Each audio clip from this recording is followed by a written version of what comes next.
Wrath of Rivers, an epic fantasy adventure. Book 3 in the Seven Isles series. Our Night. Dedicated to Art and Val. Chapter 1. The River City. Wax, viz. Renewal, potential world savior, was broke. His satchel hung empty from his shoulders, blowing in the occasional Rana wind, and his guardians were little better.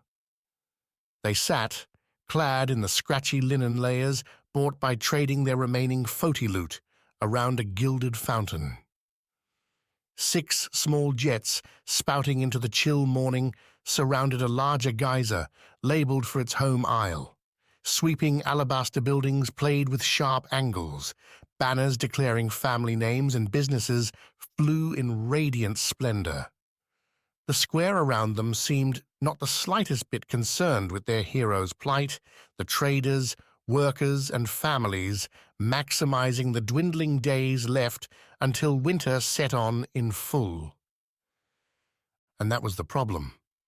Not a single one, Tawny said, the bandit pulling up her knees and wrapping them with her arms as she sat. Asked all the drivers again this morning, and the few that even said they could cart our sorry butts up north demanded more than we've got.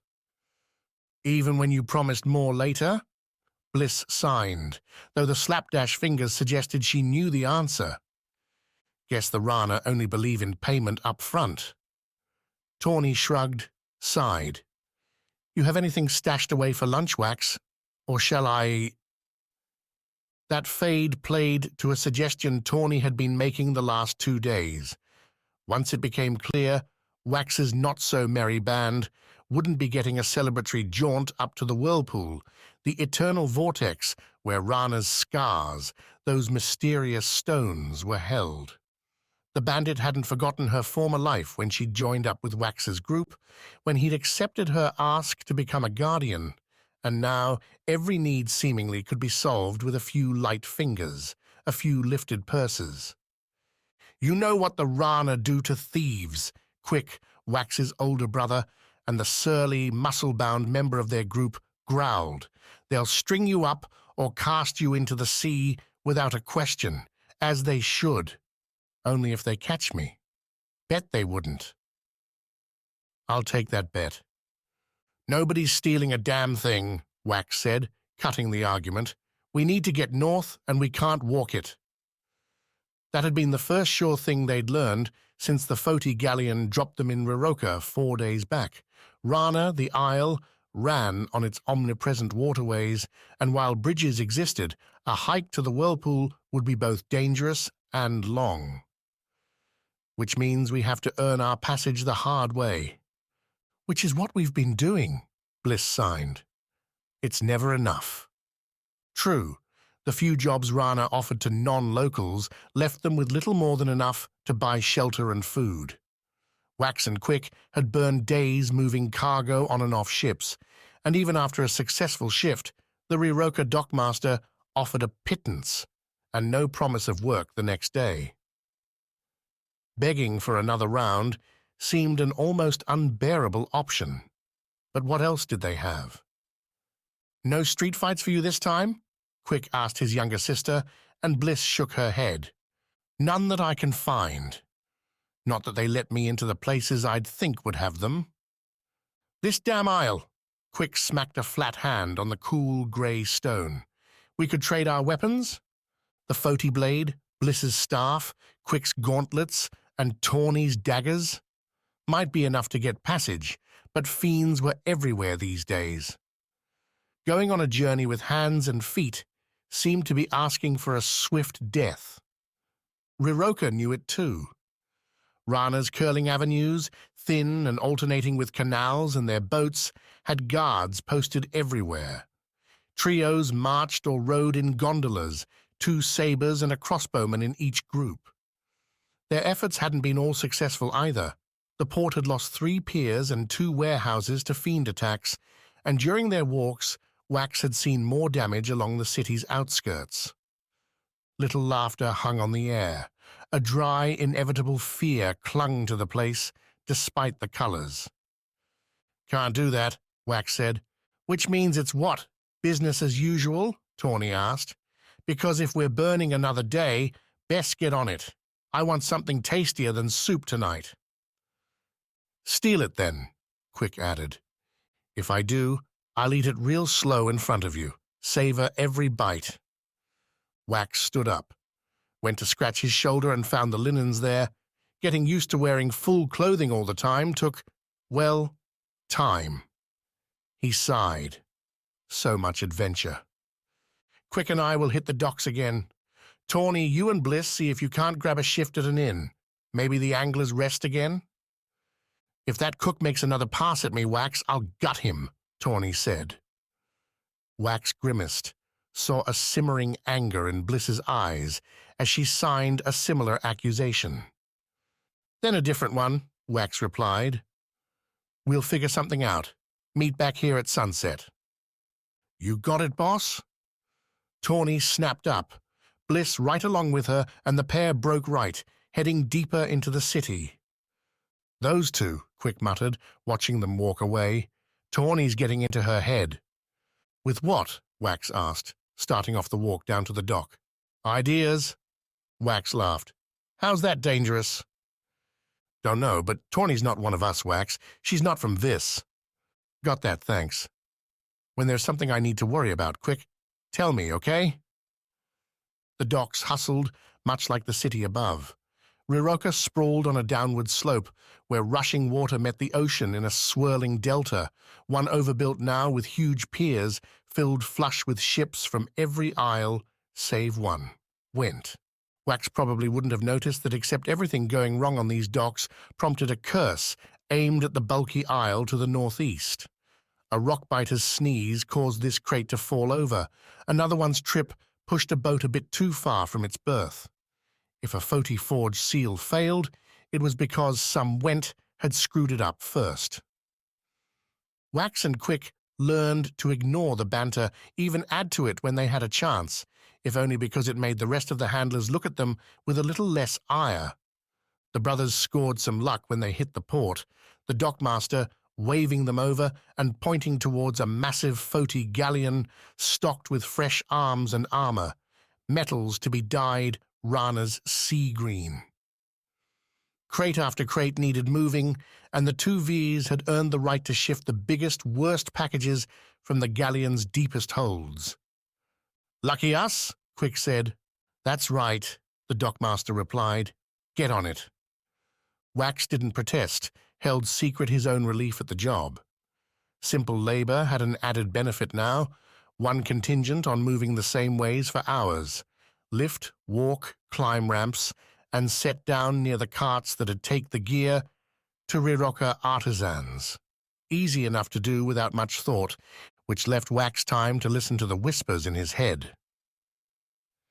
2 scars lay hidden on a necklace beneath his weathered grey tunic, a Viz emerald and an orange Foti sapphire, though neither matched a true gem's sedate beauty. Instead, they pulsed with life, warm to the touch, and they talked like they had stories to tell.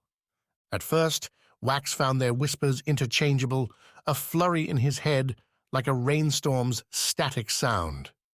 After days and nights, though, he'd teased out differences. The Foti Skar meandered through its whispers, as if casting about and lunging for a phrase only to wait, muttering till the next idea came into focus.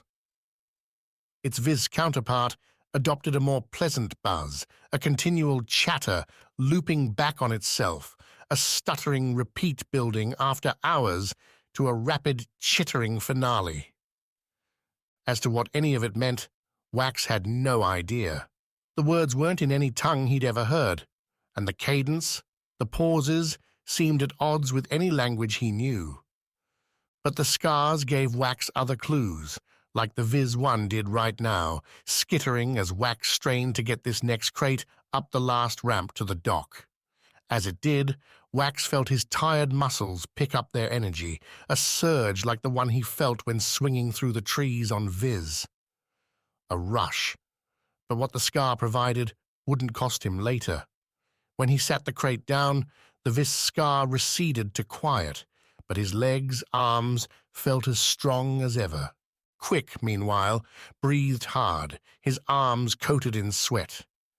He looked Wax over as the Renewal stretched. Careful.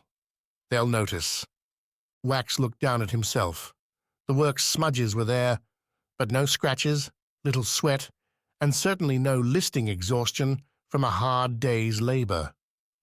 Sorry, it's easy to forget, Wax replied, affecting a slight limp as they went back in for the last crate.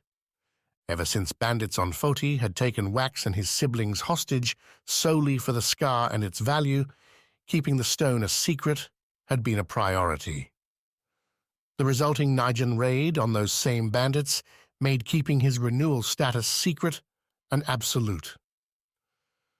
Wax didn't need more deaths on his conscience, no matter how deserved. "Hey," Quick said after they dropped the last crate near the cart, "didn't we see that ship when we left Foti?"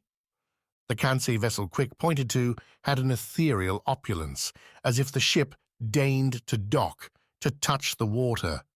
The massive intersecting sails caught wind in ways Wax couldn't fathom, bringing the seas to heel as even the Rana couldn't master. Yet, this far away from Kansi, even their lightships were rare, an event big enough to draw stares from more than just Wax and his brother. "The Kansa Renewal," Wax said. "She's caught up to us." "Past you, I think." Quick folded his arms as they watched the boat, the same Renewal Guard order leading the disembarking, though this time a third soldier followed, all clad in regal, silver Kansi armor. "She's got to have the Kansi Skar already." "You're saying I'm slow." "I'm saying you're on your way to a better future than she is. Collect all the Skars first, win your short life's imprisonment on Noctia.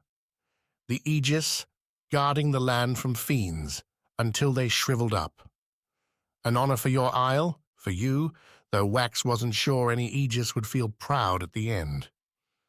"Maybe," Wax muttered, rubbing his chin and watching the imperious Renewal make her way up the dock. "Or maybe I just need to do some catching up. Hard to do that when you can't afford a boat." The Kant's Renewal had a certain grace as the sun set, her loose silver-blue robes catching a glinting fire as the sky diamonds in their hems embraced the fading orange light. The woman didn't seem to notice, her mouth set straight, her eyes ahead, hands at her sides and tight with poised purpose. Kansi, a land of two queens. One, so the rumor went, was always chosen for the Renewal. The one, so the rumor continued, who wanted for power, for influence. "Quick, I bet she's rich," Wax said. "Not a bet I'm taking, brother." "No, but one we might be able to use anyway." Quick shook his head, turned to visit the dockmaster, collect their meager pay in the form of potatoes, grains stacked in sacks behind the man. From the first, this quest had rewarded ingenuity, risk, invention. Wax had those, and he had a new idea. As the Vis Renewal took off after the Kansa Queen, the Foti Skar snapped and churned its whispers in Wax's head. Approving, or so he thought. Chapter 2. The Frozen Road. Maena, Rana captain, commander of her own ship, and leader of sailors by the dozen, wiped her nose on a dirt-covered sleeve as the wet wind whipped her dry, stringy hair into her face. The rest of her wasn't much better off, the weeks in the caves clinging to her as hard as the ropes binding her wrists, her ankles to metal loops on the rolling wagon. She shared the rumbling trek across Went's choppy tundra with the ones who'd followed her down into the dark below, or at least the last few who'd remained till the end. Svarde, the hulking Foti guardian, and his loyal Fairite sat in ponderous thought towards the wagon's front. Near them, Rasselbeck and Pennifer, two Rana fighters who belonged slitting Went throats instead of being held by the rockbiters, sat across from one another, spitting old stories. Dire laughter seemed their default mode on this fourth day, crossing Went's massive aisle. Several nameless prisoners filled the benches, ones Maena hadn't spoken to, and they shared her lack of interest, spending their time instead picking at lice and lost in their own half-frozen minds. At least they likely had only one. Maena shifted her gaze right, out the wagon's scant back. The Went prison train continued, another 4 wagons following them, and 5 more in front, all heading towards that Went dungeon known as the Pits. Then again, Maena might not even know when she arrived, seeing as she spent so much time locked in a struggle with her own head. The fiend in the dark below had shredded her memory, siphoned away Maena's past like she might eat a snack. What had been left behind built, in the short time it existed, a version of her, one it fought to keep alive, even when Svarde had smashed the original Maena back into being. "Why won't you die?" "Because I barely had a chance to live." The conversations pattered endless through the minutes, the hours, the days. Every thought Maena had would prompt an interjection from her other self, an opinion, a suggestion, a demand. "You'll never take me back." "It happened once. It can happen again. I'll wait." Maena sniffed, wiped her nose a second time, blinked wind-bitten tears away. She wasn't a crier, but with her skin chapped, without shelter from the cutting gales, the occasional snowy blusters, her body adopted other measures. "Can we live with each other?" "Not with you at the till." That was a laugh. A till. Maena had agreed with all the other sailors to give up that life with the expedition, an agreement that frayed soon after the dark grew too deep, the fiend cries too loud. She'd given up what she loved only to fail at what she wanted. I didn't even have a chance at that. Roars hearkened their arrival before the wagons slowed, the echoes rising over the plains like a waterfall's wail. Soon enough the landscape followed suit, the wagon rolling through a palisade gate, one with the wood stakes pointing inward, the guards in watchtowers angling their eyes the wrong way. Before the gate, tents sprouted across the landscape, their pitched sites offering fire pits and cheerful fur-clad Wents enjoying their days after the harvest season. Some raised flagons to toast the coming wagons, others raised jeers. On the gate's other side came what good trading could get you. Real buildings stacked with Went logs and buttressed by the rocky aisle's stone. Smoke rose high from 100 chimneys, but the air held none of Foti's mining stink. Maena saw shops, butchers, inns, and restaurants aplenty, all supported by roving livestock and hardy vegetable gardens, most now fallow for winter. The wagons drew more cheers from passers-by as they rolled along. Maena could only shiver in response, the glee in those stares a manic violence, justifying all the Rana raids she'd pitted against the Went barbarians. These people loved their blood sport, so long as they could watch from their rocky mantles. When the wagons came to a halt, their destination appeared less a prison cell than another stone hole. Maena's stomach lurched at the downward-sloping entry, the torches burning along its walls. "You can't be scared of that now, can you? I lived my whole life in one. Be brave, thief." "Thief? This is my life. Think what you want." "Pay attention!" some Went man shouted at her, untying her ropes from the loops and immediately stringing them through another, thinner chain. This one tied her ankles to the prisoner behind her, one in a loping line. "You'll follow me close, mind, or you'll get a beating. They won't hold off your turn either, so if you want a chance to get out of here, best keep your tongue shut and your eyes sharp." Another man next to him, at the slope's mouth beneath that leering palisade, laughed. In one hand, he flipped a skinning knife. "Barton," the man said, "you're giving them hope when there is none. Why do you torture them so?" Barton rolled his eyes, a great thing given their size, nestled back in his wrinkled, bearded face. "They're more fun when they have something to lose, Tross." Barton stepped back off the wagon, tugged Maena upright. There's a ferret in this batch too. Damn Foti fire lizard won't leave its master. Can't we kill it? Yochi says no, says it'll be an interesting fighter. Another tug, and Maena took a step off the wagon, farther than she thought, and her legs weren't quite awake yet. She fell forward, only for Barton to catch her with one hand, hoist her back upright. Tross cursed, slotted his knife away, headed off towards the wagon train's front. Maena's eyes followed him as Barton pulled the others off the wagon.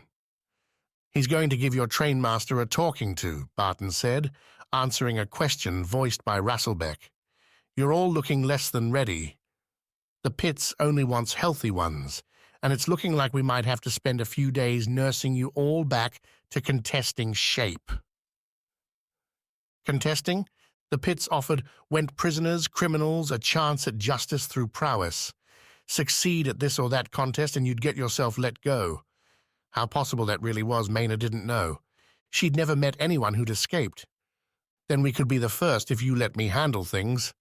Maena laughed, a hoarse rasp. There was an idea. In her condition, tired, half-frozen, and with voices talking in her head, Maena would be lucky to survive crossing blades with a baby.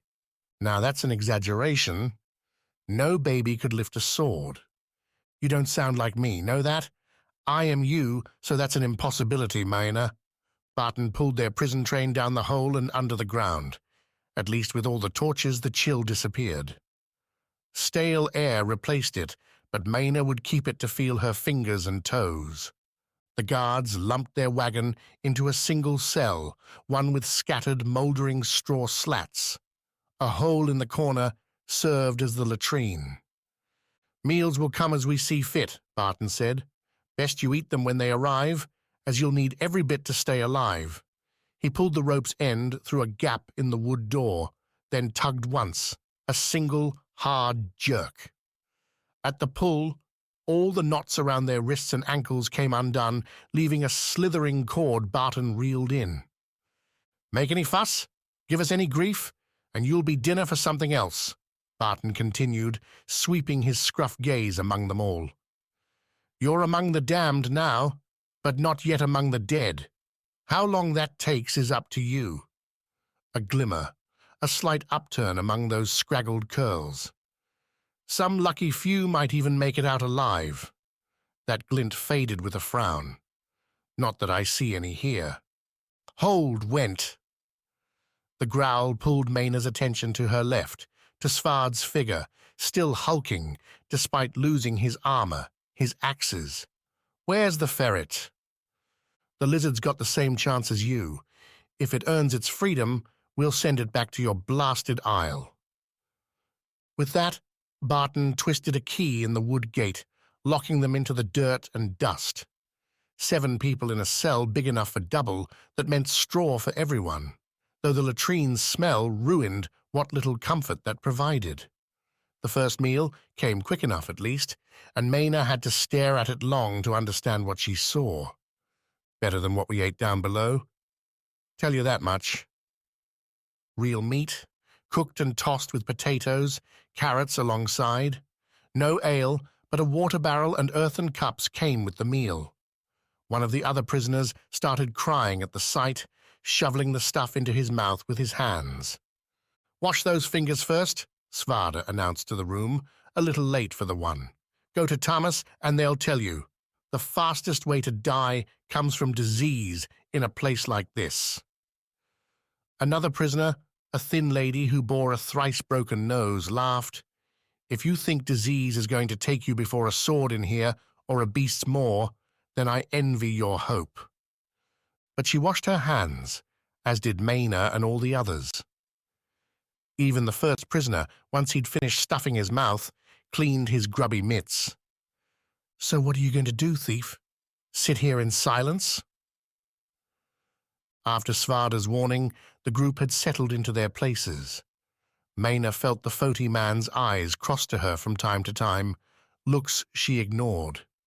He'd tried to rebuild their relationship on the walk out of the dark below, but Svarde had known the old miner, the one still put together.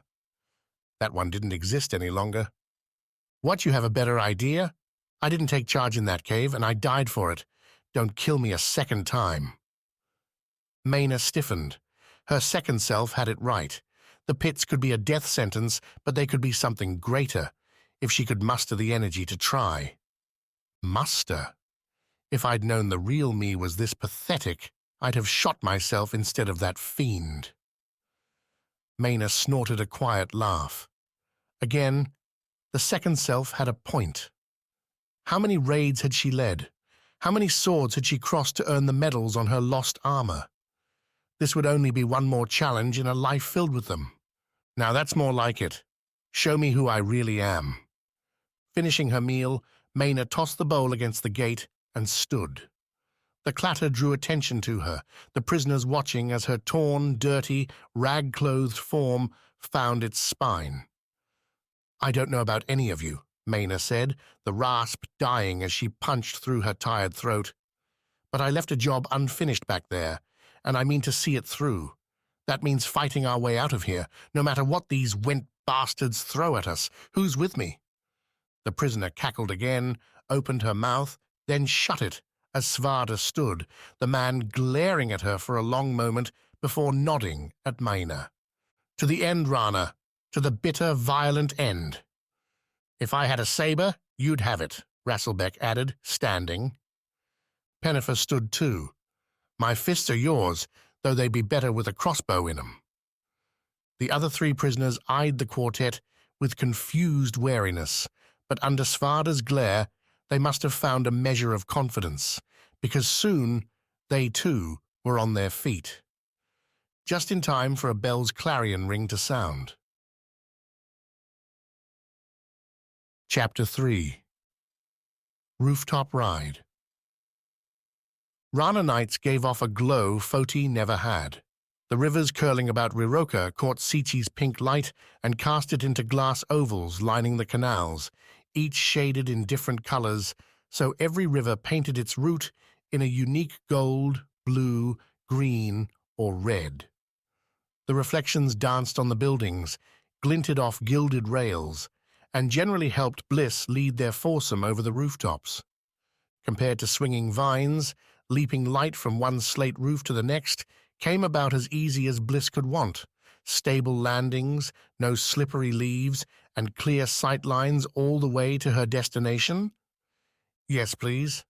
She'd volunteered to lead after Wax gave out the plan, declaring that it might be better for Bliss to chance any fall, any spying by Rana guards rather than the Renewal himself. With Quick backing her, Wax's usual position at their group's head fell away.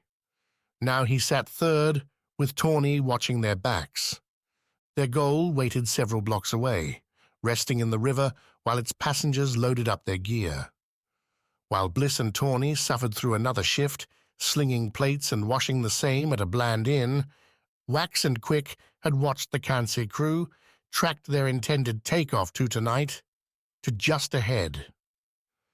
When Wax had inquired after the Kansai departed, the River Rollers' captain declared no empty rooms would be filled, especially not at a discount rate. So Wax offered an alternative over their meager dinner: jump on as the roller left, plead for mercy as Renewals, and hope for the best. As a plan, the other three universally agreed it sucked. Put against another day working a shift in the city, though, suck didn't seem so bad. Worst thing, Tawny said, they drop us on the riverbank and we're hiking. Not so bad. With winter on the approach, a foot-by-foot march through Rana's wild lands might not be the best route, but better to try and fail than sit here, wasting day after day for nothing. Bliss signed as much, and even Quick agreed to give the rogue option a try.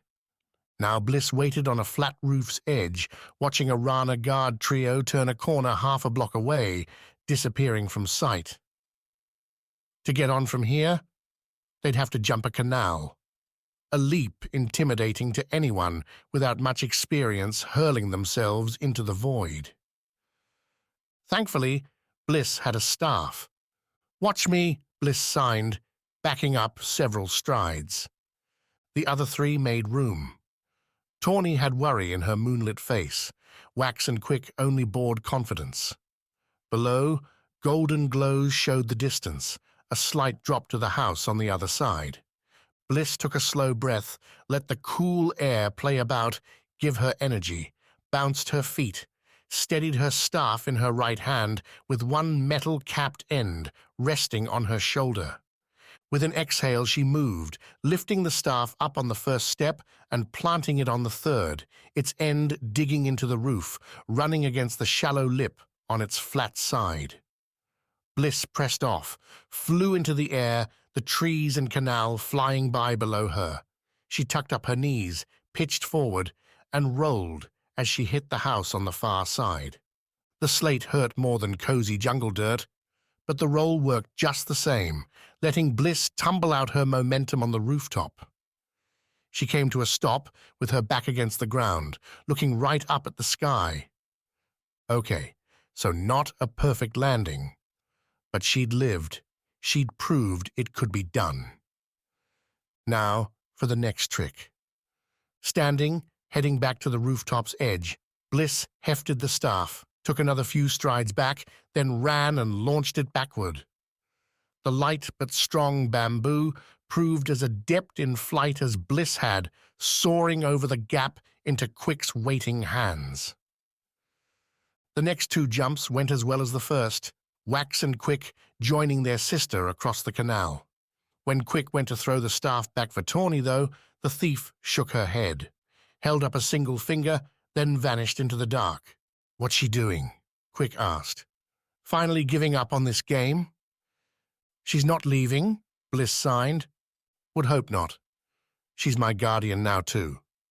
Wax plucked the staff from Quick's hands, gave it to Bliss. "Unless she likes breaking oaths." "Would that really surprise you?" Quick said. "Know what would really surprise me? You being anything other than an ass towards Tawny." Quick scowled, looked away. Wax gave Bliss a what-can-you-do glance, then wandered to the rooftop's far side, Bliss following. "2 more jumps and we're there," Wax said. 3. You're forgetting the leap to the roller." "That's more a fall." "Why do you think this'll work, Wax?" "Because I saw her," Wax replied. She didn't look happy. "And that means?" Wax flashed a grin. "Means a joker like myself can get on her good side. Once that happens, we're in." Tawny appeared 2 buildings down, signaling the trio by holding up a long knife to catch the moonlight. How she made it that far without getting caught, without suspicion, was anyone's guess, but even Quick couldn't argue with the results. "Guess we're playing catch-up," Quick muttered when he saw the bandit. "She can move." The last few jumps went fast with no more canals to cross. The houses, all built to hold Rana families in multitudes, offered landing space aplenty, and soon the group looked into a true Rana river, one wrapping the city's eastern side and continuing on north. A major artery, according to the maps Bliss had spied in the various inns. "You're sure they wanted to leave now? In the dark?" Tawny asked as they looked at the empty, flowing water.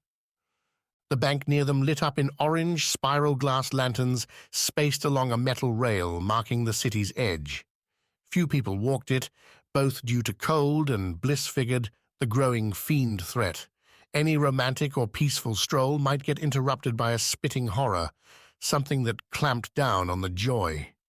"The captain told me I wouldn't be able to harass her tomorrow when I asked," Wax said, then gave a quiet chuckle. "Told her I'd have enough cabbage to buy passage after my next shift. Think that scared her into telling me." "Bet it wasn't so much the cabbage as the thought of you on her roller," Bliss signed. "Since when do guardians get to give their renewal crap?" "Since always." Wax's info proved right not many minutes later. A churning rustle broke the river's babbling flow, the roller's large wheels scooping through the water. Sticking to the deeper middle channel, the roller rose up above the metal railing, its main deck offering room for scant crew and passengers aplenty. Small lanterns graced the ship's light metal sides, turning the vessel into an orange beacon on its way north. "Told you," Wax said. "That Queen's not wasting time."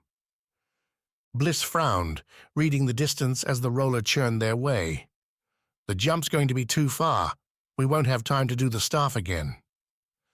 The hope had been the roller's size would keep it near enough to the rail to make a leap viable. From here, though, it'd take all of Bliss's effort just to make the ship's port side. As it was, she'd smack right into the wall, a promise already making her head ache. "Then we do it my way," Tawny said. The three turned, saw Tawny unraveling a thin rope, with one end tied to her long knife. Bliss had noticed the coiled rope earlier, stuffed into Tawny's satchel, but the bandit kept all manner of weird things on her person, had a habit of twisting away any questions asked. "You make the jump," Tawny told Bliss. "Stick my knife in the side, and we'll slide down the rope to meet you." "So that's how you did it," Quick said, motioning towards the buildings behind them. "You threw this up and used it to—" "Nope," Tawny shook her head. "These buildings have handholds everywhere, easy to climb. If you three could sneak worth a damn, I'd have said we could just run all the way here." Always liked Tawny to slide an insult into an answer.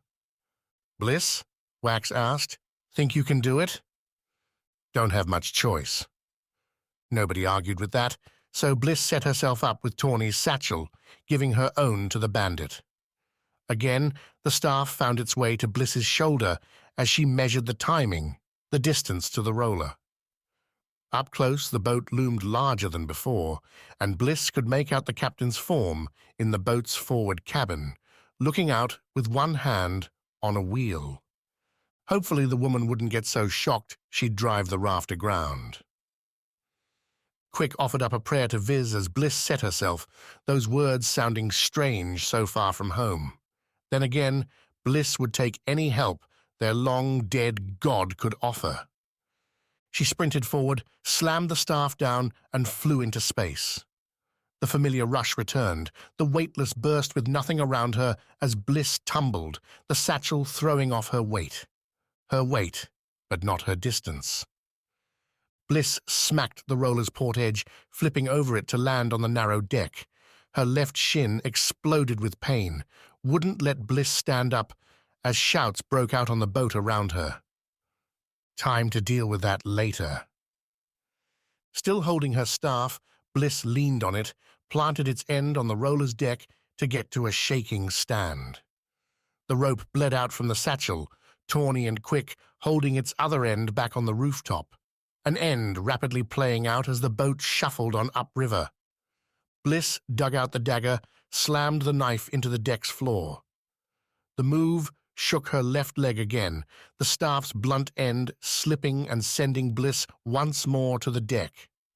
Footsteps came her way, Bliss rolling to see a Skar approach, rapiers already in both hands. Clad in full armor, looking like walking glass, the guard gave Bliss a narrow glare before tracking to the tightening rope. "Oh, no, you don't." With her right hand, Bliss swung her staff. On the ground, with minimal leverage, the weapon did little more than bounce off the man's armored shins. It did, though, get the man's attention, a rapier point leveling at Bliss's face. "What are you doing?" the guard asked, his voice a feathered growl, as if the man wanted to be menacing but didn't quite know how. "Hitching a ride," Bliss answered. The guard blinked at her, then lurched forward with a curse. Bouncing off him, landing butt-first on the deck, was Bliss's older brother and fellow guardian. Quick sprang to his feet, fists rising up, a wise choice to keep his gauntlets off now, and bellowing at the guard to keep his swords to himself. Not that the guard and his approaching friends felt like listening. They did, though, stop and shout, as Wax followed Quick, making a smoother entry onto the boat. "Cut the rope!" came the captain's shout through an open window in the roller's forward cabin. "Don't let any more on!" The first guard, standing next to Bliss, made good on the order, even as Quick moved to stop him. The rapier cut the rope, and off the boat's side, there in the river's dark waters, a splash sounded above the roller's roiling motion. Tawny. Chapter 4. Adventure's Call. Sawi read the design on her hand's back as she reached up and pulled the mango from its branch. Orange lines ran along her veins before spidering out, much like the tree she hung from now. Those lines marked her place in Kitai, her world, as vivid as ever today. Her rope kept Sawi suspended as she picked the fruit and dropped it into her satchel. A late harvest before winter's onset, one looking to be chilly by the last few nights. Wax, wherever he was, might even be seeing snow now. Wouldn't that be a thing, an experience? V's only saw the white fluff on its tallest mountains far away to the east and west, nowhere Sawi would go. Not anymore. Sawi frowned as her eyes tracked from the tree to the ground, the grove not far from Kitai's western border, running up along the cliffs overlooking the ocean. Not so long ago, when she joined older gatherers to learn the trade, climbing the trees, taking the fruits, was a peaceful exercise. A chance to be at one with the nature Vis flourished. Now hunters roamed the trees with them. They held spears, bows, sharp eyes, and tense frames. Soundless, save for timed whoops, cries giving the all-clear every so often. The first few days, those cries set Sawi's nerves aflame. She'd dropped fruit, nearly lost a satchel. But that's what happens when a fiend nearly kills you, or so her parents said, or so the village elders pronounced to the city as more and more people straggled in from around the isle. The fiends had come, and they were making V's a dangerous place. Maybe Wax had left right on time. Nonetheless, Kitai had mouths to feed and brave faces to answer that call. Sawi did so, held herself to the oath the ink on her shoulders and hands demanded. She went out at dawn every morning with a hunter escort, picking fruit, herbs, grain, and mushrooms, stuffing satchel after satchel with what bounty Viz would provide. The results filled her stomach, brought happiness to plenty more besides, but peace never seemed to come with it. Then again, how could you find peace when the world seemed to be tearing itself apart around you? Sawi, her satchel filled, and the sun getting low, shifted the satchel to her shoulder and let herself down, one careful foothold at a time. Wax would have just dropped, trusting fate and his instincts to keep him alive, and hit the rain-softened ground with her forage intact. She put 2 fingers to her mouth and whistled. Time to go home. Kitai buzzed a different tune when Sawi and her several hunter escort returned. Cooking spices, songs, and whoops from returning parties came the same as always, but an excited undercurrent ran beneath the familiar, its explanation lying in looks back towards the inlet. "A new ship?" Sawi asked a hunter who'd come back with her. The young man, they kept getting younger now, with so many wounded, shook his head. He'd been with her. How would he know? Yet what other explanation was there? Kitai and Vis, for all their soft pleasures, ran a regular routine. The seasons drove hunters and gatherers to rotating responsibilities, while families grew fat, creating the next generation. The other 7 isles did their things, waged their tiny wars, and played their political games, leaving V's and its all-important foods and medicines alone. So if you wanted to spark excitement in Kitai, the real verve, you had to bring in something truly new, like a ship, and not just a trading vessel, flush with Foti metals or Kansei jewels. Even Sawi couldn't believe it at first glance. She dropped off her satchels with the gatherers and joined the steady stream, making their way to the inlet, many craning their necks to see just what would be coming off the docks. A Nayan ship, and a big one. A blend of a Foti galleon's size with a Rana sloop's slick lines, the black wood, sealed with metal, carving an imposing line in the bay. The lone Kansi cutter, sharing the bay with the big ship, looked tiny, if beautiful, but no beauty could compare with a jungle day, so attention due that little ship was scant. Instead, Sawi watched Naijan's soldiers take down the big ship's riggings, tapering the sails, throwing an anchor, and tying off the massive ship. Sawi counted a full 4 decks from top to bottom, with 3 monstrous masts spiking as high as a jungle tree into the sky. What would such a ship want with a place like Kitai? The answer didn't come with those disembarking, though more questions certainly did. Several guards in full regalia, the curved vulges and bladed rings along their backs, complementing the purple, black, and gold armor. Heavy gear, enough that Sawi figured the trio must be sweating despite the cooler evening air. Their deckhand gave way to the ship's star, announced as such by his descent to the dock, followed by several robed scholars carrying books, satchels, and a large trunk. The guards fanned out at the pier's edge, saying not a word to the Kitai elders waiting to greet them. Instead, they stood silent, imperious, and impervious while their leader walked the wood path to land. The man seemed built for a life of leisure. Despite his robes, Sawi saw little speed in the man's hefty frame. Svarde, the Foti guardian, had been similarly large, but carried his bulk as if waiting for a chance to strike something with it. This one expected fate to come to him.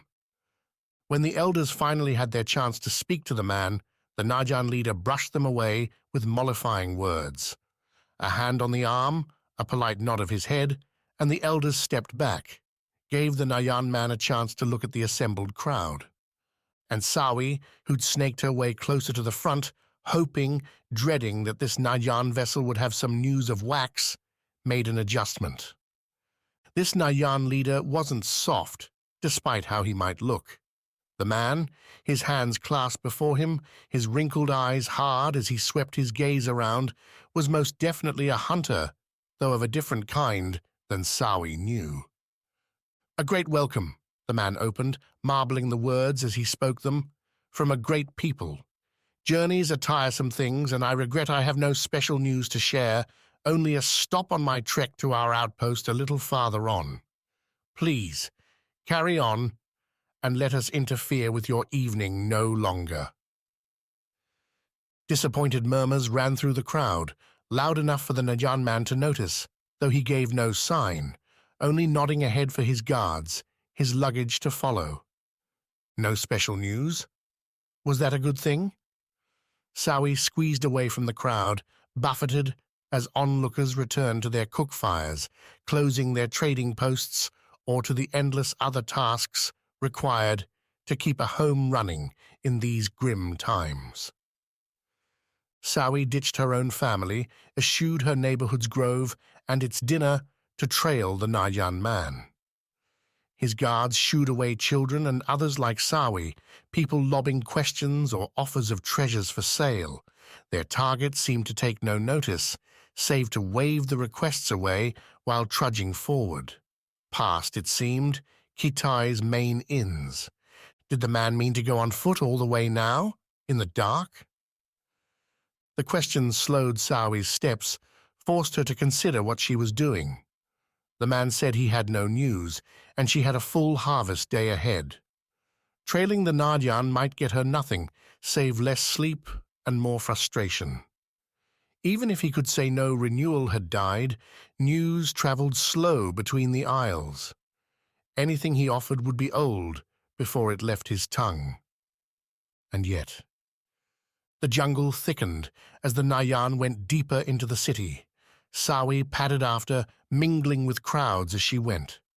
The great leaves overhead, black shadows on a clouding night, brought with them past questions, past conversations. How many times had she and Wax talked about adventure up among those leaves, those branches? How many times had they insisted to each other they would go, chase the action, and live their days on a vine's swooping curl, leaping into the unknown? Wax had. though Sawi had to remember he'd been pushed there by Pan. Still, despite the tragedy, Wax continued. He boarded the Kansi boat and sailed off, heading to someplace new, while Sawi that morning learned which fields and trees would be hers to preserve. What promises mattered more, the ones made to her younger self or to her city, her tribe? 15. Nayan formed the train, scholars and guards, the latter doubling the knowledge seekers, bubbling and babbling around their leader. The group hit Kitaya's edge, the torchlight's last flickers forcing a halt. Sawi waited, watched behind a tree. Several other Vs clung nearby too, one continuing to hawk food and water, necessary for the Najan's journey, and earning herself some trade from the traveler's supplies. "We camp here," the Nayan leader said, casting his look around. "The Fiends make nighttime travel dangerous, and any difficulties tonight will bring us the city's support." "There were inns not far back?" a scholar voiced. "Surely we—" "There will be few comforts on the road to our outpost, my friend," the leader replied. "We'll need what we have to make it there. I'll not spend it on needless luxury now." The scholar spread his arms. "We're the richest isle. Surely we can spare—" "When you rise to my station, Noctia forbid, you can spend her bounty as you see fit," the leader replied. "Our time here may be short, it may be long. I plan for the latter. If that is too hard for you to understand, I suggest you return to the boat and wait with the sailors." At that, the scholar quit his argument and began, like the others, unpacking a bedroll. The Nayan soldiers sparked up a cook fire and chased away the remaining traders, leaving Sawi alone watching their party, working up the nerve. Then again, what was the worst they could do? She stepped forward, the small camp immersed in its mealtime preparations. A guard saw her first, rose and waved her off, declaring no further deals were to be made this night. "I'm not interested in trade," Sawi replied. "I have a question." "Ask it then." "Do you have news of the Renewals? My friends represent Vis, and they traveled to Foti weeks ago. I haven't—" The guard softened, gave her a torchlight smile. "Then rest easy. Only the Tamas Renewal has quit the field so far, and that due to injury, not death, in climbing the Kansi ridges. So far as Noctia knows, your friend still lives." "A lucky thing, isn't it?" The Nayan leader spoke up, looking over from his soup bowl. The scholars followed his look, matching their leader like babies their mothers. "With the Fiends as wild as they are, that so many Renewals are still alive." The tone didn't push a dismissal with it, and the leader's look seemed to search Sawi, as if he saw deep into her heart. "It is," Sawi said, and lingered. Fruits and grains, harvest satchels waited for her, and yet here lay another possibility, another chance at a prior choice. The thought turned her stomach, a cold betrayal even as her voice asked the question. "If you need a guide, I would be at your service." The Nayan leader chuckled, looked around the fire at the others. "For all the offers we've heard since landing here, not one has been to show us the way. Were I to guess why, it's fear of fiends that holds your people back. Why are you different?" The curdling anxiety dissipated at the Najan's question. She'd taken the first step. Now all Sawi needed to do was walk. "Because I know that fear well enough to face it again." "Do you?" The Nayan's eyes glittered, black pits against the fire's shadow. "Then I, Gladring, tenant of Noctia, would welcome your services. Lead us well, and be rewarded. Fail, and I'm quite certain you won't survive to suffer the consequences." Chapter 5. Queen's Guards. As plans went, Wax was beginning to consider the run and jump onto the raft among his worst. Sure, there'd been the exhilarating dashes over the rooftops, the jumps, dodging guards, but it was hard to feel good about any of that with Tawny flailing in the water while the roller chugged ahead. Bliss's fingers flew fast. Not that her signed words had any impact on the Kansi soldiers, so pretty in their armor, so stern in their mood. Hard eyes, hard souls. They ignored Wax's ask too, just standing there with blades drawn, waiting for some hidden signal. In another few seconds, Tawny would be too far behind for that signal to matter. "She's our Renewal," Wax said, nodding towards the splashing form, more a blur now as the light grew distant. "You let her drown. Vis's hopes go with her." The guard before him twitched, his face shadowed by the sharp helm. Control won out, though, and his rapier stayed steady, its point aiming right at Wax's gut. "Please," Quick echoed, on the ground near Bliss, with swords at their own chests. His brother's emotion didn't feel quite so genuine as Wax's own, but at least he tried. "Help the girl." The command came from below, a stair leading down to the main deck. From it emerged the Kansi Renewal, that icy queen looking no less so now, even in thin clothes wrapped by a hasty blue-white robe. She repeated the words when no guard moved. This time, the one with his rapier at Wax stepped aside, though the blade held ready.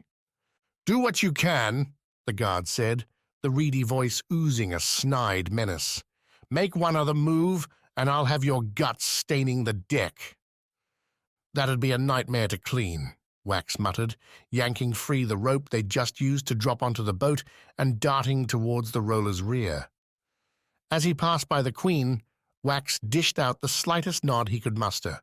At least, compared to the seafaring ships, the roller didn't have so much length. A few long strides put Wax at the aft, the rope trailing like a sand-colored snake behind him. "Catch this!" Wax called, pulling the rope into a sweeping toss and casting it out. The end vanished beyond the light, but Wax knew ropes, knew his own strength, and braced himself by the time the first hard yank came back. "She's got it," Wax said, not turning around. "Could use some help reeling her in." The roller's speed and Tawny's wet weight put Wax's muscles to a difficult task. One a day's labor hauling crates did little to help. His arms burned after a single pull, those fresh calluses threatening to break and bleed, and they would have if not for a fresh tug behind him. The rope pulled tight, behind moving through Wax's own fingers, heavy still, but with the aid viable. Wax had his feet pressed against the raft's back lip, a sturdy gold-gilded plank, his eyes forward watching, hunting for any sign. "Thanks," Wax said, trying to throw his voice behind him. "I'm sure it wasn't your idea." "All my ideas are my own," came the reply, the same measured, utterly steel tone commanding the guards a moment ago. "Hold on, damn you!" Wax clutched back at the rope, the dry fibers almost slipping from his hands after he heard the Queen's voice. What was she doing back here? And how did one ask that? Better stick with what he knew, who he was. Vis had no royalty. He'd never been taught how to handle one. "Sorry, wasn't expecting, you know. Focus on your friend." "Right. Tawny." Wax leaned forward, the reel-in going faster now as success boosted their efforts. The bandit emerged in the roller's trailing lamplight after a few more moments, clinging to the rope with her head splashing above and below the surface. Her arms didn't move. She said no words. "She's there," Wax said, "though I can't tell if she's alive. A question we'll answer in due time." If Quick had said those words, Wax would have tossed back something sarcastic. Now he swallowed his tongue, focused on pulling. Another body came behind, relieved the Queen with a quiet order, while a second, this one not in Kant's armor, but looking as angry as the guards, took her place next to Wax at the boat's aft. "You'll save her," said the roller's captain, "and then I'll be throwing you lot back in the river." "Makes the whole thing pointless, doesn't it?" Wax said. Snapping back at the jerk of a captain felt much more comfortable. "How about you let us go along for the ride, and nobody finds out you threw a Renewal overboard while Fiends devour us all?" The captain flushed, put her hands on the backboard, and watched as Tawny's form caught up to the roller, started rising from the water. "Nobody's going to care, because no Renewal that couldn't pay for a ride's ever going to live to the end anyway," the captain said before reaching over the side, grabbing Tawny, and, with a curse, lifting the bandit up and dropping her sodden form to the deck. Tawny's eyes fluttered as her four rescuers, Wax and the Queen, her guard and the captain, leaned over the bandit. "Take it I'm saved, then," she spluttered, water flicking out her mouth. "No, you've just found a different problem," the captain replied. "You'll let them get cleaned up," the Queen said, stating the words as if they were a fact and not a command. "Then bring them back here, and we will decide, all of us, on the right course of action." "Wise words, my queen," muttered the guard as Wax helped Tawny to her feet. "I'll have Aikido watch them while we discuss." "Who's Aikido?" Wax asked, while Tawny coughed. The Queen only nodded. Aikido turned out to be the first guard who'd found bliss, and he treated his rapiers less like swords than like his own arms, always out, always ready. The sneaky foursome reassembled themselves on the raft's bow under Aikido's watchful eye. Wax didn't have much to do save confirming his satchel, and the Foti blade had made the passage intact. Tawny took the most attention, with Bliss helping the bandit change from her soaked clothes to dry linens. "A difficult task," Tawny said, "when your every bone was numb." "What do you think they'll do?" Quick asked, flashing his fingers at Wax. "The Queen doesn't seem inclined to kill us," Wax replied, "though the captain wants us in the water." "Keep your words in the open where I can hear them," Aikido said, pointing a rapier at Wax's fingers. "There'll be no secrets here." "Oh, we were just calling you ugly," Wax replied. Those eyes narrowed again, mere slits now. "You able to see when you're that angry?" Wax asked, facing Aikido full on. "Really, I'm impressed." "Brother," Quick warned. "No, I mean it. He's so squinted now," Wax chuckled, pointed at Aikido's right hand. "Look, he's trembling too." With his left, Wax sent a simple message Quick's way. "Be ready." Aikido shook his head, leveled the right-hand rapier at Wax's chest. Not a tremble in sight anymore. "You won't get to me, boy." "If I'm a boy, someone with your emotional imbalance must be, what, a baby?" Aikido took a step in at Wax, his right hand sweeping up, going for a backhanded strike. The guard's left rapier kept its point on Wax, leaving no opening for a dodge. Tawny and Bliss behind blocked a retreat. Nothing stopped Quick from a free grapple. The Vis Hunter snagged Aikido's wrists, pushing the man's right arm up around his neck and pinning the left to Aikido's waist. Wax drew his Foti blade, pointed the sapphire sword at the opening in the Kansi man's helmet. "Look at that," Wax said. "Guess the boy's in control." "You'll be dead in a minute," Aikido countered as Quick backed him up against the roller's side. "How long can you swim in all this gear?" Quick asked. "I hear Kansi can float on the wind. I'm eager to see." Aikido stiffened, the man's insults dying on Quick's words. Wax waggled his Foti blade at the guard. "Drop your rapiers, then we'll have a real negotiation." "He'll do nothing of the kind." The Queen, flanked by the remaining two guards and the roller's captain, strode their way. "You'll unhand my man now, Vis?" "What'll that get us save a rapier to the gut?" Wax asked, sneaking in a reply before Quick could bother. Some people knew how to handle a war with words. Quick, in Wax's experience, preferred his battles in more physical arenas. "It'll get you passage on this vessel," the Queen said. "Something I was going to grant you anyway, along with the use of a cabin below. Now, I think you'll spend the journey here on the deck." Wax threw a glance back at Tawny Bliss, still pulling themselves together, not ready for a fight. "You're aware we still have this guy up against a rail, right?" Wax asked. "We could throw him over. Then you would die." The Queen didn't narrow her eyes, didn't flush, did nothing save state the fact and leave it there. "Not negotiating, are we?" "Wax," Quick said, "take the damn deal." "Your friend—" "Brother," Wax sniped. "Brother, then," the Queen gave Wax a curt nod. "He's giving you good counsel. Take it. You ever don't get what you want?" There, for the briefest moment in the yellowed lantern light, Wax caught a break in the Queen's iced poise. A quiver on the lips, a shiver in those pupils. "More than you know," the Queen said. She slipped a hand in her robe. It came out with a single, glittering stiletto. "Unhand him, or your life is at an end."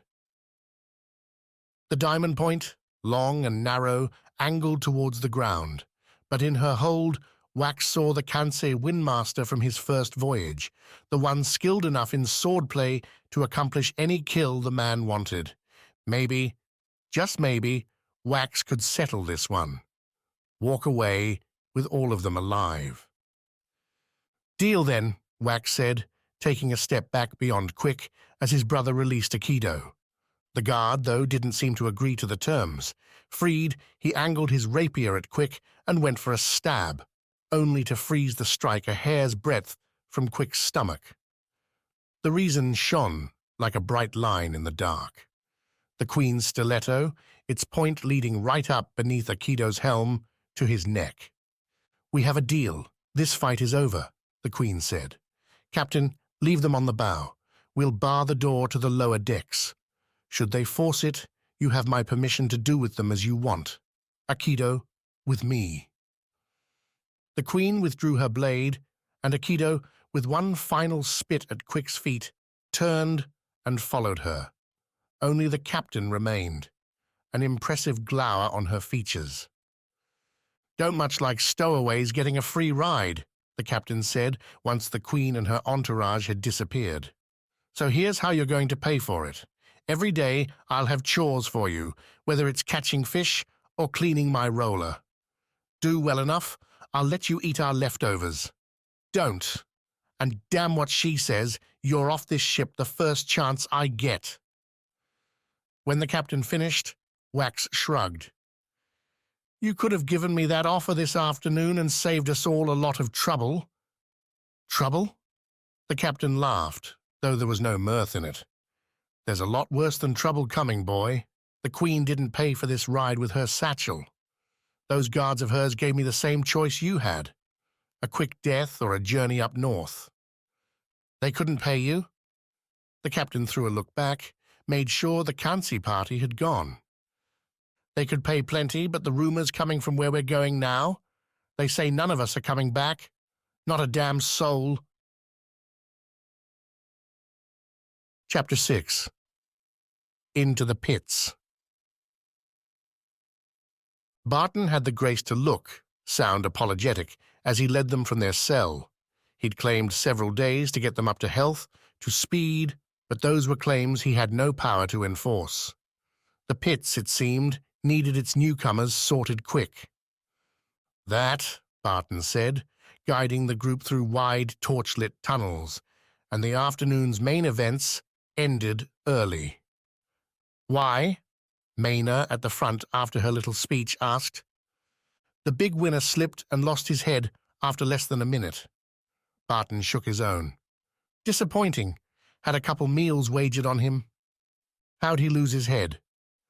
"Oh, you'll find out yourself in due time, if you're lucky." Beyond the torches, the tunnels gave up their dungeon feel.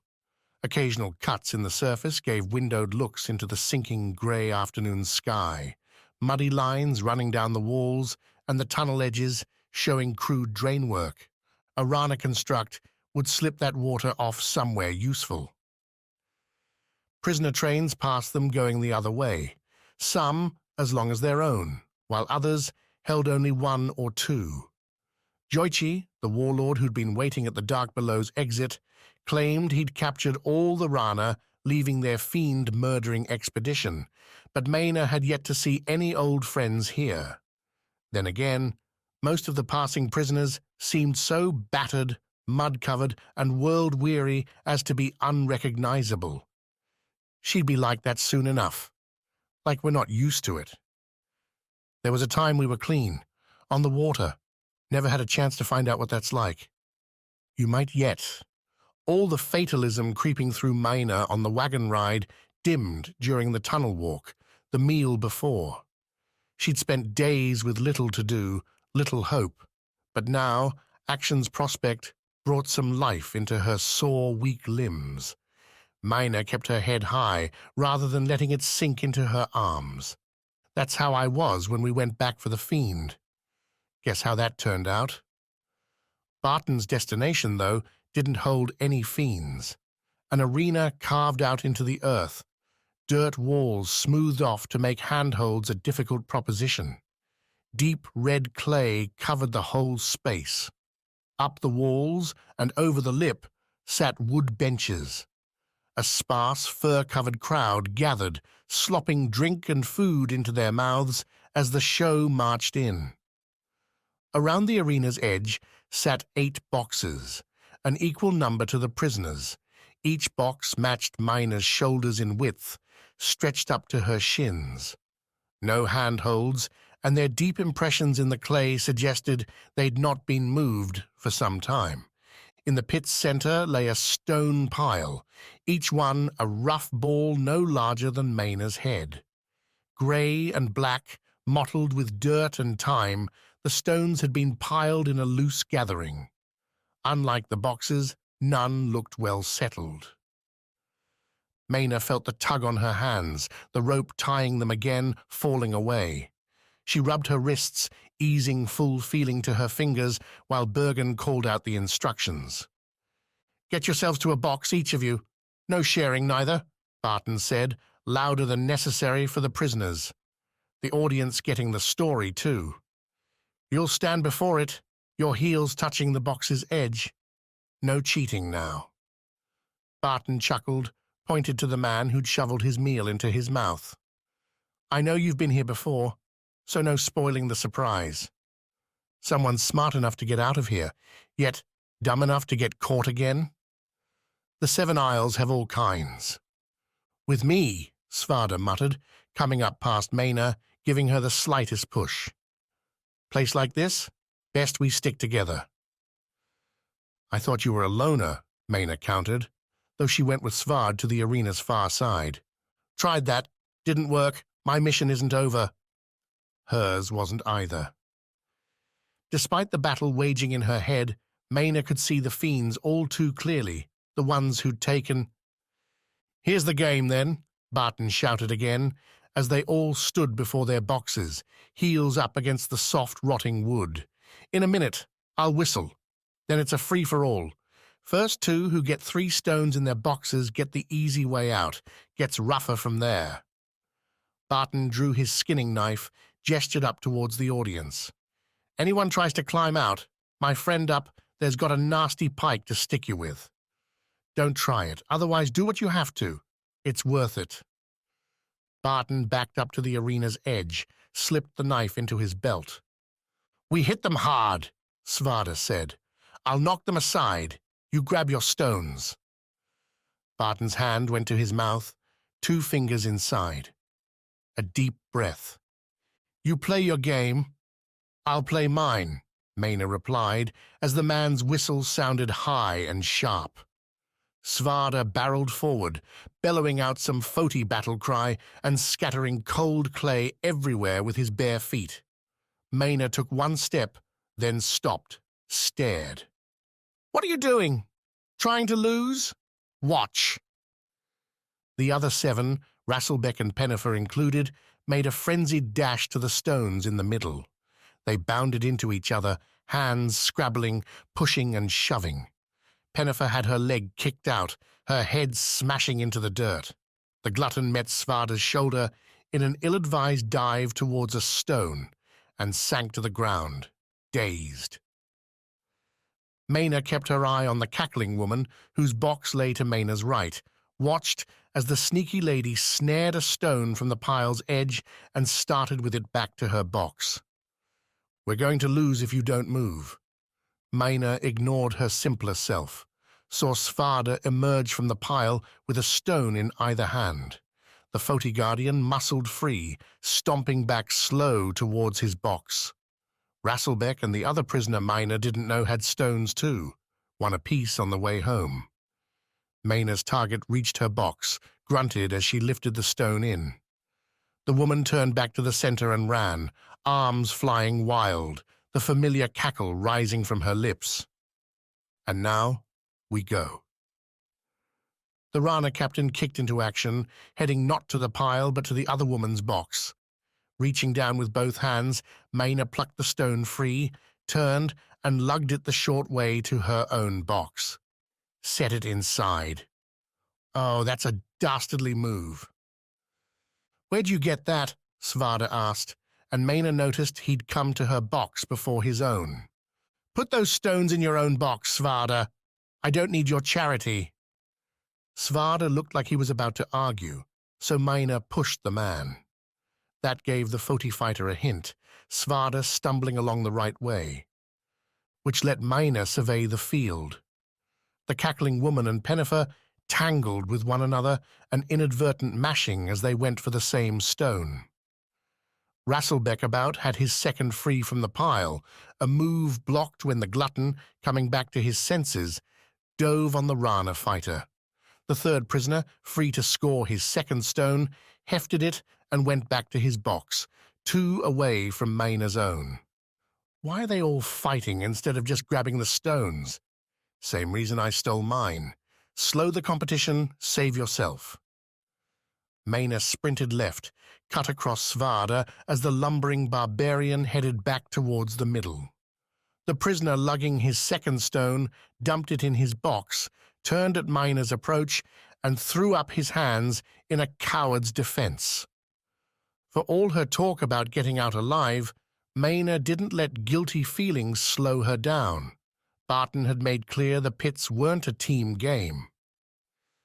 With a feint towards the prisoner's face, Maena drew the scrawny arms up, leaving a wide-open elbow to the man's gut. He bent over, and Maena swept her right arm over the prisoner, pushed him down and across her leg to leave him sprawling in the clay. Without stopping, she reached into the box, hefted the stone, heavy enough to require 2 hands. Emptying the man's box entirely wasn't in the offing. Maena spun her heels in the clay, headed back the way she'd come. Off to the left, Rasselbeck had won his fight, leaving the glutton once again dazed in the dirt. His second stone was about home. Pennifer and the cackling woman had split off, with Pennifer winning the struggle for her first prize. The other woman went deeper, scooped up her stone, and was starting back. Svarde, ever methodical, again had 2 stones in his arms, trudging homeward. Maena flashed by him again, letting the clay's soft surface slide her along as much as run. Bending forward, she dropped the second stone in her box, glanced at Svarde. "Know what? I've changed my mind. Can I have one?" Maena asked. Svarde rolled the stone in his left arm, lofted it as his palm found its edge, and sent the stone on a short flight to a plop in the clay halfway between their boxes. A quick trip for a win. Maena closed the distance as Svarde reached his own box, dumped in the third stone. "We have the first winner," Barton shouted over the continued scuffle. "The Foti beast claims a victory." The Foti beast? Sounds about right. Maena reached Svarde's thrown stone, scooped it up, started back to her box, only to hear Svarde call out her name. The man's tone told Maena's instincts what to do, and she ducked, cradling the stone as the cackling woman, spitting curses now, struck Maena. Crusted fingernails, biting teeth, kicking feet, assailed Maena like a rotten whirlwind. One Maena endured long enough to swing the stone. Sure, the rock balls could be used to win the game, but the things had weight, had bulk, and when Maena's two-handed smash took the attacking woman in the chin, she collapsed in the dirt, unmoving. With bleeding scratches and a bruised shin, Maena stumbled to her box, rolled the third stone in, sat in the clay. Noticed, for the first time, the furious yelling from the crowd, curses, jeers, the angry spittle of bets gone awry at the last minute. "Hold!" Barton shouted, then whistled again. "Hold, my friends, my spirited competitors. The game is over. The Foti beast was the first to 3, but as to the second, we have a dispute." Barton pointed one hand at Maena, another at Rasselbeck. The other Rana fighter, like Maena, stood over his box, 3 stones resting within. "We all know how ties are broken in the pits, do we not?" The crowd roared in response. Exactly, Barton said. "Always a delight. Everyone else, clear yourselves from the arena. Yes, you too, Foti. This contest no longer concerns you." 2 more Went guards appeared, ropes in hand, at the exit. Long knives in their waists made clear what would happen should anyone get the wrong idea. Pennifer and the other 3 prisoners, with the woman Maena had knocked out getting dragged by Svarde, made their way from the arena. Rasselbeck gave Maena an almost apologetic look, shrugged. "Oh, this is starting to get interesting." Maena didn't share the sentiment. The crowd broke into a steady chant, one rising in volume as Barton strode to the arena's center, dodging the stones as he walked. The man held both hands up, wiggling his fingers as if to draw the audience into a frenzy. "All right, my esteemed friends," Barton said, "it's time to settle our game. As with every contest in the pits, ties are broken in a match of skill, of physical talent, and mental acuity." Barton's arm went to his waist, drew the skinning knife sheathed there. He dropped it into the center, its point sticking up from the clay. "You'll have to kill each other, won't you?" Maena swallowed, tempered her breathing, kept her eyes on Rasselbeck. They'd been through how many raids together, how many seasons sailing the Isles. Now this I can get behind. Pure struggle. Let the best one win. "Show me what we can do, Captain." Barton then put a hand to his ear, nodded. The crowd grew louder. A new sound slithered beyond them, magnified as something new shoved up against the arena's upper edge. A crate, and within it, a creature. One Maena knew. That's right. A rare find indeed. A ferret, all the way from Foti, Barton howled. "Once it's released, whichever one of you deals the killing blow earns your victory." Barton dropped to a chuckle. "Let's hope one of you does." Barton made another slight wave, and the cage's door swung open. Someone lifted the cages back, dumping the ferret out the front into a rolling tumble to the arena floor. Kivi, Svarde's friend and their loyal guide in the dark, shook herself, snorted, and found Maena with her curious sapphire eyes. Chapter 7. The Unlikely Prisoner. Free. If Bliss had one word to describe her life before hopping on this journey, that'd be it. Or close to it. Tawny, though, picked at the idea, seeming to delight in showing all the ways Kitai, her family, her society, had kept Bliss tied down. The 2 sat against the roller's prow, dominated by the gigantic front wheel as dawn crept up, Sichi's light going orange as it mixed with the day. A cloudless day in the offing, brisk and bright.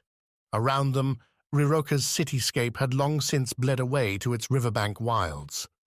Pines rose up along the banks, needled branches stretching over the rustling waters. Small rodents ran along, harried by cawing black birds. Things the captain called oakum paced their progress, 4-legged, fat-tailed critters with toothy maws. Every so often one would dart to the water, lunge their pointed mouth in, and emerge with a wriggling fish. "Stringy and dry," the captain said when she pointed out the first one. "If you're starving, they'll serve. Otherwise, anything's better." "Sounds like you know from experience," Tawny had replied. "Experience you might share soon enough." The captain offered nothing else, save turning back to her till and the river ahead. Wax and Quick had been called aft, stuck back there to manage the rollers' own fishing nets, the poles dredging bait in the water. According to the captain, they'd not had time to stock up the ship enough for the journey as it was, much less with 4 more mouths to feed. Scavenging would be in order. "As if there's not any towns along the way," Bliss signed. She and Tawny, despite the hour, had their own job, cleaning branches and other crud off that big wheel, churning away up front. Bliss wasn't sure how it worked, what made it move, though Tawny said it required a boiler and explained why the captain's 2 other crew rarely made it up top. "We stole the best jobs on the ship," Tawny said, as they used a couple wood poles with sweeps on the end to snag debris. "Bet they're not happy with us." "Why wouldn't the captain stick us with the worst ones?" "Because if we botch this, the wheel gets a scratch. You mess up the boiler, the whole roller explodes." Tawny, wrapped like Bliss in thick Foti linens, looked a bit like a grey mound, with a stick flailing out. "We've been churning all night and day so far, too. The captain wouldn't be able to keep moving like that without our help." In a way, knowing they weren't just leeches on the journey gave Bliss a boost. For all Wax's confidence in their attempted sneaking onto the raft, Bliss hadn't done much thieving in her life. As the captain said, it worked for survival, but if it wasn't necessary... "You Viz must really keep yourselves in the dark," Tawny continued. "You've never seen steam power. I'll grant it's pretty rare, but hang out on any civilized isle and you'll notice it." "Are you really calling Viz uncivilized?" Tawny had the grace to scrunch up her face, embarrassed. Her hair, tied back like Bliss's to keep the wind from smacking bangs into their eyes, showcased the bandit's forehead, smooth, save for a slight red line running up from an ear to her scalp. Another scar with another story Bliss hadn't earned. "You know what I meant? Not modern." "Getting worse." Tawny sighed. "Look, I've never been to Viz, okay? All I have is rumors. What I've heard. They say your isle's a paradise, but that you're all weird, not like the rest of us." "Like the rest how?" Tawny stared hard at the wheel. "They say you don't care about power." "That makes us strange?" "You and Tamas, yeah." "Do you care about power?" Tawny nodded. "Not like being a queen or anything. But I want to control my life, protect myself, my friends." The bandit shot Bliss a certain look as she finished. Not knowing what to do with the sudden silence, the odd glance, Bliss swept her pole to the right, clapped Tawny on the shoulder. "Hey, what?" Tawny yelped, dropping her own pole to rub the spot. "Sorry, I was trying to get a leaf you missed." "Thanks, jerk." By midday, the pine forest gave way to rolling, thistle-coated hills and twisting waterways, the river joining and splitting off with others. Sometimes it seemed wide enough to swallow Kitai, other times the raft funneled through such narrow canals, Bliss would find her breath holding as the captain maneuvered around a tight curl.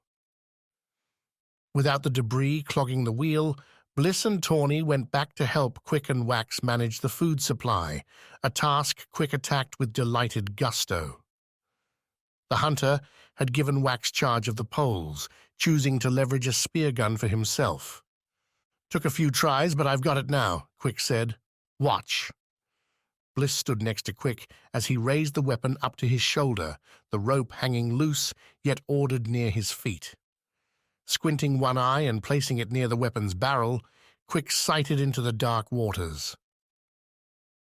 After nary a few seconds, the hunter pulled the trigger, sending the spear flashing into the water downstream.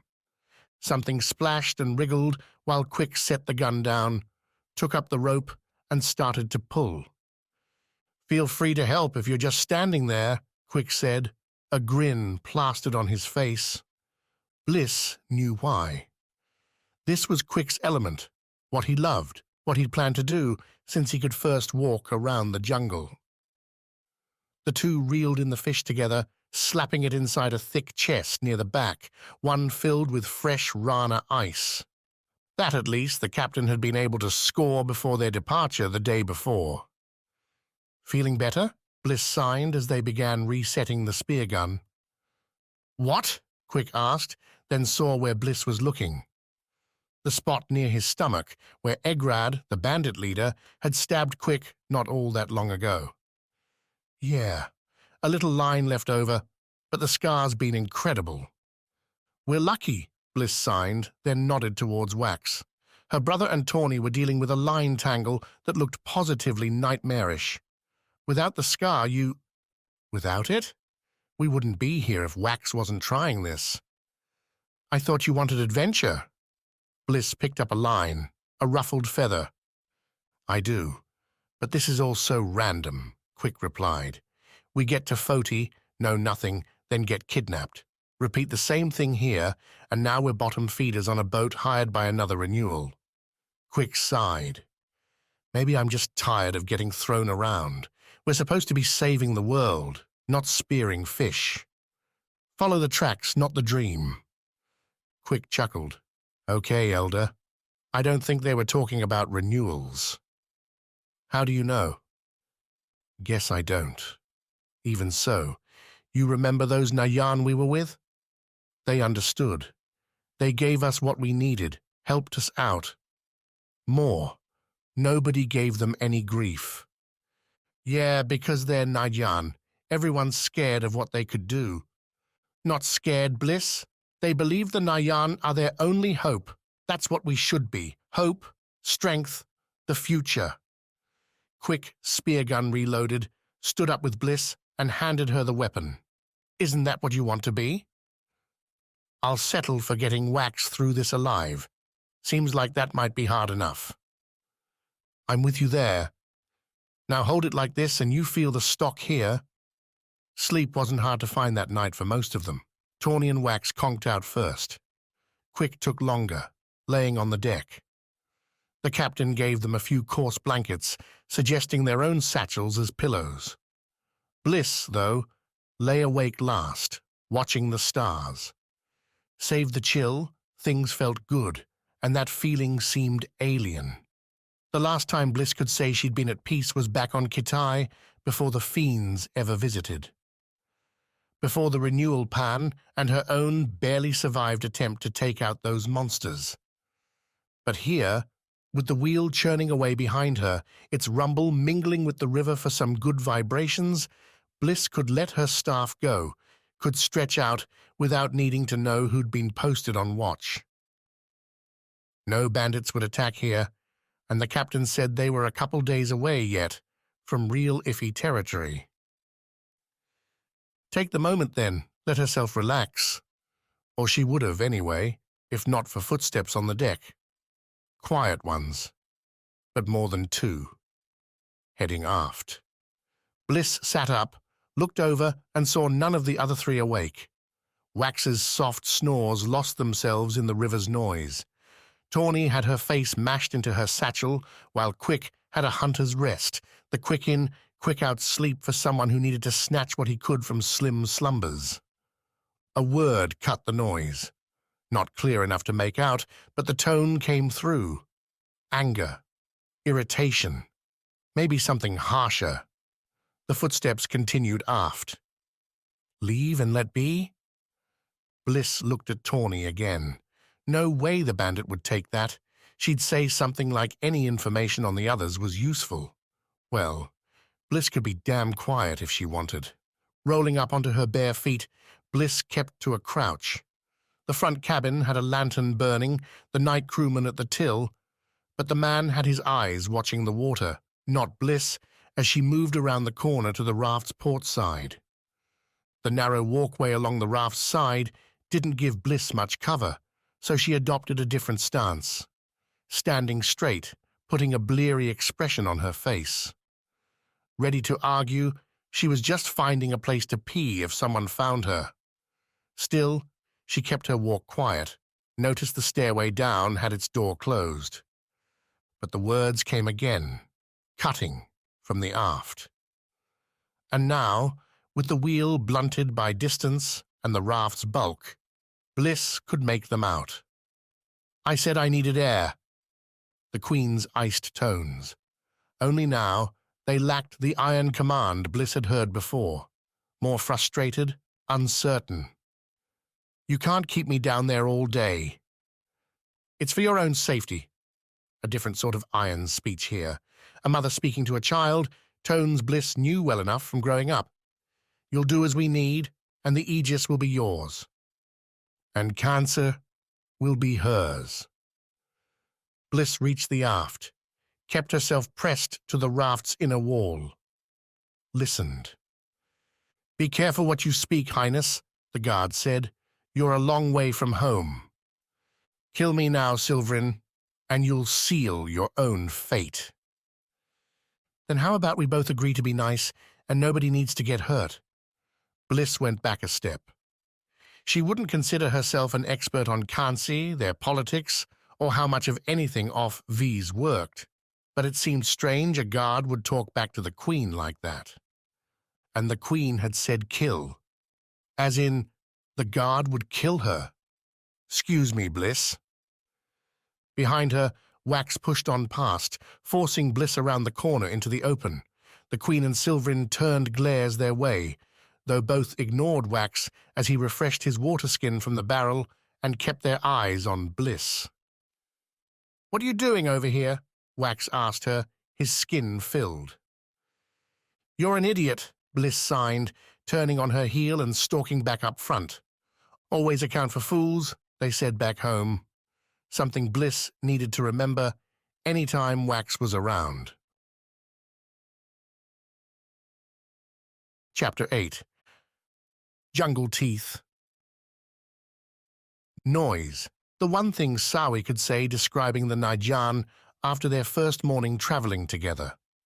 Despite the cleared path southeast, a several days' journey to the Naijan outpost and the great Sana, Gladring's squad, packed as if preparing for a months-long expedition, and a dangerous one at that.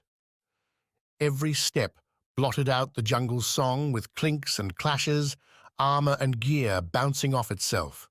Naiyan conversation contributed to hard syllables and city slang, mashing with the verdant wildlife around them. Sawi winced every time she saw a soldier kick a plant aside or hack away an offending vine. The gatherers maintaining these routes did so with respect, moving plants to where they could grow without interference, not killing without thought. The Naiyan were all too happy to take as well, accepting Sawi's offered food, fresh-baked fish, and fruit for breakfast with barely any thanks and no offer to reply in kind. The children who'd followed Sawi to watch the Naijan leave, hoping for a trinket or two, went away empty-handed. Gladring and his scholars did their part to keep her attention, at least. They peppered Sawi with questions about this and that, everything from Vis customs to the names of plants and animals witnessed on their journey. The scholars, with strange paper scrolls, recorded everything she said. The whole combination cured Sawi of any shyness, spoiled fascination into crass curiosity and acid archness, prompting Sawi, at their lunch break, beneath a warm sun, in a grove crawling with speckled pink and white flowers, to ask Gladring what they wanted. "Everyone here has different goals," Gladring said, more genial now than the night before. Sweat soaked his face, but Gladring seemed not to mind. His black and purple robes, dirty now, staying on. "Several of these guards are going to reinforce the outpost or trade rotations with ones already there. These scholars belong to different tenets, some recording information to be shared back home, while others look for ways to use it." "Use it?" "Just as you would back in Kitai, Sawi." Gladring accepted some cured meat from a guard, offered a piece to Sawi, who refused. Only one for your own foods? They're what I know. And venturing beyond what you know is a frightening thing? With Wax, Sawi wouldn't have said so. Together, they'd found the unknown a place to be explored, conquered. Alone? I'm here, Sawi said. Let's leave it at that for now. Of course. Though if you find it difficult to try even a little of something new, you're going to find leaving Vis very hard indeed. Who says I mean to leave? Gladring chuckled, a frog-like burble. Perhaps you will surprise me, Sawi, by not showing up at our boat on the day of departure, but I do not think so. The afternoon played out much the same as the morning, a steady hike slowing as the sun dipped to an early winter rain. The path muddied, the Nayan mood soured. Sawi pointed out the thicker canopies to stay beneath, found most Nayan too stubborn, too dismissive to take her advice. Gladring, though, followed her steps exactly. Evening found the storm letting up, a camp pitched in a gloomy, buggy dark. Fires proved hard to light, smoky spitting things. Sawi would have simply scaled a tree, tied herself to a branch, and enjoyed some fruit and an early bedtime. Instead, she helped the intruders find some small comfort on the wet, mossy forest floor. "What's that, then?" asked a Nayan guard, loud enough to draw everyone's attention. The man had his vulge unlimbered, pointed the curved spear through the trees. His target, 6 small, flickering orbs spaced well enough as they moved, well back and cloaked in the dark. Before Sawi could speak, another Nayan soldier gave a sharp whistle, sending the camp into a scramble. Gladring and the scholars made for the middle, the Nayan guards drawing weapons and forming a ring. Sawi, eyebrows raising throughout, watched, laughed when the formation finished, leaving her on its outside. "Get behind our spears, girl," snapped the guard who'd made the order. "We can't protect you from the fiends if you're out there." "Fiends?" Sawi asked, keeping the laughter in her voice. "Strange, is it not, that the native doesn't seem concerned?" "Tell us then," Gladring announced from the middle. "If we shouldn't be worried, why?" "Those things won't hurt you," Sawi replied. "Several Hanoko, a mother and her kittens. This is their territory, at least through the winter, till the kittens go their own way. Hanokos won't hunt a group like us." Sawi let a sly grin slip on. "Though I suggest going in pairs if you need to leave the fire at night." "If it's dangerous, we ought to chase them away," the Nayan guard said, the words directed at Gladring. "We can't stay here if there's a chance they'll attack." "Will these Hanokos respond to a threat?" Gladring asked Sawi. "This is their home," Sawi replied. She picked up and put down a dozen different ideas, deeming each too far beyond these urban soldiers. "You won't scare them away. You'll more likely frighten them into a fight, which you do not want." "Then you believe we're safe?" "There's easier prey out here than us. You'll be fine." Gladring, standing tall over his guards, gave Sawi a nod. "We'll trust the native, Captain. Relax your arms, though the watchman should be more vigilant." "I'll take the first shift myself." The captain, who looked like all the others save a gold circular pin on his breastplate, stamped his vulge in the ground as he spoke, as if that made him intimidating. Sawi tried not to laugh, and mostly succeeded. While the rest of the camp settled in, Gladring approached Sawi, who was trying to decide which tree would make a more comfortable bed. "Can you take me to find them?" Gladring asked. "These Hanokos?" The eyes had vanished soon, after the captain's panicked whistle. Finding the large cat's trail in the dark wouldn't be easy, even for a veteran Vis hunter. "It's not a good idea," Sawi replied. "We'd likely stumble around in the wet until, bored, exhausted and dirty, we came back here with nothing to show." Disappointment drained Gladring's face. the urgent sparkle in his step dying in a sigh. "That's a no, then?" "We've got a long walk tomorrow, Tenet, and the day after. Better rest while we can." Gladring's eyes narrowed, his hands, fingers curled tightly around each other, and if Sawi guessed right, some small object between them. "You don't trust me out there in the dark," Gladring said. Not a question. "You don't think me capable?" Sawi blinked. The man spoke the truth, albeit one she'd not put into conscious words till he himself said it. "You and your people don't belong here," Sawi said. "You're not at home in the jungle. It's not so dangerous to me, who spent every day of my life in it. But you, a broken ankle, a prick from a poisoned thorn." "Is not your concern," Gladring said. "Whatever you might think of the Najan of me, know we are more than capable of handling your plants and animals." "Then why take me along at all?" "For this, right here."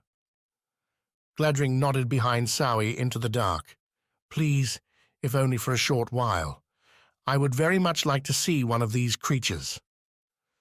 Sawi again started to voice her objection, but found the dissent fading even as it formed in her throat. So the man wanted to take a foolish wander in the dark? What of it? Getting away from all the Najan grumbling, their curses and complaints, might be a good thing before a night's rest. "A short walk," Sawi agreed.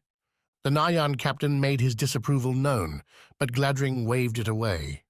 Declared he and the Viz could handle themselves, that they would stay close enough for the captain to effect a rescue should any fiends come prowling by.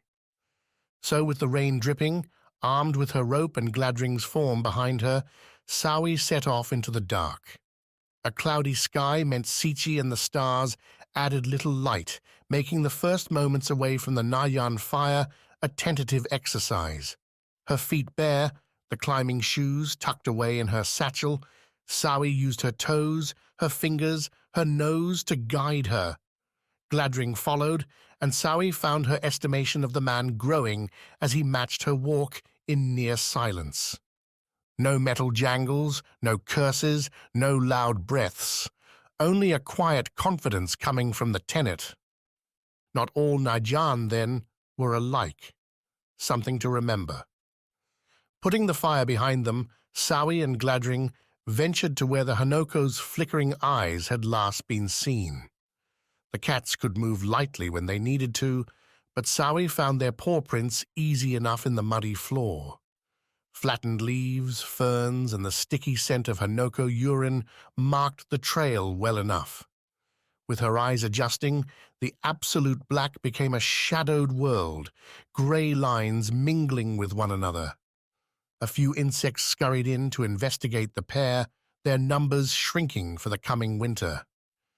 "Here," Sawi said, recognizing a weed to her left and reaching to crush its petals in her palms. Tiny pustules in the leaves broke to leave a small slime. "Rub this along your face and you'll be spared the worst bites." Gladring didn't protest, accepting the offer and spreading it on. Another mark in his favor. The man scored further points by not speaking as Sawi led them along the trail. She stayed low and soft, Gladring matched, and the two stalked the cats for longer than Sawi intended, the clues too clear to pass up. "The den," Sawi whispered, almost breathed, when they came upon the huge fallen tree. It had smashed into another, the two crumpling together to form a shelter, one that would last several seasons or more. "They'll be waiting in there." "Waiting?" Gladring asked. "Not sleeping?" "Hanoko's hunt as often at night as during the day," Sawi replied. "The mother might be behind us already, waiting to see if we make a move on her children." "But you aren't afraid?" Sawi straightened. "If we don't attack them, the Hanoko will leave us alone. Again, there's easier prey." "Unfortunate," Gladring said. "I would have liked to see one up close." Now Sawi turned around. Why? In the dark she couldn't make out the finer contours of Gladring's face, but read the rebuke in his tone. My reasons are my own, Sawi. I appreciate your efforts in bringing me here, but I'm afraid they are not enough. I don't... The Isles are in danger. A renewal has been called, and the Nayan are tasked with keeping us all alive until a new aegis is earned. Gladring put a hand on Sawi's shoulder, gave the slightest shove back towards the Hanoko den. To do my part, I must see one of these cats of yours up close. Now, if you would. The arguments against Gladring's idea were many. They played out, a frantic litany, as Sawi took the first step towards the Hanoko den. If the cats found her a threat, they would dive on the pair. They would attack and tear her and Gladring apart. Yet Gladring had suggested a single provocation. A single Hanoko up close could help save the Isles, could give Wax a better chance at success. How could Sawi say no? With her second step, she opened her mouth, gave a low hunter's whoop, the classic call when a catch had been found. A sound these Hanoko would have heard, would have learned to fear. So Sawi wasn't surprised at all when the shadows before her moved, fast and quiet, save for a growl, loud and rumbling, from the trees above. Chapter 9. Spear Games. When Bliss missed the third shot in a row, Quick knew something was up. His sister, who'd burned yesterday with him in the rollers aft, becoming experts with the spear gun, didn't botch her aim like that. Ever since she could lift that staff, blow a puff into a dart gun and send its needle into the tree, Quick's own father riled him by saying Bliss was destined to be the real hunter in the family. For all those muscles, his father said, she'd have you on your back and out in a few seconds' time. As every sibling must, Quick learned to deal with the digs, usually by joining the closest hunting party and taking out the frustration on his next dinner.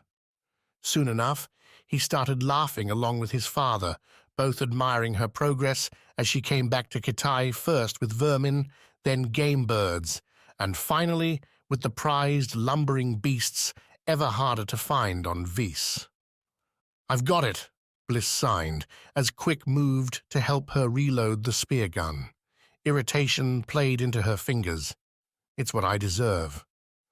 That irritation, though, didn't cross to her face, her eyes.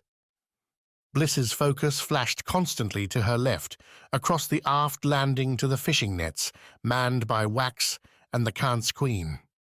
One of her guards stood nearby, watching the pair with what seemed like a permanent glare. The Nayan never looked that angry. Quick had to wonder whether the queen just chose the most difficult bruisers for the job. Then again, who'd want to coast around all 7 Isles with this bunch of jerks? Wax didn't seem to mind, his brother doing what he always did, digging into things with plucky aplomb. If Quick's parents declared Bliss the true killer of the group, they didn't know what to do with Wax. He'd been thrown free, left to figure things out as he spent the days swinging from one vine to the next. Quick gave Bliss space, took a longer look at both his siblings. A quiet smile ticked up. Not so long ago, they'd both been so tiny, Quick carrying them around the treehouse over to the inlet for a bath. Now, here they were, adventuring together. How lucky could one family get? "You going to block the whole boat?" Quick's smile slid to straight nothing as Tawny brushed by, a mid-morning snack in her arms. A tray fleshed out with small rice bowls, boiled off the same heat, running the roller on its churning journey northward. "Captain says you each get one, and that you're supposed to be happy about it," Tawny continued, holding the tray out to each person in turn. Even the surly guard took one, muttering a snip thank you. Wood spoons, each no larger than Quick's fingers, sufficed to scoop the soft brown grains into his mouth. The rice matched the day's taste, bland and harmless. Grey clouds that might have uttered snow with harsher weather blotted out the sun, but for once the wind didn't seem inclined to blow them away. Quick pinned that to the broad paddies rising up on either side and farther back. The makers of the very rice they ate now, and Rana's main crop, to hear the captain tell it. The last bit of good territory they'd be churning through before hitting Rana's northern expanse, its wilder rivers, and, eventually, the Whirlpool. "Like it?" Wax asked, and Quick thought he was the target, but heard instead the Queen's voice in response. "Fair," the Queen replied. "I'll not cast a word against the food of the vessel I need, though." "Scared the captain's going to dump you over the side?" Wax laughed. "She won't." The guard's interjection landed without humor, without doubt. The man scooped more rice, ground it in his teeth. "She's been paid. She'll deliver." The Queen looked frozen at the words, a set stare towards her own man, broken only after Wax cracked some bad joke about delivering a renewal like him to the Whirlpool. "A regular comedian, that guy," Tawny said, finishing her own bowl near Quick. "He's always been that way?" "As soon as he had a mouth, he used it to make us laugh," Quick said. "Or groan," Bliss signed. Done with the spear gun, she set it against the boat's back. "You two have a moment?" "Where else are we going to go?" Tawny asked. And Quick had to agree. The roller's size remained something of a mystery, as the Queen forbade the Viz group and Tawny from descending inside. Only luck had kept the weather nice enough to not force the issue, and the beautiful views kept Quick's wanderlust from taking control. But even so, he often lingered by the stair. The old urge to adventure, to explore, the one thing he and Wax had in common. Bliss shot another look at the guard, munching his rice. The man dined slow, given his constant looks towards the Queen. Protective, but then, rumors always said Kant's royalty had violent tendencies. "Last night, they were up here," Bliss signed, slipping a point towards the Queen, Wax, and the guard. "Wax?" Quick said, only to catch a glare from his sister. "Thinking she means this to be a secret," Tawny muttered, "though we'll need to keep up some charade." "Talk about Foti," Bliss signed, "the Tola cart and the Fiend." For a story not all that old, Tawny put on quite a spin, dropping into the discovery, the lava pit, the following fight and reunion between brother and sister. Already, Tawny twisted in bits of legend, descriptions bending reality and bringing in magic, delight, a natural embellishment. All the while, Quick watched Bliss's fingers fly, and he matched her with questions of his own. Tawny, still a novice at the lingo, mostly focused on her story, occasionally signing to Quick for him to laugh. Bliss's tale lacked Tawny's imagination, the monster, and the murderous triumph, but it had the absolute advantage of being important to their immediate situation. "You believe the Queen's being held against her will?" Quick signed. "You're certain?" "No way. I heard an argument, that's all." Back on Foti, when Quick had gone to the Nayan commander with their plight, the purple and black hadn't hesitated for a moment before declaring their intent to rescue Wax. By that night, the sloop had been loaded, casting off and risking poor lighting to save his brother's life. Not because Wax was a Viz in need of help, but because he was a renewal, and the world needed his chance. If Bliss had it right, then the Queen might be a hostage, however unbelievable that would seem. And what exactly would they do with that information? "She's still here," Quick signed. "She's not trying to get away." "Because those guards are all over her," Bliss replied. "What would she do? Fight them?" A mistake that'd be. Quick figured the Queen's robes could hide a knife or two, and Kant's had a reputation with small blades. But against her 3 guards, with no support? Quick straightened. Tawny's tale neared its end, and they'd have to make a choice. "We don't know enough," Quick signed. "The Nayan wouldn't want any renewal pressed into this." Tawny snorted mid-line.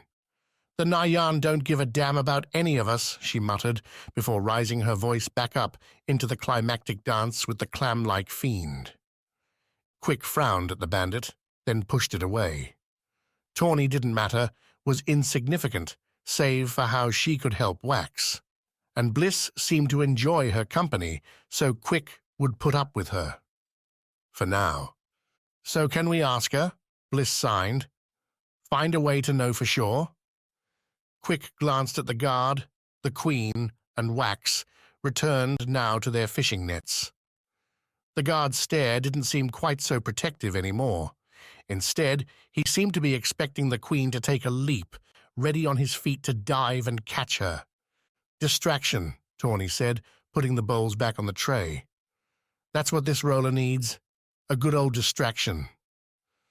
The bandit threw Quick a wink as she left, dishes acquired for a washing. A distraction? Bliss asked. How? Quick, though, had an inkling. I've got an idea. When it happens, you get Wax to ask her. You won't have much time. What are you going to do? Quick, though, just grinned. Told Bliss to step aside, picked up the spear gun, held it in on hand, lighter than the full spears he wielded back home. Easy. See, Bliss, you're holding it wrong, Quick announced.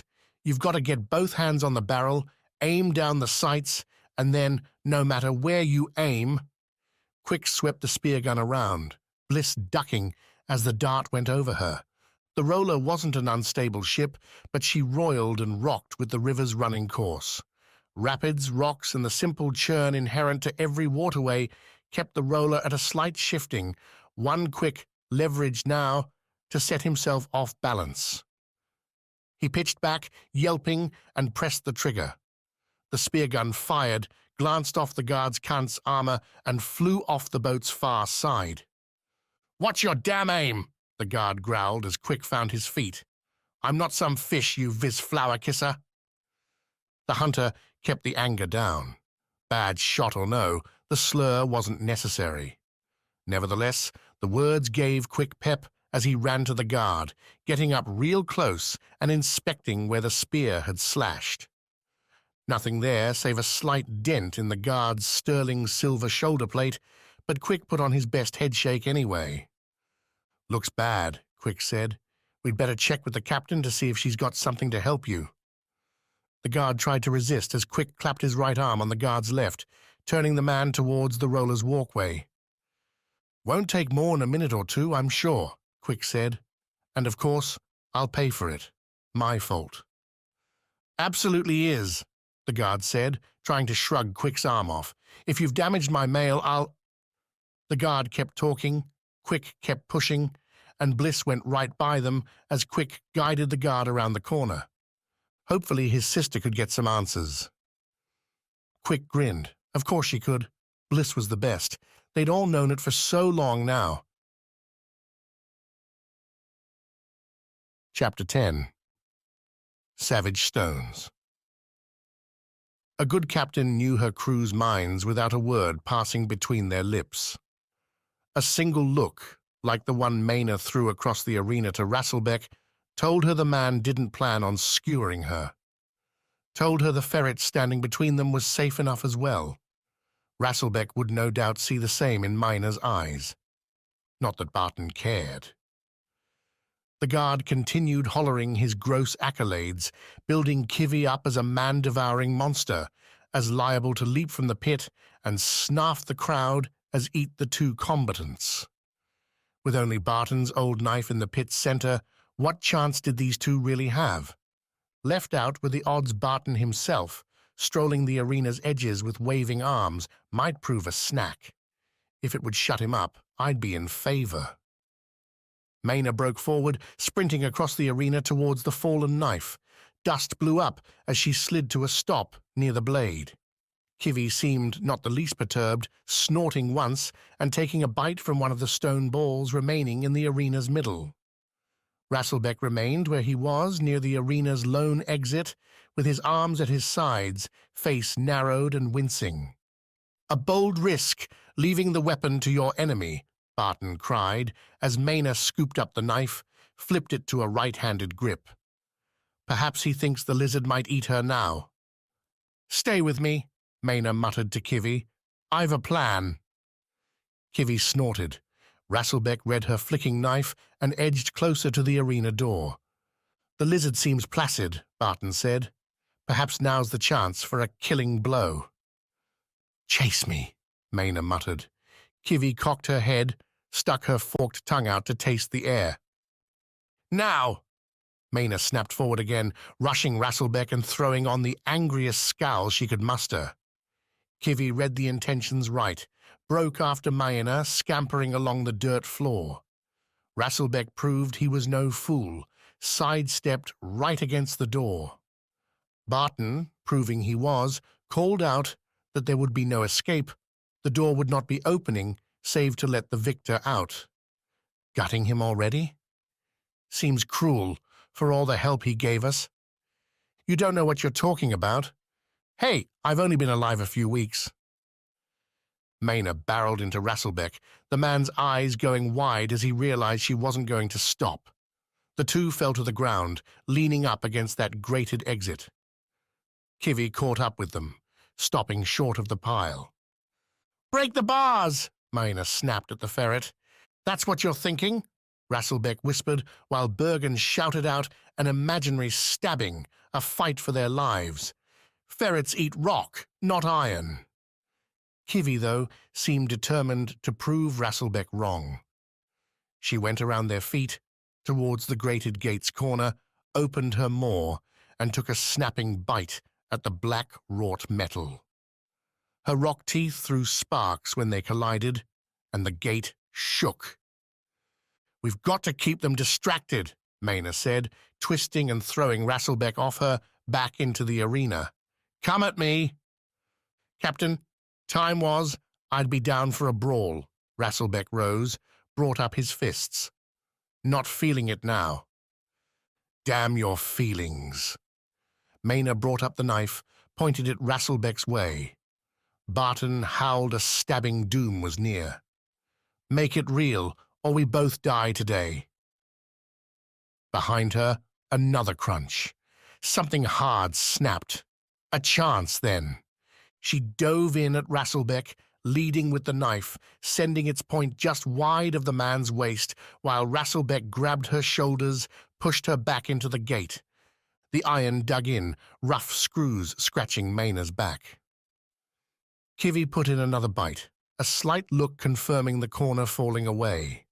Much more work needed to make enough room for an escape, unless either one planned to crawl free.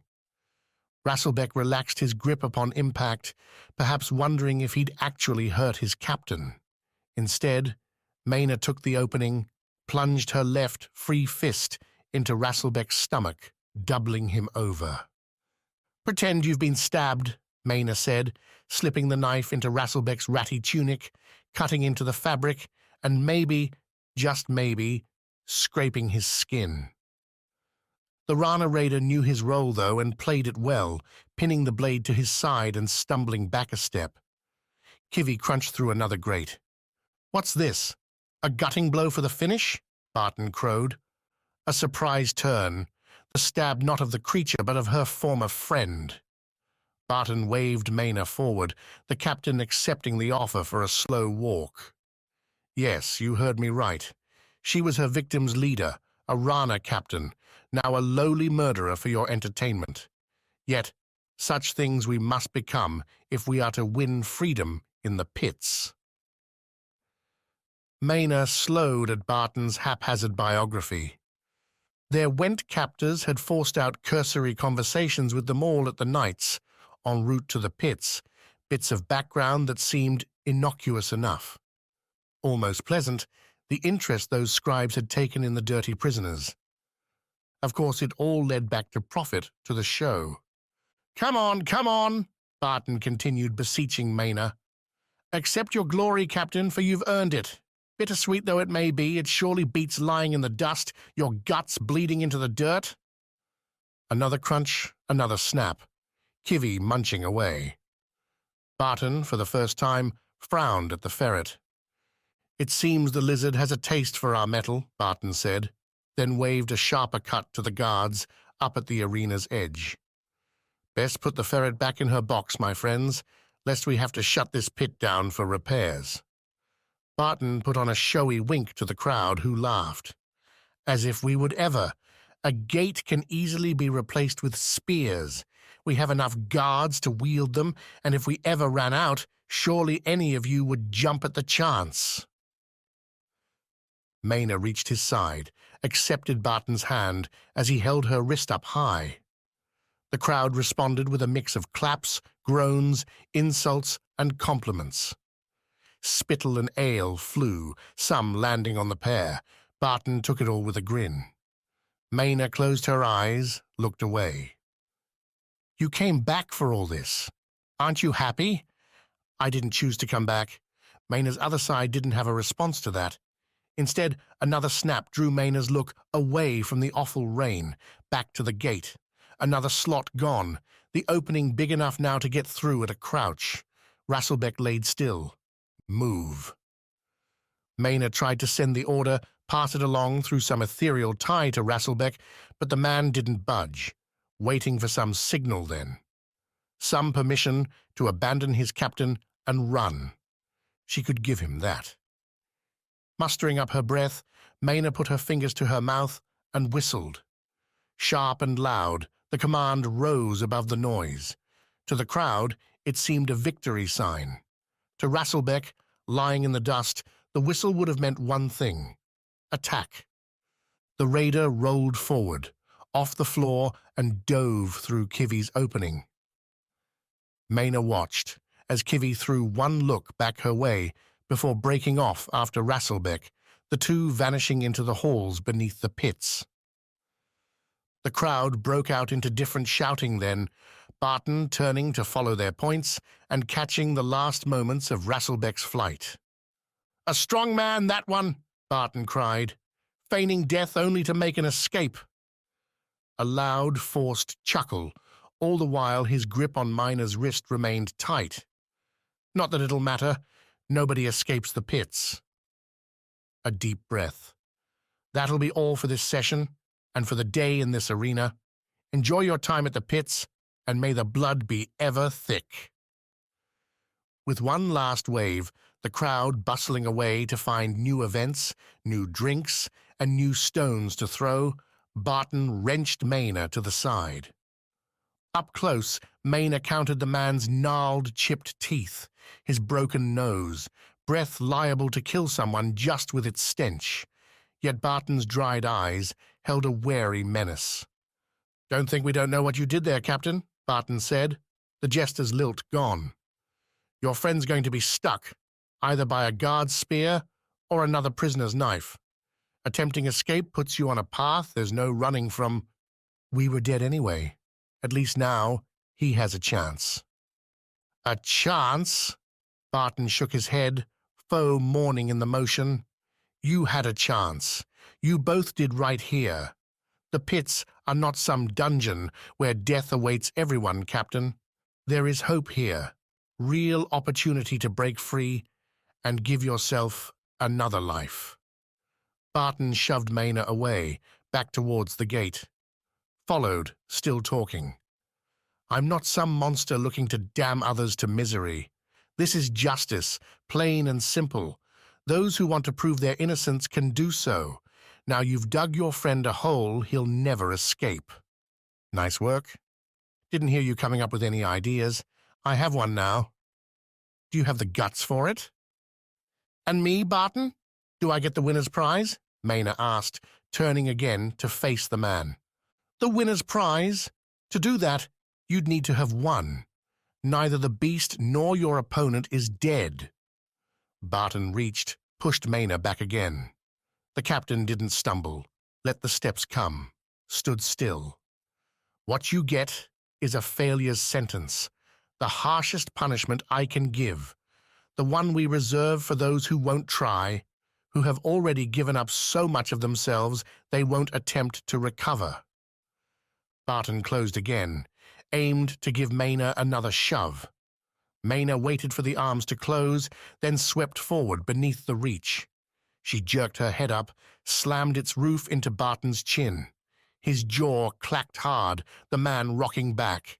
Maena snapped a kick with her right foot, catching Barton's ankle and sending him sprawling to the ground. Not a soul cried out, not a spear nor an arrow flew her way. The guard standing watch had gone with the crowd. Barton sputtered something as Maena closed, delivered another kick to the man, leaving him crumpled. Several steps past him, Maena bent down, picked up a stone ball. "Do it. Now." Maena turned around, holding the ball in both hands. "Heavy." Barton moaned. "Be quiet. You know nothing. The one thing I do know is that letting your enemies live will cost you." She lifted the stone. Barton rolled, put his hands on the ground, moved his knees under him. In another moment, he'd be up. "Don't be merciful now. You weren't with me. Finish it for once." When Maena left, crouching through the same hole Kivy had chewed minutes earlier, she left behind a silent arena. Her hands dusty, her feet red and wet. She looked right, looked left, listened, heard footsteps and curses coming the leftward way. So Maena, unarmed, wearing nothing save some linen scraps, broke right instead, listening to her instinct and that alone. For once, the voice in her head had fallen silent. Chapter 11. The Night Whispers. The Queen grabbed Wax's arm when the spear gun went off. Good thing, too. The sudden sound, the bright flash as the spear went flying by, bouncing off the guard's shoulder, had Wax stepping back into the roller's aft edge. He overbalanced, would have fallen over if not for the Queen's quick hand, its surprising strength, as she pulled him back onto the boat. "Keep your cool," she said as Wax steadied himself, motion erupting behind them. "I'm not your minder." "My minder?" Quick interrupted the question with an absurd line to the guard about his shoulder, some potential wound. In all his years, Wax knew Quick to be a caring man, but in a gruff, distant sense. No way he'd give a damn about some random Kant's guard. No way. As Wax traced what had just happened, Quick would misfire so bad either. "You're not listening, are you?" the Queen said, sharpening her tone enough to cut through. "Sorry," Wax said, still watching as his brother dragged the grumbling guard away. "I'm trying to figure out—" Bliss popped between the two, her fingers flashing. Wax refocused, caught the symbols, while the Queen, her composure finally breaking, narrowed her eyes, creased her mouth. "I heard a guard last night, her guard, threatening her," Bliss signed Wax's way. "You have to ask her if she's all right." A question. All morning, Wax had been lobbing them at the Queen and receiving little more than dismissals in return. She'd either go silent or rebound with a question of her own, avoiding an answer and replacing it with some mild inquiry about Viz, about Wax's home, what food he liked best.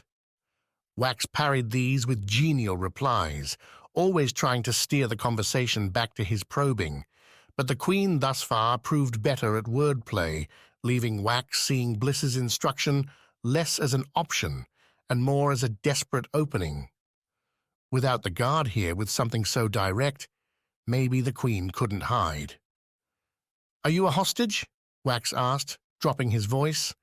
The waters, the cloudy morning wind flush with bird calls, and the roller's engine gave enough burbling noise to stall out eavesdroppers, but Wax saw little sense in being boisterous. After Sledge, after Foti, the group had adopted a new philosophy. Enemies were everywhere. The Queen took the question like Wax took to his fourth ale of the night, with a sort of soft stupor, as though being confronted with this reality had no ready comeback, no skilled repartee. She said nothing. Bliss, frowning, signed to Wax again. "My sister says she heard you last night," Wax said, then blinked. "Wait, Bliss, is that what you were doing when I stumbled into you?" Bliss rolled her eyes. "Stop being an idiot, Wax, and focus." "I'm not a hostage," the Queen replied, thawing from her stunned cell. "I'm a Cancer Queen. My guards are merely looking out for me. That's all." Wax glanced at Bliss, whose frown only deepened. "She's lying. Don't mean to insult you, Your Majesty will do," the Queen said, backing off a step, a solid scowl breaking over her face. "And I'll accept one nasty remark, but not two. Keep your suspicions to yourselves. Stowaways, no matter who they might be, don't get to disrupt my ship. Ask again, and I'll have my guards throw you overboard." With a rigid turn, one nonetheless perfect despite the ship rocking on the river's churn, the Queen stomped away, vanishing around the boat's corner. "Well, that didn't go so well," Bliss signed, pursing her lips. Quick played his part perfectly too. "I was impressed," Wax muttered, watching where the Queen had been, trying to put her puzzle together and failing. All that morning, while she dodged his questions, she'd been casting the poles and nets like a fisherwoman who'd spent a life in the boats.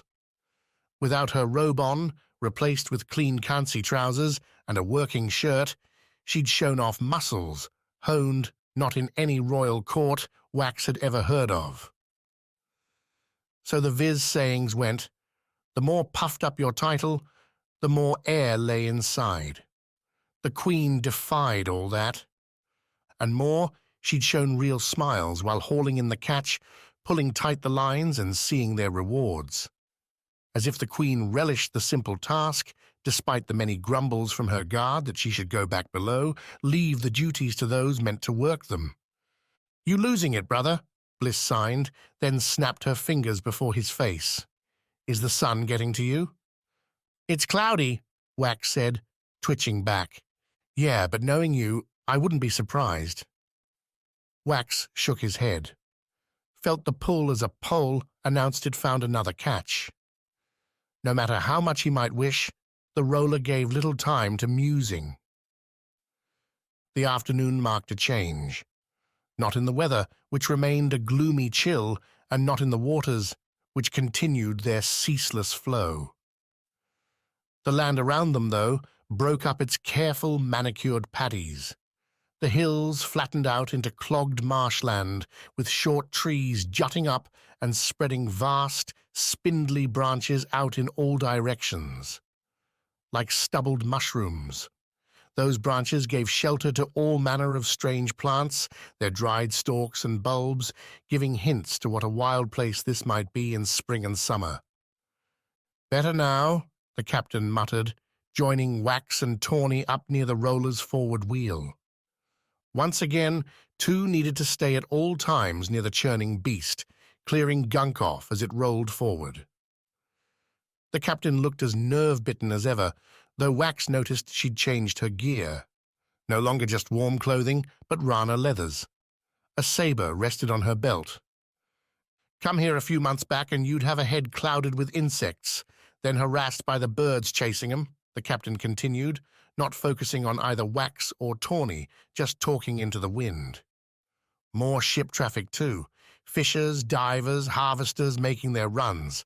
All done now, won't start again till we've got a new Aegis, summer or no. "Too scared?" Tawny offered, the question drawing a grimace from its target. "Too sensible, more like. The Whirlpool's a gate. Goes as far down as anywhere on the Isles, and it scoops up as much as it drowns. When the Fiends start coming, it's around the Whirlpool that they'll be." "Wait," Wax said. "Isn't the Whirlpool where the Skars are?" The captain nodded. "Every isle has its challenge, or so I've heard. Rana, you've got to get into that beast and come out with your jewel. The hardest one, I bet. Don't the Nadjan keep it protected?" "That's where we're going, Vis." The captain pointed towards the horizon. "Another day and we'll be there, though we'll not be moving overnight, not here. Too much in the way." "So the Nadjan are here?" The captain laughed, as ever putting her grim spin on the chuckle. "You better hope they're not all dead already." The dire mood seemed to shroud the roller as the sun, always hidden, let the world fade to dark. An anchor dropped, the engine turned off, and for the first time in days, Wax didn't feel, didn't hear, a roller's rumble. Everyone seemed to go quiet in response. The queen and her guards made no appearances, stuck below. The captain only opened the doors inside to dish out dinner. "Keep your weapons handy tonight," the captain warned, "and set a watch." "You're not helping?" Quick asked. "You let this ship sink. You're not getting where you want either. Don't let any harm come to her, and you'll get off alive tomorrow." Wax offered to take the first shift, settling in with his Foti blade. He missed the knife, unseen since the battle with the ferrets on Foti's lava flows. The two weapons had complemented each other. Now, in the ship's lantern glow, Wax turned his blue blade and watched the light. He'd barely used the sword since trading for it back on Viz. What an idea that had been. Protection. He'd managed one strike with it, the beetle in the Foti lava tube. All the rest, failures. Wax grinned. Not failures, no, just missed opportunities. Maybe Rana would give him a chance. Though how could one stab a whirlpool? The marsh didn't hold answers. Without the rumble, the few bugs couldn't compensate, leaving Wax largely in quiet. The clouds stuck around too, giving the night a closed-in feel. If Wax was one for ghosts, he might have claimed to see them drifting in the dark. Instead, he dangled his legs over the roller's edge, the blade resting in his lap, turned his attention to the two Skars, listened to their whispers. They grew as Wax focused, like a conversation turning to include him. Viz's Skar spoke in quiet, calm tones, while Foti's, in a manner like its birthplace, declared its thoughts in hard, short lines. What those thoughts were, Wax didn't know, but maybe tonight he could try to tease them out. Start with home first. If Wax wanted a speech, the Viz Skar didn't give him one. Instead, it spoke in repeated lines, the same 2 or 3 phrases over and over again in a language Wax didn't know. At first, Wax assumed the words were random, his hands resting on the Foti blade. He listened, found nothing to grab onto, until some insect found its dinner on his ear. When Wax moved his left hand up, brushed the bug away, the Skar changed its song, lighting itself up. The Skar grew louder, more excited, like Sawi telling Wax she'd found a new sana to climb. And with its thrill, the Skar seemed to work its strange magic, winnowing away the bite's pain, though the mark itself would take time. Different words, emotions when the Skar found its purpose. It made a certain sense, though Wax wasn't sure what he could do with that knowledge.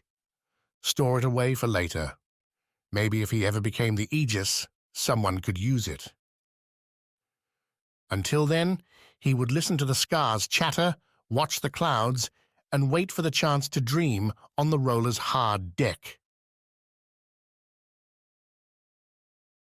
Chapter 12. Knives Among Friends. Sawi threw her arms out, gave a shout, not a scream, determined, confident, despite Gladring's idiocy. She took not one single step closer to the Hanoko den, and the big cats came no closer to her. Those glittering orbs stayed within their tree-covered shelter, the mother also keeping her distance. Don't project weakness, don't provoke a threat, and the Hanokos would leave her alone. Calm in the face of disaster, Gladring muttered. Are all Viz like you? If you don't head back to the camp now, I'll leave you out here, Sawi said without turning around. And willing to threaten me. Well, this wasn't what I was trying to learn, but I will walk away happy regardless. Apologies for the ambush, Sawi, but I had to know. Had to know what? Sawi asked, stepping backward once she heard Gladring's rustle through the ferns, the mud. Whether you were a spy. Sawi tried to get Gladring to elaborate, but the tenant refused, saying only that Sawi had passed. The response did nothing to diffuse Sawi's rising anger, damned justified after being thrown to the cat's mercy. She stewed in it the entire walk back to the camp, whereupon she scaled her chosen tree, a high, sturdy branch. As cozy as the soft ground. Likely not, but Sawi wouldn't find a knife in her back up here. The branch had another bonus. Its knotted gnarls lacked enough comfort to wake Sawi before most of the Najan, giving her a chance to do exactly what Gladring said she wasn't. Spy. The tenet, despite the sun's early light, had his scholars up and circled. He seemed to be leading them in some animated discussion, his arms blowing wide, pointing this way and that. At one point, a scholar raised their voice, Sawi hooked on the word Skar, only for Gladring to shut the man down with a violent denial. "This trip is only for research," Gladring said, his voice raising clear enough for Sawi to hear. "We want to know whether the fiends are congregating on Vis, whether they are making for the Great Sana. You all have your assigned studies. Beyond that, concern yourselves with nothing save your own survival." As he finished, Gladring looked up, noticed Sawi, and curled his hand into a summons. "Good to see you awake, Sawi. Another day's travel, and I believe we'll arrive, yes?" "If you keep up a good pace," Sawi shouted down, untangling her rope. "Then I rely upon you to keep it," Gladring replied. "Lead on." Despite Gladring's words, the Nayan didn't look to or listen to Sawi as they continued down the road leading towards the Great Sana. Gladring's estimations of their progress also proved off, with another night on the road likely despite the hard-pressed pace. It had taken Wax and Pan a couple days swinging through the jungle, and no marching group could match a pair of Viz for speed. Sawi, though, kept that opinion to herself, kept her words, her thoughts to herself too, and Gladring's band seemed fine, letting her stew. At least until the lunch break, when again Gladring abandoned his followers to find Sawi sitting alone in the sunny grove just off the road. "You don't care to join us? Tell us more about your isle?" Gladring asked, before pulling out some strange cracker and handing it to her. "A cinnamon cookie, baked on noctia, but I swear the recipe is from home." Sawi eyed the cookie, a hard white covered in brown dust. Cinnamon wasn't a word she knew, but Gladring wouldn't catch her afraid, wouldn't catch her tentative. She took it, ate a big bite, and had to lunge for her water skin to keep from coughing. The cinnamon meshed with the cookie in a burning sweet way, a nutty warmth blooming as the cookie dissolved in her mouth. "I'll admit," Gladring said, reading Sawi's expression and coming to the wrong conclusion, "these are better suited to the colder climes." "The cookie is fine," Sawi said, the hasty water dripping off her chin. "What's not is you trying to get me killed." "As I said, you're not the first person I've met with secrets," Sawi said, recalling Svarde and the Foti man's many half-answers. "You're not the first to look at me, at my friends, and think we're simple people with nothing to offer save some fruit and a warm sun." Sawi stood, brushed off the cookie's crumbs.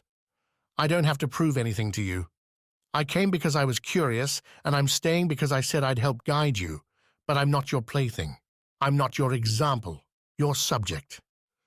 Gladring seemed to shrivel up as Sawi spoke, the man's warmth fading to a stiff regard.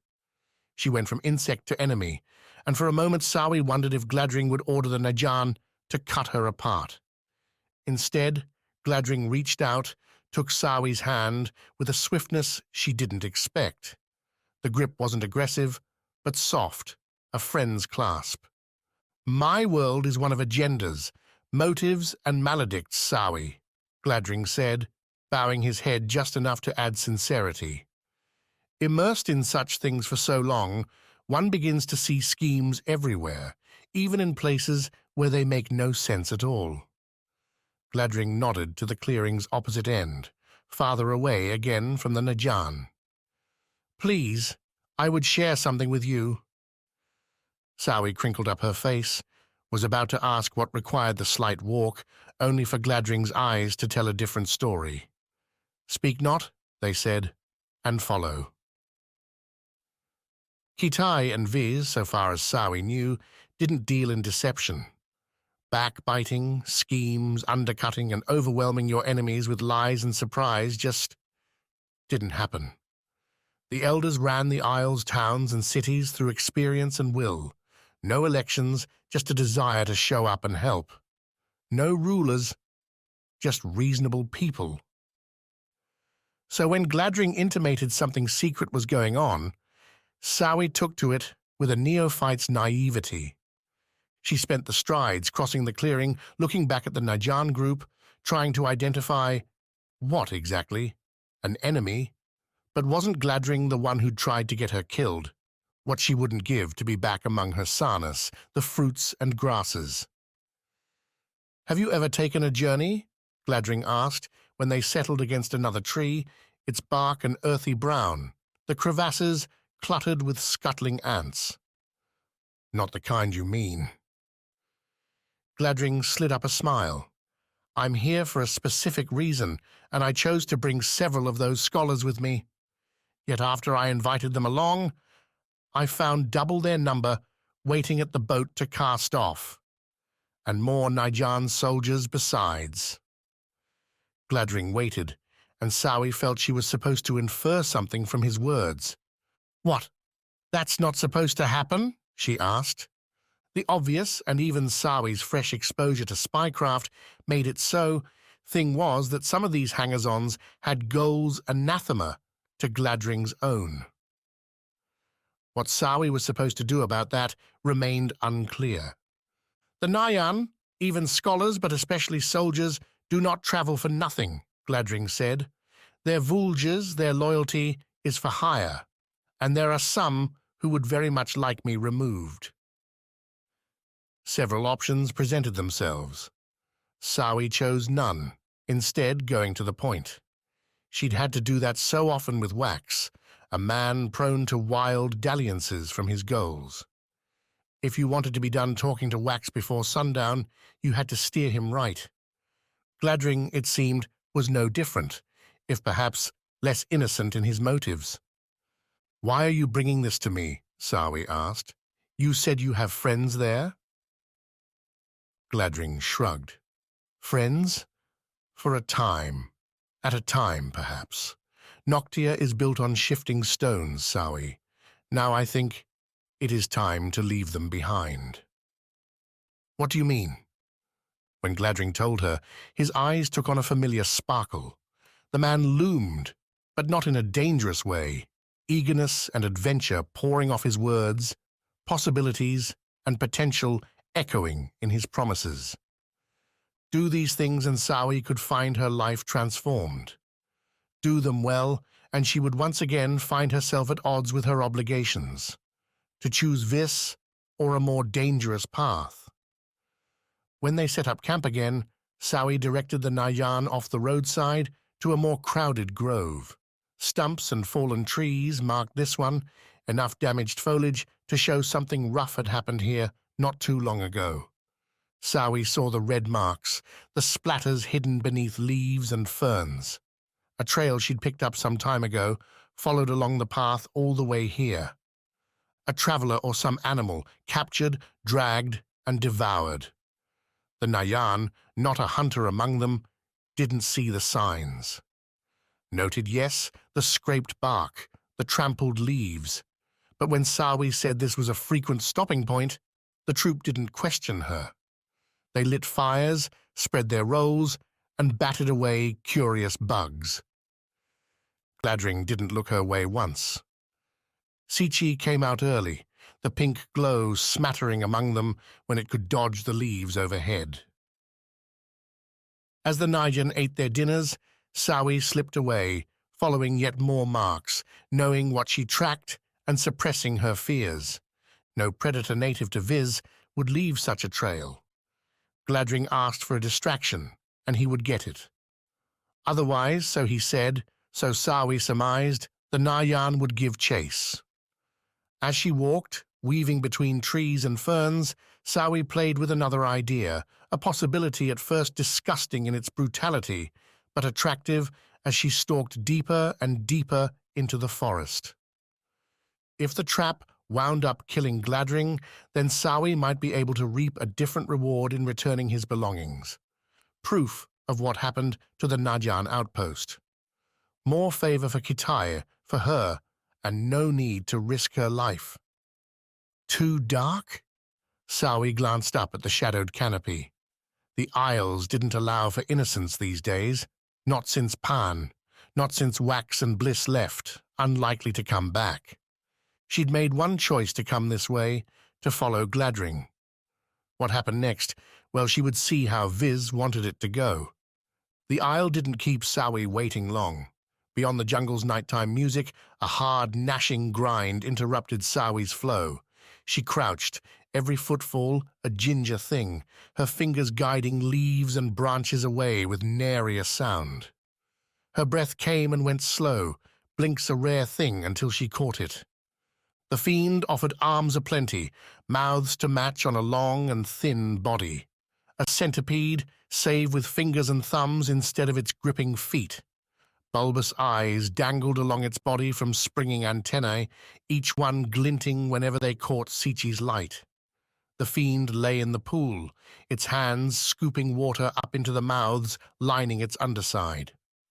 As large as two men put side by side, the fiend wasn't as scary as some Sawi had seen. That honor would forever remain with the giant beast that had assaulted Kitai, but would give Gladring what he wanted. With her right hand, Sawi felt around, found a stone. Lives balanced on pivotal moments. She'd let hers fall one way when she told Wax no and let him leave. This time, Sawi chose the chase. Chapter 13. Vine Bite. The marsh was kind enough to wait until Wax had traded off his shift, had fallen into a deep and pleasant dream concerning vines and swinging on them. At that point or so, Wax figured in the panicked first moments, when screams and shouts broke him open, the marsh decided he'd had enough of a break. Tawny's voice broke Wax's sleep shell first, a true scorching curse litany that Wax shot up wondering and pitying whomever could have earned such a tongue-lashing. The target wasn't hard to find. The question, though, was whether it was even one target at all. "The weeds are attacking us?"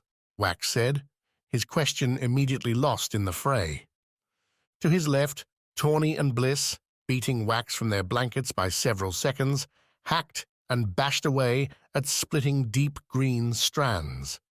As thick as branches and seeming to defy the common pull, yanking things in the air to the ground. The tendrils rose up over the roller's edge and swept, seemingly suspended towards them. A spiderweb spawning in real time, each thread coated in fine bristles. He'd be damned if one would touch him. A sword fighter, Wax might not be, but he could cut a few plants. Wax swept a slash through the nearest cluster, the bits falling to the boat's deck, while the remainder, spreading away from Wax and over the roller's bow, began its regrowth. "This thing's stubborn," Quick snarled to Wax's left, those gauntlets on and slashing back and forth. Every swing delayed the growth only a moment or two. "Not a fight we're going to win," Wax said, looking left as he cleaved more plants away. "Where's the captain?" "Asking the wrong guy," Quick replied. Tawny and Bliss curled in behind Wax, putting their backs to the boat's middle cabin. The encroaching fiend snarled up the sides, the floor, threatening to push Quick and Wax in alongside the pair. Once there, they'd be trapped, maybe able to keep the growths at bay till their energy ran out. Not the way Wax wanted to die. "Cover me," Wax said, snapping left behind Quick along the roller's overgrown side rail. "Cover you how?" Quick shouted. "I can't cover myself." Wax didn't reply, his attention taken up with broad cuts through the plants before him. 2 swings with the Foti blade brought Wax to the door leading down. Ahead, the rollers aft looked lost, already coated with tendrils. Behind Wax, soon enough, his way back would be the same. There would be no saving the roller. Escape, though? There, possibility lay. "Quick!" Wax called, his brother's working gauntlets visible. "Get Tawny and Bliss off the boat. Make for the shallows off the port side." "What about you?" "I'll meet you there." Wax wanted to drum up something more inspiring, but the encroaching vines didn't give him much time. More pressing, really, was why nobody had come dashing up the roller's steps. Surely with all the noise, all the shouting, the captain, her coupled crew, and the Kant's party would know disaster had found them. So why were they all still below deck? Then again, why would Wax care? He could turn back, dash off over the plants with his guardians. Let this fiend take one renewal off Wax's list, especially one beating him in the Skar collection race. Oh, right. Being the Aegis was a crap prize. Letting the Queen win meant keeping himself off that awful stone throne. "Wake up!" Wax yelled as he went through the narrow door. To his left, the captain's cabin lay empty. Its globe lantern was dark, but the glow from outside showed a disheveled cot. The roller's engine off, the till still. To Wax's right, the crew quarters appeared similarly empty, 2 bunks deserted, but satchels and gear still stuffed in the cubbies. So they'd woken up, decided to go down. The stairs sat before Wax, polished wood steps heading towards pure dark. No lamps glowing down there, few sounds either. Just ominous creaking, cracking, as boards sought to stay whole. Wax, keeping his blade before him, went down slow, giving his eyes time to adjust, to soak up as much as they could from the brave light making its way this far. At its bottom, the stair ended against the roller's starboard side, a T-shaped split.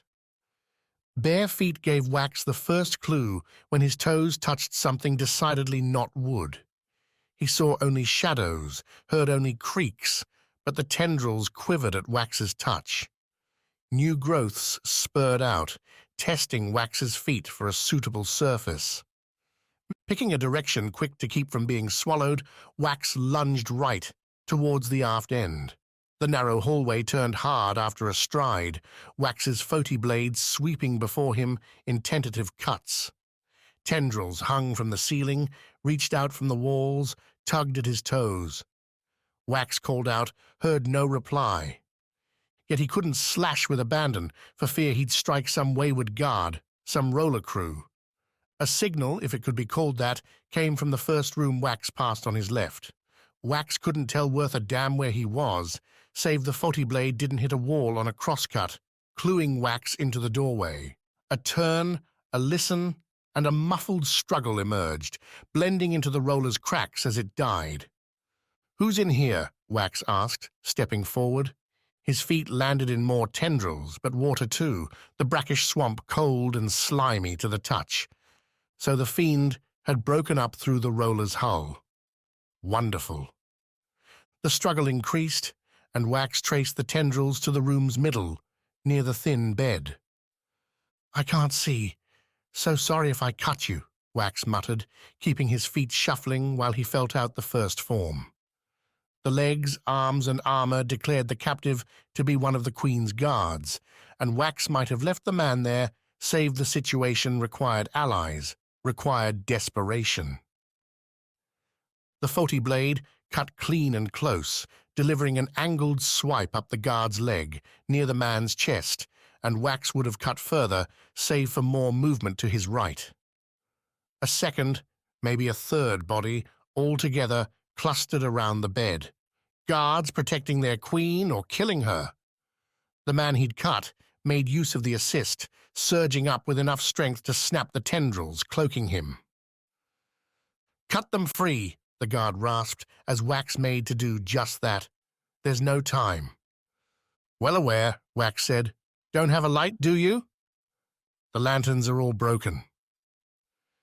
Nevertheless, working blind, the pair freed a second guard, followed by, yes, the Queen last among them. Tendrils closed in from outside, from below, but the guards found their form, swapping their rapiers for more precise knives and using them to keep an opening, worked their way towards the room's exit. "Stay with the Queen behind us," said Aikido, the second guard freed. "We've one more of our own to save."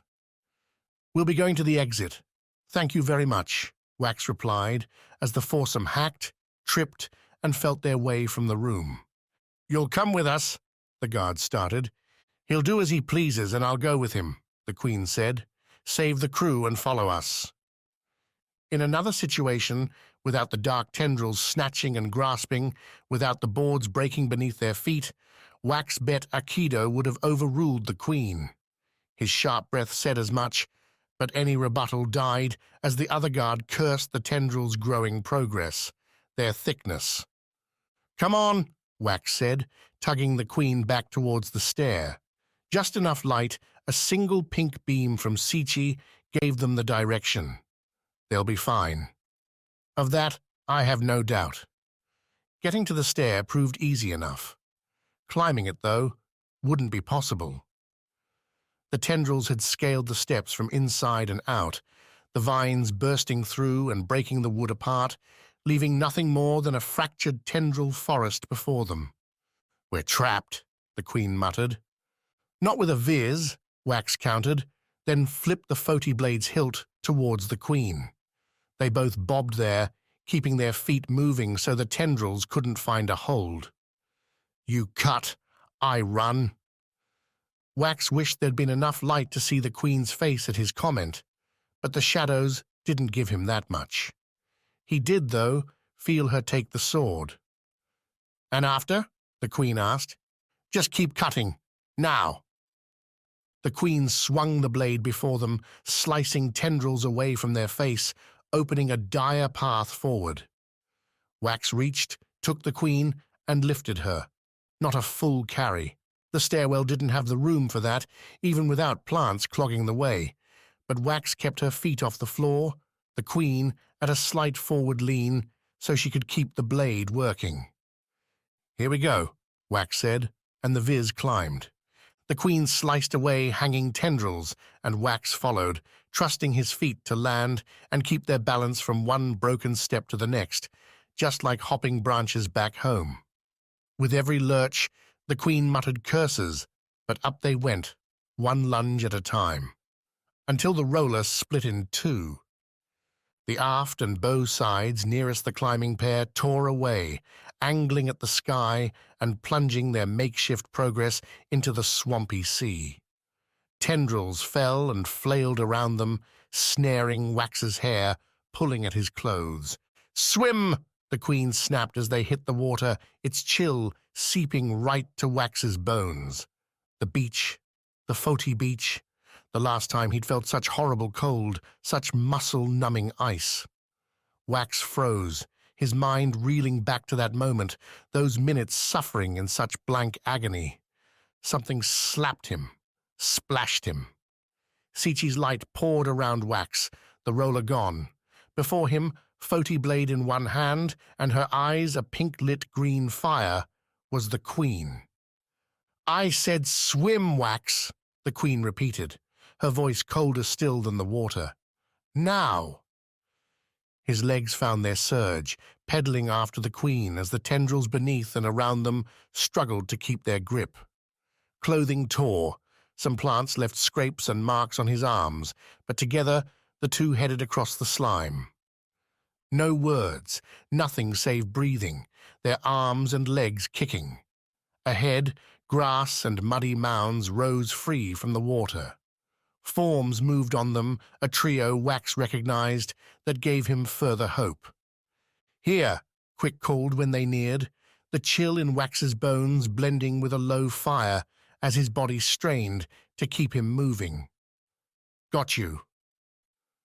The rope came out, scavenged with their satchels from the roller, and both Wax and the Queen rode it the last few lengths before climbing onto the muddy banks. Tawny and Bliss, scooping dried grasses, leaves, and twigs into a pile, had a small fire already growing. One, Wax and the Queen planted themselves near. Together, the whole band watched as the roller finished its life, the tendrils rising, encasing the whole ship in a plant lattice.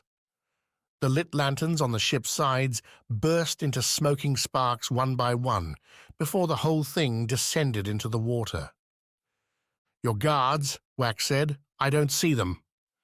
"Never count out a Kansi Queen's guard," the Queen replied, her steel features giving no hint to mourning. "It's the captain and her crew I'd grieve instead." True enough. Wax gave a slow nod. Behind them, he heard Quick, Bliss, and Tawny plotting their next moves, something he'd concern himself with after a bit more time in the fire's warmth. Until then, Wax reached over, took back his Foti blade from the Queen's side. She watched him. "Thanks for saving this," Wax said, then hesitated. Could he really call her queen after all this? Was there such a thing as nobility when they were soaked in muddy water, with little to their names save a few scars? "You can call me Ujo," the Queen said, seeming to recognize his struggle. The smile then, as small as it was, did more than her words to make Yuho real. Chapter 14. Victor's Price. Maena didn't have an objective, didn't have a focus after she left Bertan's body behind in the empty arena. Some dim part of her played at escaping, at attempting flight from these tunnels, and, after mingling with the degenerates gambling on the miserable lives here, walking into the wet tundra free. Free and alone. She'd turned right. Behind her, around the tunnel's curl, Rasselbeck and Kivi would be making their own try. The guards chasing them would no doubt surround the pair, drive them back at spear point to the dirty cell, even now approaching on Maena's left, her feet carrying the Rana captain on a slow walk ahead. Pennifer and Svarde might already be there, huddled against the dirt, waiting for another meal, another challenge. The others who'd shared their wagon ride, who'd been thrown into the contest. Dead, maybe, or ditched into some even worse game. Is that what has you so muddled? No. The Went pits were known. Nothing here surprised Maena. But you didn't think you'd end up here? Welcome to my little party. She'd spent so many seasons finding willing raiders, pulled them from their ships, rarely from their families.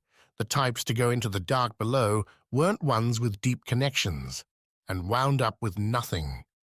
Most of her crew was likely here, stuffed in amid Went criminals and other captives, slinging mud at one another until they drowned in it. How could Maena have failed so badly? Not all bad, right? I'm here now and full of ideas. A voice in her head, herself carved different. Maena stopped. To her left, a split in the tunnel marched upward towards the surface. A gate there would be the only barrier between her and possible freedom. In her rags, Maena wouldn't get far before someone would take an interest. But even so... Look, I didn't let you come back to suffer all this self-pity. You didn't have a choice. I could have fought harder. You're a Rana, Captain Maena. Act like it. That's simple, right? Get over the grittiness in her stomach and push forward, find the saber's hilt, and swing it. Metaphorically, anyway. Now you're getting it. A little more spilled blood, and you'll be fine. To do that, Maena had to find a different plan. No huddled masses, no simpering escape. A breakout, with weapons and people, overthrowing the pits. There'd be guards, but they'd be fat and lazy on their privilege, simple to push over, just like Bertan. They'd... "Rana!" bellowed a thick voice, pouring off the tunnel's walls. Maena half-turned, tensing her legs in case she needed to run. "It's time we had a word." The man requesting the meeting stood with 2 guards behind him. Trailing those were Rasselbeck and Kivi, another militant duo with spear points at their necks. Warlord Yochi, the one who'd rounded them up upon their return to the surface.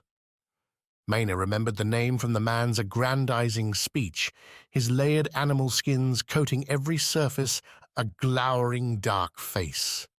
Near black eyes, veering between slits and circles. A heat came off the man, the same sort Maena had seen in the most brutal warriors on her journeys.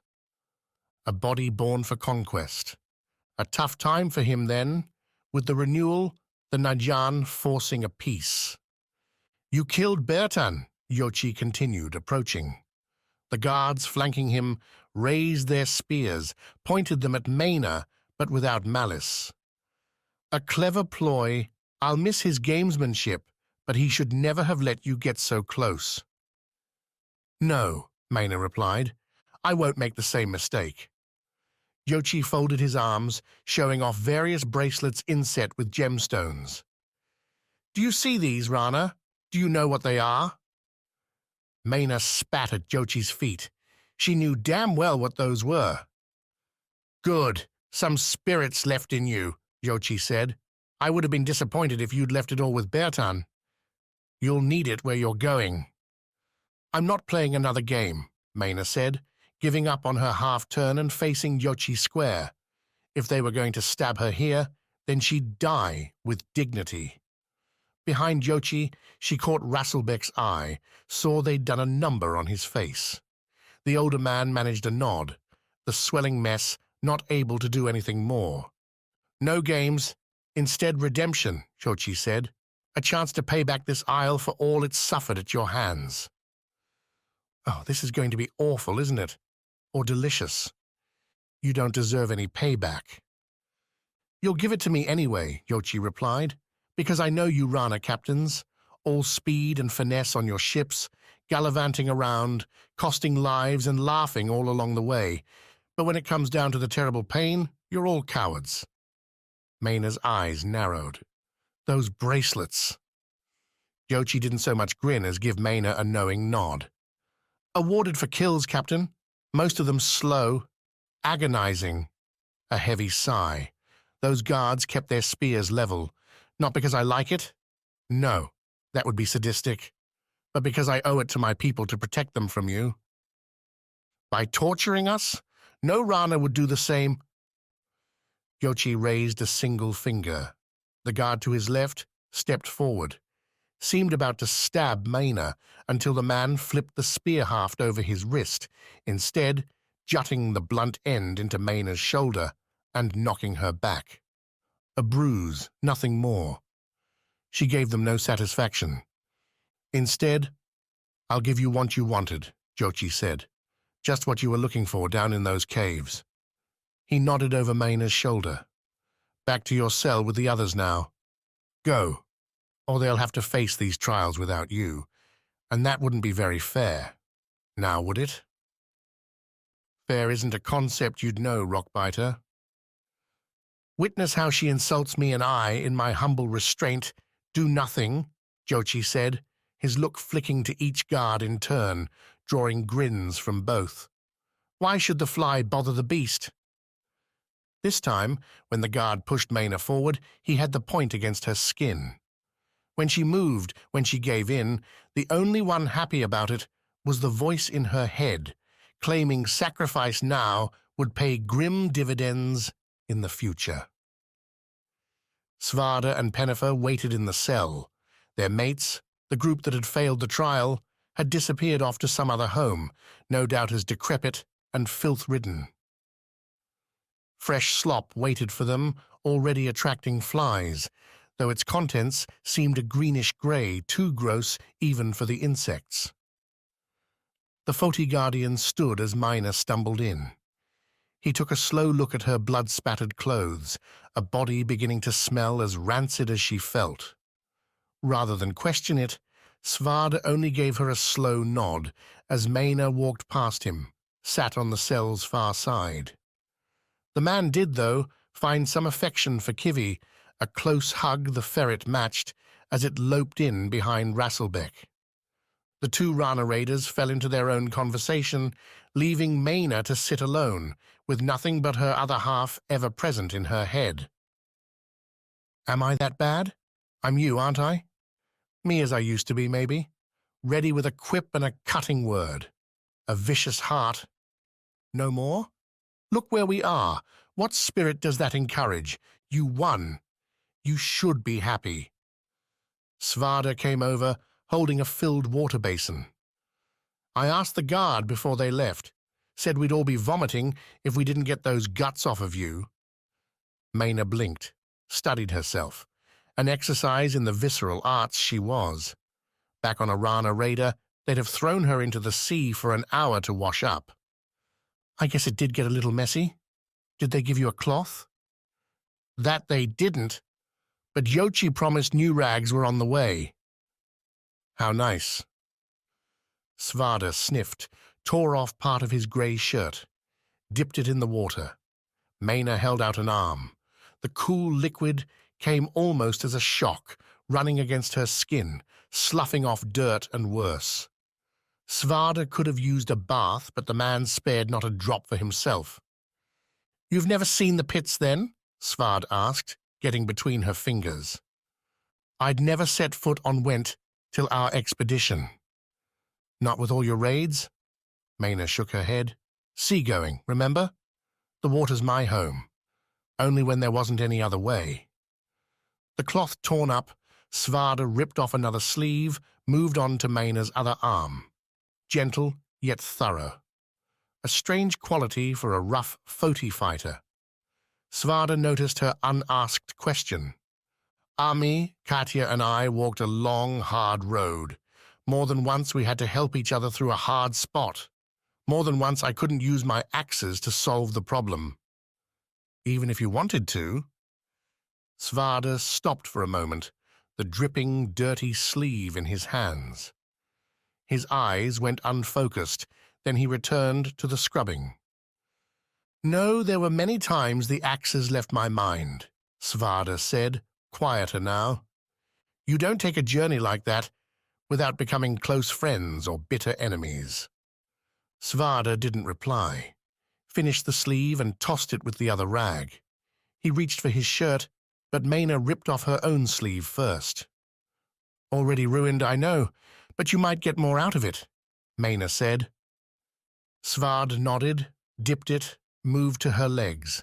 Maena could have done this, and just a scant few weeks ago would have had Svarde spitted on her saber for assuming she couldn't keep herself clean. But maybe, just maybe, after so much trauma, after so much injury, death and dirt, a little caring would help them both. The guard came with the promised clothes not much later. Svarde and Maena had little more than scraps left, ones they exchanged readily along with Rasselbeck and Pennifer. The guard, after returning with another requested water basin, stamped his spear on the ground to grab their attention. There's a reason Jochi is giving you all these favors, the guard said, practically shivering in excitement as he spoke. When the sun is at its midpoint tomorrow, you will share the arena with another quintet. It will be a contest before our best audience, one as worthy of your reputation as it is those you will be competing against. The winner will earn their freedom. Be grateful, get clean, and eat well. The guard chirped a chuckle. It might be your last dinner. Rasselbeck flung a Rana slur at the man, and the guard only grinned in reply before stomping off to find some other poor soul to harass. Another contest, Pennifer said, taking to the new basin to scrub her own scruffy self. What, more stones to stack? I bet they'll have us running races, Rasselbeck said. Kivi'll win it for us. The ferret snorted, went over to the rock wall and took a bite. Your stubby legs won't do us any favors if that's the line, Maena said. The clean-up job, her other half's continual prodding to lighten up, enjoy the violent life she could get, was nudging Maena from the darkness. Maybe Svarde can carry you. Won't be carrying anyone. Svarde stared at the ground, kneaded his hands together, though not of nerves. A warrior sharpening his weapons. The guard's not telling the whole truth. Tomorrow's not a contest for freedom. It'll be a fight for our deaths. Only question is how. Chapter 15. Swamp Walk. The marsh felt like home. Bliss repeated the thought to herself as she lay amid the mud, watching the small creature trundle through the reeds, the pools. The fen back on Vis hadn't been one of her favorite spots, what with its stifling heat and infinite insects. But it had the same life, the loamy scents and sounds belonging to a natural place. Something Foti damn sure hadn't had, and Rana had evaded up till now, up till the point when the 5 of them had been cast off the roller and forced to make their way northward with only their guts, gumption, and good luck. At least that's what Tawny called it. Everything seemed to come back to luck with the bandit, as though skill and tenacity were just accidents and fortune fate's true arbiter. Well, Tawny would have to think differently after this one. The creature, about as long as Bliss's arms placed end to end and dominated by a furry snout, scuffled through the plants, occasionally stopping to dig at some mud here, a grassy pile there, searching for bugs. Unfortunately for the beast, it didn't seem to have any suspicions that it might be the subject of a hunt. So innocent that for a moment, Bliss felt sorry for the thing. But only a moment. A hunter, especially one needing a meal to make it through the next day's hard work, and a marsh march had a way of making the legs burn, the mind fog with effort, couldn't let compassion doom herself to an empty stomach. Bliss tensed, brought one foot up near her waist and pressed it into the shallow mud, feeling it well up beneath her toes. Not much grip there, but enough for a flight forward. The creature closed within her staff's range, and Bliss launched, jabbing out with the metal end. A hit to the head ought to knock the beast out, give a simple success to the hunt. Instead, the mud failed her. Bliss's right foot slipped too far on the kick, letting her staff swing land woefully short of a killer jab, petering out instead into the grass. The creature jumped, flung out its legs, and actually flopped into the air. 4 legs kicked, buttressed by webbed feet, and upon returning to earth, the meal scurried away from Bliss, and right into Quick's gauntlets. Another rule of the hunt: if you could, set up an ambush. "Believe we're even now," Quick said, as they returned to the camp, filthy but happy with their catch, a satchel loaded with several prizes. Not all animals either. Mushrooms still rose in the marsh, though winter had robbed any fruits and other snacks from the reeds. "Only because I let you get that last one." "Let? You missed." Bliss shrugged. "Maybe I did. Maybe I didn't." Quick laughed. A good sound. One Bliss had been hearing more often in the couple days since the roller disaster, as if walking through the wilds restored the group. Jokes cracked up more than they had on the boat, and definitely more than back in Riroko. Smiles came, even on Yujo's face, confirming Bliss's suspicion that she held no love for her missing guards. The morning after the roller's sinking, Quick had led a short prayer to Vis for the apparently drowned crew and captain. He'd thrown the kanch in there too, only for Yujo to once again warn that they weren't likely dead. Wax pressed her on that score, but Yujo wouldn't elaborate, saying only that it took a lot to kill a Kansi Queensguard. But those mythical menaces hadn't shown up yet. Instead, it had been grey days, chill wind, and hearty hikes filling the hours. North, across a marsh thankfully at its lowest point of the season.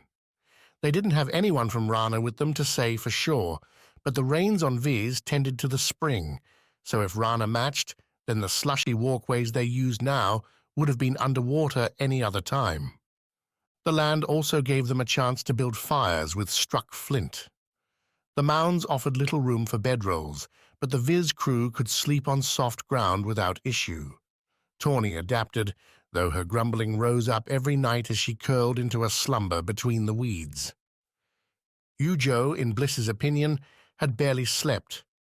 She always volunteered for first watch, and more than once on her own shift, Bliss had caught the Queen awake and staring off into the sky, the horizon, as if some answer lay in the fogged dark. Not that it mattered. The Queen was a rival, and while Bliss wouldn't mind her getting free from the guards' harassment, ditching Ujo off to deal with her own crises at the next town seemed like the best plan. Which was why Bliss frowned when, yet again, she and Quick came back to camp to find Wax and Ujo, heads together, going over how to keep the fire lit. "Whoa, that looks good," Tawny said, jumping up from sharpening her long knife. "Can I eat any of it now? I'm starving." "Better cook it first," Quick replied, setting the satchel down. "No telling what these things have been around." "Good work, you two," Wax added, looking up as Yuho struck some feeble sparks into the fire pit. "True guardians." "Didn't think being a guardian meant making you dinner," Quick said. "Guess you thought wrong." Bliss let Quick prep the meat for roasting and went over by Wax and Ujo. The Queen seemed focused on perfecting her flint work, so Wax gave Bliss his attention when she poked him. "Are you best friends now?" Bliss signed, nodding past Wax to Ujo. "She's trying to live, same as us." Wax frowned as he signed. "What's the problem?" "She's your rival. That's what. You're the one who pointed out her trouble with the guards." "I didn't mean to have her join up with us." Wax started to reply, but Ujo coughed, drew their attention. "If you're talking about me, I would hear it," Ujo said, setting the flint aside. "Nice work," Wax flashed at Bliss, as if this whole thing was her fault. "Sorry, Bliss is trying to tell me that we should be bitter rivals or something." "The scars? The Aegis? Is that what you're concerned about?" Ujo asked. Again, Bliss found herself starting to shrug, but stopped it. "No, this wasn't a time, out here in this swamped crap, to go halfway." Instead, she nodded, sharpened her look. "It will be mine," Ujo said, as flat and certain as if she was describing the weather. "I have the lead, according to my informants." "Informants?" Tawny asked from across the budding fire. "You have informants?" "From your own group, if I'm not mistaking you," Yuho replied. "Though why one of you is out here with these three deserves an answer of its own." Tawny's glib questioning burned at Ujo's words, a scowl as scathing as Bliss had ever seen coming across the bandit's face. "What is she talking about?" Bliss flashed the signs at Tawny. Quick, beside the bandit, wore his own skepticism, but the hunter turned back to the meal after seeing Bliss's signs. "That's right. Let the sister do the talking. She could get answers from Tawny without getting stabbed, which her brother couldn't do." "We've all got pasts," Tawny replied, slipping a three-fingered slash Bliss's way. "Not answering that question. I'm talking about the future. You think you'll win without any guardians?" "Once Kansei hears about their loss, another group will be sent," Ujo said, no sadness in those words. "If they're gone." "And then what? You get to continue on your merry way, snapping up scars without any effort?" Tawny asked. "Hey," Wax interjected, "she's trying. She's here with us." "By chance," Tawny snapped. "Without that fiend attacking, she would have just rode the roller right to the Skar, had one of her guards pick it up, and flounce on to the next." "You talk like you know me," Ujo said, that ice turning to steel. "You thief, do not. Spit more slander, and I'll have it out with you. Right here." "Royalty against a ruffian?" Tawny grinned. "I like those odds." "But I don't," Wax said. Her brother was ever the peacemaker. He'd often be the feud starter too, but Wax seemed to avoid violence as much as possible. The guy always joked about being a hunter, but alone, Quick and Bliss figured the gatherers would be as likely to take him. Not that such things mattered now.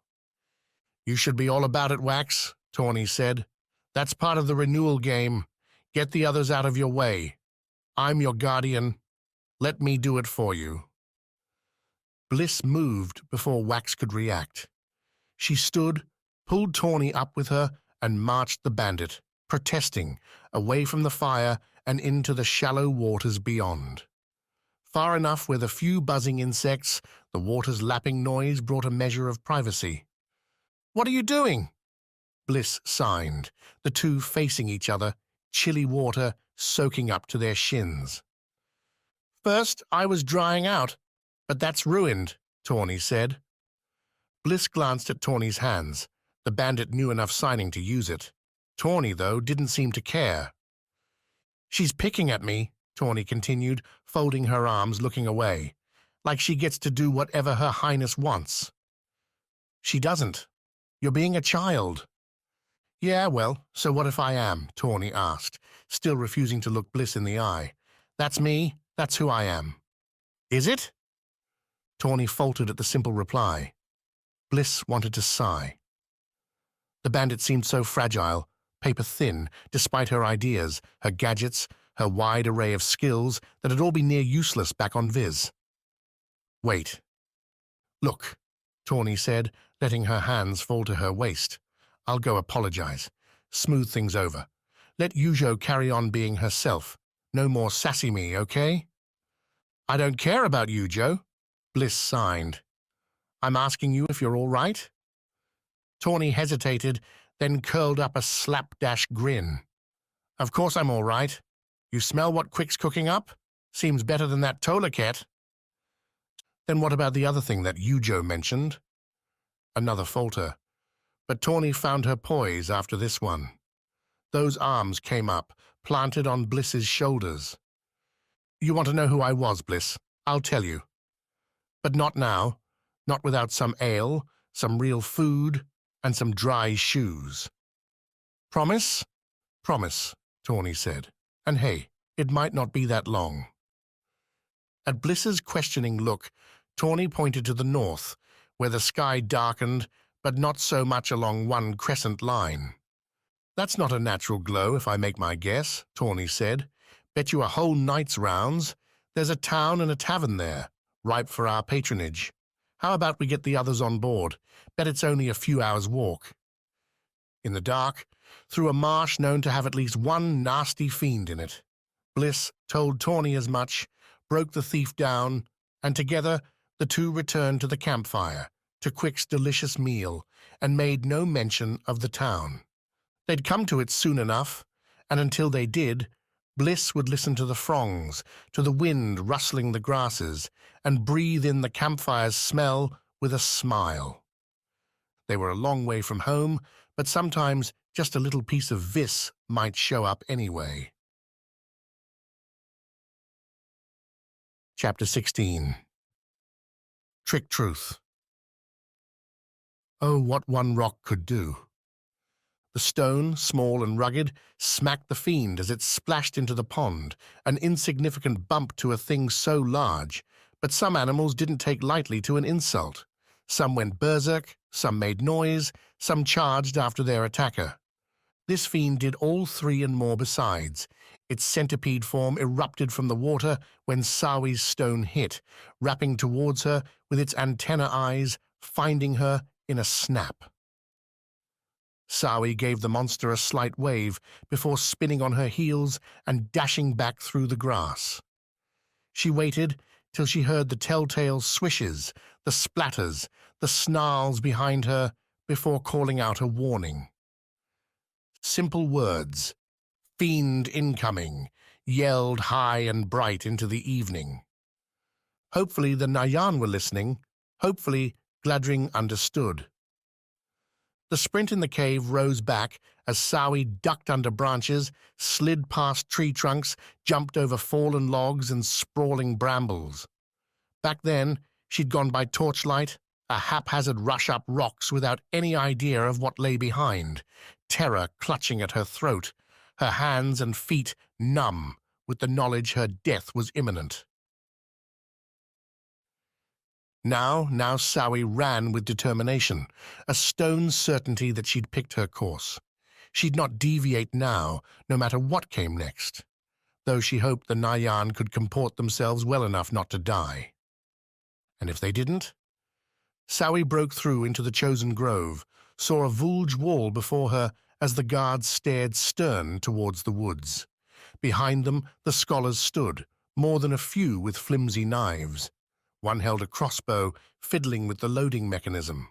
Behind them all, the person Sawi sought, no fear on his face, only expectation. Gladring was ready. "It's right behind me," Sawi shouted, cutting left towards the protection's outer edge. "A snake thing." "Just get behind us," the Najan captain snarled. That she could do. Without drawing so much as another stare, Sawi curled behind the Najan formation, slipped past the scholars to Gladring's side. As she slowed, catching her breath, the fiend pushed through into the grove, leaves and brush flying with it. "Now," Gladring said, turning away as the Nayan captain bellowed out a charge. The scholar's crossbow punctuated the order with a click. The fiend roared. Gladring pushed Sawi to the side, stepping off after her. Their satchels, Sawi noticed, lay right in their path, an easy grab on their way out. Gladring again proved his agility, matching Sawi stride for stride, his robes snapping in the cool evening as they hit the path. Behind them, the fiend's gurgling roars continued, and while Sawi listened for cries of pain, none echoed after them. "Your soldiers are good," Sawi said, after a couple padding breaths, the light beginning to dwindle around them. "The very best," Gladring replied, sweat running through the lines on his face. "Najan deserve their reputation." "You're sure they won't find us?" "They'll head to the outpost and assume I've gone there." "Isn't that where we're going?" "Not anymore." Deception, according to Gladring, came in layers. Everyone meant to test the target, see how much farther they could go. First, Gladring had to know whether Sawi was at all competent, whether she could guide them, or if she just wanted to hang on and see a Najan patrol in action. Then came the reflex test, whether Sawi could make it in the wild, what she really wanted. Sawi wasn't quite sure how Gladring figured on that last part, but whatever his reasoning, she'd passed, which pushed her to the next step, the escape. "Who did you trust?" Gladring said as they sat, fireless, for a short break off the path. True night landed now, scattered clouds and a thick canopy, making everything a muddled grey and black. Gladring forbade any torches, trusting instead in Sawi's nocturnal navigation. "Was it me or my guards, one of the scholars?" "If I went to them, you mean?" "I'd disavow the plan, of course. Accuse you of attempting to kidnap me or something equally foolish. You would have been killed on the spot." Gladring's face was little more than a smear as he said the words, a shadow within Sawi's reach, but the bloodless fact chilled her all the same. Never, Sawi had to remind herself, could she really trust this man no matter what he said. Schemes within schemes, and most seemed to have her death as an early out. Was this what adventure really was? Had Wax found himself similarly trapped, running along an edge every second since he'd left home? But again you acquitted yourself with aplomb. That fiend, what a brilliant find. Not a one will doubt why we might have run off, a safe escape in the face of disaster. Gladring chuckled, a deep, rolling sound. And when we don't arrive at the outpost before them, they'll assume we've died or been lost. They'll search for you. Of course, and even find us when the time is right. Gladring stretched, massaged his legs. I must admit the flight was one thing, but the prospect of an all-night's march is something I don't look forward to. We could try scaling a tree to sleep. No. Finality there. No negotiation in the man's tone. A chance discovery by my old friends, and this is all ruined. If one sleepless night is what it takes for this to work, then that's what we'll do. For what to work? Ah, Sawi, for once you dig for better answers. and I regret that I cannot give them to you. Not yet. Layers, you remember? Gladring must have been smiling, though Sawi couldn't see it. I can, though, give you our next goal. Motilan, your eastern city. Take me there. More whys erupted, though Sawi shut them up before they left her mouth. Gladring could have sailed right to Motilan. Going overland from Kitai would take several more days, would stress their gear in colder mountains near winter's onset. 1,000 other objections rose, killed by Gladring's next words. If you object, Sawi, you are too late, Gladring said. I have no doubt you could abandon me here in the dark, but if I lived, I would send the Najan to find and destroy you. If they find my body instead, they will do the same. There is no escape, save doing what I ask. Another breath. This will all be worth it in the end, I promise you. A Nayan tenet does not make requests idly, and does not do so without adequate remedy for those who help him. You will be rewarded, and well. With what? Sawi asked. What could I want that you could give me? I have... You already know, or at least have an idea, else you would not have joined us. Gladring stood, at least one knee snapping with the effort. Getting to Motilan was one thing, whether Gladring would survive that long was another. Come, I'm ready for another leg. They pushed on another 2 hours. A fast walk sticking to the path. At the right junction, a larger clearing where the Kitai road met another, Sawi asked Gladring whether he was sure what he wanted. We go left here, it's a long way, Sawi said. I've only gone once when I was much younger. A trading trip. You remember it well enough? It's a road. I don't have to remember. Sticking a little venom in her words felt good. Gladring's commands, his manipulation had begun to feel stifling, like she'd been put in some cage with no way out. It won't be an easy one, and there won't be travelers this time of year to help us. All the better. Secrecy is our friend, Sawi. She led him, going west and heading towards the jungle's edge, a steady rise to Viz's eastern mountains. More tame than the west, but still a wild place. Sawi tried to pull the Isle's map up in her mind, the scattered dots marking the few towns beyond the Isle's 2 cities. Most lay west and south of Kitai, where the jungle grew dense and flush with fruits, medicinal plants, and more. Some scattered along the northern coast, fish and the Isle's few field-worthy plains making for viable homes. But along this road, little to offer. Mountain runoff made the soil soft, not quite a marsh, but not far from it. Creeks broke over the path often, dry now, or the route would have been all but impassable on their feet alone. Hanoko tracks paced after smaller game, and Sawi felt eyes on them often, creatures making bets on whether the pair would live or die. What could be worth it? Sawi asked aloud, as night veered into early morning. Sichi held more sway now, dominating the sky and blasting its pink along their road. All this effort? Power, Gladring replied. Simply power, Sawi, both acquiring it and keeping it from those who would wield it poorly. Power to do what? Shape the future, end the fiend scourge, bring about a time of plenty, of happiness, of joy and peace.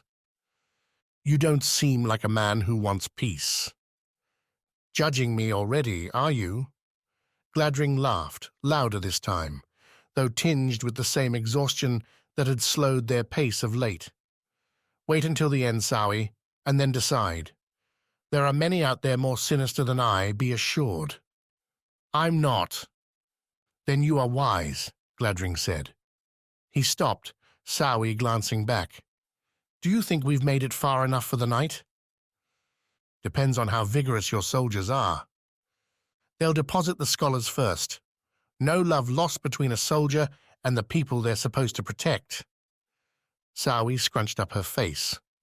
Gladring had a habit of these pronouncements, decrees as if he knew such things with certainty. "Then we'll have some time," Sawi said. "Rest for a few hours off to the side, then begin again." "When the day's at its hottest point, no doubt." "Not this time of year. It'll be cool enough." "For your warm blood, perhaps? Some of us prefer true cold." "You came to the wrong isle, Gladring. No, Sawi, I'm exactly where I want to be." Gladring settled in near Sawi in a haphazard fern collection off the road's side. Soft enough to lay down, the fronds doing well enough to hide them from passing glances. "And unless I miss my guess, so too are you." Sawi spent hours after lying there, staring up into the sky, knowing Gladring was right. Chapter 17. Shattered Rafts. Stay away and smile. Don't ask questions. Don't refuse. Respect them, but most of all, stay away. A mother's words to Wax about the Najan, repeated every time one of their ships docked on Kitai's shores, their purple-black armor at odds with the viz-green vibrance, their scowls a poor match for the whooping song in the isle's air. He and Pan would laugh often enough about the warnings, writing the Najan off as armed arrogance and little more. And yet, you couldn't remove the mystery. All that polish, all that gleam, an order so far removed from Wax's own life as to be tantalizing in its fashion, a different version of perfect. So Wax found his legs going a bit weak, his mouth stumbling open as the group closed in on the Najan outpost. Like them all, this one supposedly kept watch over Rana's scars, providing a haven for renewals, assurance that scars would be there when a new Aegis needed nominating. This one, if it kept any watch at all, would be missing much. They neared the outpost by mid-morning on a crisp blue day, cheery enough weather for a marsh. Wax hated waking up, finding the fire dwindled and a chill setting into his bones, but such mornings seemed to be the pace in the north. Yujo, nearby, put on a stoic air as she rose and readied herself, so Wax did his best to match. Renewals had to keep pace with each other, but not even the Queen could hide her confusion at the tilting, broken, and outright sinking raft collection making up the Najan base. Huge squares tied together with thick ropes and chains bobbed against one another at the marsh's northern fringe, steady waves lapping against their sides. Smaller than the outpost on Vis, the Najan gave this one more pop, decorating their various cabins with Rana's flowing gilded artwork. Purple-black flags flew, though some had snapped poles or seemed missing altogether. Some raft huts drifted, clinging to the main base with only a single scant rope. Worse yet, few people ran around tending to the obvious disaster. Instead, yelling, cursing in different tongues, poured forth from the small cluster's middle, where several rafts tied together merged their cabins into what looked like a bedraggled barn. "This place is an insult," Quick said, as they reached a shallow walkway leading from the nearest grassy mound onto the rafts. "Whomever's running, it should be kicked out. The Najan should be better." "I'm sure they'll let you take over if you ask," Tawny said. "You've certainly got the attitude." "Quick's right, though," Yujo said, as the quintet, with Bliss dropping to the rear, climbed the ramp. As good a scout as she was, most people they met would start with a hail. One Bliss couldn't answer. This isn't how a Nayan outpost should look. They're hurting. Nobody needed to ask what could cause this kind of damage, so nobody did. Instead, with the continued yelling, now drawing in a whole crowd, they walked on in quiet, stepping along soaked boards with rusted bolts, past battered homes and makeshift smithies, tool sheds, and growing huts. All the things you'd need to make a lively town, all looking one good push away from crumbling. If Wax wanted to tie what he saw to anything, the floating disaster resembled Kitai after the Fiends' attack, when the city seemed one bad storm, one broken, will away from collapse. Not exactly comforting, Wax said as they neared the center, still not a soul in sight. What happens if a fiend attacks while they're all meeting? Guessing they've decided they have bigger problems, Quick murmured. Either way, how about you and Yujo take the lead? We'll keep an eye out. Don't want to get your hands dirty? He's being smart, Yuho said. The goal is the Skar. If these people can't help us, then we take what we can and push on to the Whirlpool. Wax laughed. Right, because we all know what to do there. Unless you have some secret knowledge that I don't, Yuho? Maybe I do. Wax threw the Queen a questioning look, one that went unanswered, as they came to the askew doorway leading into the central building. A large, rounded roof structure, walls buttressed by mud on floating slates, its roof, one of thatching and wound rope. The place, like the rest of the outpost, grasped for glittering Rana glamour and fell short.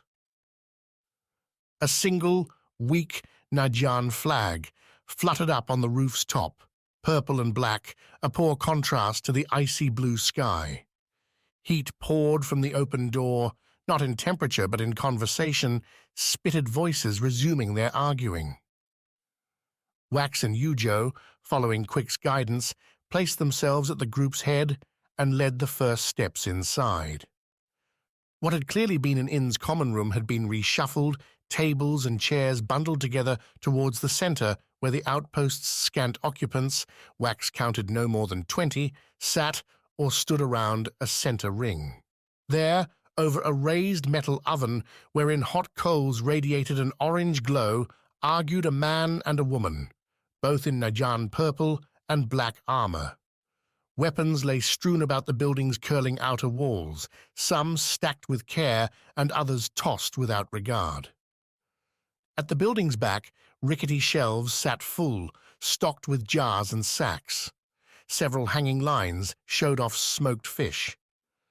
Apparently they're not lacking for food, Yuho muttered. Whether the pair in the middle heard Yujo or simply noticed the new arrivals, Wax couldn't be sure. But their argument broke off quick, their eyes and, following them, the crowds glancing at first with fear, then sustained suspicion towards the duo and the shadows behind them. "Who you?" called the man, dropping his hands to his waist, where some simple dirk or other lurked. "Renewals," Yujo answered before Wax, throwing on her regal tone, brooking no insults or counters. "We've come to do what we must. Get passage to the Whirlpool and guidance on its navigation, so we can get our scars and continue on." The two centers glanced at each other before the man turned back to them. "And you have guardians? How many?" His voice leaked desperate hope, enough to put Wax on edge. He'd heard that hope before, back among the bandits on Foti. "Enough to keep us safe," Yujo replied, walking further into the space. "Enough perhaps to help us?" the woman asked. "If you haven't noticed, these are dark times." "Dark times everywhere," Yujo replied. "Can't you send word back to Noctia if you need help? By the time it arrives, if it gets—" The woman cut off her speech, pointed at Wax, Yujo, and their group. "How did you arrive? We would have seen a roller coming into port." "Not if you were all sitting in here," Quick muttered behind Wax. "Our roller sank. A fiend attacked and brought it down. We escaped." Yujo, though she wasn't tall, put on her imperious look and cast it about the room. "You won't aid us then, even though our success would save you from your own struggles?" "Not a damn soul here'll live long enough for you to cross the other isles," the man said. "My name's Castellan. She's Wreath. We're all that's left of the Najan. Everyone else you're looking at are Rana locals, farmers and fishermen who either lived here or came running for shelter." Now, eyes shifted away, to the floor, the walls, the hot coals, everyone in their own memories. "You've come at our lowest, it's true, but Wreath and I will hold to our oaths if you press us. We can guide you, though it'll mean the deaths of everyone here." Okay, Wax interrupted, as Castellan had his arms up as if he was about to continue jabbering on. Time's burning away. We're all hungry. I'm as interested in hearing the story as anyone, but how about we break out lunch and then you tell us what's up? Behind him, Tawny laughed. The salted fish proved as tasty as they looked, especially when mixed with rice and delicious roasted reeds. The group gathered in the building seemed a tad relieved at Wax's suggestion, most taking the chance to break off, grab their gear, and filter out. A day's work still needed doing, said Castellan, and the morning's meeting had gone well over time. Everyone wants their say when it's their lives on the table, Reith said, the 7 of them sitting on chairs around the smouldering coals. They were content enough to let us Najan throw our lives away to keep them safe, but now, when we're asking them to do the same, they protest. You're asking them to throw their lives away? Quick said. I'd protest too. She's speaking harshly. Castellan put a hand on Reith's arm, a tender grasp that drew a sigh. What we're saying is what plagues us doesn't seem to have a weakness. The fiend harasses and breaks our spirits, resists our every attempt to hurt it, and when more bodies come back, floating face down, you can imagine the response. For how long? Yujo asked. Nearly a month, Castellan replied. The Rana Renewal came through, achieved their Skar without issue. The Foti one followed not long after, barely made it out alive. If he's still living, I suspect they've not left our isle. He glowered at the coals. Since then, the fiends only become more aggressive. I think the Renewals taking the Skars aggravated it, and as more of you arrive, it'll only become more dangerous. You seem to know a lot about this fiend, Wax said. Of course we do, Reith replied. It's lived in the Whirlpool since the last Renewal, largely leaving us alone. Then it's time to deal with it, Yujo announced. The question is, how? Reith blinked at the Queen. You think we've not had the same realization? Yujo, for once, didn't have a ready reply.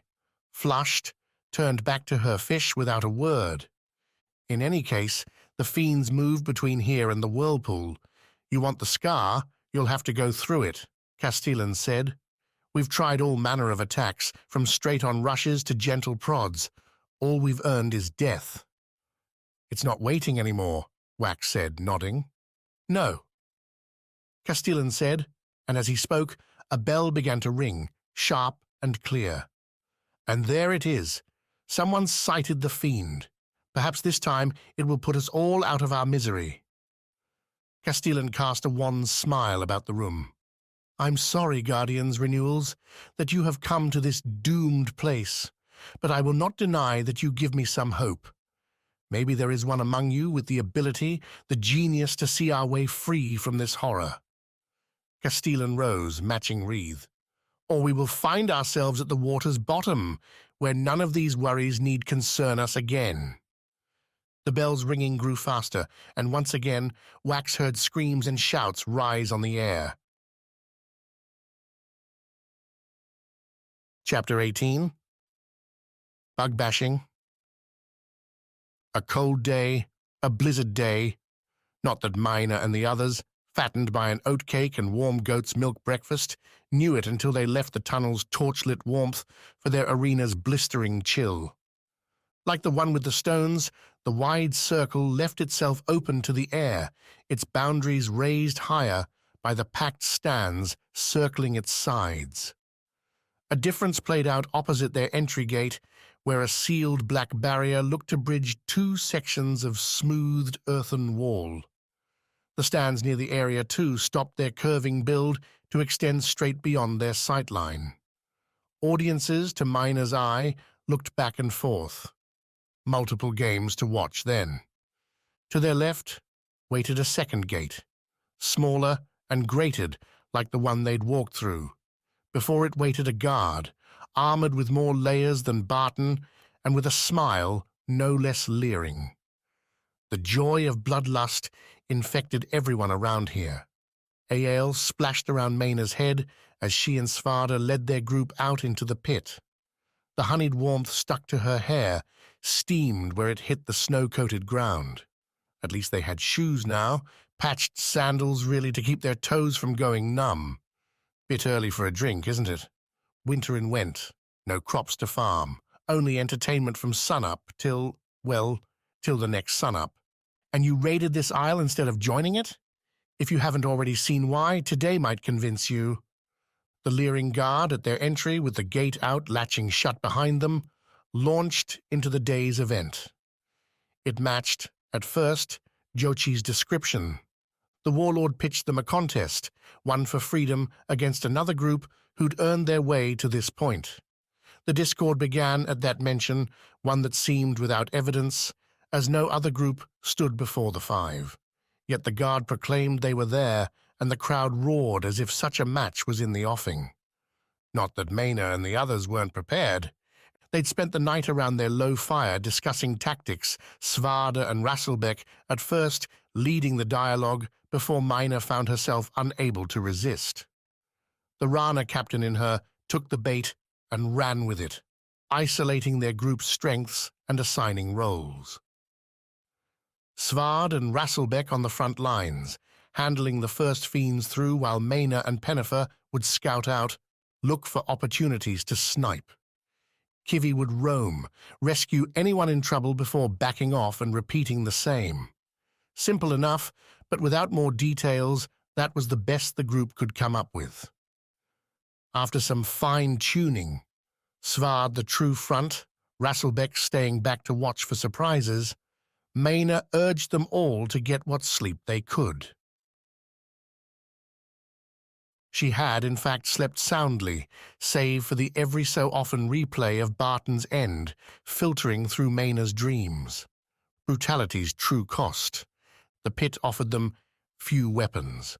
Stones in the middle, several crude staves long since retired from more active use, one weathered sling, and a rock pile to go with it. "Yours," Maena said to Pennifer, while the guard continued on, preaching about odds, where bets could be placed, and the assuredly cheap price of more ale. "What'll you have, then?" Pennifer asked. "A staff will serve to start," Maena replied. "Then I'll take the first tooth I knock out." "Captain, it's good to have you back." "Are you back?" Maena only grinned, forced but real enough for Pennifer to lope across the pit and grab her sling. Svarde and Rasselbeck each took a stone, the big Foti guardian picking one for each hand. The staff's grips were so icy, Maena nearly dropped the thing at first touch before swallowing her pain and letting the numbness coat her palms. A little cold was nothing next to death's long chill. "He's done talking." The guard had indeed wrapped his speech, retreated over to the gate Maena and the others had entered through. The man's grin slipped now into a focused frown, one answered by a bell ringing somewhere nearby. At its noise, both gates opened. The guard slipped out the one, his exit replaced by several more appearing on the pit's upper edge, each armed with crossbows. Security, then, for both the prisoners and the fiends. "Here they come," Svarde warned. Kivi snorted, the ferret making her way to the pit's left side. "Stand ready." The crowd, those delirious, drunk, dazzled people, roared overhead. Someone threw a half-chewed mutton leg into their pit, marring the snow with its first red. The fiends followed. 4 and fast. Like skittering wingless wasps, 6 skeletal legs, a deep ruby red, and connecting to sectioned bodies. Twin stingers rose off the monster's back ends, soaring up into the sky as the creatures left their tunnel at the hands of some chasing fire. Each one stood near Svarde's height, and all 4 sighted on the Foti man, stacked mandibles surrounded by beady eyes, snapping towards the guardian. Pennifer's sling fired first, a stone launching past Maena's shoulder and slapping into the first fiend as it sprang into the pit. The rock bashed against the bug's carapace, making not a dent, but driving the creature's attention away from Svarde, the Foti man belting out some chant about iron and stone. First play of the day. Since when are you so cheery? After you've died once, doing it again doesn't faze you. Maena gripped the staff in both hands as Pennifer's victim threw up snow in its path around Svarde. The Fiends seemed not to notice Maena, at least not until the Rana captain swung the staff in a wide, hammering arc right into the big bug's mandibles. If the carapace on its legs and body could take a hit, the mandibles proved less fortified. Maena's strike, a vibrating one rumbling up the staff through her arms, shoulders, legs, knocked the crescent spike clean off the insect's face, throwing it to the snow where it quivered, black and seeping. The fiend cooed, a fluttering noise like a bird in the midst of a heart attack, and rose up on its hind legs. "Go for the mouth!" Maena yelled, Pennifer's second stone flying in and nailing the fiend's face, right where Maena's staff had struck a second ago. Amazing shot. It's what she does. The fiend reeled, stumbling over its legs towards the pit's far side, unknown ichor flying from the stone's impact. "Kivi, that one's yours," Maena said, rotating to her right, seeing the 3-on-2 battle between Svarde, Rasselbeck, and the other bugs. Svarde himself had seen better fights. The man used his stones to block, batter, and drive away 2 fiends, while Rasselbeck ran, slipped, and stumbled around a chasing third. Svarde's success seemed soft, as the man bled already from several stings. As Maena started his way, Svarde, lunging in at the one on his left and delivering a wallop, took another gashing slice from the fiend to his right. Whether those stings held venom, Maena didn't know, didn't want to guess. Svarde stumbled, his target recovering from the man's strike to make a mandible-led bite at Svarde's gut. Thankfully, staffs had a long reach. Maena lunged, slipping her grip to the staff's butt end to give it the farthest push forward. The bug's bite hit the staff first, crunched into its leading wood, and snapped it apart, leaving Maena with a shorter but much sharper stake. The bug sputtered, shook off the wood bits, sighted its too many eyes on Maena, and "Watch out, Captain!" Pennifer's call, and Maena rolled left, drenching her outfit in snow. The rightward fiend, the one who'd lanced Svarde a moment ago, jabbed both stingers into the ground where Maena had been. Its reward, instead of a punctured captain, was another Pennifer-flung stone into its crunchy eyes. The crowd roared. Maena planted her hands on the ground, brought a knee up as the fiend flung its stingers back and broke towards Pennifer. Too fast for the slinger to reload, too fast for anyone to get there. Maena threw her shard, leaned into the launch as she rose, the splintered end flying right into the biggest spot she could target, the fat stingers on the bug's back. The speckled fat sacs rose up bulbous from the bug's butt, making an appealing, easy-to-hit spot that took Maena's dart like soft cheese might a toothpick. The right stinger sac broke, a pressure pop blowing open and sending the fiend into a leftward stagger. The blown stinger limped to the ground, while Pennifer backpedaled, slotting another stone into her sling. "Worry about yourself for a second." True, Maena had no weapon. Svarde bumbled by on her right, bleeding from yet more cuts, though his hands still held both stones, their ends raw with one strikes. On her left, Rasselbeck seemed to be playing a losing game of tag with his own bug, the insect backing him into a corner with little damage to show for it. The only outright winner seemed to be Kivi, whose one-on-one contest looked to be in the ferret's favor. Both the bug's stinger points lay bent and broken after failed attempts to pierce the ferret's rocky shell, and now the fiend retreated, trapped against the pit's wall as the ferret used its claws and jaws to take the fight to a certain end. "Go left," Svarde growled, catching his footing and barreling back towards Maena, towards the bug behind her. Maena kicked off that way, turning around as she did so. Svarde slammed into the bug, closing quick enough for the stings to glaze over his shoulders, letting the Foti barbarian ram the stones into an already mashed mandible mass. Again, that fluttering sound. Maena's foot struck another staff, one of 3 remaining. She scooped it up in one motion, went after Rasselbeck and his winning bug. The big fiend, an ugly brown, red, and mossy green, backed Rasselbeck down. It bit and kicked with its front legs, drawing blood along Rasselbeck's arms, his thighs, while the Rana raider tried to bash back with the rock. Rasselbeck didn't have Svarde's strength or the man's blind courage, making his swings an annoyance at best. But they kept the bug's attention, and that was enough. Maena raised the staff over her shoulder as she charged, before bringing it down with all her momentum on the bug's left stinger sac. The carapace squished in, bending with the blow, not breaking. The bug whirled, those stingers jutting in at Maena as she bounced back from her swing.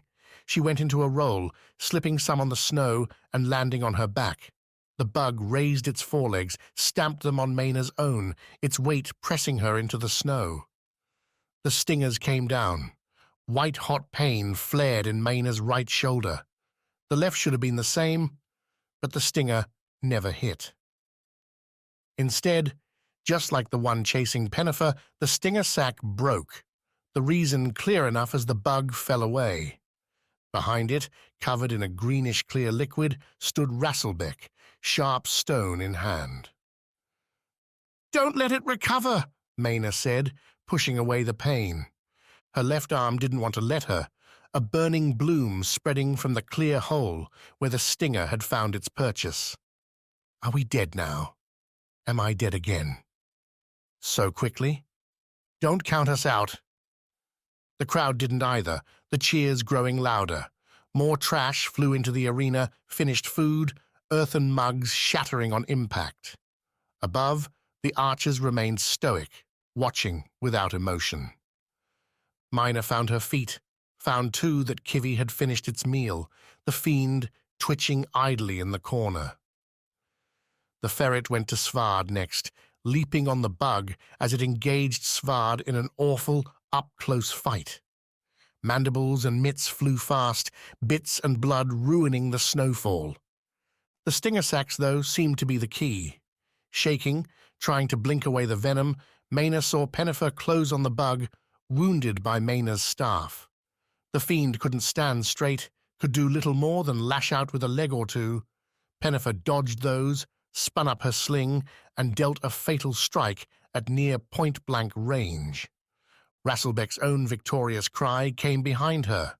Svarde's followed moments later, as Maena found her breathing hard to continue, air unable to get through a throat, suddenly prone to twitching closed. She lay on her knees now, hands planted in the snow. Her left arm faltered, Maena rolling to her side, looking now at the great black divide in the earth. A bell rang, loud and shining. The crowd roared, somehow still louder, or perhaps that was a wailing in Maena's own mind, her other self dying a second time. 2 crossbowmen let their weapons hang, reaching that great divide and pulling on some unseen ties. The sheet fell away, a great curtain, hiding a second arena, and in it, split from them by another grated gate, lay another battle. One also concluded. Maena felt hands land beneath her head, lift her up, turn her eyes away from the fiends and their meal, those fighters so close to freedom. Chapter 19. Bubble.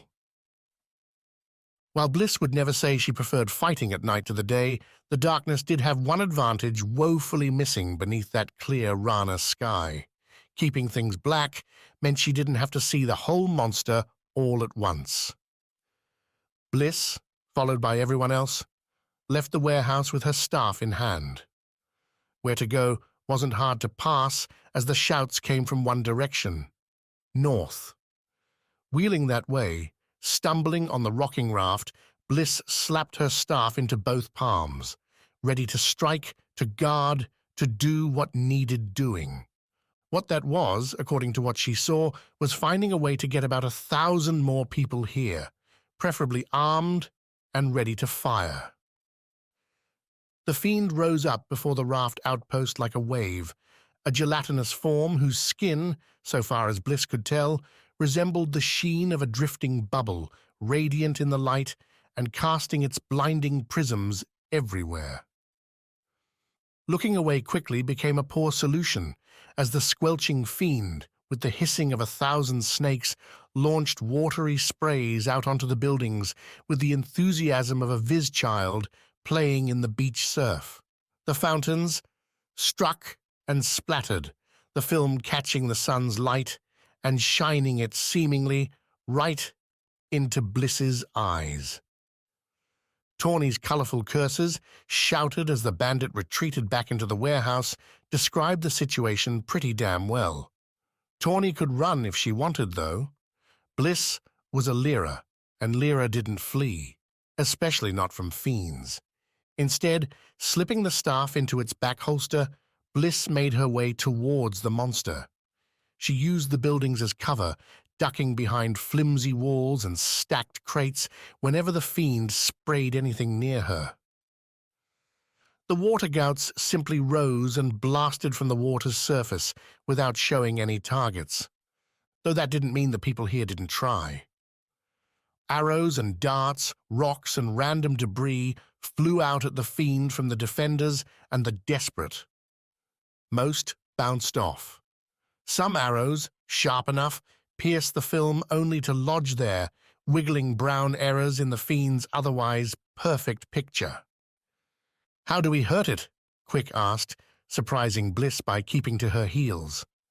She glanced back, saw the two of them were alone, having outpaced the others. Wax and Yujo, along with Tawny, looked to have gone back inside. The Renewals not risking themselves made sense, though Bliss wasn't sure what good hiding would do. If this fiend wanted to destroy the town, it definitely could. "We've got to get a closer look," Bliss signed. "Okay," Quick said, as another rattling spray struck the shack they hid behind. "I see what you're saying, but that's not going to work. Be creative." Quick gave her a frown. Bliss rolled away, dashing along the shack, thin boards ending in water a few steps to her left.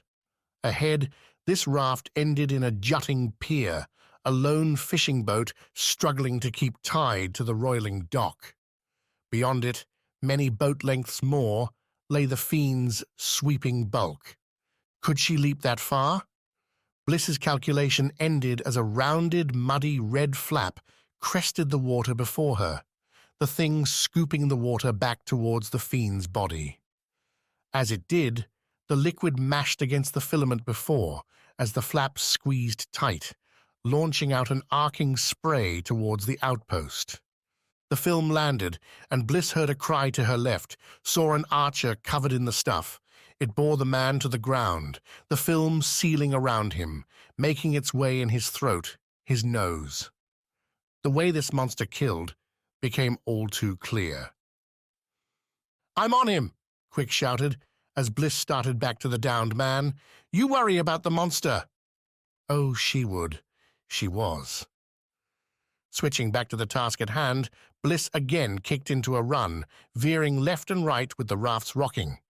As she sprinted across the final portion, littered with toppled tools, sprawling rope, and other nonsense forcing careful steps, the fiend again squeezed the water into a spray, this one a short arc, aiming right for her.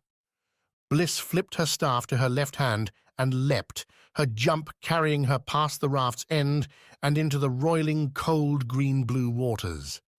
She struck and dove beneath the surface as the fiend's spray splattered the water above her.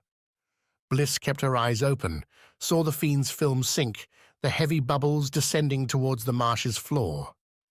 A current found Bliss and yanked her with it, pulling her into the fiend, a vacuum Bliss couldn't hope to compete with. She clamped her mouth shut, tried to hold in air, and looked towards the thing sucking her in. Wider than the raft's main building, the huge fiend had a body going well beneath the water's surface. The curves above extended down below, save the sections separating into those water-pushing fins. The monster's underside curled up into itself, pulsing like the jellyfish sometimes washing up in Kitai's inlet. That pulsing must generate the current, the one continuing to drag Bliss down, down, and deeper still, till the sunny day up above appeared as nothing more than dim light shafts cast through a miserable swirling dark. Her lungs ached as Bliss felt the current change its tack, sending her not down, now, but up.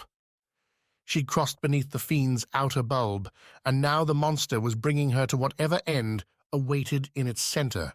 From what Bliss could tell, her vision smearing with a water now muddy as the fiend's pulsing sucked up all the dirt below, her destination looked an awful lot like a berry bush beginning to rot. But given her options seemed a choice between that rotting berry bush and drowning, Bliss kicked her feet hard for the surface. She broke the water into a stifling bubble, one filled by dripping, floating red. Apple-colored balls and strings clustered and broke, drifting together on long threads attached to the fiend's bubble shell, the ends spidering out against the skin. Around her, Bliss felt the water congealing, drawing up into those tethered masses. Was that how the fiend ate? Somehow drinking. The burn came quick, sudden, and all over.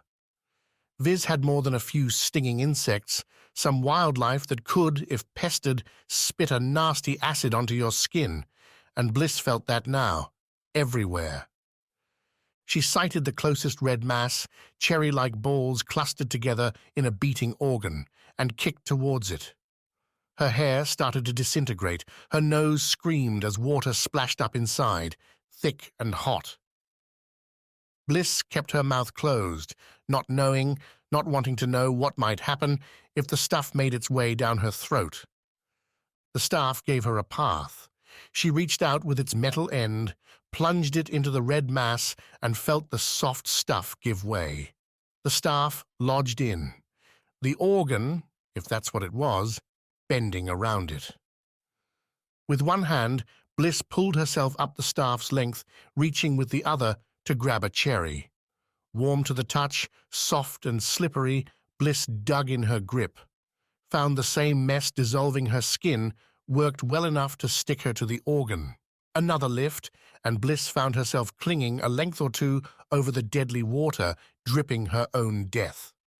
A caustic chill followed, Bliss holding to her rescue and breathing, just breathing.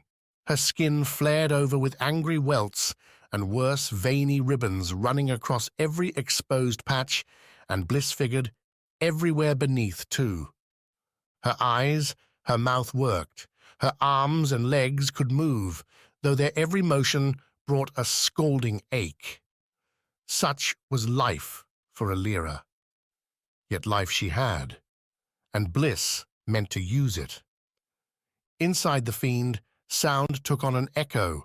Water's splash, the occasional shout from outside, the burble and churn of the thing's innards all bounced around in a sonic smear. The light outside plastered everything in an odd glow. If life back on Viz had been a pleasant calm, her days since leaving the Isle competed with each other for most absurd. So far, this one was winning. Okay, think like a hunter. Needing to kill a beast bigger and stronger than herself meant finding its weakness. Finding that fatal spot might take out Bliss in the process. The great bubble collapsing on her prompted a tight wince. But that would mean saving Wax, saving Quick, saving Tawny. The quivering red she clung to now seemed focused on the water below, dipping down into it to suck up stuff dissolved by the fiend's acid self. Tubes, orange-yellow things branching out from the organ, she was onto several others, strung out in various directions. Like her own stomach, sending its prizes all over the body. Bliss traced the veins, found two leading to smaller pulsing pieces, ones sharing shape and size and color. Destroying one, then, might not be the killing blow she wanted. Up above, though, waited a much larger, almost cube-like organ. Suspended in the bubble's center, kept there by stringing veins, coated in odd growths, like a log overtaken by mushrooms and moss, the organ seemed like the Fiend's centerpiece. Get up there, give it a good hit, and the Fiend would feel it. Who knew whether the monster would die, but if Bliss had only one option, and she definitely did, then this was going to be the one. The hunter moved with her hand and staff, driving the latter into the organ every time she wanted a better foothold, a chance to get her breath back. Reaching the upward vein took minutes. Filled with breaks, Bliss had to spend closing her eyes, breathing slow, finding the strength for the next climb. She looped the staff onto her back, nearly lost it when the weapon slipped through a holster no longer there. Only in weak strands did the leather survive, dissolved by acid. New tactic, then. Bliss tried jamming the staff into the vein. Unlike the organ, the stiffer skin didn't give, the staff bouncing off. Striking harder might cause the vessel to burst, and Bliss didn't want her only way up to get destroyed, much less some explosion drive her back into the deadly water. If she couldn't use both her hands, then her feet would have to suffice. Bliss kicked off her ruined shoes, wiggling her scalded toes, and made the first jump. The vein wasn't smooth, but, like everything else in the Fiend, had its surface coated in ridges and odd growths. The handholds helped, gave her toes something to wrap around. With her left hand, Bliss pressed the staff against the vein, used what leverage she could find, and climbed. One foot, one hand after the next, heading towards the giant organ in the Fiend's center, heading for hope. Chapter 20. Cliff Deals. The pass and the bitter cold died away together as Motiland came into view. Shaggy cliffs, forested up where Sawi stood, and thawing to messy vines, grasses and trees, descended before them to the ocean's shore. A broad, rocky beach overrun with fishing boats thrust upon the shoals, though soon they'd be embarking for the morning's catch. Gladring insisted on moving early, claiming his own stamina faded as the sun wore him down, and preferring late afternoons and evenings for conversation. Those words, shared over campfires and what food Sawi could forage from the forests, from the nooks, from the sparse towns they passed, in the days it took them to get over the mountains, covered things Sawi never knew, never questioned, never wondered. By the time they reached the Overlook, Sawi figured she must have been as much an expert on Noctia and Najan politics as anyone on the Isle. More than that, she knew Gladring considered her bound to him, in some way she hadn't yet discovered. That debt, that tie kept him close to her, the tenant's looming form drawing in the view, sparkling with the rising sun. "I've never seen it from this angle before," Gladring murmured. "Your isle is truly a delight for the eyes." "They have this and little else," Sawi replied, still with the casual dislike of your sister city. "Is everyone in Kitai so dismissive of their brethren?" "They are as dismissive as we are." "So you are spoiled children, then? Not willing to come to terms?" Sawi bit off a more cutting remark. Wax and her friends would have understood without saying. Gladring might if she brought up Pan's death at the hands of these seafaring brutes. Thus far, though, she'd kept that part a secret, allowing Gladring to dominate with stories of his own. Better, according to the man's own words, to listen rather than feed opportunities to others. How would Pan's death be used against her? Sawi wasn't sure, but if she'd learned anything from the walks with Gladring, it was that everything could be used somehow. "It's a long trek yet down to the city," Sawi said. "We should get moving." "If only to be where it is warmer," Gladring replied. "Winters are always my least favorite time, which is why, of course, I chose now to come to your beautiful isle." The man's words flowed out as they walked, ceaseless in their sound, spreading out over one topic and the next, as Sawi watched her feet, the path, and wondered what Gladring wanted with this fishing city. At least it was easy to see what the city wanted with Gladring. While Sawi herself drew little more than glares, her weave and ink made it clear she'd come from Kitaye. Gladring earned offers for trade, for tales, for opportunities. The tenant, much as he had in Kitaye, waved off the requests with polite replies, yet still drew a following, one that spread out and watched from stone and stick buildings as the pair reached Motilan's center. "Now," Gladring said, "I believe I've drawn the attention of the entire village." "Probably." Sawi nodded at the man. "You're not inconspicuous. Nobody wears robes like that, no matter the season." Fashion is one thing Noctua could stand to export. Gladring tugged at his wide purple-black hems. "These truly are comfortable and easy to move in a pinch." "You think we'll be running?" "Sawi, let us say, my business here is of a delicate sort. I would keep your eyes open." Yet for all that, the first thing Gladring wanted to do was find a fresh meal and a place to park their satchels. Have a bath. Those errands bled away the morning, after which Gladring told Sawi to amuse herself till later that evening while he went about looking for this so-called business. With hours before her, Sawi looked at the prospect of remaining in Motillion and shivered. The hostile eyes had already told her to leave, so, at least for a little bit, she did. Went to that rocky beach and wandered along it up the coast, feeling the occasional warm brush from the water. How odd it was to go from the chill just up there to something so pleasant down here. Seagulls marked her progress in the air, while crabs and other critters dashed away from Sawi's approach, her feet bare treasuring soft stones and sand. Coarser than Kitaye's inlet, but less crowded. Back home, there'd be children aplenty out here on a blue day like this one. Adults, too, taking their relaxation out to the beach. Motillan, though, rang with effort's noise. Fishermen calling out to one another or coming back with catch that needed filleting, the port buzzing as Kansi ships came and went. A single Tamas vessel, its broad base and dyed sails offering a chromatic bent to the traffic, stood out. Sawi watched it all. Tried to find that spark, the one that must have drove Waxen quick to embark away. Gladring stirred something with all his talk, though Sawi had yet to find a sentence, a description, a suggestion that truly pulled her from Viz. All of it sounded more grim, more grey, more liable to end up face down with a knife in your back or destitute, one bad day away from the gutter.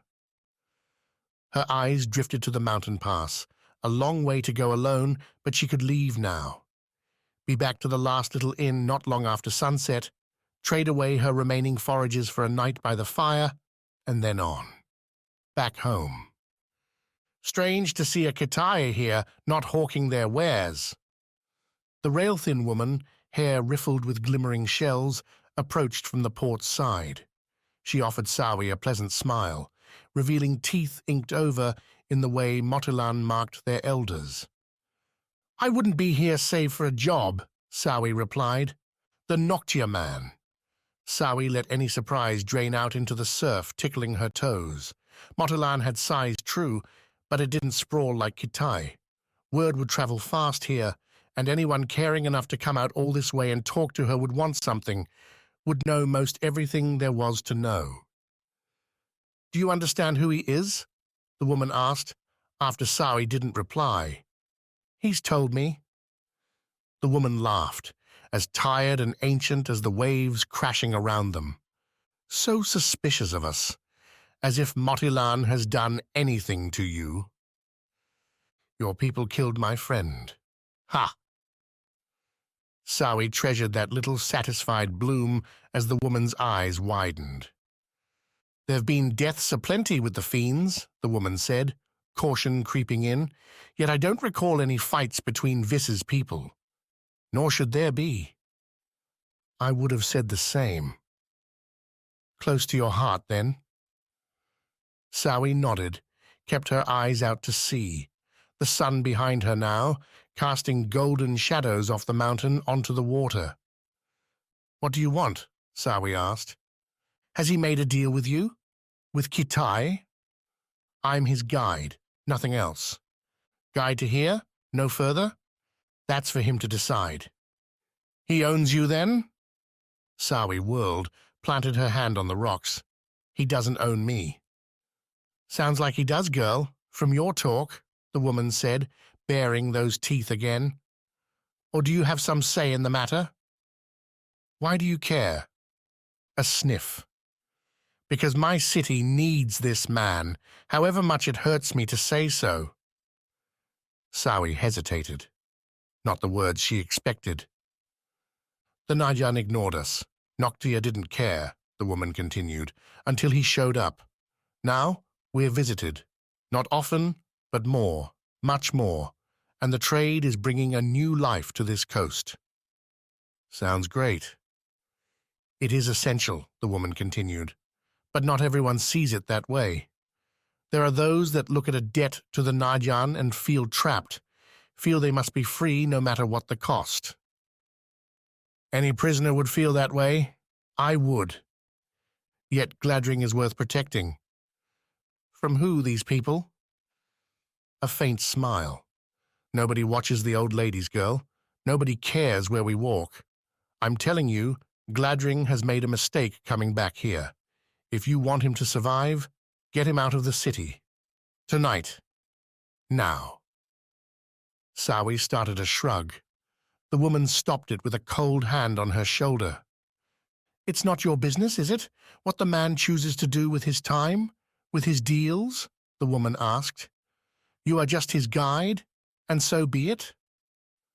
What sort of answer could Sawi give to that?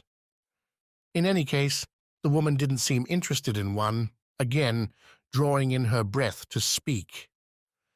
Then consider your isle and Kitai. Consider what he means to it. Don't let the brash actions of a fearful few turn us into ashes. The Najan won't take a tenet's fall lightly. Then why aren't you stopping them? Because I am one voice against many. Too many who can't see our only way lies at Gladring's feet, however much it pains us to be there. Sawi laughed. So I'm your only hope? The only one Gladring will trust? Gladring, though, wasn't anywhere to be found. Motilan lit its streets with oiled torches when night fell, yet Sawi failed to find the Najan tenet in the shadows around their chosen inn. Neither was he inside, grabbing dinner and regaling the guests, an activity Gladring had seemed to enjoy at the small towns along the way. Nobody had seen him either when Sawi put the discreet whisper around, which led her, with a slip and a climb, to the inn's roof. She perched on the strong wood, a frame covering carved stone walls, and looked. The first surprise came when she realized she wasn't alone. On the inn's roof, yes, but around her, on rooftops spread throughout the town, Motilan's residents took to their tops to watch the stars emerge. Many rested on blankets, picked up glasses and fruited desserts. A cool breeze carried away the day's warmth, and those stars did indeed capture the night, in a way Kitai and its jungle didn't allow. Hard to enjoy something beautiful when you had to find someone, though. Sawi's clue came through sound. Sneaking in behind the mashing surf, above a few instruments and beneath the rustled conversation from the inn below her, were cracks, vocal ones. A voice rising and falling as if delivering a speech. Sawi turned, looked up the cliff. Motilan's bulk lay near the port, before giving way to wealthier dwellings further up the cliffside.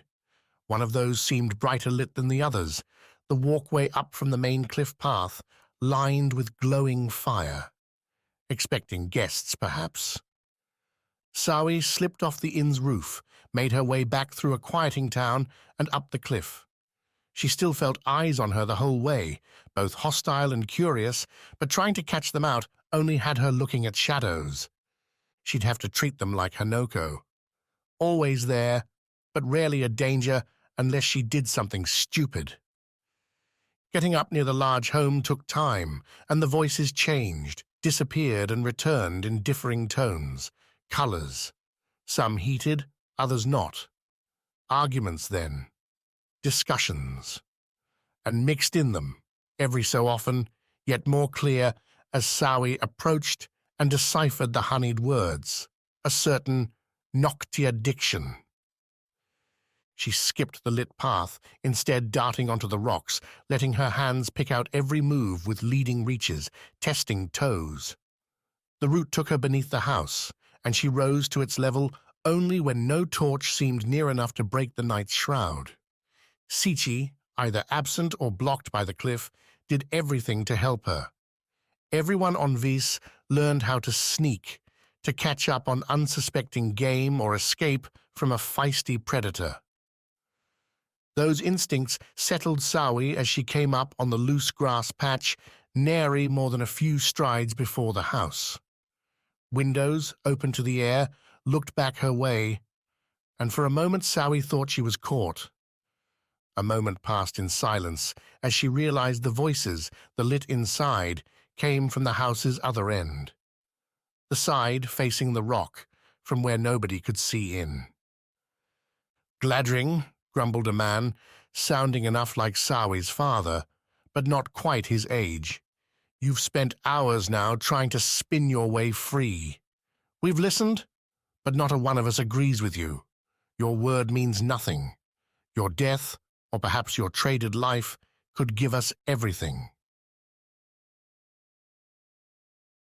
Chapter 21. Foti's Gift. Quicken Bliss burst out the warehouse door, cutting right towards the massive bubble fiend. Tawny went behind, her feet dragging, eyes searching. A thief looking for a sneak attack, some way to keep herself alive. At least, that's how Wax, fourth in line, saw it. He would have moved faster too if not for Yujo reaching out and snagging his clothes from behind, giving him a gentle tug, delaying even more, till Castellan and Wreath muscled past. "You're the Renewal. Let your guardians do their job," Yujo said. "They're my family, not just my guardians." Wax worked himself off her grip, went to the door, realized Yujo wasn't following. "You're going to stay here? Really?" "You said it yourself, Wax. What's more important, us or a single fiend?" Wax wanted to throw up his hands, announce that it's damn likely neither one of them would be the Aegis anyway, that he didn't want to sit on a stone throne for years, regretting he hadn't helped save a life now, today. Instead, he said nothing, because Yusho didn't look like someone who could be moved. Her hands sat at her sides, her feet dug in strong to the wood boards, her face the icy glare she did so well. Even her hair, messed up and tangled like everyone's, seemed to frame her like a thorny wall.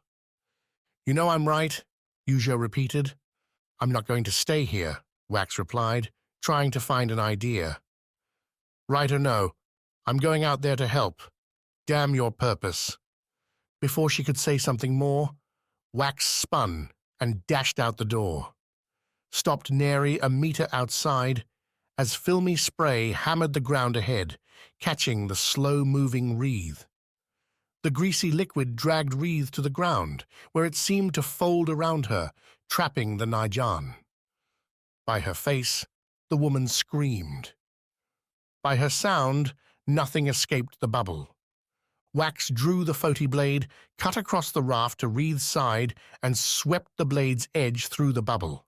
Like a fruit peeling back, the bubble opened, deflated into a sticky mess, clinging to Wreath. "It's burning me," Wreath gasped, changing up her shouts for something more useful. "Get it off!" Wax looked around, saw a rag pile meant for fish guts, and worse. Took one of the awful things and started smearing it across Wreath, while she brushed at herself with gloved hands. Wreath's efforts proved pointless, her gloves disintegrating as she rubbed them. Wax's rag, perhaps protected by the same fish guts it had claimed before, did better, sucking up the bubble. "Here," Wax said, handing the rag to Wreath and grabbing a second one. Together, the two kept at it, wiping Wreath clear enough to stand. She had her head shaking, skin lined with burn marks. "It should have hit us again," Wreath said, drawing both her and Wax's looks out towards the fiend. The bubbling mass stood there still, fins moving to spray again and again, but the arcs chased someone else now, a larger form cutting between cover, making his way ever nearer. "Quick," Wax muttered, though what he's going to do when he gets close? Though he searched, Wax couldn't spot Bliss anywhere. Castellan claimed a rooftop and a crossbow, launching the occasional bolt towards the immense fiend. As pointless a move as anything. "What else do you have here?" Wax asked Wreath as they huddled behind battered crates. "We don't have a weapon that'll hurt that thing." "We're a fishing outpost, a waypoint for renewals, not a military base," Wreath countered. "Noctia barely remembers we exist between renewals." "Nothing? You've had the fiend living nearby for years, and you've never thought about how to kill it." Wreath sighed. "Okay, not true.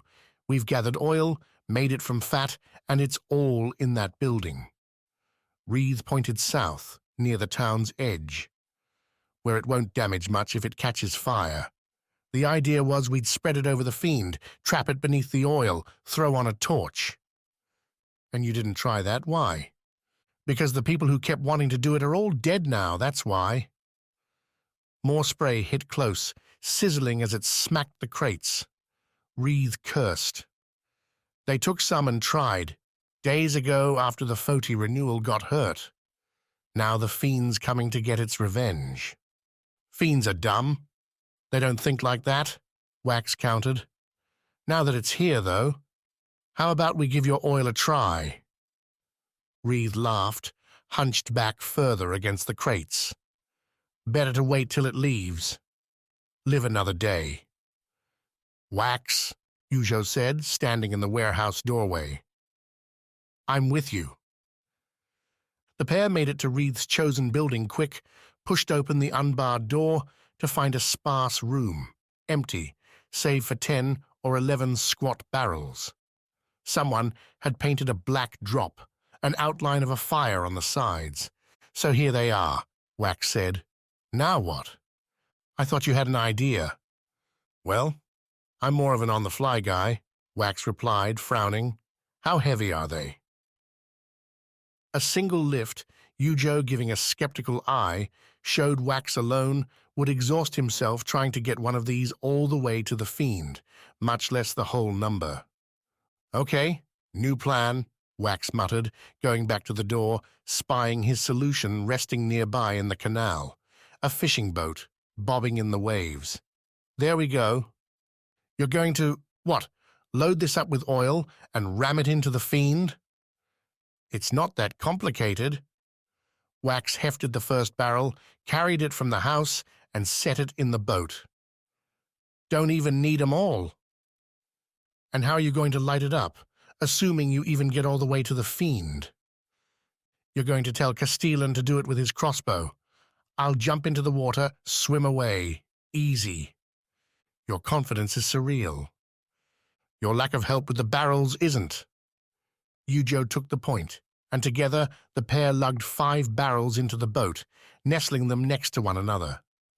As they worked, Wax kept looking back to the fiend, watching its spray and Castellan's continuing fire.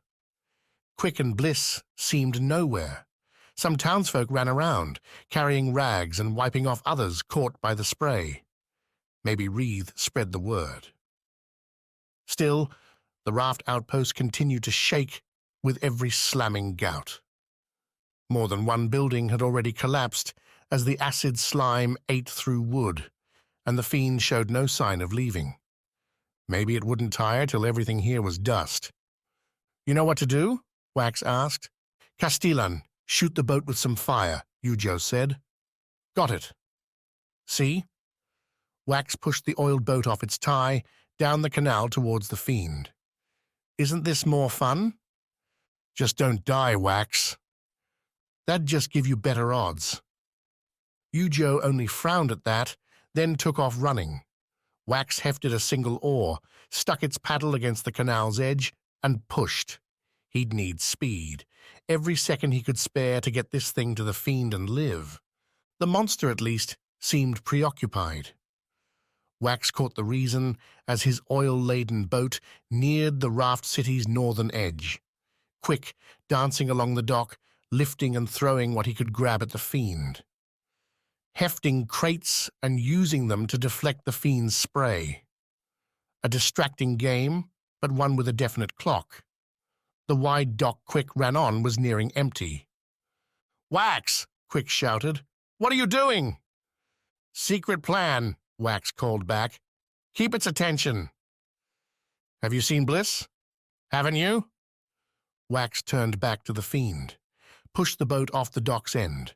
Clear in the water now, swirling waves and scattered weeds between him and the giant bubble monster. The fiend really was huge, reaching up taller than a Kitai treehouse, and yet Wax felt none of the fear that had curled inside him back in Kitai during that momentous assault. Was he just that much more brave now? Or was it the Foti scar on his necklace, humming with hungry energy, pushing Wax forward with its nonsense words? Water lapped over the small boat's sides as it careened into the fiend's wave-making wilds. Wax, who'd never in his life wielded an oar, Kitai's lily pads ran on long poles to push them around the inlet, flailed, trying to keep the boat on course. Not all that difficult when the target covered the entire horizon. A massive fin swept by on Wax's right, bucking the boat to his left. When the limb mashed the water against the fiend's side, the spray arced up, high and short, right at him. "So you've noticed me now," Wax muttered, then leapt. Hitting the cold water brought a clarion rush, one propelling Wax to the surface. The fiend's spray crashed around him, forcing Wax to duck beneath the waves. Light filtering beneath showed where, in its bending, the fiend's spray clung to the surface. Wax kicked away from it, following the boat, and hoped Castellan wasn't quick on the trigger. A broad stroke brought Wax up to the surface again, near enough to put his hand on the boat, now coasting towards the fiend of its own accord, as the monster's motions drew the current inward. Wax risked a look back at the roof, where Castellan was supposed to be, and saw nobody. Not a damn soul. What was Ujo doing? The boat rocked, driving Wax beneath the water. He kicked, pushed himself to the boat's port side, again rising and hooking his arm over one side. His head followed, though Wax found himself regretting the view. The fiend's bubbling mass dominated, so close now that behind the rainbow shimmer of its skin, Wax could make out a red forest, strange things looping and tied to one another. And, in that forest, a darker smudged shape on the move. One monster inside another? Didn't matter. The boat was about to hit, and Castellan hadn't received the word. Time to, what? Abandon the plan? As Wax scrambled, the scars whispering in his head grew to a roar. The Foti one ran roughshod over Wax's mind, urging him to go, to kick forward, to drive the boat into the creature. What would happen then descended into animal urges, a desire Wax only felt at dinner after a day swinging through the trees. A mad hunger, one needing to be satiated. Now. The boat struck the fiend's side, pressing into the bubble in what looked to be an ineffective bounce. A perfect bounce, though, if Castellan's fire-line bolt hit now, if the boat could catch fire, if... The necklace burned, even as it dipped in and out of the water.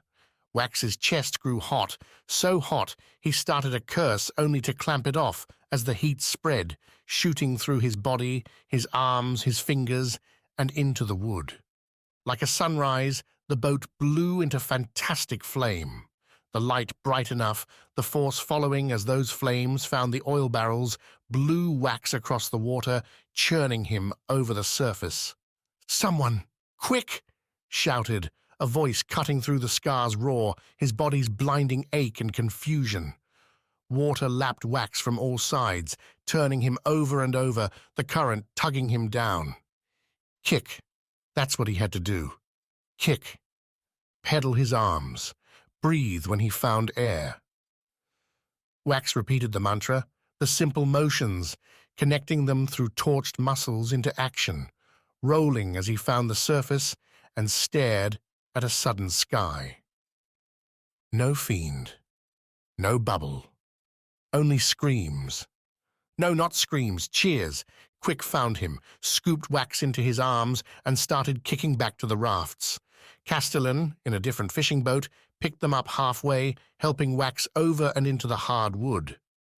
The fiend, seemingly dead, continued collapsing in on itself, the fire burning up the filament and everything inside like a lantern losing its glass. Wax watched it all, wondering at the whispers in his mind. The Foti Skar had gone quiet now, replaced by the Vis's active mutterings. His home Skar did its work, slow and steady, repairing Wax's broken skin, his charred hands and hair. "Bliss?" Wax asked, when the boat nudged against the raft city. "Yuho, where are they?" Quick, first off and turning around to offer a hand, took a deep breath. Lost, Wax, or dead. Chapter 22. Warlord's Word. The hustle came quick. Arrows flew down, striking the fiends where they twitched, ending the bugs. Yochi, a full retinue with him, marched into the arena, took Svarde's bloody arm and raised it high so the crowd could cheer once again. Through it all, Maena laid in the dirt. She had an armor for this, a defense ready to block away all horrors under the auspice of a job necessarily done. A requirement to be a Rana captain, to understand your mission capturing wealth for your home isle, for keeping the Rana reputation alive against other isles with more people, more land. With bad odds, you had to be vicious, uncompromising, a terror. 3 Rana had entered the arena, and with a Foti and a ferret for help, they'd won, damn it, they'd won. But you're not happy. How could she be? The fools on the other side of the gate, those poor prisoners who'd been told they were fighting for freedom, had been massacred. Would Joshi have done the same with Maena murdering Bertan? Now that's a trap. Even I know not to go digging that deep. Then she needed somewhere else to turn. If you didn't want to get stuck in the shallows, you had to keep up your speed.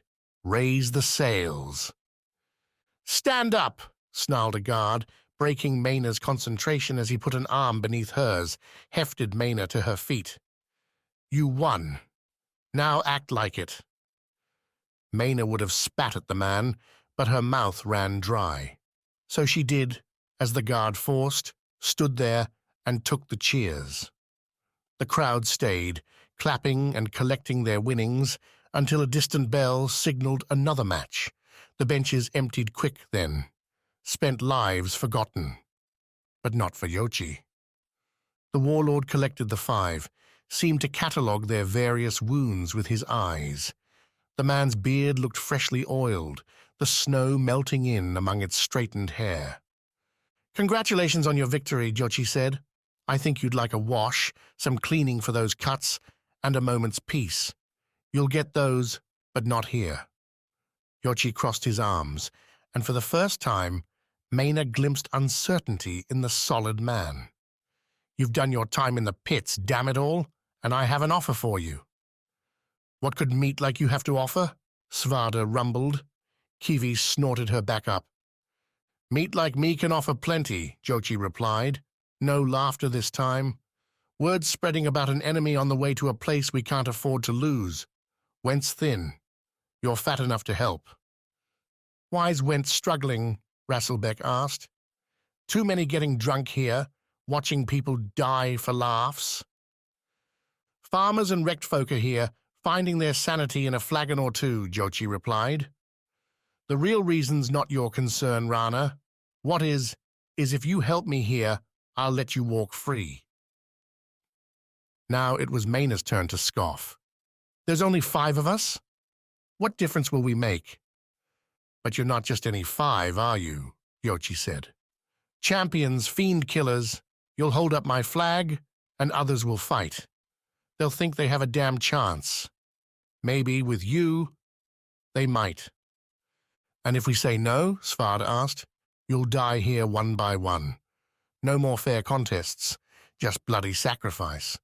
The last thing you'll see is spit and old beer from a crowd too happy to see your insides fall out. Yochi spoke without a grin, without a boast. The man's serious, Maena said. We should accept. Aiding our captors seems wrong. Rasselbeck kicked at the dirt. Then, so does dying for nothing. I'm a fan of living. Speaking personally, Pennifer interjected. She's not the only one. We'll go then, Svarde announced after drawing nods from the group. Save your town. When Yochi nodded, though, Svarde continued. Your scouts say an attack is coming. What kind? Fiends. What other evils worth fearing? They travelled by wagon again, rolling over the tundra.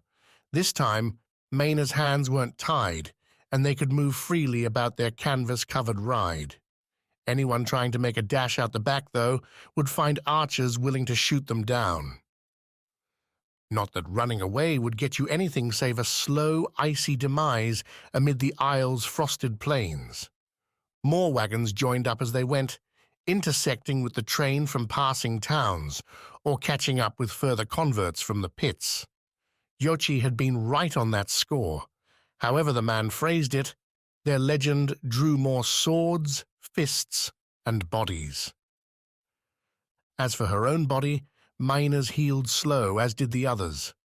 Bandages changed, and the stories of how each of them had fared among the bugs started strong and gave way to further horrors, the desperation, the fear. Rasselbeck claimed he couldn't move so well anymore, that whatever had been in the fiend's stinger sack had sapped his muscles of their burst. Svarde's new scars lit up in angry whites along his hands and arms, the man spending more time in stoic silence. Nothing, then, of the calm and caring Foti, who'd helped Maena clean her own wounds before. Only Pennifer and Kivi seemed inspired to, well, inspire. The Rana sniper ran her words into songs more often than not, slinging out a gamut of sea shanties and drinking tunes, while Kivi scurried among them, venting her scales to keep them warm. She seemed the healthiest, with stones in good supply on the road. And what about you? Am I driving you insane yet, thief? What part of me did you come from? Part? I'm all you. Then you would know when to stay quiet. For once the voice did. For once Maena could shut her eyes and let the minutes, the hours, pass in peace. Or at least as much as possible, with those invisible eyes always on her, watching, waiting, judging. Tallwren's hearth waited on Went's southern coast. Nestled in among rolling hills coated with shaggy sheep, the city teemed with brisk industry. Not only the furs and meats from the animals, but, so Jochi said, technology. The Warlord moved between the wagons on the journey, taking time in each one to, so he said, inspire the prisoners for their coming mission. This isn't about saving some farmers, Jochi said, though that ought to be enough. Tallwren's hearth is Went's best, our heart, our mind, our might. Take notice. Maena had heard of the university, second only to the Nayan's secretive palace on Noctia for true scholarship.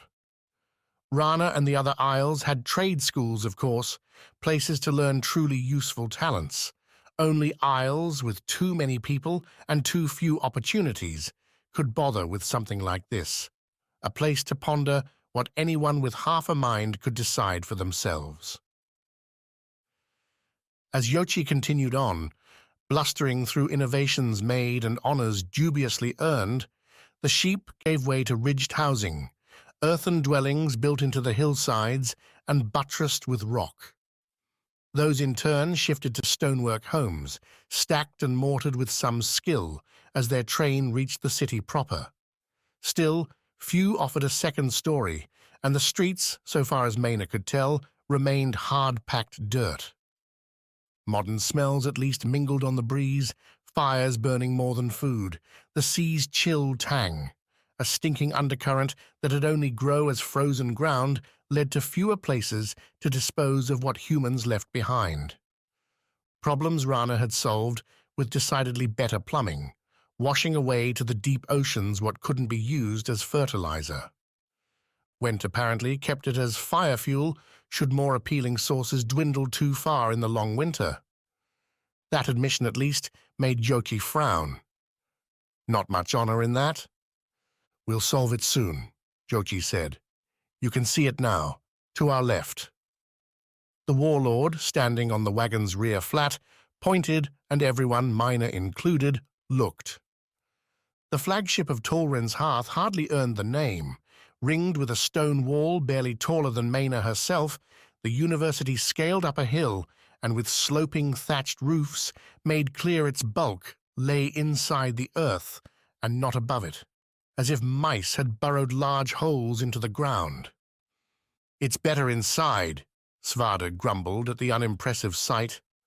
Whatever you think about Jochi, the school is worth saving. So I'm not surrounded by morons.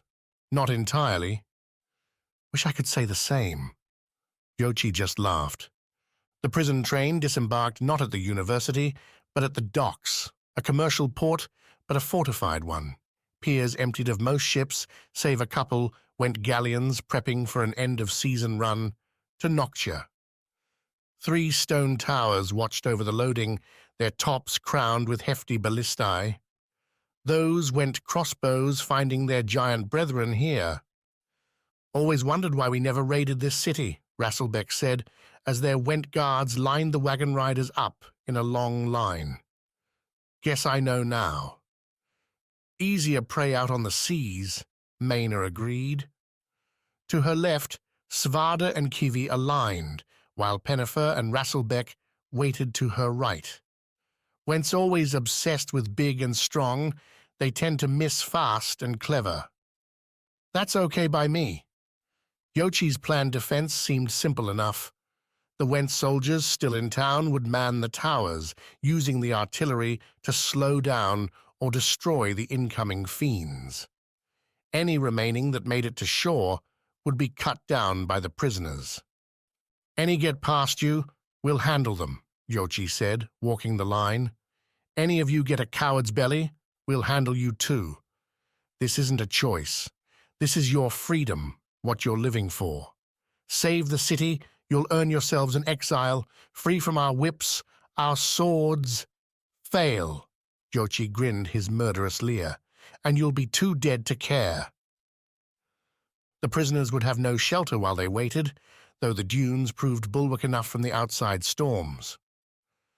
Scrub brush and the debris from several ruined ships gave wood for fires, with Went-supplied mutton and carrots, potatoes and crab. A fine feast devoured with hands and daggers as the water sloshed nearby.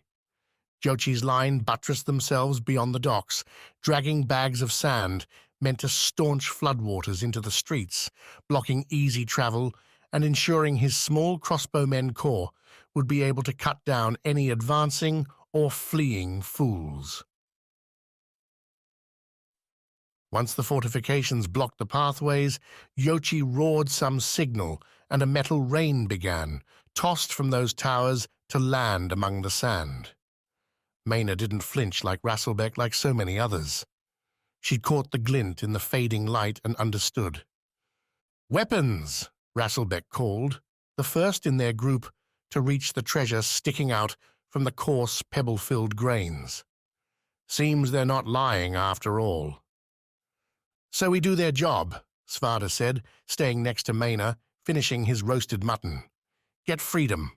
A fair trade?" "It's a lie," Maena countered. Or they'll twist it somehow. Went doesn't forget. They won't let us go. When I came through here with Katya and Ami, we were treated with kindness. Maena bit into a crab leg, sucked out the soft meat, and spat the shell into the sand. Rasselbeck scrounged up several mottled blades, ones that needed a good cleaning, sharpening before they'd be much use. Not that Jochi would provide such a thing. You had Noctia behind you, and without Noctia's trade, without the Najan helping them, Went would die, Maena replied. We have nothing now. We're Jochi's playthings, and he won't let us go. Then we'll make him, Svarde said, accepting a battered blade. When this fight is over, Maena, we'll get back to what matters. You still think we can do it, Svarde, even after all this? There is nothing else, Maena. We destroy the Fiends, or this world is doomed. And yet, as Maena looked over the ragged lines scrambling to arm themselves with Went scraps, it wasn't hard to wonder if it wasn't doomed anyway. Pick up that sword, coward. Remember who you're fighting for. You? Right. Don't forget it. Maena laughed, drew eyes from her team and shook them off. Come on. Maena stood. Let's see if Jochi will give us a few whetstones before the monsters arrive. I don't plan on dying here. Chapter 23. Floating Blades. Bliss didn't see the fire before it found her. A sudden flash, a bright spot illuminating on the fiend's domed skin before her eyes, almost out of view, as she tried to find a weak spot on the boxy red flesh before her. She'd made the climb with the staff, clambered up, and stared at the mass, feeling its vibration in her heels, and tried to see some obvious clue, some clear vulnerability. Lacking any, she hit it once. Drove the staff right in hard, the blunt metal edge pushing into the flesh, bending and warping it, but not breaking through. A tension too strong for her to pierce. The bright light signaled something new, though, as did the fiend's sudden vibration, a rushing gale as the dead air inside the fiend made a move. The wind blew Bliss off her climb, sucked her back and down as flames burst through behind her, over her, the fires eating up the fiend's bubble skin like it would dry grass. She held the staff, held it tight as she fell because there was nothing else to do. Why had the fiend exploded? What had hit it? These were momentary flickers and nothing more. When Bliss struck the water, hard enough with the film to drive the air from her, the first ashen embers, as the fiend's insides caught flame, fluttered along with her. The water lit up where they touched, the greasy film proving as flammable as it was sticky, slimy, and altogether awful. Trying to gasp, to draw in something, Bliss scrambled, splashed, as flames grew around her in a sickening version of what might have happened had she misstepped in Foti's grand forge. Not lava here, but nearly as bad, thick and hot and close. Oh, so close. The staff, unable to get through the fiend's skin, found a target it could break. Bliss flailed, sent its metal end swiping through the liquid around her. The mottled grey iron broke the film, revealing the lake's thick green brack beneath, and Bliss rolled for it, those flames licking her as she dove. Submerged, Bliss's lungs reminded her she'd not yet recovered from the fall. Precious little air remained, her legs and arms using too much of it in panicked motion back towards the raft city. Or was she paddling farther away? Directions seemed impossible, the current pulled by the fiend's gyrations a rapid, unceasing top as the creature undulated in its dying moments. Bliss found herself pulled one way, her toes and fingers sucked, only to be socked in the stomach by a rush back the way she'd gone. Somewhere in the mix, the staff blew away, torn from her grip as her fingers lost their strength, her eyes burning, her body beginning to seize. Up. That way she knew, if only because it bloomed like a glorious yellow rose overhead. The fire's work, and one she kicked towards in her last. A breach, a clarity as water ran off her cheeks, her eyes, her mouth. A breath finally, albeit one coated with smoke. But not more, not much more than air beyond. Around her, the film burned, and as it went, the fire followed, dying everywhere soon after its purchase achieved the Inferno's desire. Overhead, the bubble skin peeled back to the north, a blazing line clearing the fiend away like the sun chasing the night sky. As it went, the fire found those same veins Bliss had climbed, consuming them much as it did everything else, the black ashes fluttering down. All Bliss did, though, was breathe. Breathe, paddle her feet, and watch the fiend die. Tawny found her first. She came on a simple cutter, a two-person canoe meant to ferry goods from one part of the city to another, propelled by oars pulled by her arms alone. The bandit screamed Bliss's name time and time again, there in the floating, smouldering ruins, until she found Bliss's splashes, her hoarse cries. "You damn idiot!" Tawny said, bracing Bliss against the canoe and helping her inside. "What were you thinking?"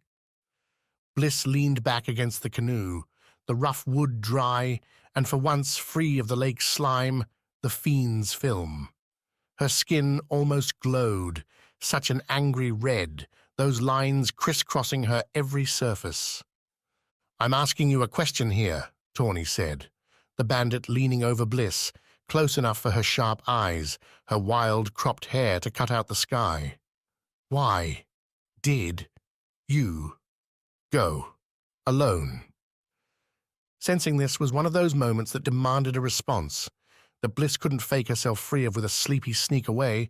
She tried to respond, went for a twitching signal with her left hand, and found her arm dead. Not gone, no, but too tired, too shattered to make anything. So Bliss went with a confused, pained smile. Tawny cursed and sat back, picked up the oars and started to row. Bliss listened to the birds, to the shouts coming from the city. Not anger, not panic, not desperation. Those, not any more. The Skar saved them, so Wax said, but her brother couldn't keep his focus.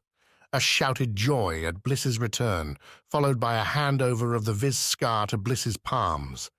"Listen to it," Wax said. "It'll help you." Quick recommended the same, said he'd spent the nights after Egrad's stabbing simply letting the Skar whisper him to sleep. Felt like it wanted to tell me about every little injury I had.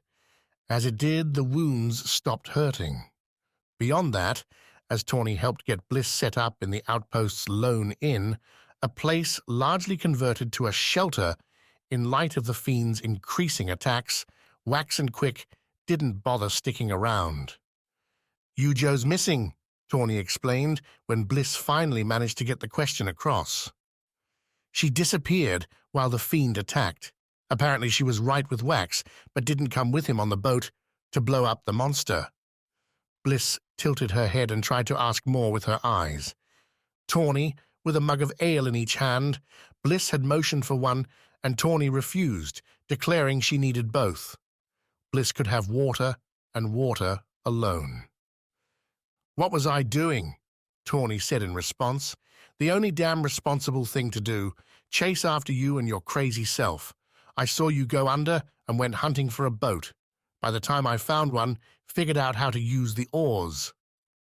Tawny glanced around, confirmed that while the inn had a few displaced people inside, none looked to be listening. She leaned in. "Bliss, I think I spun that ship in circles for like 10 minutes, trying to figure out how the oars worked." "You didn't know?" The signs were awkward, but Bliss found her right hand could make them, if she pushed through. Never before. "Hello? I'm a bandit, not a ferryman. What's the point in me learning how to use an oar?" Tawny scowled as Bliss tried a grin. "If you say it's to help you, I'll dump this ale on you right now." "Am I wrong?" "Look, that's not the lesson. Me learning how to pilot a fishing boat isn't our takeaway." Tawny sighed. The both of them laying on the ramshackle cot they'd managed to claim. Bliss lay beneath the covers, a warm straw blanket, while Tawny stayed above with her ales. No, the lesson here is that you take me with you when you go. Why? So I can protect you, dummy. Another dramatic sigh, long drinks from both cups. You're a viz, Bliss. You've seen nothing. I need to keep you from making dumb mistakes, like going after a giant fiend with nothing more than your staff. That had been found too, floating near the city. Scooped up and handed over to Castellan, and now resting, drying beneath Bliss's bed. I don't need... Tawny knocked Bliss's hand with an ale mug. Quit it. You do, clearly, because your own brother about turned you into a crispy fritter back there.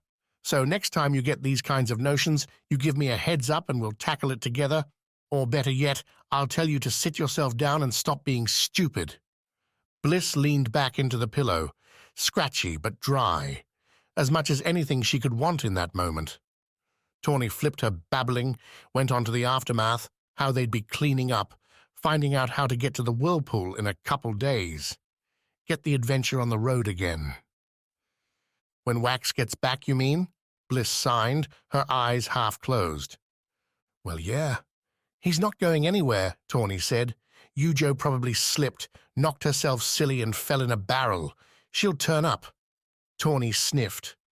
Then again, might be good if she doesn't. Maybe the fiend took her out.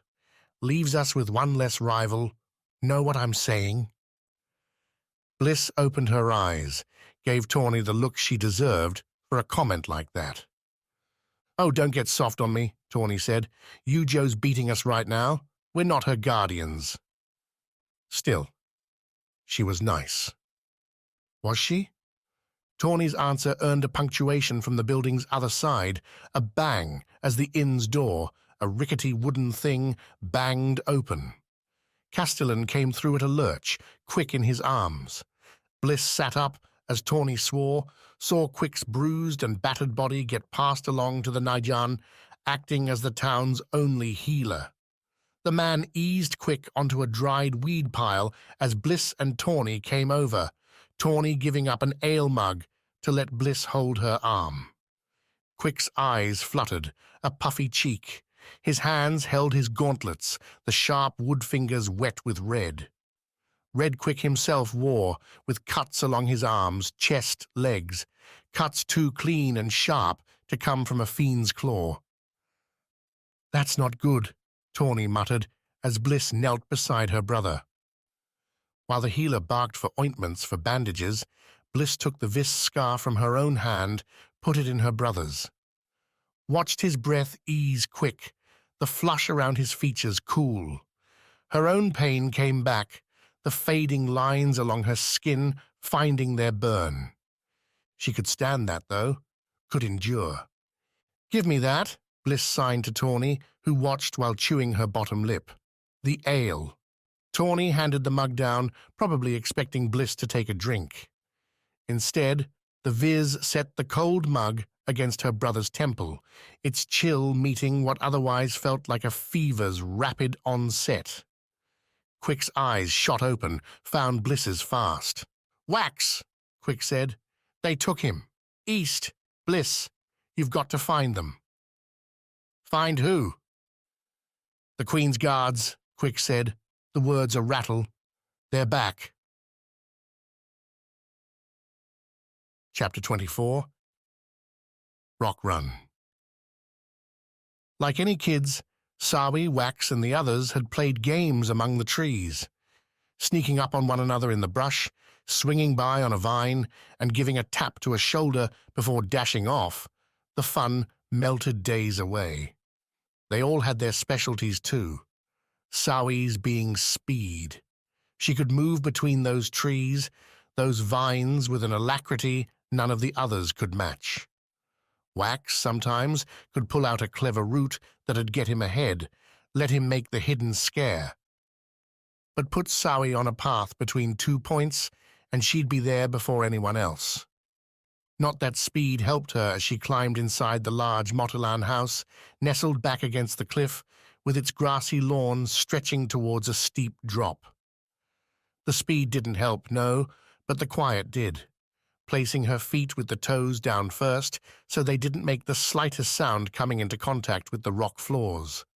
The cool, rough-cut stone, hammered out with the blunt instruments Viz was known for, had enough texture to give Sawi stability, so when she leaned in, ears listening out for discovery, she kept her balance, planted both feet, her arms, her body inside a small room.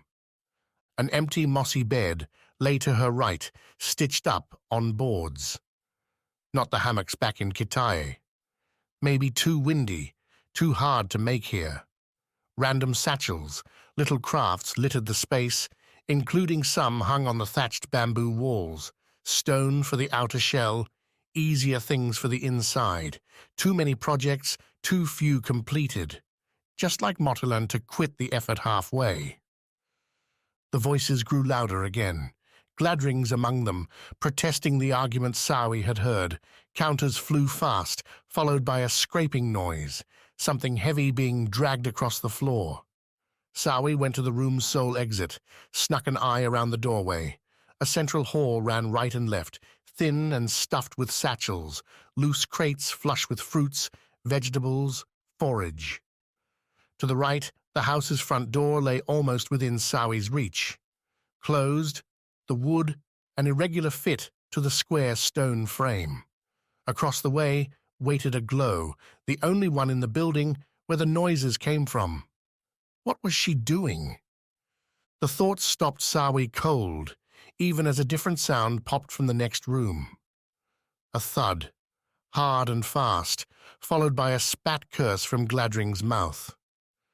What was she doing here in this Motilan mansion? Risking what would surely be a beating, possibly worse if some Motilan law forbade her sneaking. This custom didn't take all too kindly to criminals. Easier to toss them off a cliff or feed them to some Hanoko than deal with jailing them away. And nobody from Kitae would get favorable treatment here. Another punch, another curse from Gladring, this one wetter. She wasn't a fighter, not one to pick up a sword and go charging in like Wax with that Foti blade. He didn't know what to do with that thing, but Sawi saw the confidence it gave him. The possibility of defense. Here they had what, her hands? Her rope? Sawi cast round, found nothing among the junk near her feet that'd serve. Best, then, to keep her hands free, ready to respond to anything that rose up. Rose up like her now. Courage, Sawi. That's why she was here. Because she ditched out the last time Wax and Pan needed her help, and look what had happened. Not again. Not again. Not now. She quick-stepped across the hall. Nobody there, not a soul watching. So sure of themselves and their security, or that nobody would dare interrupt. Sawi hit the next room, plastered herself to the near wall, crouched and bled a look around the corner, following the glow. The nicest room she'd seen thus far awaited her, for once arranged like someone with a soul lived there. Wood furniture, nicer than anything Sawi had yet seen in Motilan, nicer too than most of what she'd seen in Kitae, splayed out around the home's largest room. Several chairs, a teak table, and a fireplace built into a stone alcove. Stuffed cushions, likely Kansi-made, splashed around the space, providing platforms for the crowd within to park themselves. At least 6 people, all with their eyes locked on Gladring.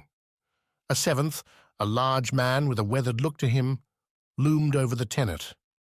The man had a hook in his hand, the curved metal meant for a fish. The lit fire bounced off it like a star among a dim sky. Beneath it, the man's knuckles bore a bloody hue, one matched by stains across Gladring's face, his snarled robes. The tenant looked to have seen better days, his body bunched up in pain, his clothes torn. Red beads dripped from cuts along his arms, and welts rose around the man's eyes. Ones that could have seen Sawi had they looked across the room, but instead held their hurting, squinting gaze on the man. "In your death, and nothing else, Chorus," Gladring was saying, as Sawi tuned in. "My friends back on Noctia would like nothing more than to hear I'm dead. But because Noctia cannot be seen to be weak, they will send Najan here to destroy you and your city." "So you say," Chorus said.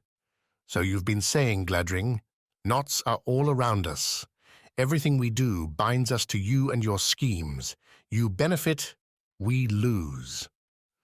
Chorus flung a hand back at the crowd, the rope whipping through the air. Several ducked or rocked back on their chairs to dodge the swing. "We were supposed to get the renewal, and we wound up with nothing. We were supposed to get Noctia's trade, but it went to Kitai instead. Even Kansi sends ships to that cursed city now." "Not my doing, Chorus." "Well, that's a shame, because it'd make this even easier." Chorus wheeled his hand back again. Sawi coughed. She didn't have to. The breath wasn't biting at her throat, nor was the soot from the fireplace. No, Sawi did it because she didn't know what else to do, and faltered halfway between a coward's silence and a martyr's scream. The cough caught the wrong attention. Faces, bodies turned as one to regard her, still in a crouch halfway around the door.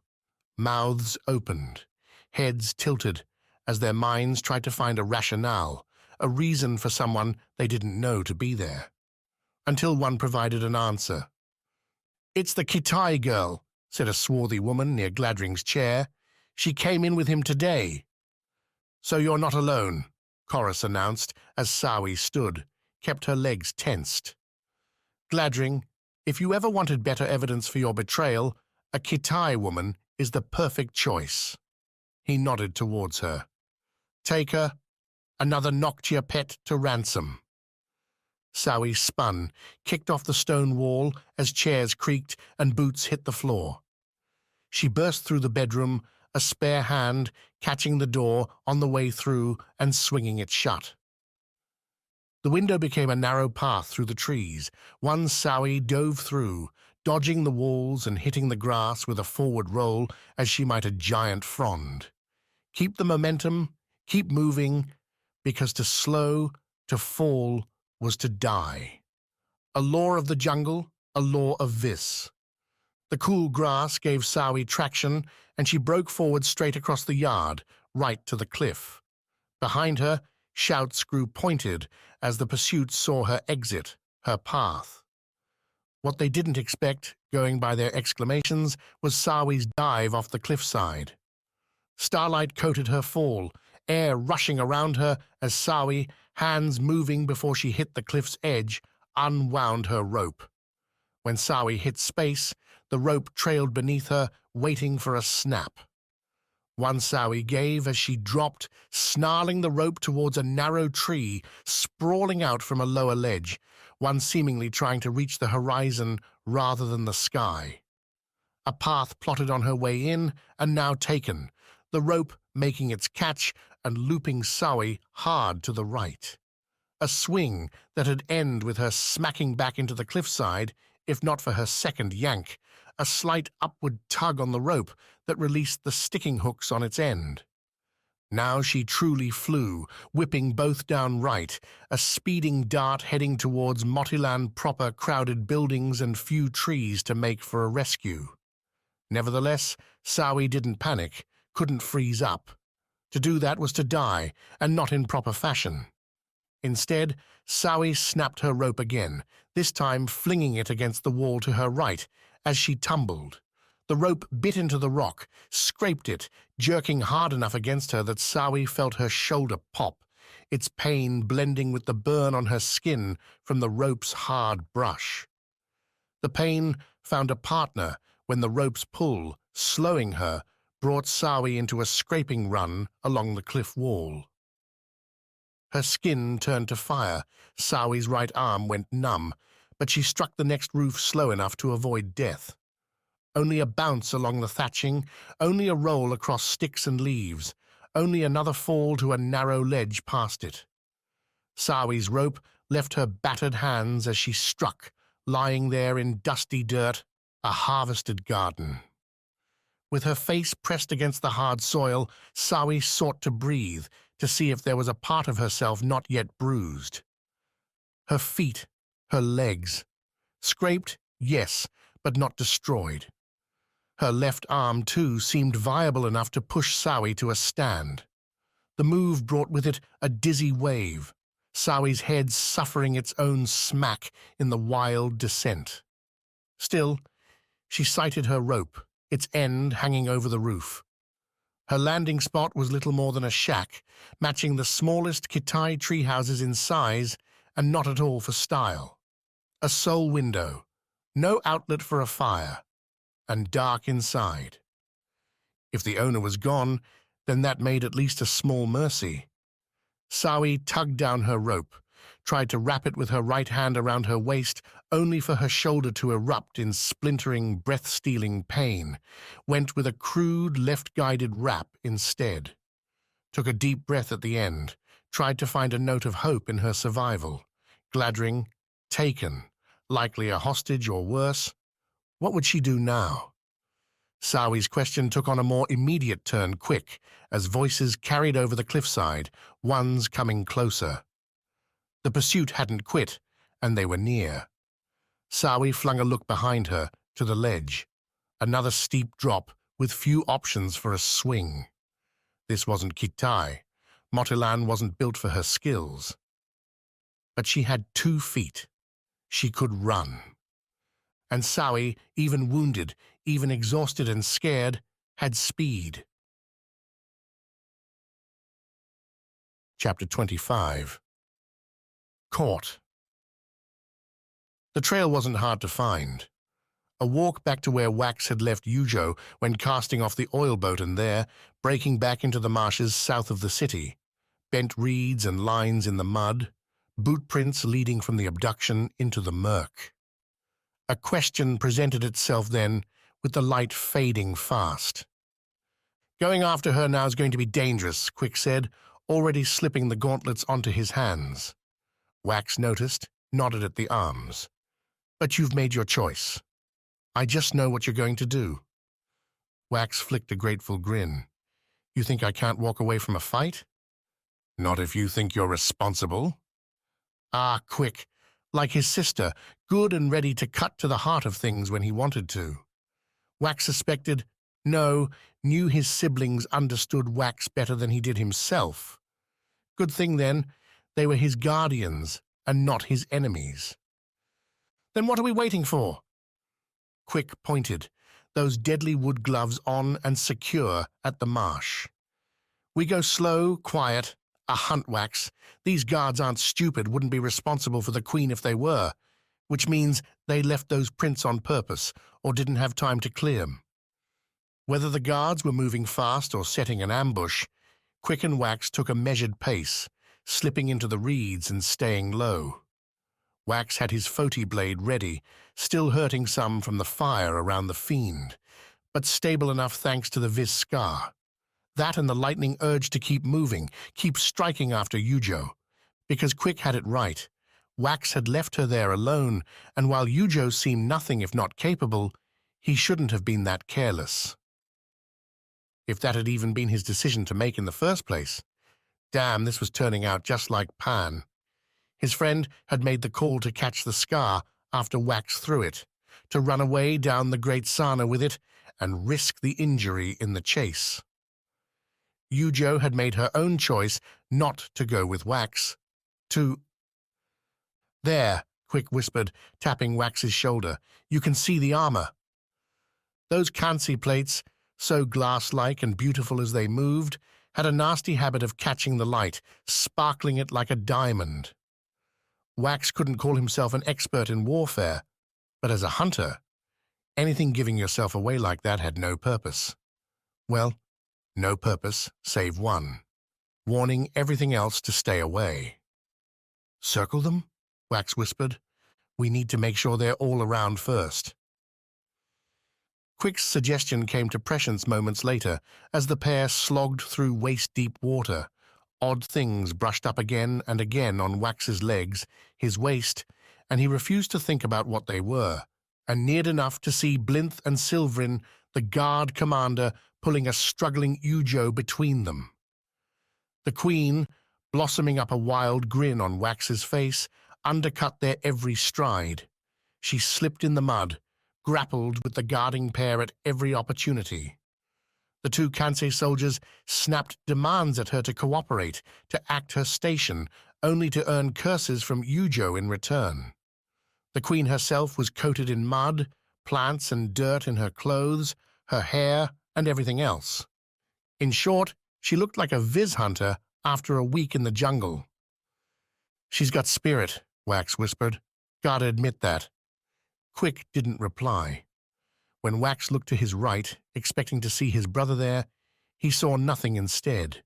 Just the marsh water, always moving with creatures above and below guiding the flow. "Quick!" Wax did a full circle. Still no sign. He drew the Foti blade, looked back towards where Ujo and her guards had been struggling. Saw nothing. Vanished? No.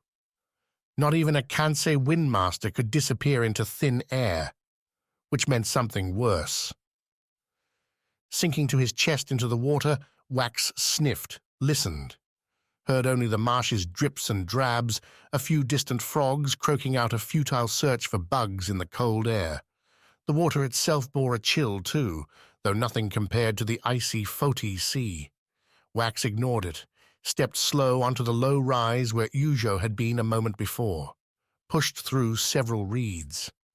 On the other side lay Ujo, back down in the mud and looking unconscious, eyes closed and unmoving. A mark along her face, near her temple. The monsters.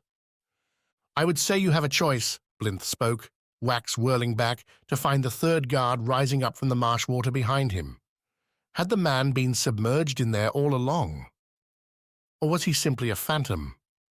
But you do not. Your outcome is the same as is your guardian's. What'd you do with Quick? In the day's draining pale, Wax's sapphire sword more than matched the muck-covered Kant's armor, though Blinth wore it well and tall. Gauntleted hands rested near dual rapiers at the man's waist, each slotted into a slim sheath and ready for a quick draw. The Windmaster had shown Wax how quick a Kansi could go from nothing to deadly threat. Timing Wax couldn't beat, even if he ran straight at Blinth now, point forward. "He'll live," Blinth replied. "A warning to your other friends not to follow us, or you." The man kept any expression from his face. No gloating, no irritation. This was a duty performed. Wax had seen the same in the Nyan back home. "Drop the blade, Vis, or I will take it from you." "Know what? I've lost this blade enough times, thanks." Blinth gave a slight nod. Brave, as a renewal should be, stupid as every Viz must be. A younger, dumber Wax might have jumped at the insult, might have taken his Foti blade in a big, winner-take-all swing at Blinth's face. Instead, Wax went for the mud. He kicked a foot, flung the wet earth up at the Kansi, followed with a winner-take-all swing. A younger Wax might have, too, thought he had a chance to win an out-and-out duel. The wiser, older Renewal, making his gambit, knew he had no other choice. Blinth backed up as the sludge hit, a buying-time move that would have played better on level ground. The sloping marsh did him no favors, causing Blinth to slip, slide, waver. Wax's Foti blade cut close, slicing into the man's Kansi armor, drawing sparks and gashing through, splitting Blinth's breastplate. The guard swore as Wax, double-gripping the Foti blade, flipped his wrist and sent it back, continuing to walk forward. Until he flew to his left, smashed by something Wax didn't see. He tumbled, the Foti blade flying from his hands as reeds caught his fall. Wax's right shoulder ached, dirt crushed against his left cheek, and before Wax could reel his feet under him, a thin sword point pressed into his neck. "Just kill him, and be done with it," Blinth snarled.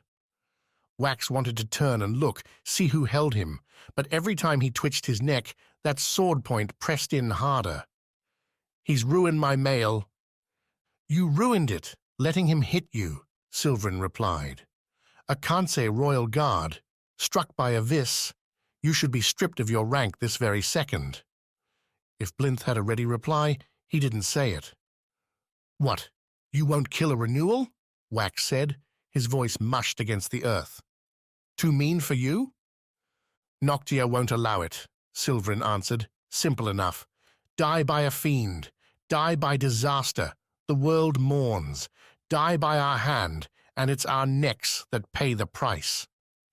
Wax felt the sword lift, started to move only to get a hand on his side, pushing him over and flat into the mud. "Move again without my permission, and you'll spend the night unconscious. It's not your death we want, nor hers." "Then what?" The answer came with a search. Blinth replaced Silverin as Wax's prime captor, keeping the Viz pushed into the ground. The man's hands, freed from his gauntlets, performed a fast pickpocketing, delving into Wax's ruined clothes and coming away with the necklace, the Foti Skar, attached to it. "Where's the other one?" Blinth asked, his breath hot on Wax's ear. "Don't have it, you moron." The cuff came quick, splattered Wax's other side into the mud. Cold, yet somehow soothing on the aftermath of his burning assault on the bubble fiend. "Where?" Blinth asked again. "My other guardian has it," Wax replied. "Don't you know what the scars do?" Blinth cursed, put his hand on the back of Wax's head, and pressed him deeper into the mud. "He says he doesn't have it. Says it's with the other guardian." "The one Aikido has?" "Answer her," Blinth hissed at Wax. "He's got nothing you want," Wax replied. He kept his ears open for a chance to lie, to misdirect, but nothing offered itself. If the guards wanted the Viz Skar bad enough to trek back to Bliss and Tawny, well, that would be a great decision for Wax's survival. Bliss needed it to heal. Blinth repeated the words. "Then get off him. There's no going back to that outpost. We have the 3 from Ujo. His 4th gets us our reward. It's nearly dark enough to get them cast off. Aikido will be back soon. Then we leave." "Where are you going?" Wax asked as Blinth jerked him to his feet. "Off to a party." "Of sorts," Blinth replied, flashing teeth somehow still a perfect white. "Too bad you won't be joining." Blinth pulled Wax along the marsh while the woman picked up the unconscious Ujo. Together, the trio marched through the reeds to the west, away from the main river and parallel to the raft city. Dusk deepened into dark starlight and Sichi, serving as a fortuitous guide to the march. Wax peppered the pair with questions, but both Blinth and Silverin went quiet as the walk began, as if falling into some long-designed plan. "All I want to know," Wax said finally, having run through his insult retinue, "is how you made it off the roller, with that fiend and its vines." "Our armor is light enough to let us float," Blinth answered. "The ship broke, and we went to the surface. A pity you won't have the same luxury." "I'm a good swimmer." Blinth just laughed. The reason why came about soon enough, when they reached a sturdy boat bobbing in the water. The purple and black trim spoke of Najan allegiance, though no Noctia soldiers waited. A small canvas cabin covered the middle, with spots for oars along the front and back. Silverin dumped Ujo in the center. Blinth put Wax in with her, stuck Wax's Foti blade nearby. A bold move, a reckless one to leave the weapon so close to its wielder. The cancer guards pulled out thick rope, the kind used to tie a boat to its moorings, and lashed Wax's hands together with Ujo's, their backs to one another. Blinth guided the pair to the boat's bow, being gentle enough with Ujo's head. "This is how you treat your queen, is it?" Wax asked. "Hardly honorable." "2 queens," Blinth answered, taking his spot at the oars behind Wax. "We choose which one we serve." The man fell silent again as he focused on the oars, putting them into the waters and lurching the boat forward. Both Kant's guards worked in unison, propelling the boat through shallow pools until it connected with another river, this one's current slow enough for them to push against northward. Wax couldn't guess how much time had passed, except to know his stomach rumbled, his throat itched for thirst, and they'd all taken turns to void themselves over the boat's side. Yujo, returned to consciousness, had nothing save glowers for the guards. At some point, the boat brushed up against a muddy bank, and the third Kansei Aikido boarded. Claimed he hadn't secured the Skar, but the other guardian would serve well enough as a warning, as a diversion. The oars picked up again, and the marsh fell away, the lake growing wider and wider as they pushed north. Behind every oar strike now grew a rushing noise, steady and endless. "I know where they're taking us," Yujo said, soft. "Think I've figured it out too," Wax replied, glanced at Blinth. "No murders, right? Only disasters?" "The Renewal is a dangerous undertaking." Blinth grinned. "So many die along the way." Chapter 26. The Beach Bait. Nothing came the first night. Quiet waves and little else, save the city behind them, prepping defenses and falling asleep. The prisoners, left to fend for themselves, curled up and slept in the sand, or sat with eyes on the horizon, watching and not caring whether anything showed up. "These prisoners are useless. Kill a few, and maybe Jochi will reward you." Maena ignored the voice. She'd been working on it in the lonely hours, Svarde snoring nearby. The others around the smouldering fire. The cold wind, occasionally spiced with snowflakes, kept Maena shivering. Yet those bodily discomforts became a weapon wielded against the voice, blunting it, driving it, and its growing madness away. She could take a loan out on her sleep, a practice she'd honed for a long time on Rana ships, slicing across the water with little help waiting. No second chances if a wayward wave or reef took your vessel and tore it apart. Sleep could come with calm seas, with a dock and a dry bed. For Maena, that comfort came during the day, with a cloth pulled over her eyes to shield the grey sky. Svarde stood watch. Other prisoners played games, found ways to hone their weapons. Yochi tossed along provisions, shovels to dig latrines. Said the fiends must be taking their time. They did, at least till the second night. Hunched over their fire again, this time with fish and more, always more potatoes. The group made it halfway through before a horn blew from the tower nearest them.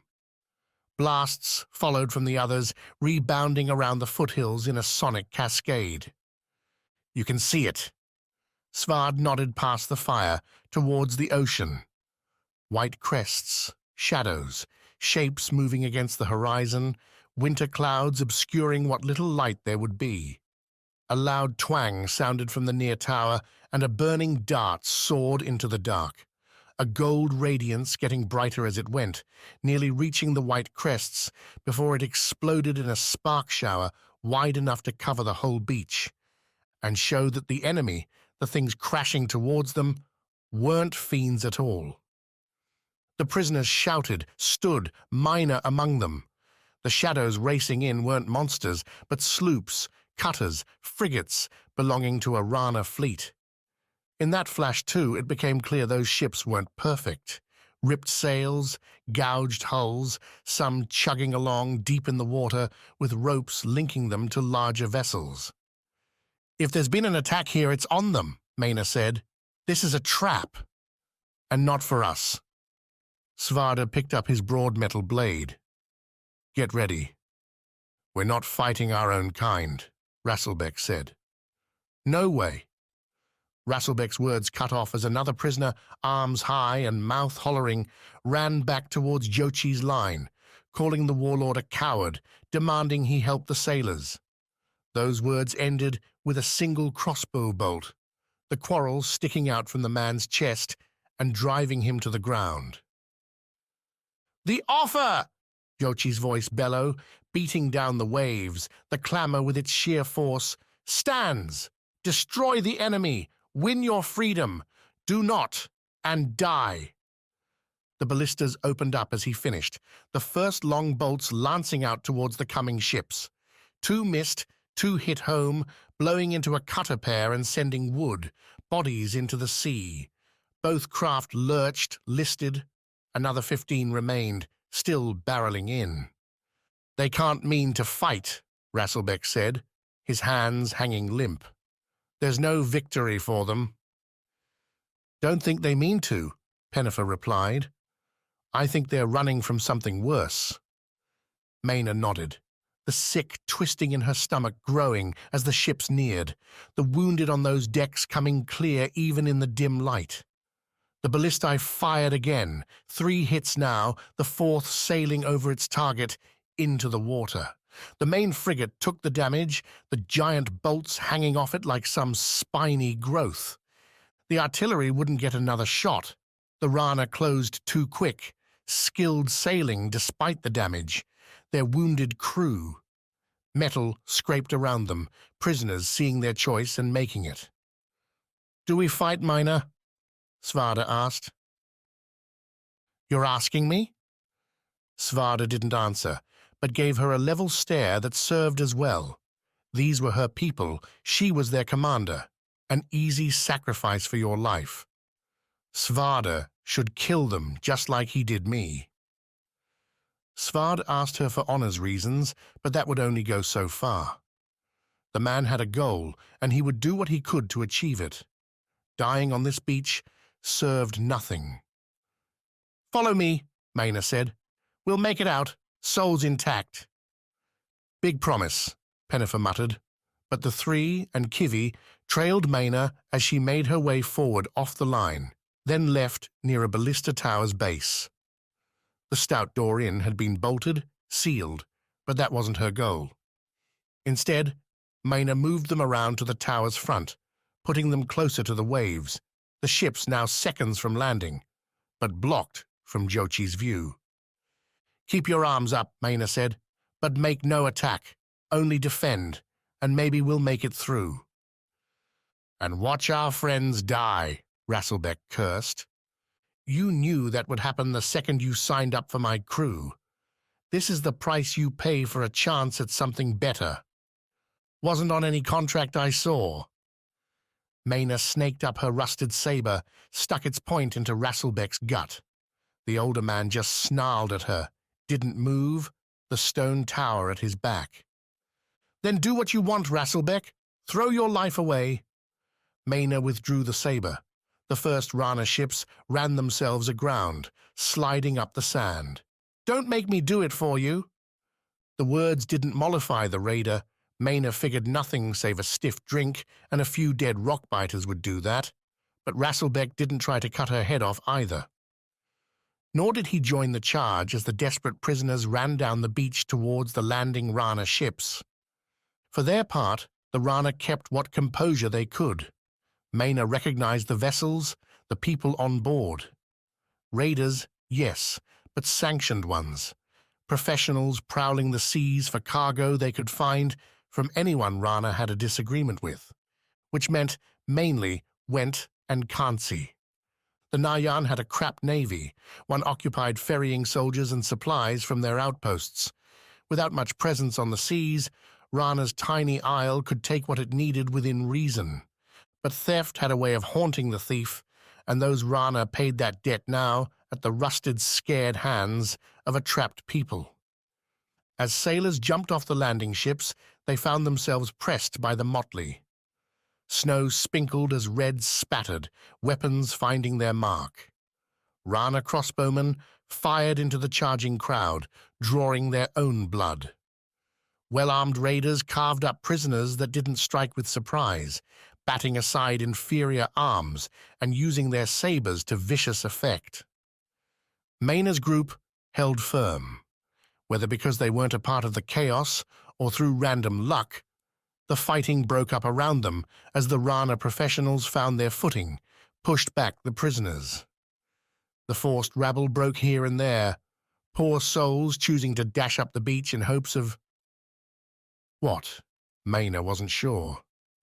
The only thing they found were went crossbows ready to fire, black bolts burying deep in rags and ruin. Maena didn't even need to see the shots. The clicks, the screams were enough. Such a waste, Svarde said, standing next to her. All these lives lost when we should be fighting the Fiends, pushing into the dark below. Or just living, Maena replied. We don't know what put these people into the pits, but there's a better way. What would they do on Rana? Svarde's tone said he knew damn well what they'd do on Rana. Criminals would get exiled if the offense wasn't too terrible, dropped on Foti or Noctia. Much worse, and the executions came quick, tossed off a boat with a weight wrapped around the ankles. Steal some food, and you'd find yourself doing forced labor on the rice paddies, cleaning fish for nothing more than a meal. Finish your sentence, though, and Rana would see you cleared. Foti's no better, Maena countered. We're all monsters. Foti's a miserable, blasted isle, Svarde replied. Thing is, so's everyone save Viz. There, at least, the people seem happy, because they barely know we exist. The odds continued to turn worse for the prisoners. Rana flowed onto the beach, and Maena blinked more than once to confirm what she saw. Wounded sailors getting offloaded, dragged down boarding ramps in a hurry and up onto the beach, while other Rana cleared the way with sweeping sabers, twanging crossbows. More Rana voices started to overpower the prisoner cries. The seafarers weren't making their own battle songs, no, but were instead shouting, begging the prisoners to back away, calling for the went archers in the tower, ones who, Maena noted, had yet to fire any close-range shots, to hold their quarrels. Red water ran along the sand, lit now more by lanterns on the boats, torches on the sand, than the pink sneaking through the night clouds. This isn't an assault, then, Svarde muttered. It's a slaughter, is what it is, Rasselbeck added. Why'd they choose to land here? Pennifer asked. It's the dumbest thing. There had to be another choice. You know why, don't you? They won't be far behind, Maena spoke soft, steadying her grip. Svarde nodded, sighed. Maena would have done the same, but she had no emotion left. Just a cold stare as the last prisoners broke, ran, died. The Rana disembarked, some watching Maena and her group, not bothering to attack. Hold! Yochi's voice again, bellowing. Closer this time. No Rana is allowed on this isle without permission, and I have granted you none. Maena slipped back, looked behind the tower to see the Warlord, flanked by 4 rock-armored soldiers, standing before the fortifications. Yochi held a wrought, gilded horn to his mouth, one magnifying his voice. You'll return to your boats, or I'll see you cut down where you stand, wounded and all. The Rana, though, didn't stop. Kept unloading, faster now with the fighting done. Bodies slung off the ships, hit the dirt where other sailors scooted them up, at least till one of the went in their tower fired a bolt into the dirt. Cross that mark, and you'll meet the same end too many of our criminals did, the worthless bunch. Yochi laughed. Did you see your own friends as you cut them down? The pits were full of Rana. We gathered them all and brought them to you. I hope you enjoyed the reunion. The bastard, Rasselbeck muttered. He's baiting them, Maena said. They're tired, desperate. Yochi wants that to become anger so they can die on this beach. Why? Pennifer asked. What's the damn point? Because he doesn't want to feed them when this becomes a siege, Svarde replied. Fiends don't siege. They might now. Maena gulped down Svarde's words, turned her eyes back to the sea. The Foti had it right. No ordinary fiend, even a group, would be able to defeat a Rana fleet like this. Wild animals could cause damage, cause chaos, but they could be outsmarted, destroyed by that unique human trait. No Rana stepped forward to counter Jochi's demand. They didn't have to. The sea did it for them. Back out into the black, a quiet line grew against the horizon, slow and building, heading steady towards the shore. Shouts started on the Rana ships, the Went towers passed back through the crowd into the city.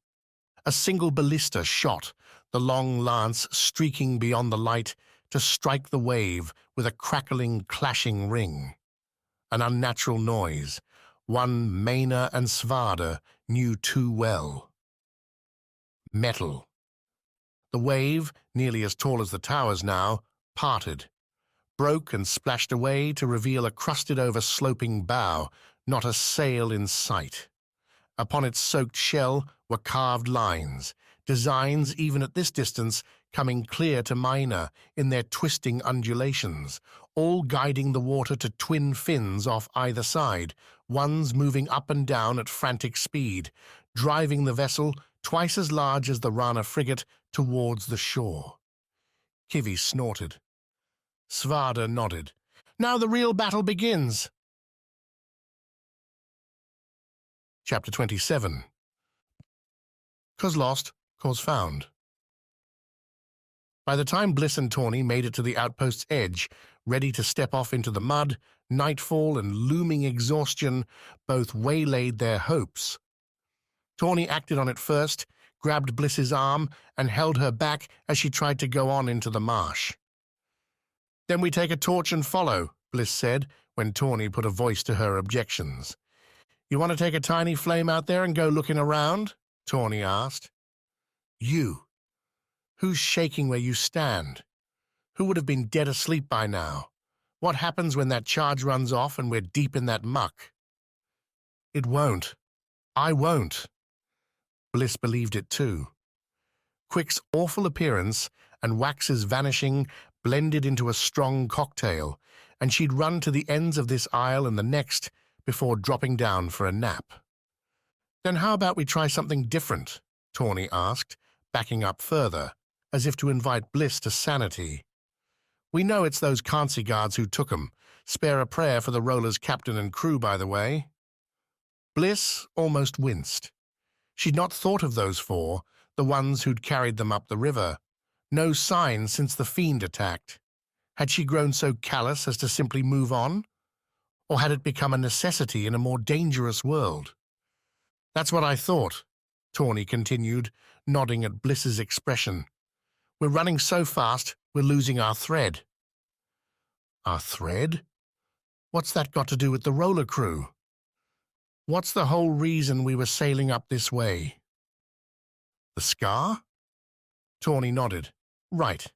If those guards hated the Queen, which deserved, but that's neither here nor there." Bliss scowled.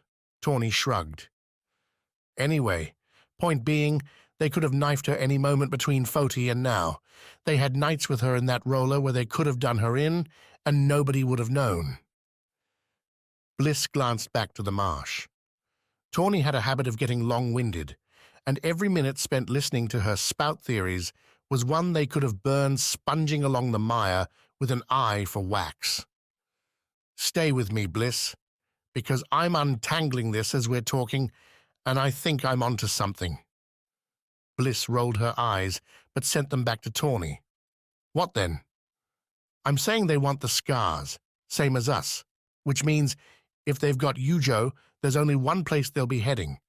Maybe they're taking Wax along for the ride." "You're saying they're going to the Whirlpool?" "Think it's a better guess than stumbling blind through all that?" "A better guess, a better plan."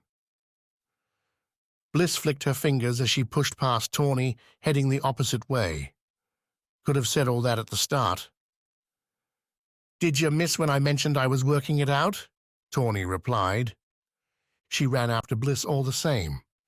At night, the damaged outpost hustled as those with limbs and life left struggled to get their homes rebuilt, or at least in a state of survival.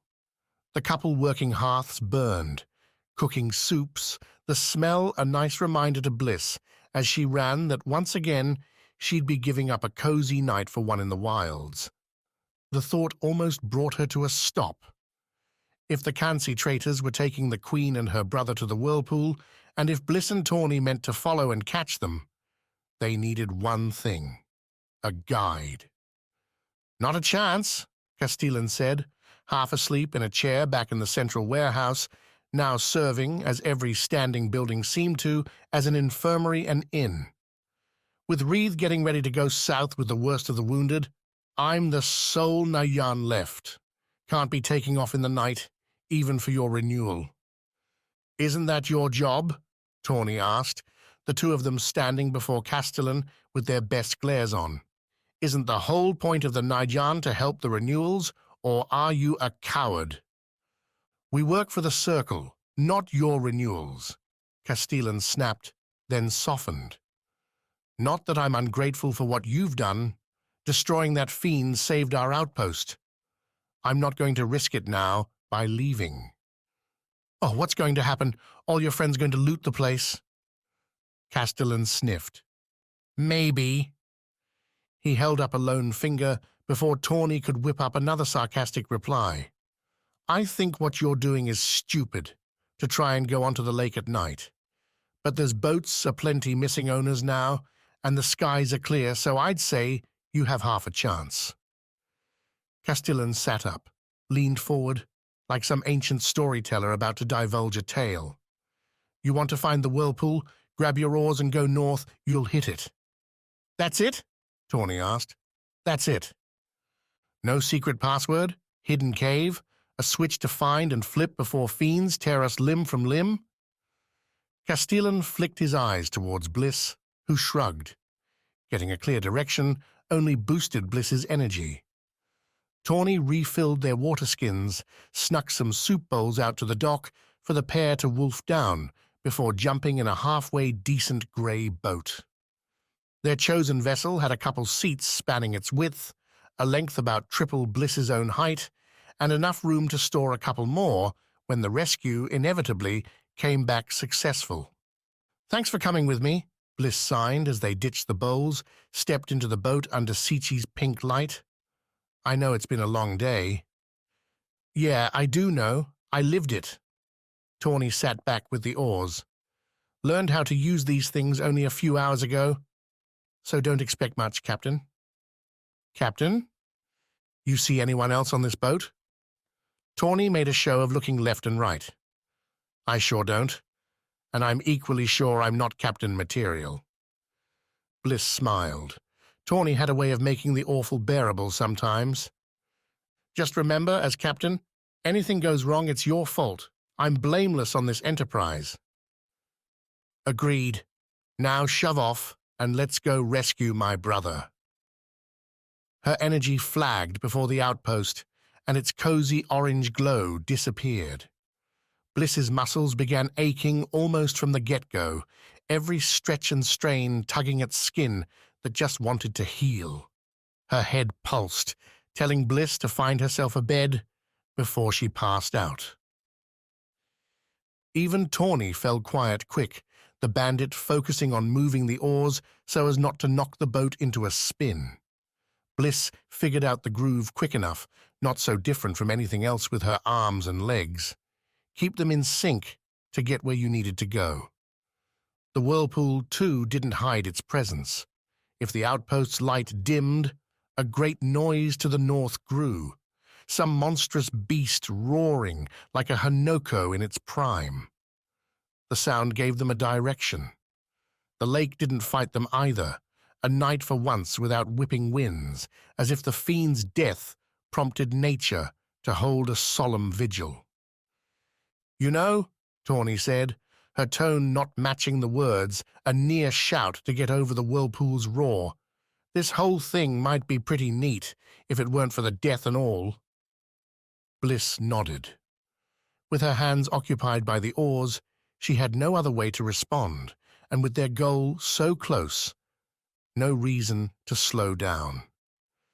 Makes you think, maybe, after all this renewal junk is over, might be nice to take a tour of the Isles. see the sights without the scars. You could show me why this doesn't deserve the slander." Bliss would have snapped something at that comment, would have questioned what slander her home deserved, but Sichi's glow had picked something out ahead and to port, a silhouette where the water started to speed up and head in a great circle. Letting one oar go, Bliss pointed, and Tawny caught it quick enough. "Of course they're going in," Tawny said. "If that's them, and who else would be as stupid as us to be out here, then we've got a haul, Bliss." They tried. The oars slapped the water hard, churning against the whirlpool's edge and its pull. The smacks loud enough that the boat had to notice them, had to see what they were doing. But the pair couldn't get closer, couldn't outfight the whirlpool, and Bliss's arms were about dead. "Hey," Tawny said between smacks, "I don't think we've got this one." Bliss started her oars around again, only to feel Tawny's hit the other way, slow the boat's spin. "We've got to save some strength to get out, Bliss, or that thing will take us down. They must have some anchor to stay that solid." Their target hadn't moved, though there'd been motion aplenty. Too far away, too dim to make out exactly what, and the whirlpool's din, now forcing Tawny to holler just to reach Bliss a couple arm lengths away, made any listening impossible. But Bliss could see well enough when two struggling shapes, moved to the boat's bow. "Oh, what's this now?" "Is that your brother?" Tawny asked. Bliss couldn't tell, but her heart, its sudden tightness, told her it was. Two shapes, armor glinting in the pink light, rose and went towards the pair, but the bound couple jerked away, falling over the side into the water. Tawny cursed. Bliss wanted to scream, not in horror, but in anger, frustration. They'd been right. They'd known where to go, and still, hadn't made it in time. That had been Wax. And now he was lost somewhere up there, buried in dark water. "Maybe he'll get carried this way," Tawny shouted, but nothing more than pity lay in her words. Bliss didn't bother giving the bandit a listen, a look. She locked her eyes on the boat, one with oars springing from its longer body. The anchor pulled up hard, those oars hitting the water as the weight cleared, rocketing the boat towards them. Up till now, Bliss and Tawny had kept their own oars moving, backing their boat up enough to the whirlpool's very edge, where the whisking current didn't yet threaten to tug them inside. From there, they watched the approach, the glint as moonlight found Kansi armor, Kansi blades.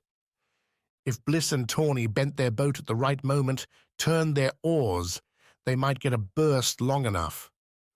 "No," Tawny said, quieter, but the words cut through anyway. "We're not doing it, Bliss. Even if we could, we'd just die tonight, and I'm not ending today on a rapier's point. We're going back." Bliss glared Tawny's way, tried to muster some counter, some clever plan to beat the guards, steal their boat, their strength, and go dashing after her brother. Instead, she saw truth in the bandit's solemn eyes, in her own aching limbs. "We turn now," Tawny said. "We can leave before they know who we are, what we saw. We get back, we get rested, and tomorrow we do what I'm best at." Which is revenge. Chapter 28. A Traitor's Town. Sawi stuck to the buildings as she descended into Motilan proper. The cliffs sported stairs now, rough carved steps that made her feet ache with every stride, her legs burning from the impact with the mountain wall up above. At least her pursuit slowed as it entered the city too, those chasing calls dying down to murmurs, as if to respect the night. Not that they needed to. Motilan seemed to defy sleep. The port below hustled with nighttime fishermen launching out into the waves or skimming the shore. Late deliveries scooted in, their catch and cargo rushed to baskets, crates, or cook fires. Those orange dots sent their sweet smoke up Sawi's way, bringing with it happier conversation, flutes and drums making music. Not all that unlike Kitai, then, whose own evenings often descended into a soft party. A day alive on the Seven Isles was worth celebrating, an attitude Sawi would have adopted if she thought she might make it to see the next sunrise. Around her, cozy cabins made a calm labyrinth, one disorienting without the canopies Sawi was used to. How could these people like sleeping on the ground, away from the trees, and still call themselves Vis? Then again, going by what she'd heard, Motilan didn't seem all that interested in sharing culture with the Isle's other towns. Sawi's stumble pushed her in a general direction, her limping scampers across narrow streets, angling in one particular way, to the inn she and Gladring had reserved. Yes, Sawi figured it likely the people who'd taken Gladring would know where they were staying, but if Sawi was going to find help, the inn seemed a good place to start.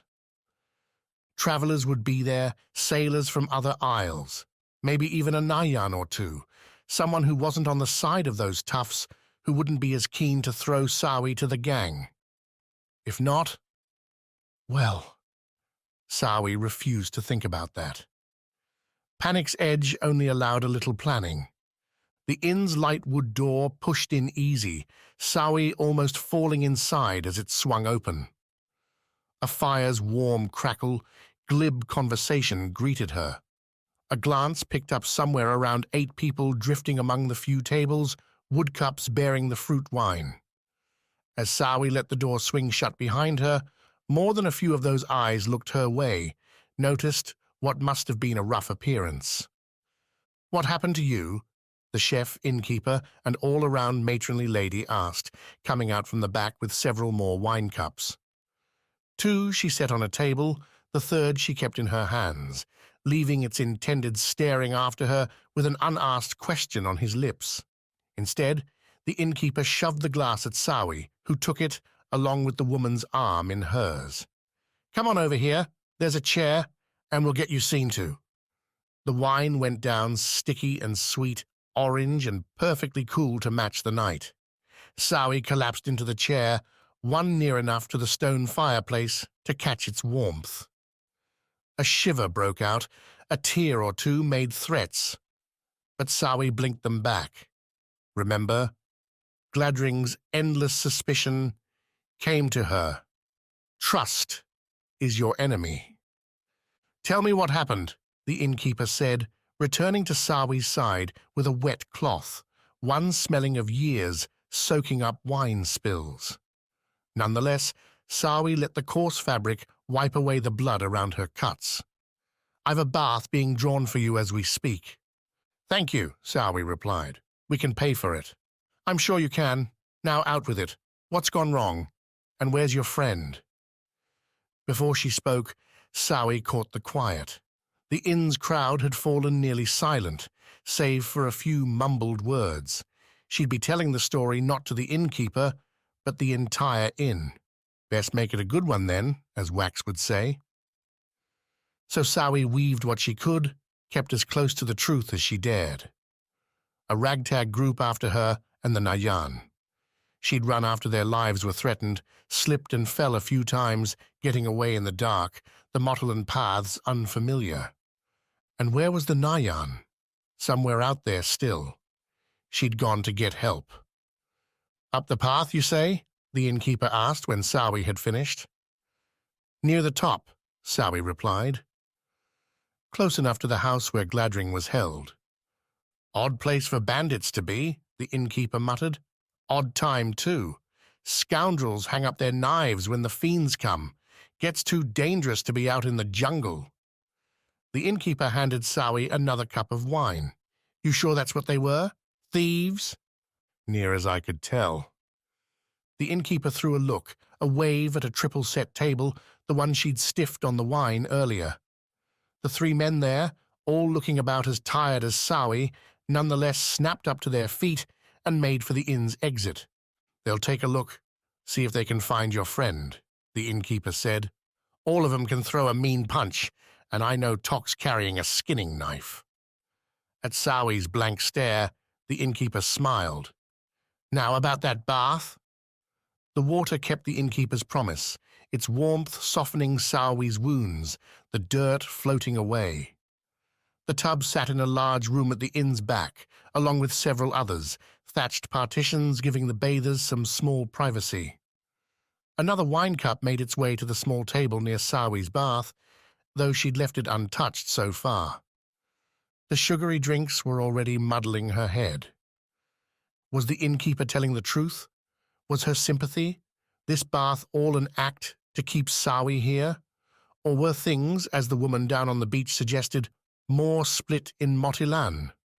Or was Sawi going to find a dagger slipped between her ribs tonight? That thought robbed the bath of its remaining enjoyment, prompting a fast stand-up, weave slip-on, and exit. Sawi went to her room.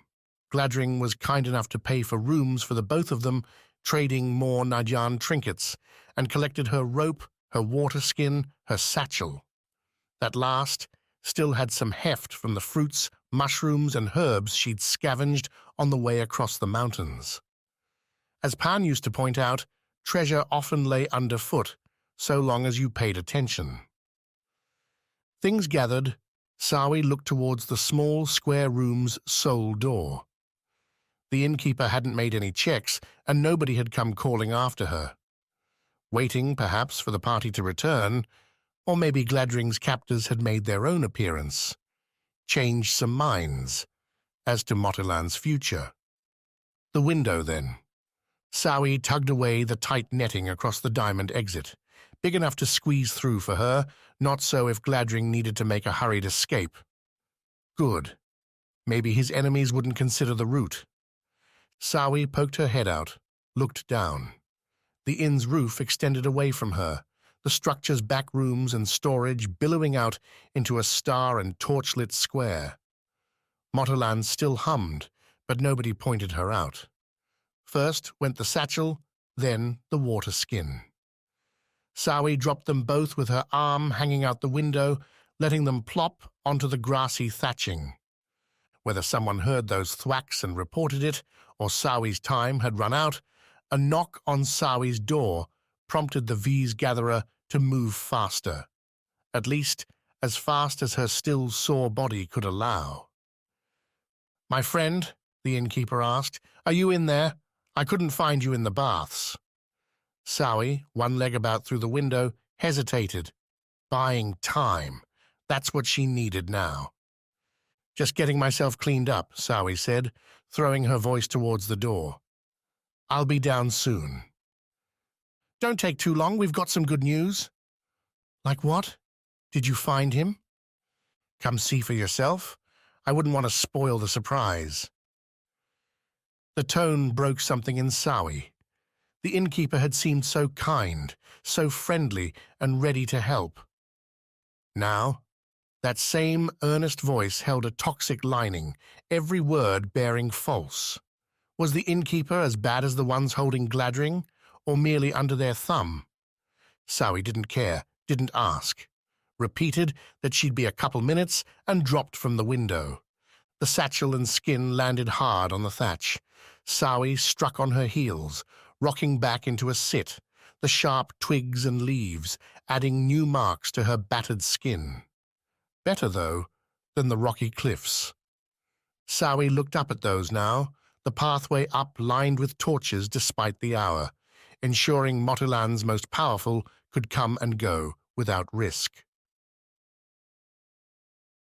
Up there lay Sawi's only option. The rooftop confirmed no scuffle in the city, no protesting kidnappers being brought to justice. Her hope lay back at the Najan outpost.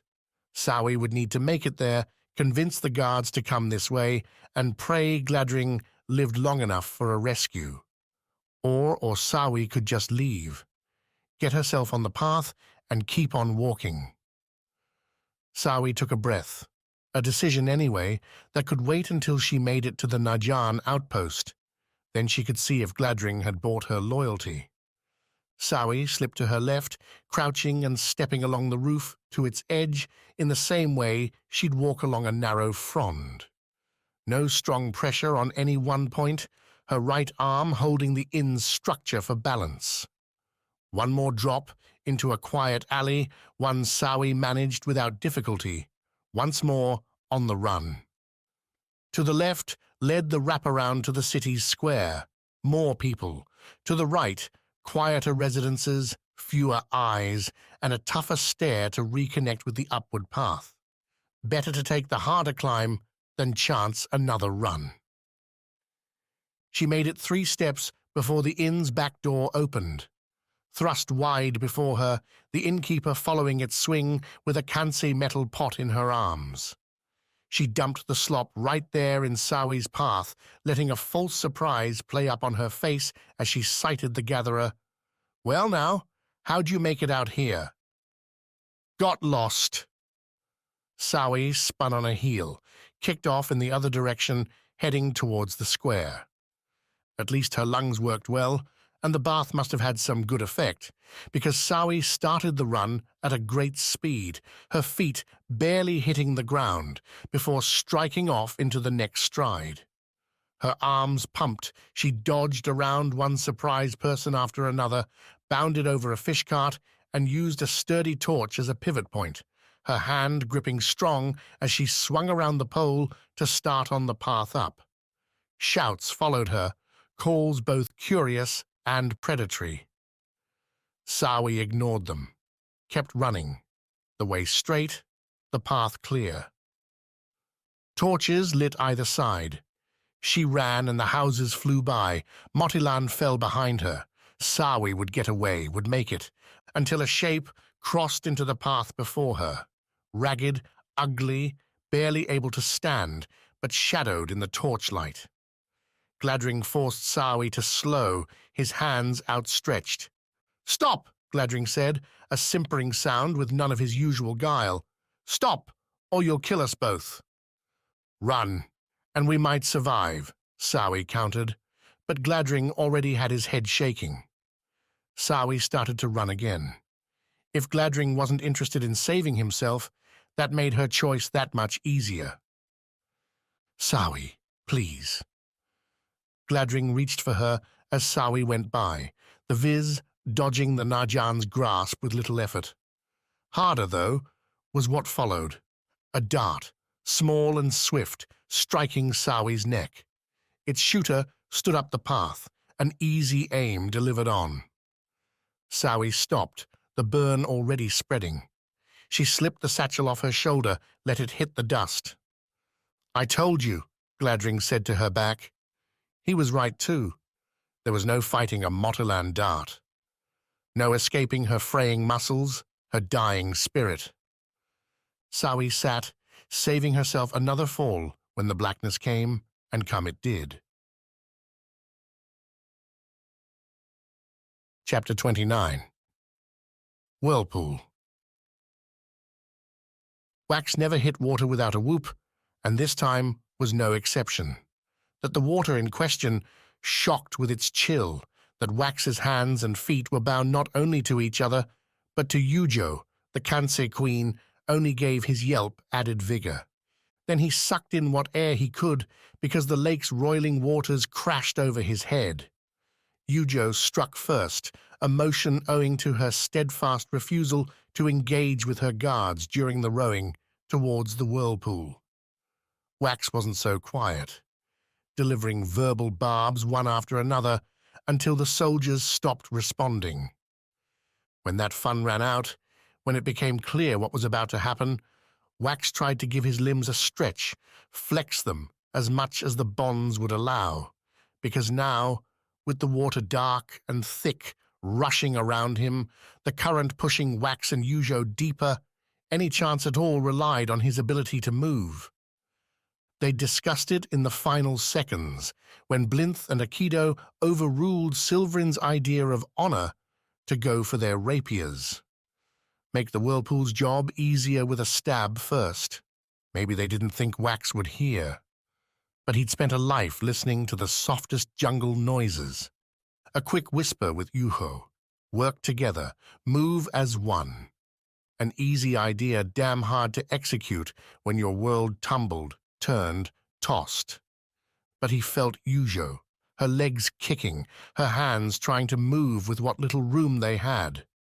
Wax responded, keeping his eyes closed, his lungs already starting to burn. He moved his legs anyway, matching Yujo's flutters, the ropes keeping their legs together, so they moved less like a person, more like a fish, pushing through that dark in the current's direction. There would be no escaping the whirlpool, only embracing it. The Skar, so Yujo said, would be inside. There had to be a way to survive its pull. A crazy hope. Wax couldn't have reached for it, didn't even have the necklace anymore, but as his head began to fuzz, as his body asked for him to open his mouth, take a breath of that fatal water, he wanted the Skar, the chance to embrace its warmth one more time. Who knew, maybe Vis could turn water into air if it meant life. Yujo's guards had them now.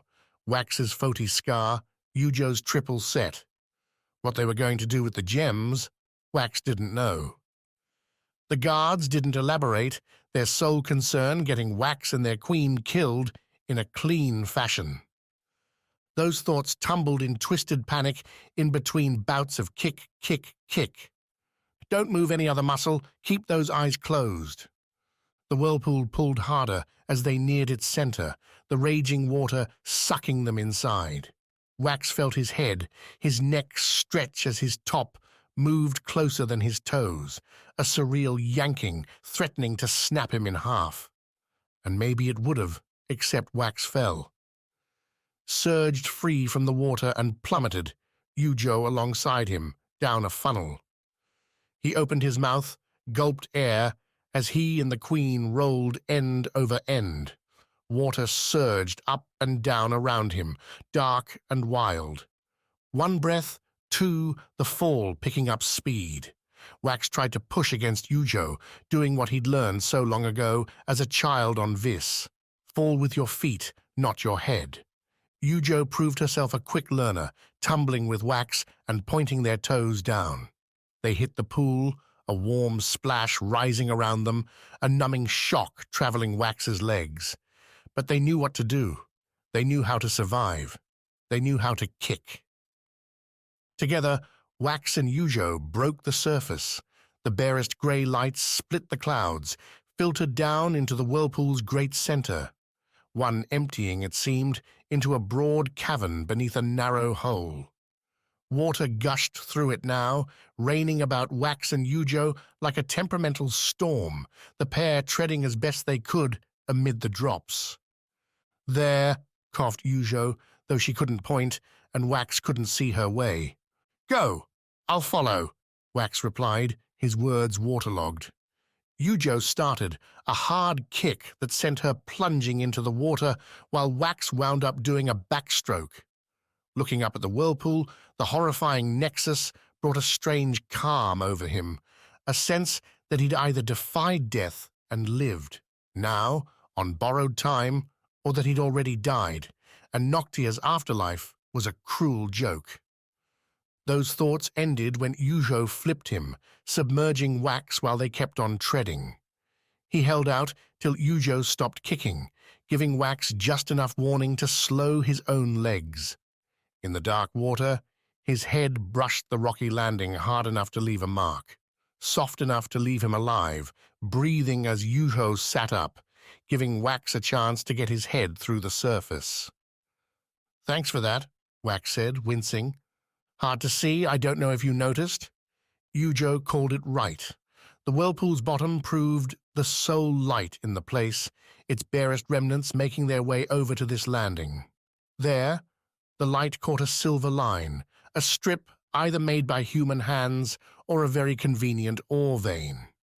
The line rose onto a flat landing, where littered the markers of human progress, or at least human travel. Any ideas on how we get up there? Wax said, the pair continuing to kick. Or are we going to swim till we can't any more? Haven't you ever been tied up before? Wax snorted, water leaking from his nose. No? Is that a thing on Kansi? Follow my lead. Yujo kicked to the left, then leaned towards the landing. Wax felt her guide their bound wrists towards the stone, whereupon she began rubbing the rope on the rough rock. I get it now, Wax said, wincing a bit at how dull the words sounded. Fray the rope. Free us. Good stuff. Good stuff, indeed. The rope wasn't cheaply made, though, and didn't part ways quick, giving time for Wax, as his mind adapted to his continued presence among the living, to ask Yujo what was going on. You've been cagey this whole time, Wax said, ever since the roller. We knew the guards weren't your buddies. Focus on freeing us. Your feelings can wait. Well then, Wax could do just that. If Yujo didn't want to talk, then he'd just give his all at moving his wrist up and down, feeling the slow fray matching the growing fatigue in his legs, muscles that had already had a long day. But unlike his legs, the rope gave out with a sudden split, one matching a gasp from Yujo. Wax fell forward in the water, his arms, wrists sore, surging ahead to catch himself on the rock. With their legs still bound, Wax found himself bent at an awkward angle. Climb, idiot, Yujo said. Working on it. The rock ledge had grip aplenty, wet though it was. Wax leaned on his fingers, found crevasses. Yujo worked her legs back against Wax, swinging her arms around to hold onto Wax's waist as the V's pulled them up onto the stones. There, lying on the cool rock, with Wax's face again mashed on rock, Yujo worked their bonds till the rope came free. The Queen curled up off Wax one last time, standing with a sigh and a curse. Wax figured he'd take a minute or two to just lie there. Not a comfortable spot, but it beat standing, moving. Yujo seemed to have the same idea. She sat at the water's edge, dangling her legs into the cool cave lake and massaging her calves. Well, that was something, wasn't it? Wax rolled up too, sitting flat on the rock. Their clothes were utterly soaked, half shredded from the whirlpool and the brushes with sharp rocks. Wax felt like he had 1,000 small cuts and bruises. Not every day we get thrown into a lake and left for dead. For you, maybe. Wax winced. Maybe he'd misread the Queen. Yujo's tone didn't have a smidge of pity, self or otherwise, in it. Sounded, in her way, like his own parents, when Wax had been much smaller, less wise to the ways of the world. Whether he was wise at all, now, was anyone's guess. Not going to elaborate on that, then? Wax asked, after the requisite, water-rushing silence had gone on long enough. I don't know where you get the idea that I need to tell you anything, Yujo replied. I tried once before to warn you, but you didn't listen, and now we're down here. Thank you for the roller, but I think we're done. Oh, now, when we're all alone at the bottom of the whirlpool, now's when you want to split up. Yujo stood. Wax felt the glare even though shadow hid her face where they'd come ashore. After then, Yujo replied, not giving in the slightest. We survive this, then we go our separate ways. 2 renewals again. Wax matched Yujo on his feet, followed her look towards the cool distance, the dripping dark, where the cave continued on. 2 hopeless renewals, you mean? Your guards took our scars? I'll get them back. How? Wax laughed. Yujo, they beat you. They beat Quick and I. Wouldn't say you've got good odds here. I'll have surprise. That's all I'll need. Venom dripped from her tongue. They'll split up, whether on the street or at an inn's bathroom. When they sleep or when they think they're safe, I'll be there. I'm a Kansei queen, Wax, and they didn't kill me when they should have. Apparently not. Now it was Yujo's turn for a grim laugh. She punctuated the sound by walking forward, her voice echoing on the walls around them. Wax, with nothing better to do, followed, away from the whirlpool's glow and into the dark. only to stop, not 3 strides later, as they hit a flat wall, the cavern's end, and one smoothed out by human hands. Lines wrapped around the stone, grooves cut in an obvious spiral. "The center, then," Yujo said, her hands shoving Wax's out of the way. She pushed. Nothing happened. Damn. Guess they're smarter than a Kansi queen. I don't see any ideas coming from you, Vis. That's because I prefer to think before I speak. Yujo chuckled. Wax, I've known you only a few short days, and already I know that's not true. While she spoke, though, Wax had his own fingers running along the stone, finding its outer edges. There, the smoothness vanished, replaced by uneven lines, jutting triangles, circles, and squiggles. Wax followed the pattern all the way to the floor, where the smooth surface narrowed to a clean line before picking up again on the right side. At the top, Wax could reach, touch the low cavern ceiling, the line smoothed out again. "What are you doing?" Yuho asked, moving back a step to give Wax space. "Wasting time?" "Yep, that's it, Yujo. Here I am, stuck in a cave with no food, nothing but a bunch of rags on, and I'm wasting time. Sounds like me." "It kind of does. You're lucky I'm thinking right now, or I'd take these insults personally." While Yujo had been speaking, Wax had kept his fingers moving, digging into a growing idea. The circular lines ran in towards the center, true, but the outermost line wasn't a solid circle. It had an end, a point towards the bottom. The same spot someone coming to the whirlpool might enter. Wax moved a finger inside the line, dropping it into the gap between the outermost groove and the next one. When he did, Wax felt the stone descend beneath his tip.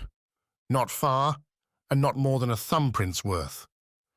But that press guided his thumb forward, and Wax ran it along the stone whirlpool in the dark. As he did, the lifeless grooves picked up a phosphorescent blue, much like some jellyfish Wax had seen. The blue glow traced Wax's hand as he ran it between the grooves, the little press continuing until he reached the whirlpool's center, washed in iridescent light like a liquid blue sky. "Guess I was wrong," Yujo said as Wax pressed into the whirlpool's center. "I won't hold it against you." At his press, the stone door shivered. Some lock on the door's far side clicked, and the portal slid open. At the sight, Wax wanted to give a whoop, but the cavern felt so close he settled for a whistle instead. Chapter 30. Obsidian Fiends. The vessel broke through a Rana sloop on its way to the sand, scattering the wood with wrenching cracks. New dunes rose as the craft's momentum collided with the earth. The ballistae had proven ineffective, at least so far as Maena could tell, though the vessel, now catching torchlight, bore deep cuts throughout its frame, as if someone hacked at it with a giant sword. "The Aegis," Svarde answered the unasked question. The man had his weapons out as fleeing Rana. The few other prisoners streamed by them towards Jochi's lines. They might be different, but these are still fiends. Treat them as nothing else. "Never seen a fiend in a boat before," Rasselbeck said. Maena kept them in the tower's shadow, not least because she couldn't discount Yochi deciding to murder them all. The crossbow fire in at the Rana, at the prisoners, had stopped once the fiend vessel appeared, but a glance around their tower defense showed the flight halting at Jochi's sandbagged walls. Rana begged for mercy, for aid, for relief from what must have been a terror. Maena had been in her share of ship pursuits, chasing down slower prey, boarding and looting their holds. She'd been on the other side just once, her second time out, and the Nayan frigate-making chase filled every moment with a tooth-gnashing tension. Death, only a few waves away. A storm had saved her then. The cloudy skies now, their snow flickering down in casual flakes, would do no such thing. Svarde's right, Maena said. We wait and see what comes out of that thing, and then we try to use it. Use a fiend? Bold. Bold, maybe, but better than being Jochi's pincushion. What if it comes for us? Pennifer asked. Then we do what we came here to do, Svarde answered. Kivi snorted her agreement. This is a preamble, nothing more. Beyond the continual crashing waves, a gradual silence fell over the beach. Jochi's barricade stopped the flight, and the Rana found their dignity as calls for help went unanswered, instead sorting themselves out as best they could on the rocks between sand and civilization. Every eye, not watching a wound, focused on the charred, rounded thing, waiting, wondering. Is there a signal? Something they're expecting? Surrender, maybe? Or an all-out assault leaving the attackers vulnerable? Then why don't you go see? I thought you didn't want to die again. Maybe there'll be another one that'll suck you away and give me back my body. Or maybe there would be a fiend that'd take away this voice, this person that didn't deserve to live. Don't lie to yourself. You need me now. The fiends interrupted. A clacking series, 1,000 locks coming undone one after another, rattled through the night. The vessel shook. New cries to let the wounded through echoed after, their fear leaving its taste on the air. When the crackles ceased, the vessel's top half shuddered, a motion Maena could see only because the gathering snow slid off in glittering dust. As it shook, the vessel's very top split, much like Maena might crack an egg. A sudden parting, a slim line becoming an arcing gap. Blue poured forth, an eerie, flickering color the shade of flowers, of Viswaters on a warm, tropical day. Maena's hands gripped her cutlass tight. No limbs signaled the emergence, no ladder or hook rose to the surface. Instead, there was the blue glow alone, and then the glow moved, flew, shot up into the air, though only a short distance, before swinging back towards the ground. Another, Svarde said. Maena had been watching the first, but she saw a second flash, then a third. Each one half as tall as a ballista tower, thudding into the beach with enough weight to throw up sand in wild geysers. The trio stood tall, their blue glow not some light, but instead fire's intense flicker. Still some paces away, well beyond weapon range, Maena felt the heat pouring off the creatures, saw the sizzling as snowflakes winked from existence before touching their skin. Skin?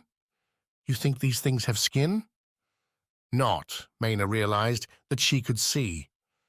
The flame framing their bodies ended in legs and arms, 4 of the latter, with a shorter pair erupting from the monster's shoulders. Their legs ended in broad stumps, ones appearing like a candle's burning wick. Their heads cleaved obsidian, dark and sparking with the fire's heat. They're armed too, Rasselbeck muttered. Not any normal fiends. Bad news for the Isles if this is what we're facing now, Pennifer added. Each one looked to carry some sort of molten whip, a long, chained menace wrapping around their bodies, ending with a hooked prong dangling off an arm's end. An unusual weapon, but then, who knew what these fiends considered normal? The 3 fiends took in their opponents, burning in the sand. Smoke rose around their feet, what few things flammable in the dirt bursting into orange. The burning blue flashed onto their black rock heads, outlining circles and slashes whenever the heads moved before fading away. No arrows fired, no shouts to attack came from Jochi. 2 sides studying one another. Do we get on with it then? Svarde asked. I'm inclined to let the rockbiters fight first, Rasselbeck said. Let them take a lick, then we take the glory. No glory in finishing the scraps. Glory isn't important, Maena cut them off. It's the opportunity. What are you cooking up? All her life, Maena had seen fiends as that rare nuisance, something that came about near a renewal and meant carrying a saber at all times. Violent beasts needing to be cut down and nothing more. These three, though, they're not fighting, which means they're waiting for something else, Maena said. Yeah, an opening, Pennifer added. Then let's give them one. Either they kill us, or say they come in peace. I think it'll be the latter. Then you're not paying attention. Our raiders were running. They're wounded. Maena nodded. That was in the open sea. Now we have the advantage. I think these fiends see that. Maena started forward, taking a long step onto the sand. How she'd communicate with these monsters seemed an impossible question, but the idea was there. She had to try. Why? Simple. These things had come from the dark below. They knew what waited in its heart. Might know then how to stop the onslaught and bring an end to the terrible chain tying the isles together. Or maybe they're just here to destroy us all. A risk she'd take.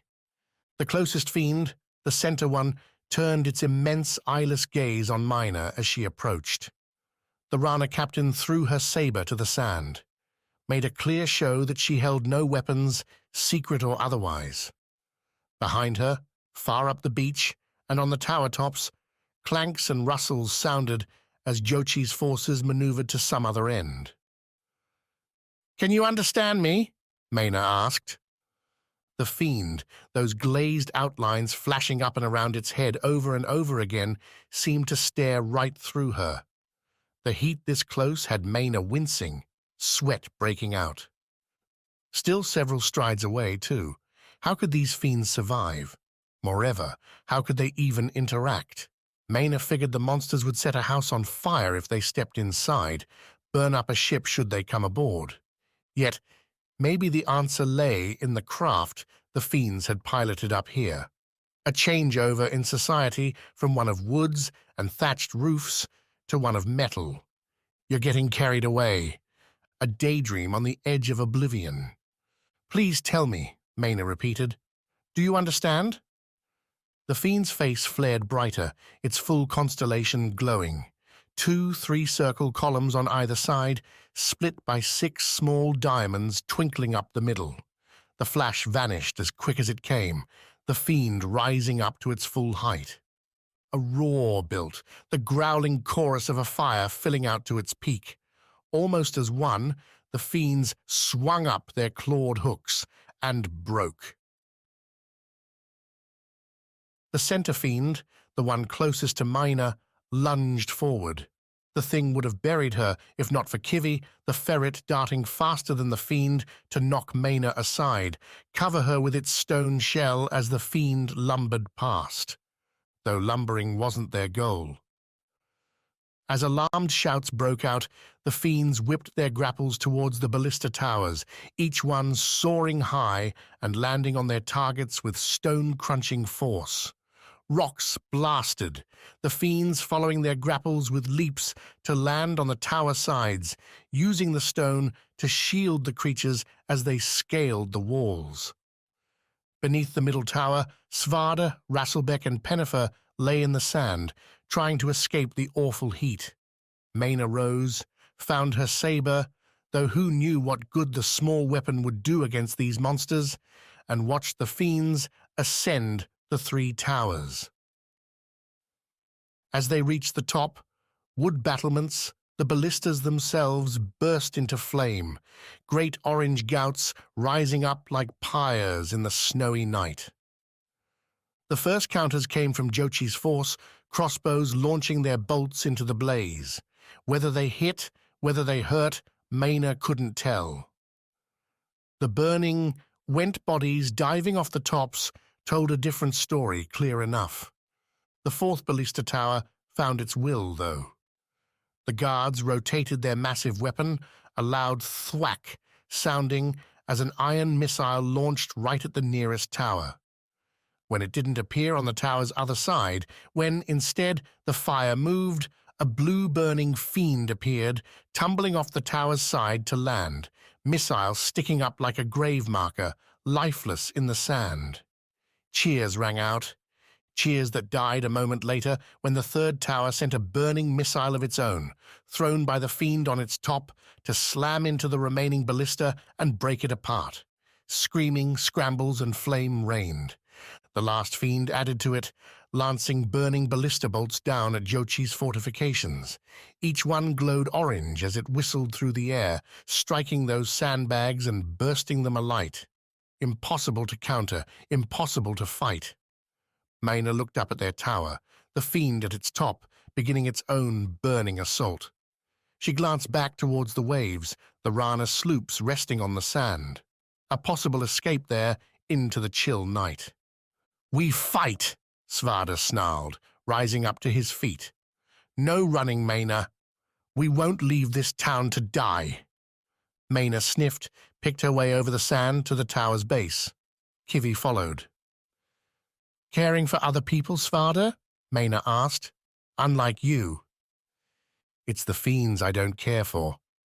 It's the Fiends that scare me," Svarde replied. "I won't let them do it." "How do you suppose we stop them, then?" Rasselbeck asked.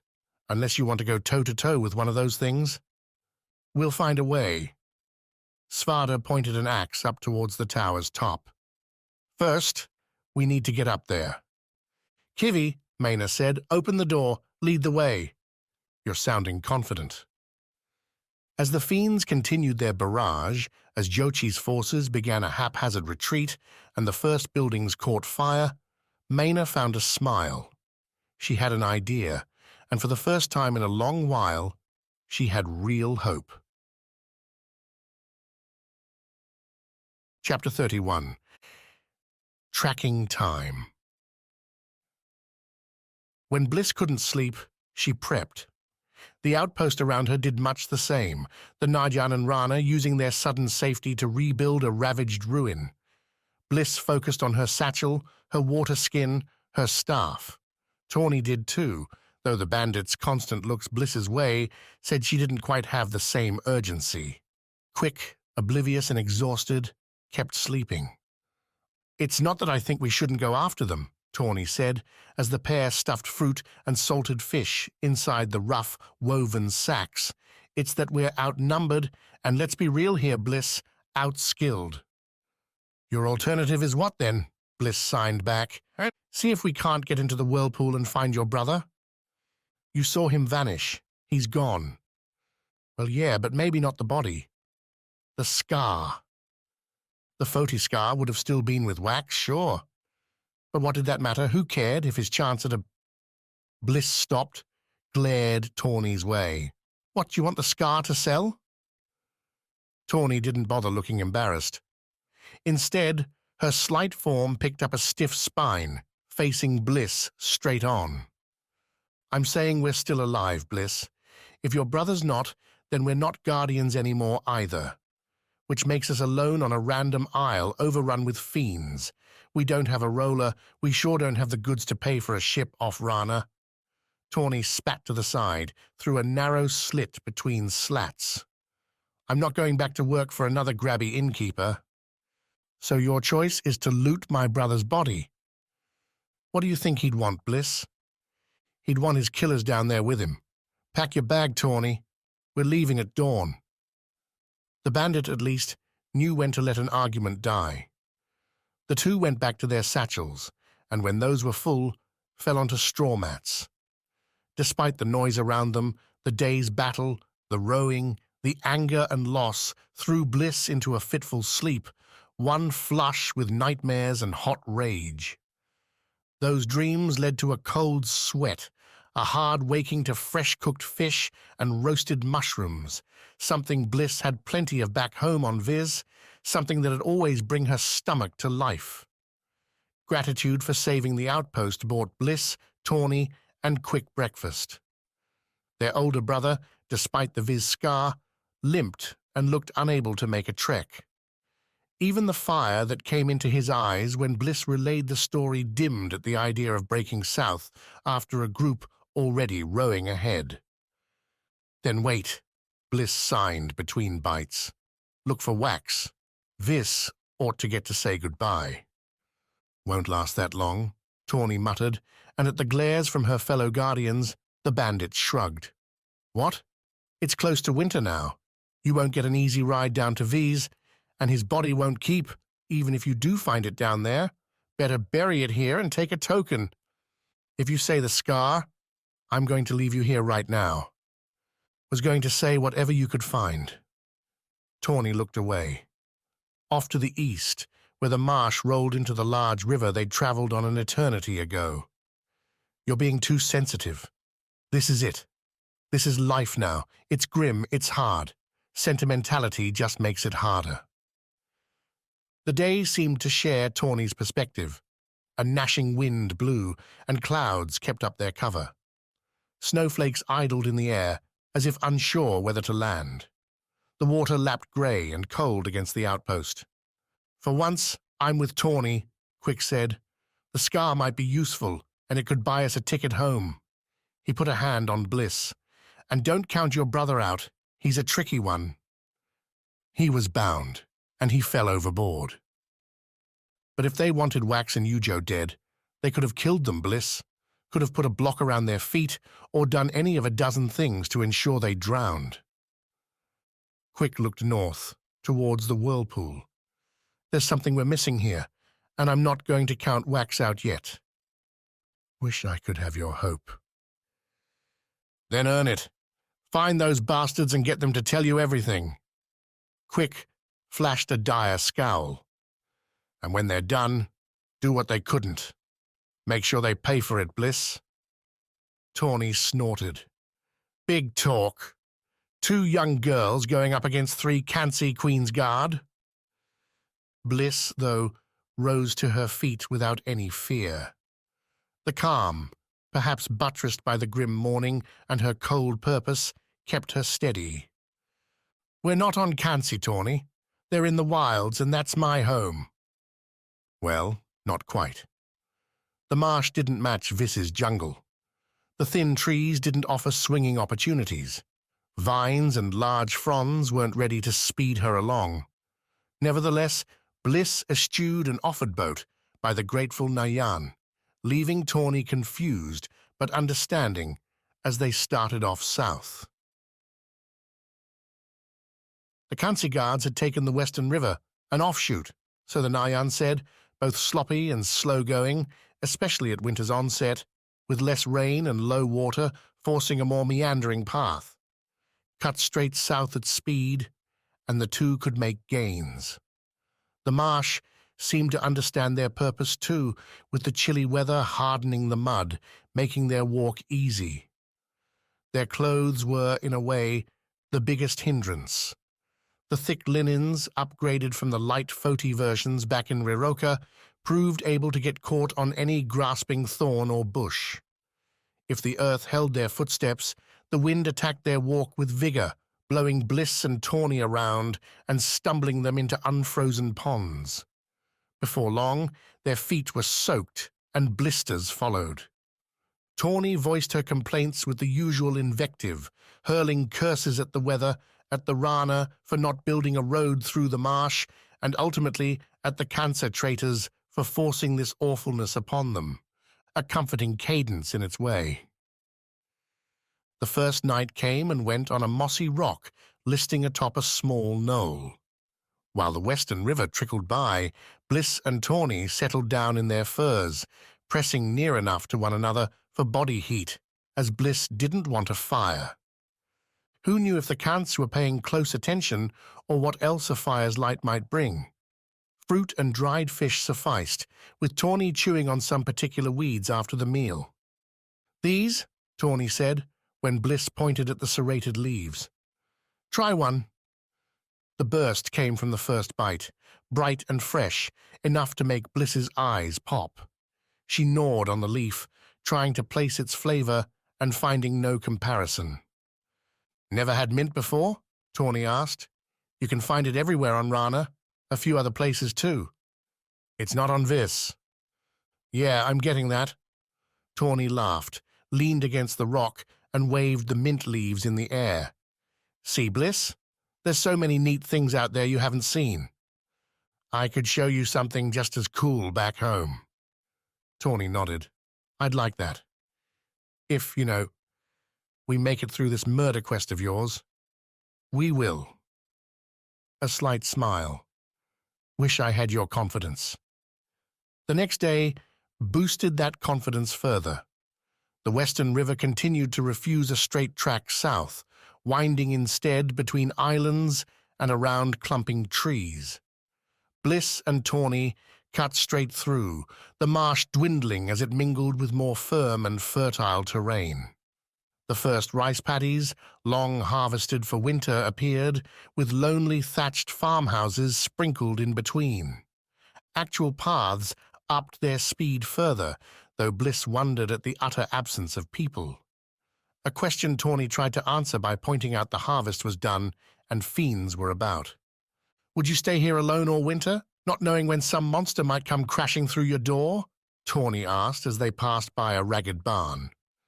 I know I wouldn't. Back on V's, the outer towns had indeed emptied or been slaughtered like the one Bliss found with Deshiva.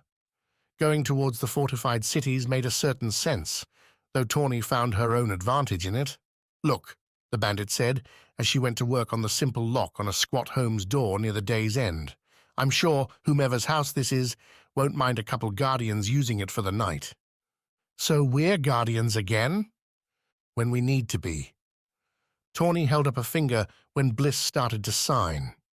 Don't you dare go giving up an advantage when you don't need to. There's no such thing as honor, Bliss. It's survival, that's it. That's all that matters. Bliss couldn't say she agreed with that, but she had to admit Tawny's plan had merits. The house had real beds, food stores well beyond what the two could eat, consisting of rice, root vegetables, and the ever-present fish, pickled in thick barrels. A stove made for hot food and a warm night. One bliss filled by signing through Viz legends for Tawny until the day's walk knocked them out. The third day's afternoon brought the sight Bliss was looking for. After the marsh, Rana grew hilly, with rice paddies climbing up and down the slopes. The Western River ran around the rises, an inefficient slough south. From the top of one, Bliss spied the boat, the Kansi making their slow way down.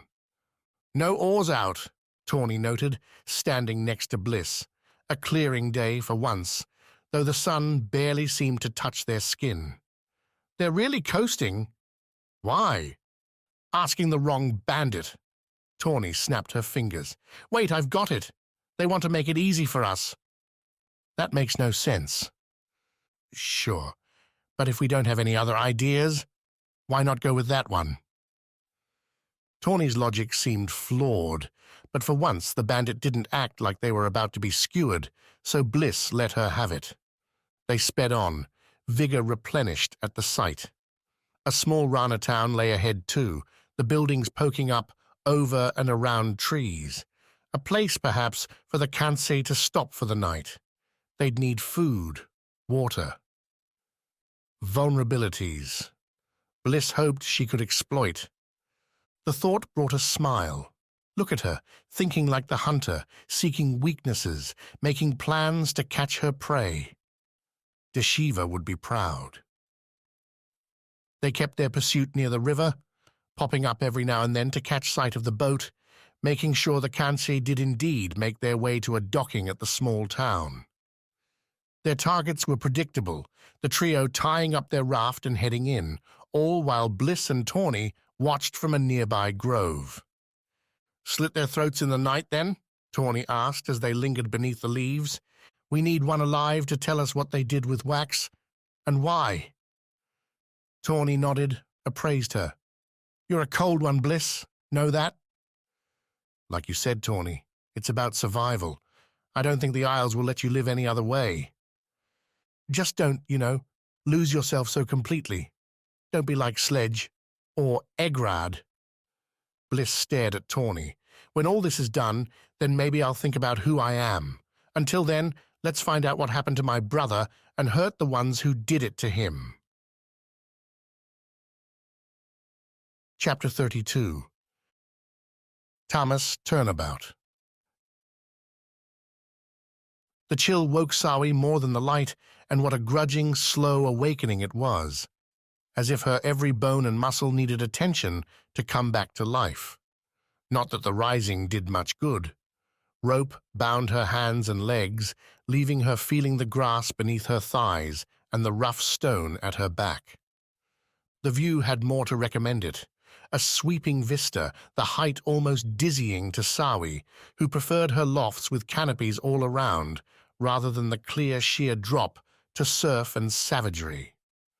But Motiland's tallest cliff didn't partake in jungle fantasies, instead offering little more than skinny shrubs and a glaring group busy building something nearby. "She rises," Gladring said, the man sitting next to her, equally bound. "It warms my heart to see you alive, Sawi." "Strange, because mine's still cold." Gladring bore his bruises, scratches, and general rough handling like someone who was somehow used to it. No tears leaked from puffy eyes. He neither slouched nor winced, and a bloody lip stayed firm. His robes, likewise, kept a certain dignity despite their rips and tears. Less dignified, grumbling to one another with grimaces abounding, were the 5 Motiland men and women erecting what seemed to be a crane. A large bamboo cage sat nearby, its purpose not all that hard to guess. Certain stories, certain legends Sawi hadn't heard since her earliest days, suggested wars between Kitai and Motilan demanded punishments, and Motilans were of a distinctly terrifying variety. "What did you do to them?" Sawi asked, keeping her voice low. Gladring might not know what she'd heard, and Sawi wanted to get his side, wanted to know how much he'd put her in danger. "Why do they hate you so much?" "Misunderstandings and mistakes on my side and theirs." Gladring sighed, a heavy one that rolled through his whole body. Patience is always the first to fly when the fiends return. Yet patience kept Sawi quiet while the Motilan work continued. Gladring fell silent too, refusing to elaborate on his sole phrase. They watched, Sawi trying to ignore her hunger, her thirst, her physical needs. Easy to do that when the Motilan job concluded, well before the sun hit midday. They stood their construct up, about twice Sawi's height, and made of a thick wood base, followed by a board reaching out over the cliff's edge. At its end, looped through a metal ring stolen from some fishing boat, was the thick rope connected to the cage. The Motilan leader, Chorus, turned his baleful look towards his prisoners. "I don't see any surprise, so you must know what this is," Chorus said, giving them a moment to interrupt. "It's war, is what?" Sawi said. "I'm just a guide.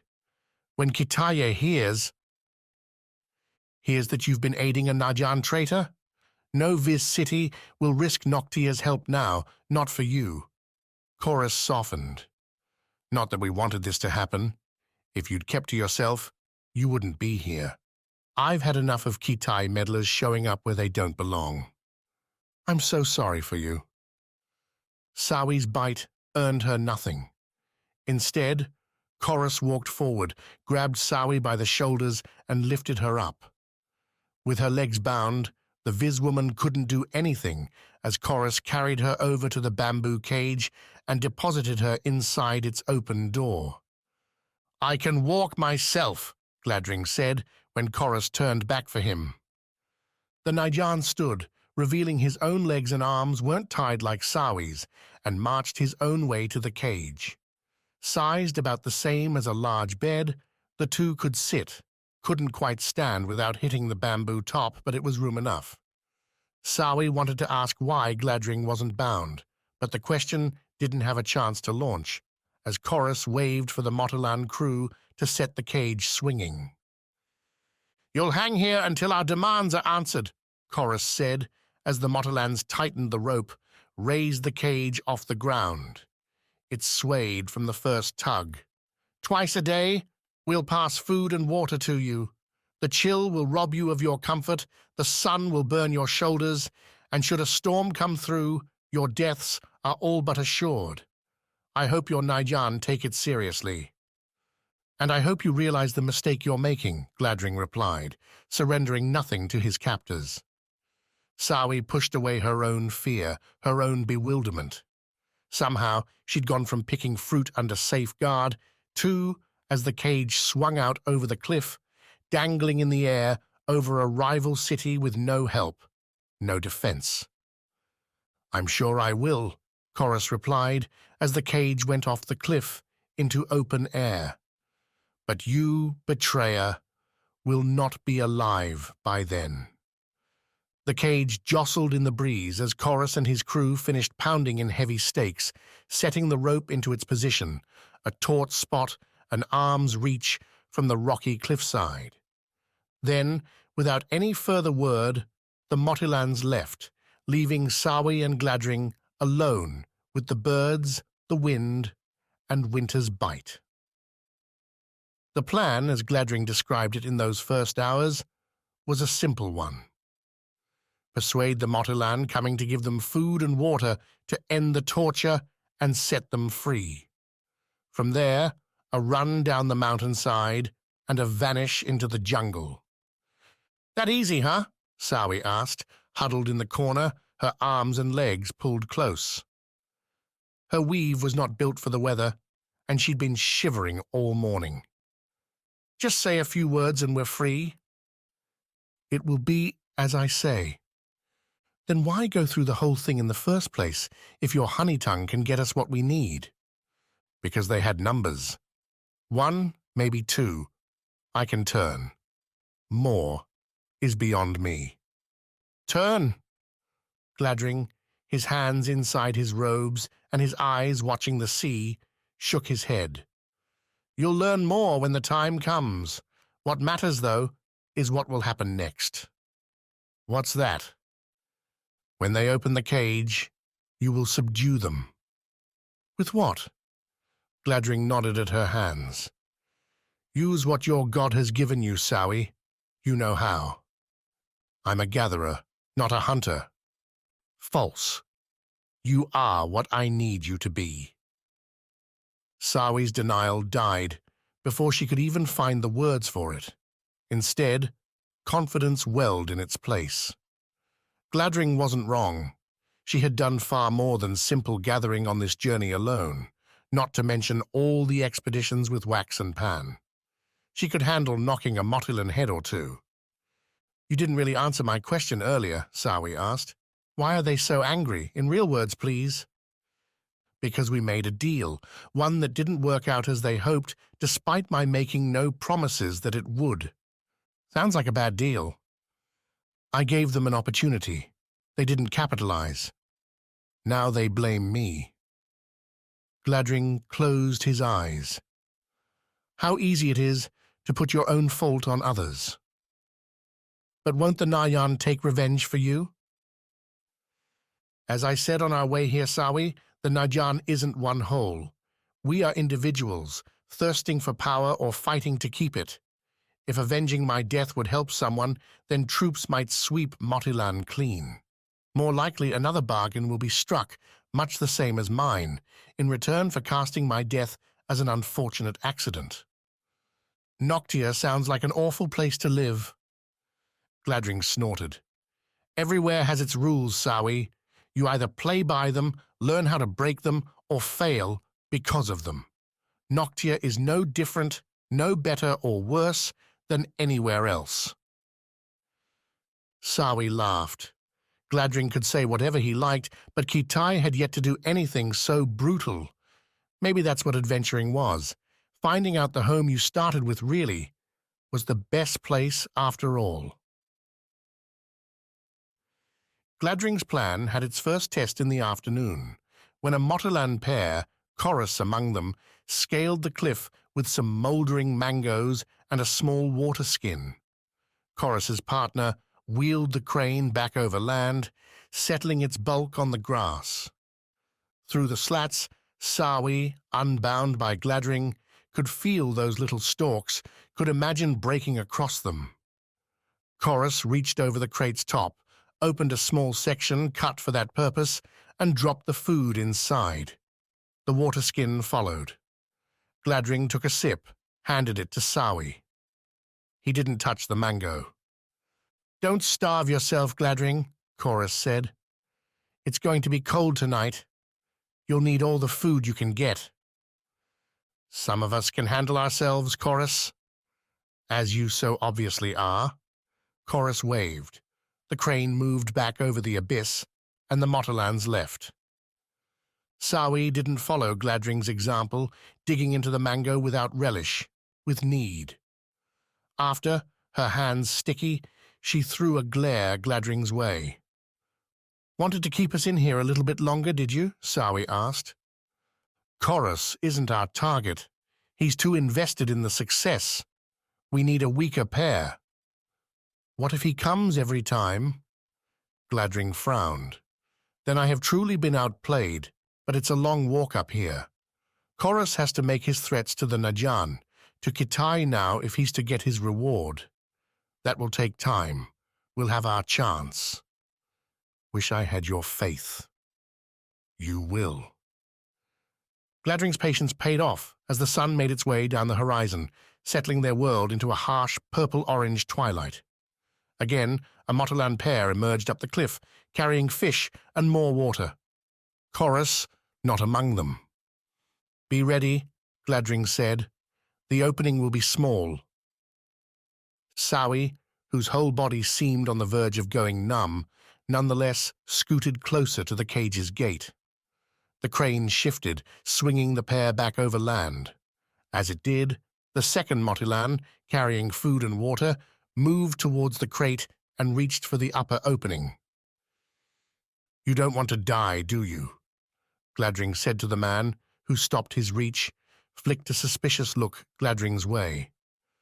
"Chorus plays with a force beyond his imagining. The Nyan will scour Motilan. They will destroy your family, your home, your city. All this because Chorus feels slighted." "You all right?" asked the other Motolan, back by the crane's base. "Fine," replied Gladring's target, never once moving his eyes off the tenet. "The way out is simple. Open the door. I will ensure your survival. Your reward. Motolan lives. Your family thrives." The man's hand wavered. His partner asked again what was going on. "Do it," Gladring ordered. "Save yourself and the ones you love." Like a reflex, the man's hand snapped to the cage's gate. He flicked lock on its outer pole open, releasing the wide door. Sawi, her legs and arms barely working, stumbled at the chance, but caught herself on her palms, her toes, and kicked forward. Fear, hope, anger did the rest. The Motilan man seemed stunned by what he'd just done, didn't even get a hand up before Sawi tackled him, drove him back into a hard hit on the stone. Yelling, the second Motilan came running up behind, a club held in his hand. The man didn't reach Sawi. Gladring, stepping from the cage, stuck out a long leg and tripped the charging enemy, sending him sprawling. Sawi tore the club from the Motilan's hands and, at Gladring's nod, delivered what she hoped wouldn't be a fatal strike. Both their captors groaned. Sawi and Gladring scooped up the water skins, the food. Sawi was about to break off running, but Gladring stopped her. "Put them in," Gladring said. "We'll dangle them over the cliff. From distance, they'll look enough like us to buy some time." Moving bodies should have been harder, but freedom gave Sawi energy. A rush not near spent by the time the crane once again swung its cage over the open air, not spent by the time she and Gladring ran down the cliff, beyond the grass and back into the jungle's warmer, welcome darkness. Chapter 33. The River Skar. As if anticipating most travelers wouldn't have torches beyond the Whirlpool's sucking powers, the room beyond the spiral door offered the same glowing moss Wax had seen in caves on Viz. The purple-blue flora ran along a narrow path expanding, after several strides made in awed silence, to a carved stair. Down those steps in gouged lines ran water, a glittering liquid that at first had Wax stumped. "Silver veins," Yuho said, kneeling at the soft pool near the stair's base to inspect the deposits, a shimmering circle whose overruns trickled to the sides and vanished into invisible holes. "Wax, look." Following Yujo's own stare, led Wax around the chamber, taller than his treehouse back home, and caught out the twinkling walls. Between the moss, the rock, wandering silver lines writhed. A fortune for Foti miners or Rana traders, but none had taken advantage. "Because the Narjan won't let them," Wax muttered. "It's the same on Kansi. Our scars are near a whole nest of sky diamonds, but we're not allowed to approach." Yujo didn't look all that happy about it. "If we could, so many of our stragglers could be helped." "I didn't think royalty cared about commoners." Wax winced as he spoke. "Sorry, that came off harsher than I meant. We don't have people like you on Vis." Yuho, if she took any offense, didn't show it. "You know how Kansei chooses its queens, Wax? You know how Vis chooses its elders?" Yujo laughed, the sound echoing off the burbling water, the whirlpool's distant roar. "I don't," the queen said, "but before we get caught up in the tragedy of our separate lives, let me say this. On Kansi, one queen comes from inheritance, the daughter, if one exists, of either the current queens, is chosen when one dies or gives up her throne. The other, always, is picked from the streets." "And you were that one?" A nod. "That's also why Kansi has a history of killing its queens. We don't see eye to eye, the other queen and I, and she apparently thinks her luck might be better with someone new." Yujo spoke the words with a defiant apathy, as if this was the way things were, so no sense in pushing against them. Wax, though, read a stiffness, an anger and disappointment in the pose. Something he'd picked up, having to measure Bliss's mood based solely on gestures for so long. "You would do the same to her," Wax said, "if you had the chance." A flinted glare, a turn back to the watered stair. Yujo pointed towards the top. "Let's keep moving." The steps held no secrets, a simple scaling to the top, their feet catching the running silver from time to time. As dust leaked in around his toes, Wax felt the mild grit, cold and pure. Who knew, maybe if enough caught in there, he could sell the Rana shoes for a good meal. The leather itself would be worthless, so drenched, destroyed, and muddied by river, marsh, and whirlpool. But the silver. Maybe more than a meal. Maybe a ship's passage to Went. Delusions of grandeur kept Wax occupied till they crested the stair's top, a flat landing crowded with just the two of them. The room's gradual narrowing came to a finish not far over their heads, a point suffused with silver and near blinding to look at. The direction, instead, seemed to be a tunnel ahead, one sloping hard down. Water poured into it, with enough splashing off to run along the stair at their feet. "Who designed these things?" Wax asked, staring at the hole. "Every scar, it's like, why?" "Noctia claims these are the hearts of the gods," Yujo replied.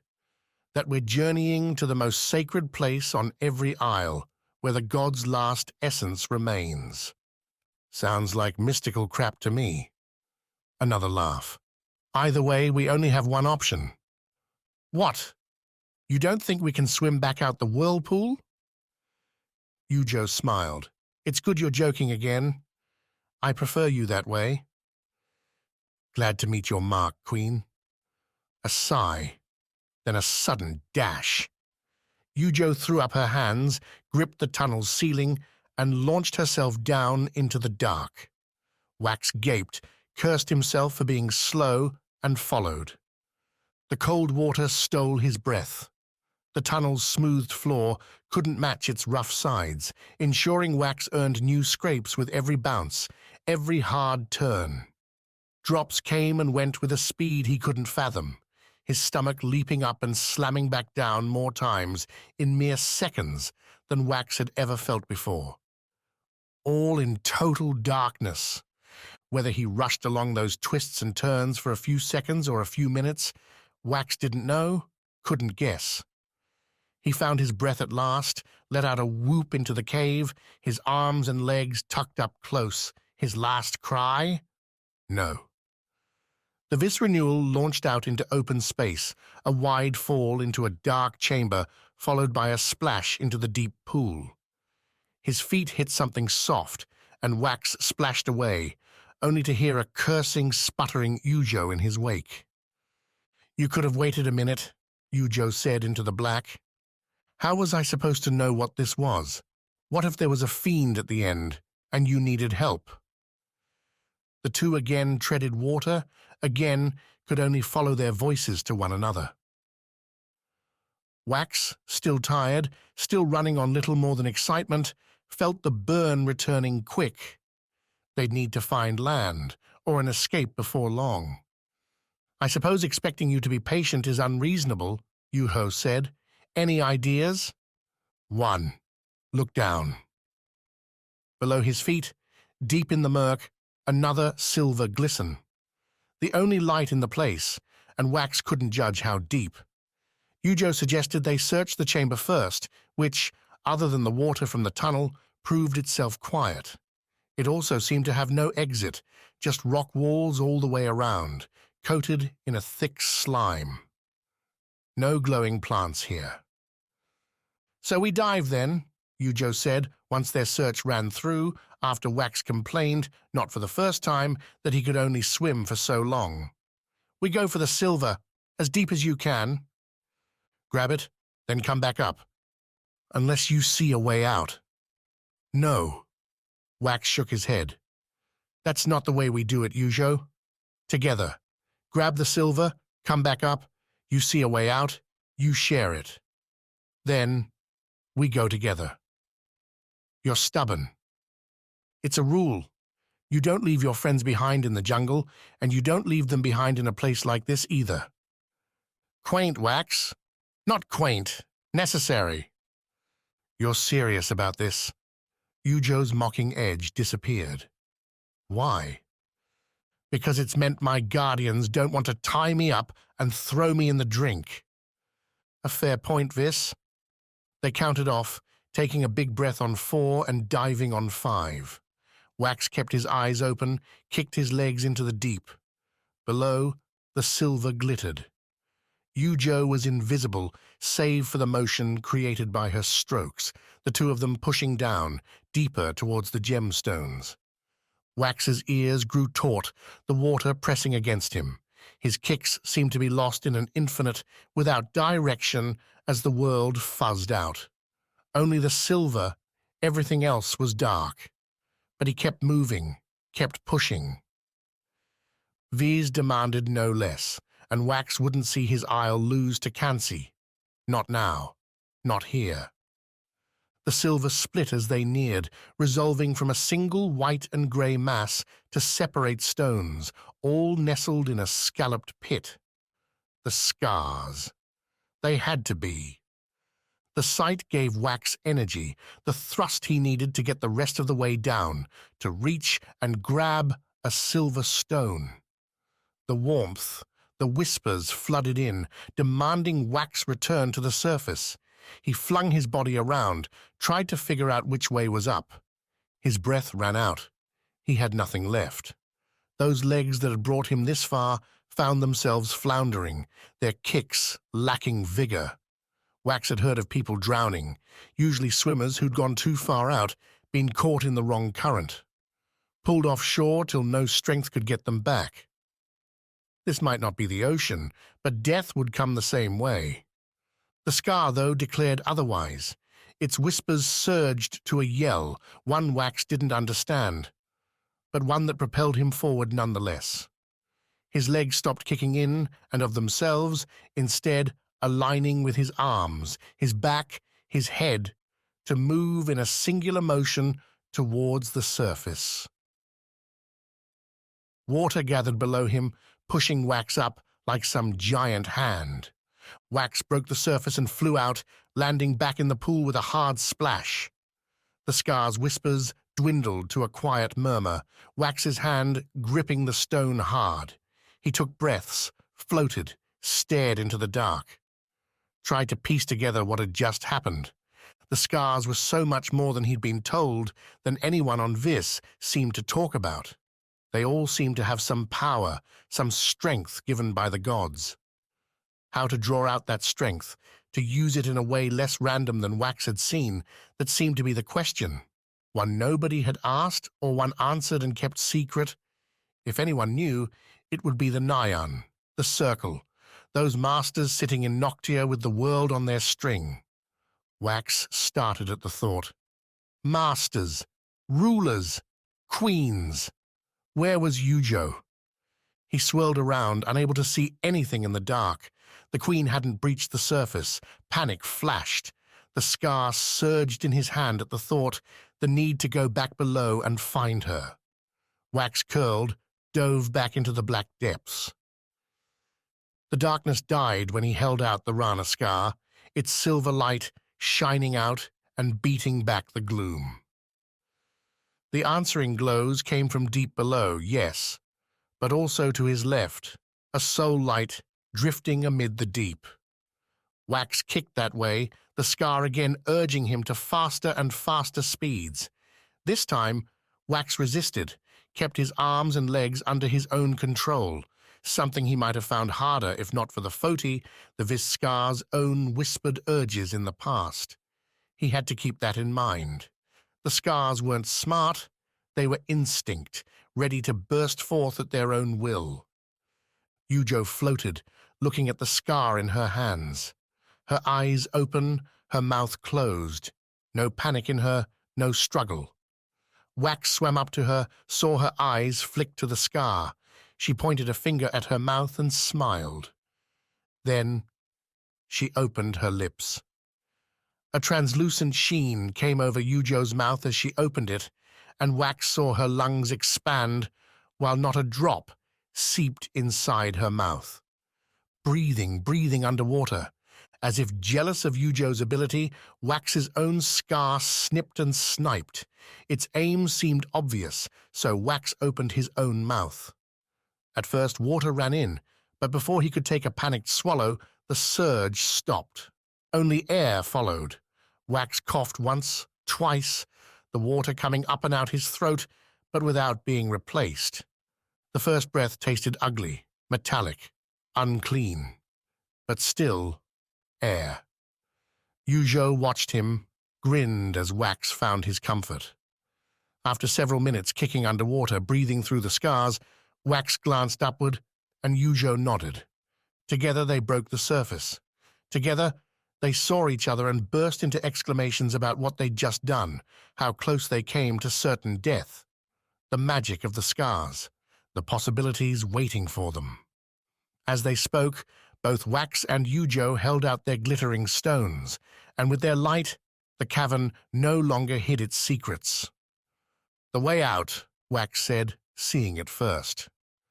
Carved above a casual arm's reach lay the first of many grooves, a ladder leading up towards a gap in the chamber's ceiling. The Queen nodded. Lead on, Renewal. Chapter 34. Tower Fall. Went New Stone. The Rockbiters earned their name through more than their thick skulls, and as much as Maena hated admitting it, the tower was a clever construct. Svarde used his ample shoulders, with Kivi's rocky bulk, providing knee-height impact. The sturdy wood handled the first thwack, splintered at the second, and with Rasselbeck trotting out a jeer, Svarde growled into a third ram to break it apart. All that happened with Maena and Pennifer keeping close, ash and cinders mingling with the falling snow as the Flame Fiend duo continued their barrage. Jochi's retreat escalated, with Rana and the few prisoners joining the scramble. They climbed and jumped over stacked sandbags, many alight, as the fiends launched flaming arrows and rocks from atop their perches. If the fiends were going to get tired any time soon, Maena saw no sign. Inside, the tower's craftsmanship revealed itself in winding notches carved into the sides, an ascending spiral going all the way to the top. Chains mingled with the mechanism, pulleys that had worked to slide the ballista platform all the way down from the tower's top to its base. An easy way to restock ammo, to fix a damaged ballista, or change shifts. "Wait," Pennifer said, as Svarde moved to a large lever built into the tower's stone floor, near the door and inside its alcove, beyond the tower's middle. "You're going to bring that thing down?" "The heat's going to fry us alive," Rasselbeck added. "You can't." "Do it. Destroy the fiend." "He will," Maena countered. "Do it, Svarde."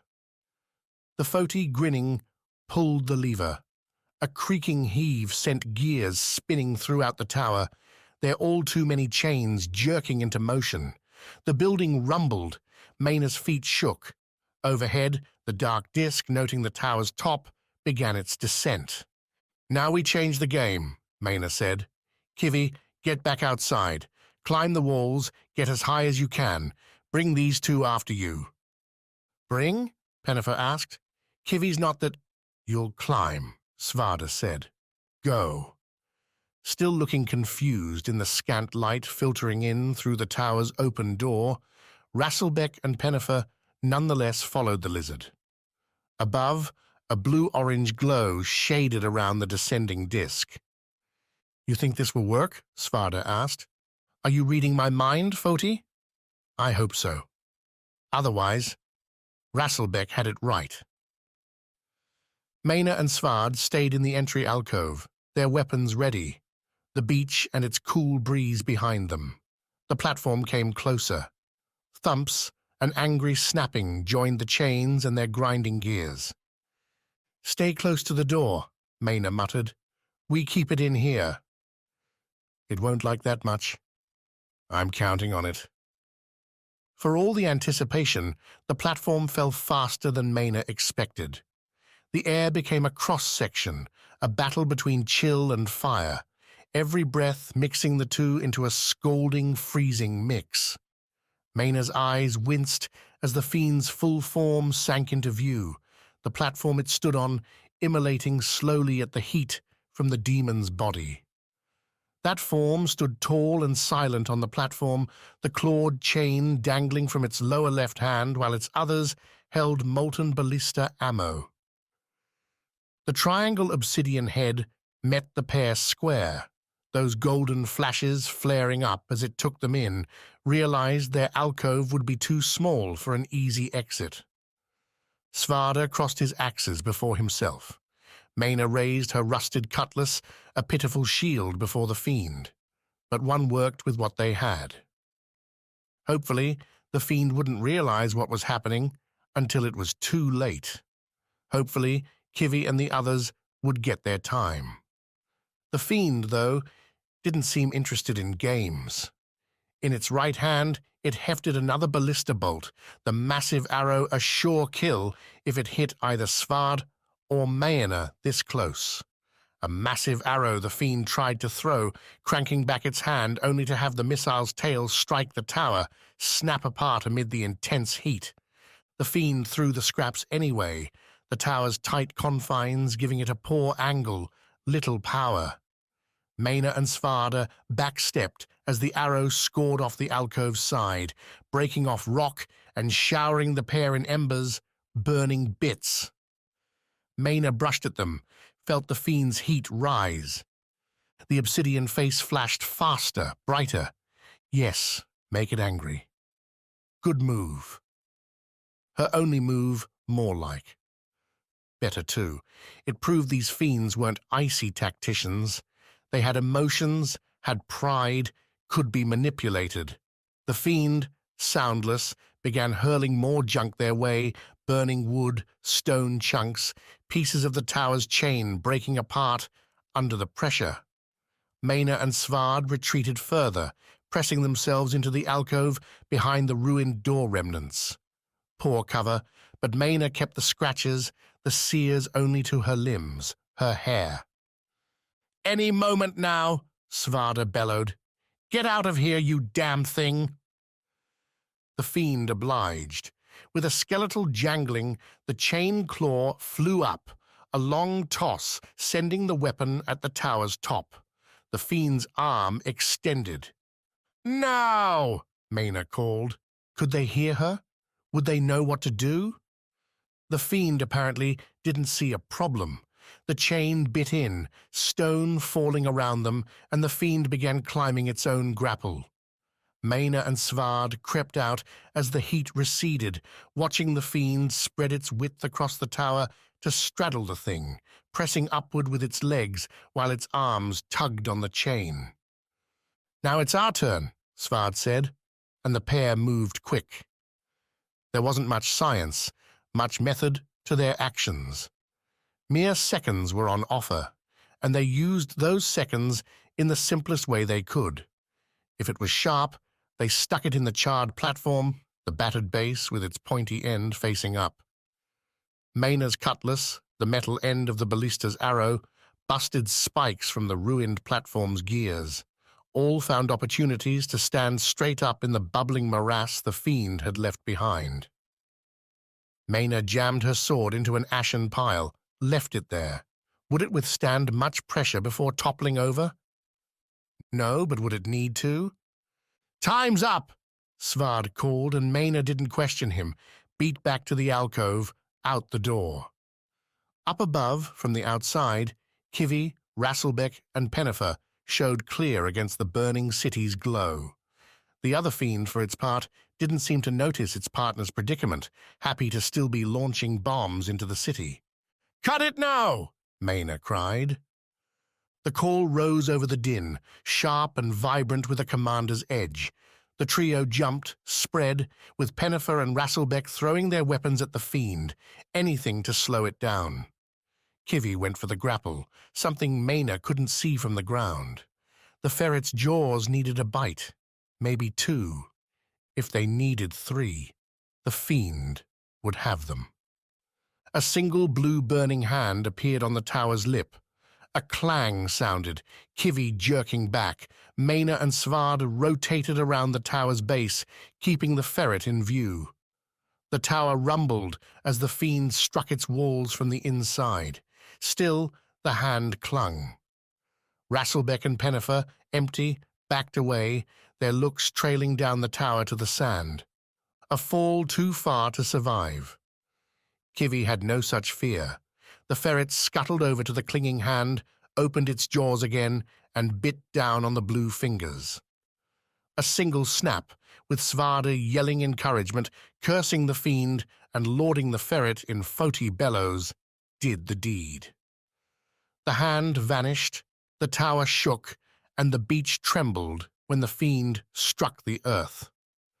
"Drop the claw!" Maena called up, Rasselbeck and Pennifer already moving towards the obvious end. The large grapple, still biting into the tower's lip where Kivi left it after snapping the chain, proved hard enough to pry off. Not that Maena and Svarde watched. They ran back to the alcove, the ruined door, sweltering. Facing them, a hand and head trying to force their way through the door, was the fiend. Where blue fire had been perfect before, now dead patches loomed, spreading white flakes across the fiend's body, or what little of it they could see. "A human bruises, these fiends turn to ash," Maena muttered as Svarde tossed her a scrap axe. Not that the weapon would do much good. Even wounded, even attempting to burrow its way free from the tower, the fiend remained too hot to near. Instead, the pair did what Rasselbeck and Pennifer had done before. They threw their weapons at the monster. Let the rusted iron fly through the air to bounce off the hand, to nick the head. The fiend stopped at each impact, that obsidian stare regarding them with what Maena could only feel was utter loathing. "It's a damn hard thing to kill," Svarde said, the pair again retreating, bringing strides between themselves and the fiend. The monster's chosen path to freedom seemed to be through the sand, through the burning, shoving stone. The alcove buckled, the tower shuddered again. No mere rumble this time, but the foundations questioning their hold. Sand shifted as the fiend's arms, legs dug at the dirt beneath it. "Hurry!" Maena yelled towards the tower's top. Pennifer and Rasselbeck, with Kivy biting away the grapple's holds, pulled the claw aloft, the weapon almost as large across as their two bodies. For a striking moment, the two lifted the thing as if it was a trophy before casting it down, those jagged prongs aiming at the fiend into the tower's burning abyss. If the fiend hadn't made much of a noise before, the claw's strike gave Maena a withering hiss-pop, like a campfire hitting sizzling steam within a wet log. The fiend's face, the outstretched arm digging towards them, shivered. The fingers twitched once. The head leaned forward, burying its face in the alcove debris. The ash-white followed. Pennifer cheered. Rasselbeck and Svarde let curses fly.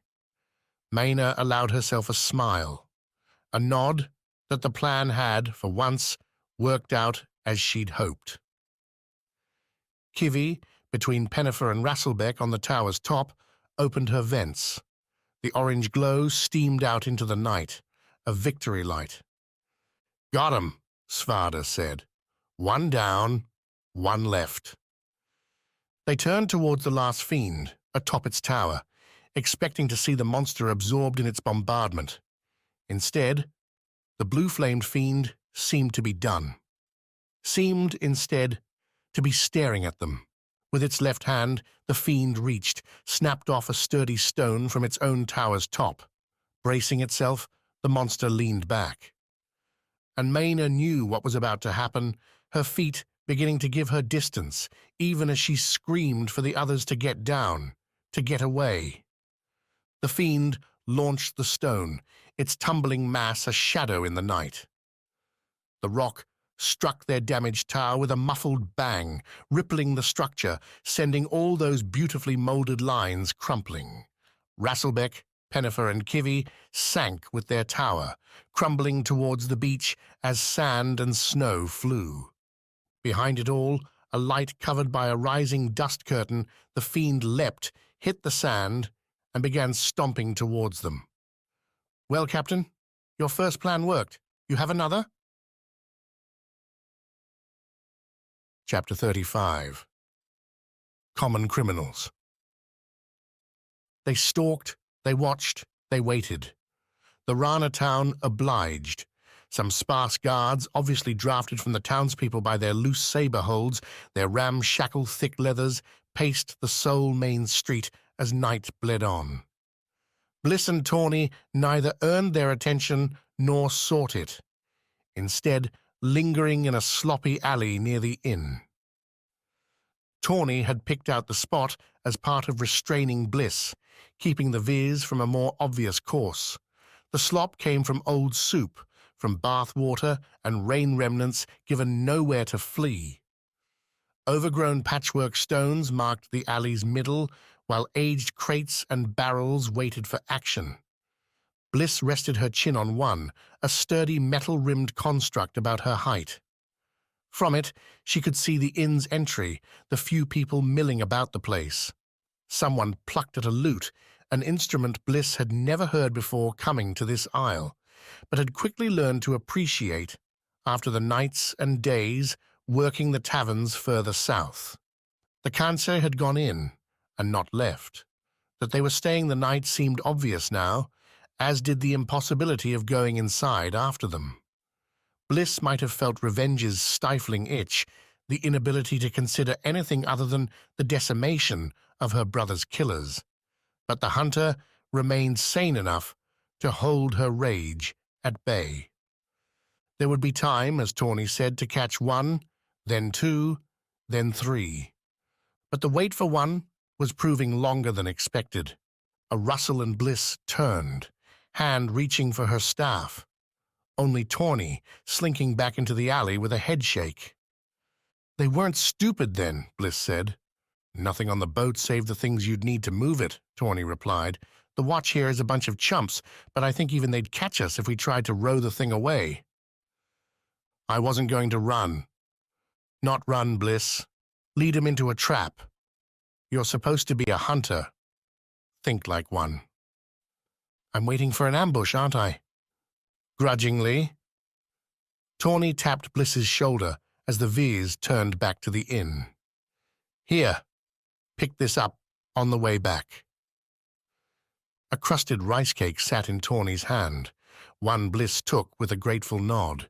Her stomach about matched the loot in volume. Stalking prey could satisfy some needs, sure, but it left others woefully ignored. Let me guess, Tawny continued, while Bliss ate, alternating bites with her water skin, as the rice cake had dryness aplenty. You're thinking we stay the whole night out here, watching the door and waiting? You have a better idea? Look, I know one thing. As a thief, it's much easier to take what you want when your target's distracted. Buy? The whole town's on edge. They've got to think a fiend's going to attack at any moment. Why don't we make that happen? How's that going to get the consi moving? Tawny's eyes glittered in the town's torchlight as she grinned. They can't lose their boat. Let's make 'em save it. Tawny's plan proved to be more than idle chit-chat. Bliss listened as the thief laid out the steps, one after another, in a strict sequence, a masterwork that had Bliss re-evaluating her friend. Tawny had sarcasm, had a strange charm Bliss couldn't seem to shake, but now cleverness too? Where'd Tawny been hiding this? The thought buzzed Bliss's mind as she settled near the docks, low in the reeds. A silent count ran in her head, ticking off the numbers along with her heartbeat. The sweet rush she'd felt just before taking on the fiends back on Viz ran with Bliss now, anticipation tightening her grip on the staff. Wax, this is for you. Tawny's shout rang the air. The thief hollering off to Bliss's left that there was a fiend, a monster in the waters. Bliss burst forward at the words, sloshing and swinging the staff wide.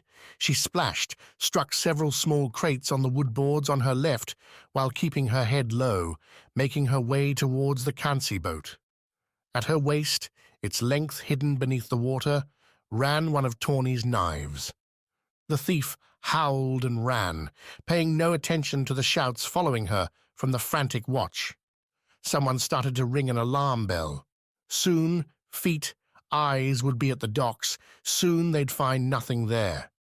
Nothing, save a single craft drifting away into the current. Staying low, kicking her feet beneath the surface, Bliss pedaled to the Kansi boat.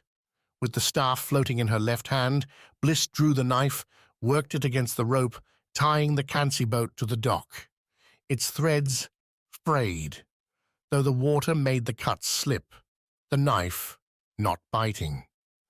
And Tawny, ever lackadaisical, hadn't kept the blade as sharp as it should have been. Bliss thought up curses as Tawny's shouts ran out. The thief would be vanishing, disappearing into the trees to avoid any close questioning. Running steps neared, the first hitting the boards. Her time was... The rope snapped. Bliss pushed the boat, gave it a kick off the docks before sinking beneath the surface herself. Holding her breath, she angled to her right, back up the coast to those sheltering reeds. The darkness would help hide her, though the biggest aid would come from her pursuit's own cowardice. Tawny judged the town unwilling fighters, people pressed through desperation to take up some small arms against horrors. They wouldn't try hard to find any. That guess played true as Bliss surfaced seconds later, many strokes away from where she'd dove. Only her head peeked above the river's surface, lilies and other grasses clinging to her hair. While the two had left most of their gear back in the alley, the river's chill water was draining Bliss's stamina. She clambered onto the bank, the cold grasses and reeds doing little to warm her. Shivers rose up, cramping her muscles. Still, Bliss looked, caught the rabble at the dock's end, waving their torches over the river. Some noted the crates she'd toppled, and more still pointed to the Kant's boat, drifting further out. Nobody dared jump in after it. If she wasn't shivering, wasn't occupied more with her own survival after the icy swim, Bliss might have sighed at the sight. On this, courage would rise up. Someone would have saved the boat. Instead, Tawny had to play her second part. The thief, her face already slathered in mud before her shouting run, would be bursting into the inn about now, calling that someone's boat had been cut free by the fiend and was drifting away. The real question wasn't whether the Kansi would go after their boat, but how many, and could Tawny and Bliss capitalize on it? Bliss, rubbing her arms and legs, the water in her hair starting to freeze, felt her teeth chatter as Silverin, for once not in her armor, but just a linen tunic, some thick pants, ran through the crowd to the dock's end. She took a long look at the boat, then asked the crowd to borrow one of their own. Someone at least proved willing to risk their own rowboat, pointing the Kanse to another tied-up craft.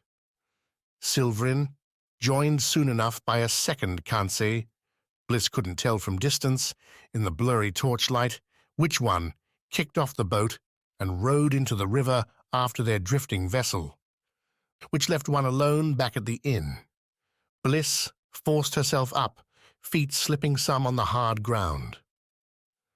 The staff helped get her going, pushing into the thicker grasses and trees beside the river, a winding way back to town.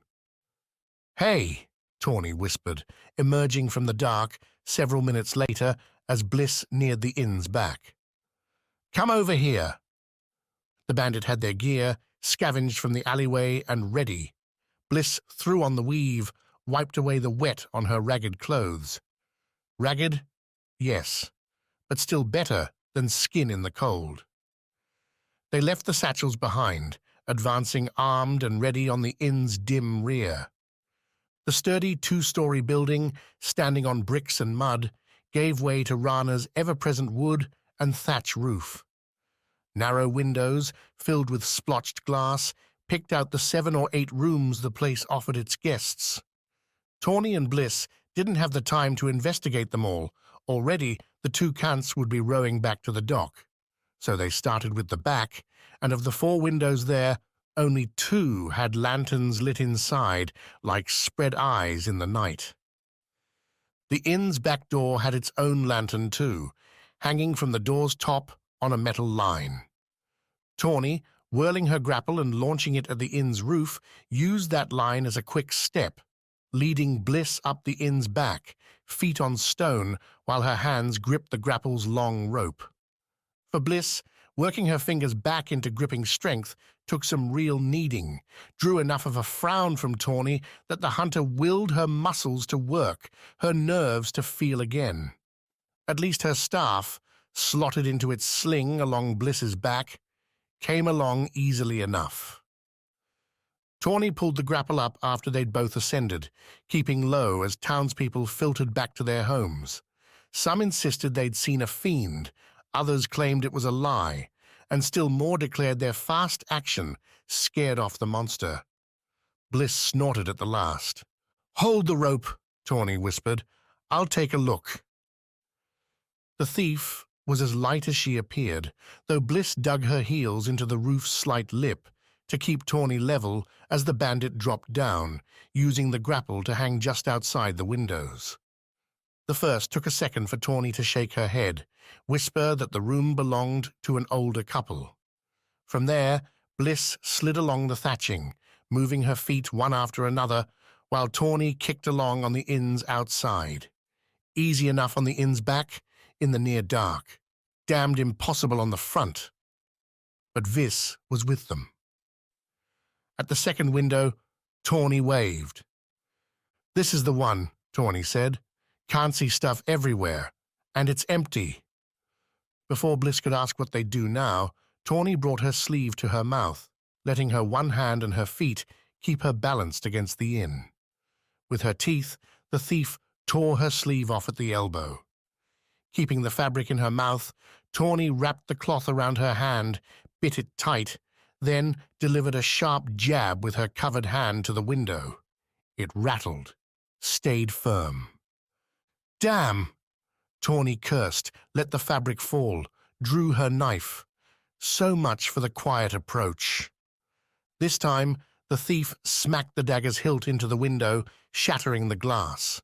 Kicking off the building's side, Tawny rocked back, lifted her legs, and twisted inside the small window. Bliss felt the rope go slack, stared at it. This hadn't been part of the plan. Tawny was supposed to identify the guard's room, then Bliss was going to lead the way inside. Now Tawny was alone. No, not quite. Bliss turned, found the grapple's edge and set it into the roof. Drew up the rope. She could let it down, climb along, and get into the... Hey! What are you doing up there? Bliss looked at the shout, saw several people, the innkeeper, and a member of the town's watch standing below. The innkeeper had her eyes on the broken glass. The watchman had his hand on his saber as he repeated the question. And Bliss had no answer, had no idea what to do when Tawny cursed below, the thief's fiery words streaming out the window, followed by blades striking one another.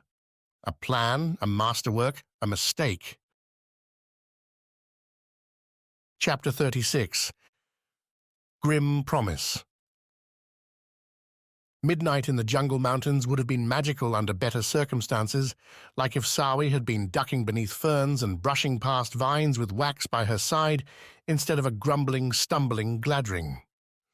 However smart the man might be in Noctia's political playground, he struggled in the natural one, and Sawi spent as much time turning around to help him over some root or leaf pile as she did keeping them heading in the right direction. "Always have a point to walk towards," Sawi said, when Gladring asked her how she could navigate the dense forest. "Pick a tree, a mountain, anything that isn't moving and walk at it. It's the first thing we learn." "Why?" "If you don't, you'll find yourself walking for hours in a circle." Sawi clambered over a fallen log, turned to guide Gladring between its gnarled branches. They were both sweating despite the cool air, though at least the insects weren't so bothersome. A small blessing. Every young viz learns that. A difficult lesson for those on a smaller isle. Maybe you need to get out more. Gladring chuckled, sat on the trunk with his hands on his knees. "My friend, I've been to every one of our 7 isles, just perhaps not this far off the path." That choice, though, had been strategic. Chorus and his Mottolin gangsters would doubtless be searching for the escapees, and the easiest way to look would be along the sole road, journeying from the cliffside city over the mountains and down towards the Najan outpost and Kitaye. Instead, Gladring wanted to stay hidden, at least as long as they could. Such a limit seemed to be rapidly approaching. Sawi gauged her own body, ravaged after the previous night, falling across the cliffs, a day spent dangling in a cage with little food, and now an evening fueled by flight's rush. The hours were creeping up on them, and Sawi felt it every time her foot slipped. Her eyes mistook a shadow for a tree, her ears the wind's rustle for a Hanoko's stalking paws. Gladring bore the weight worse than her, his stopping more frequent, complaints about blisters and bruises coming not as clear words, but through sighs, muttered curses, and ever more questions about where they were, what lay ahead. "We won't outpace them," Sawi said, while Gladring took his break. She brought herself some relief, leaning against a smaller tree, its trunk cold, coated with fluffy moss. "If Chorus wants to catch us, they will. Our only chance was to outrun them on the road." "Outrunning was never the plan, Sawi." So he'd said, time and again, when Sawi pushed for a turn back to the road. Instead, delay. Grind the hours in slow progress to let Chorus and his team move ahead, fear they'd made a mistake and abandon the chase. "They hate you. They won't stop." Sawi rubbed her shoulders. Her thin weave wasn't meant for this. "They'll come into the jungle eventually." Then tell me, how close are we to the first inn? Sawi flicked her eyes up to the sky. Clouded. No help there. Not that she knew this route well enough to gauge their place. She could only use the time they'd been traveling, the distance they'd gone down from the Mottaland cliff. An hour, maybe two if the jungle stays this thick. Gladding nodded. Then I think it's time. Point me towards the path. Point? I want you to head to the inn as fast as you can, Gladding said, picking up a sparkle, a life. The kind Sawi noticed whenever Gladding found something tasty to sink his mind into. If my friends are at all what I think, you'll find them there. It's been long enough. They will be looking for me. Friends? Sawi tilted her head. I thought you said the other Nayan were your enemies. Depending on the situation, they can be either one. That, though, is not your concern. Go to the inn. Find them. Bring them along the road to me. Gladding stood, brushed off dirt from his hopelessly torn robe. If I evade Chorus, then we are saved. If not, then my friends will effect the rescue. Why? Gladding waved her off. When I have more breath, a mug of ale and a crackling fire, I'll explain it all to you. I have too much dirt on my hands, too many bugs in my clothes. Get going. As Sawi stepped off from the tree, Gladding said her name. Remember, helping me through this helps you too. Both of us are in the adventure together now. Whether Gladding had that last part right or not was a question Sawi pondered as she whipped through the jungle. However tired her body was, jumping into full-speed swinging brought her back some life. Vines and ferns opened their ways to her, letting Sawi leap through pink-grey shadows, grappling thick plants and slipping along giant leaves. She wanted to whoop, Wax would have, but kept her voice quiet, embraced the jungle's night, and gave nothing away to listening ears. She reached the inn fast enough to, Sawi figured, set a record time if anyone had been tracking, as if all the stress from the last few days served to tense her up, so the flight cut her loose and brought Sawi jogging up to the inn's front door. The building, really a network of rope bridges and ladders to a massive tree just off the path, offered a warming house not much larger than a Kitaye home. Behind it, those ropes and walkways sprawled to individual tree houses. All were dark, though that didn't mean unoccupied. Blankets, furs were enough in this winters, and putting a flame in a treehouse was a risk accepted in a Kitai home among family, but not one taken with strangers. Instead, the innkeepers would lead guests to their houses, settle them in, and leave them until dawn lit the way back down. Until then, though, pipe flutes and drums would make music. Fresh fruits and soups would serve as a meal, and at the base, a growling fire fueled by the jungle's cast-offs would give warmth. Sawi took that in now, letting herself inside and shutting her eyes for one small moment, basking in the hot wave waiting for her. Sawi? Gladding's warning prepped Sawi well enough. She didn't jump at her name, didn't shy away from the person saying it. The Najan guard captain. The man, with two other Najan by his side, sat at a small rounded table. Their chakrams and vulges rested nearby, though the trio looked too exhausted to lift them. Wood cups that would have held fruit wine sat stacked on one another at the table's end, waiting for another round. A promising state for Gladding's would-be rescuers. Sawi dished the story out fast, clipping it to a simple betrayal and subsequent flight. Scars and planned deals stayed well hidden, and when Sawi arrived at Gladding's imminent danger, the trio wobbled to their feet. You hardly look like you're ready for a rescue, Sawi said, watching them struggle to get their chakrams on their backs. Najan are always ready, the guard captain replied, mustering up a half-assed grin. Nothing on Vis can handle us, even a few rounds in.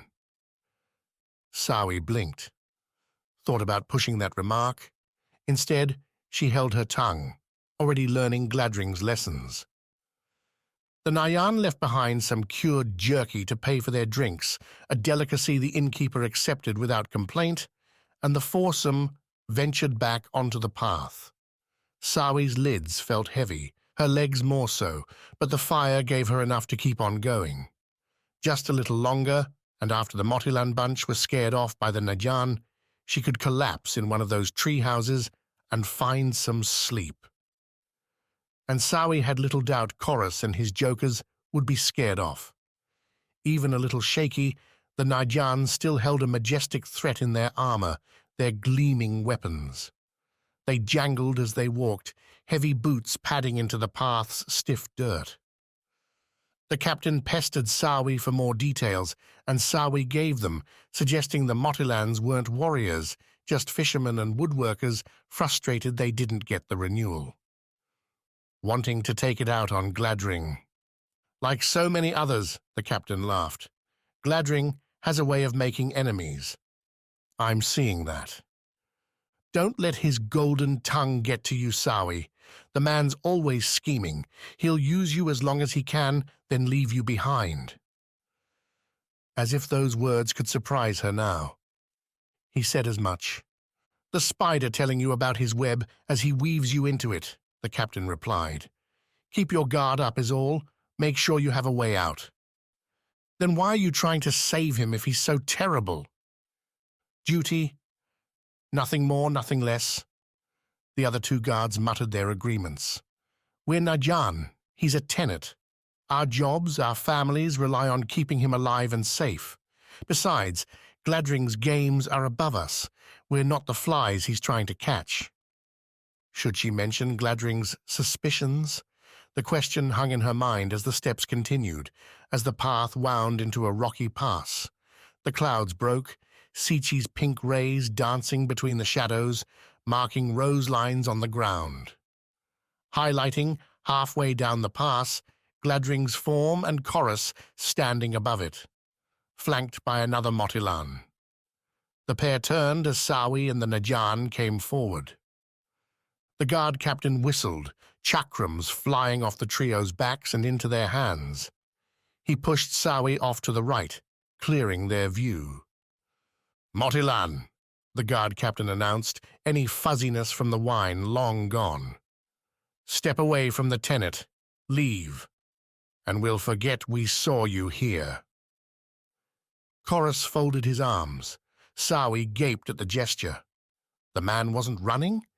Him, standing there in little more than a fisherman's garb with a short club at his waist, meant for bashing in a lively catch? Had the Motilan lost his mind? And Chorus's partner too, also standing up straight and baring teeth. Were they asking for a slaughter? The defiance threw the Najan guard too. The man's mouth worked for a second before he found his duty. Brought the chakram to his side, ready for a slinging throw. The other two Najans stepped to the path's edges, forcing Sawi up onto the sides, clearing their lanes. This won't end well for you, the guard captain said. Last chance. Leave the tenant alone. Gladring, for his part, looked up. His face, splashed in pink, bore fresh batters. Bloody pools splashed the stone around him. Help me, Gladring said, his voice a hoarse struggle. Come and take him if you can, Chorus barked. Called out, the Nayan did, as they were trained to do. The three stepped forward, arms pulling back their chakrams.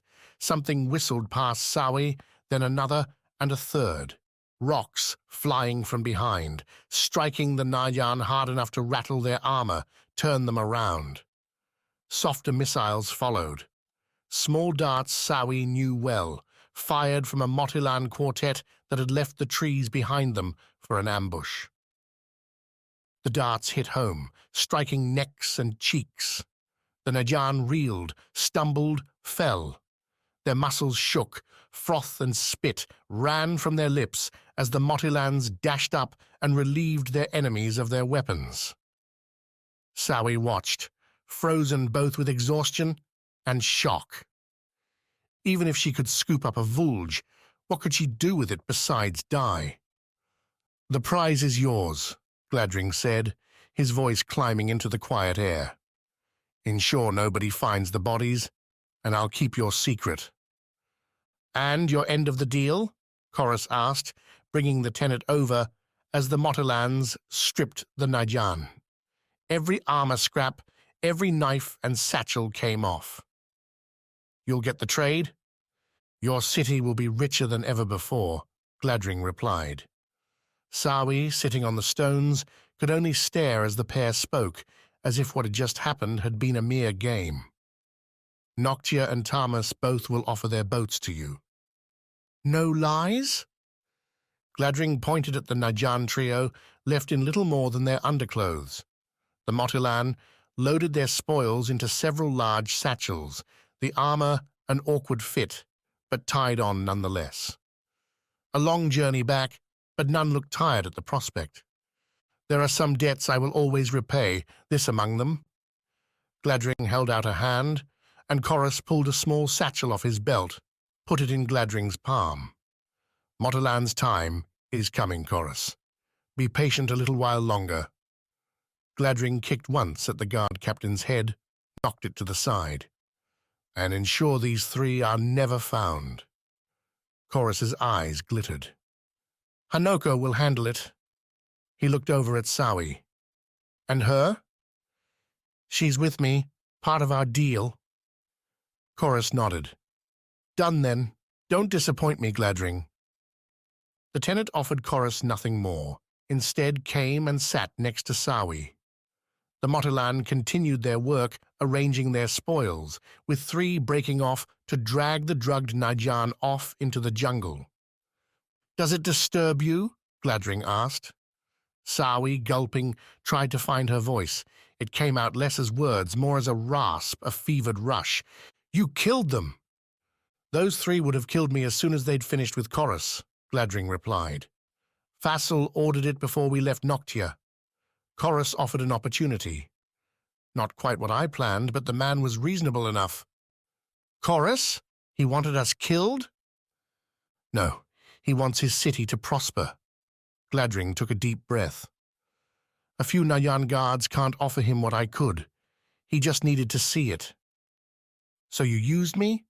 You told me to bring those guards here?" "A chance.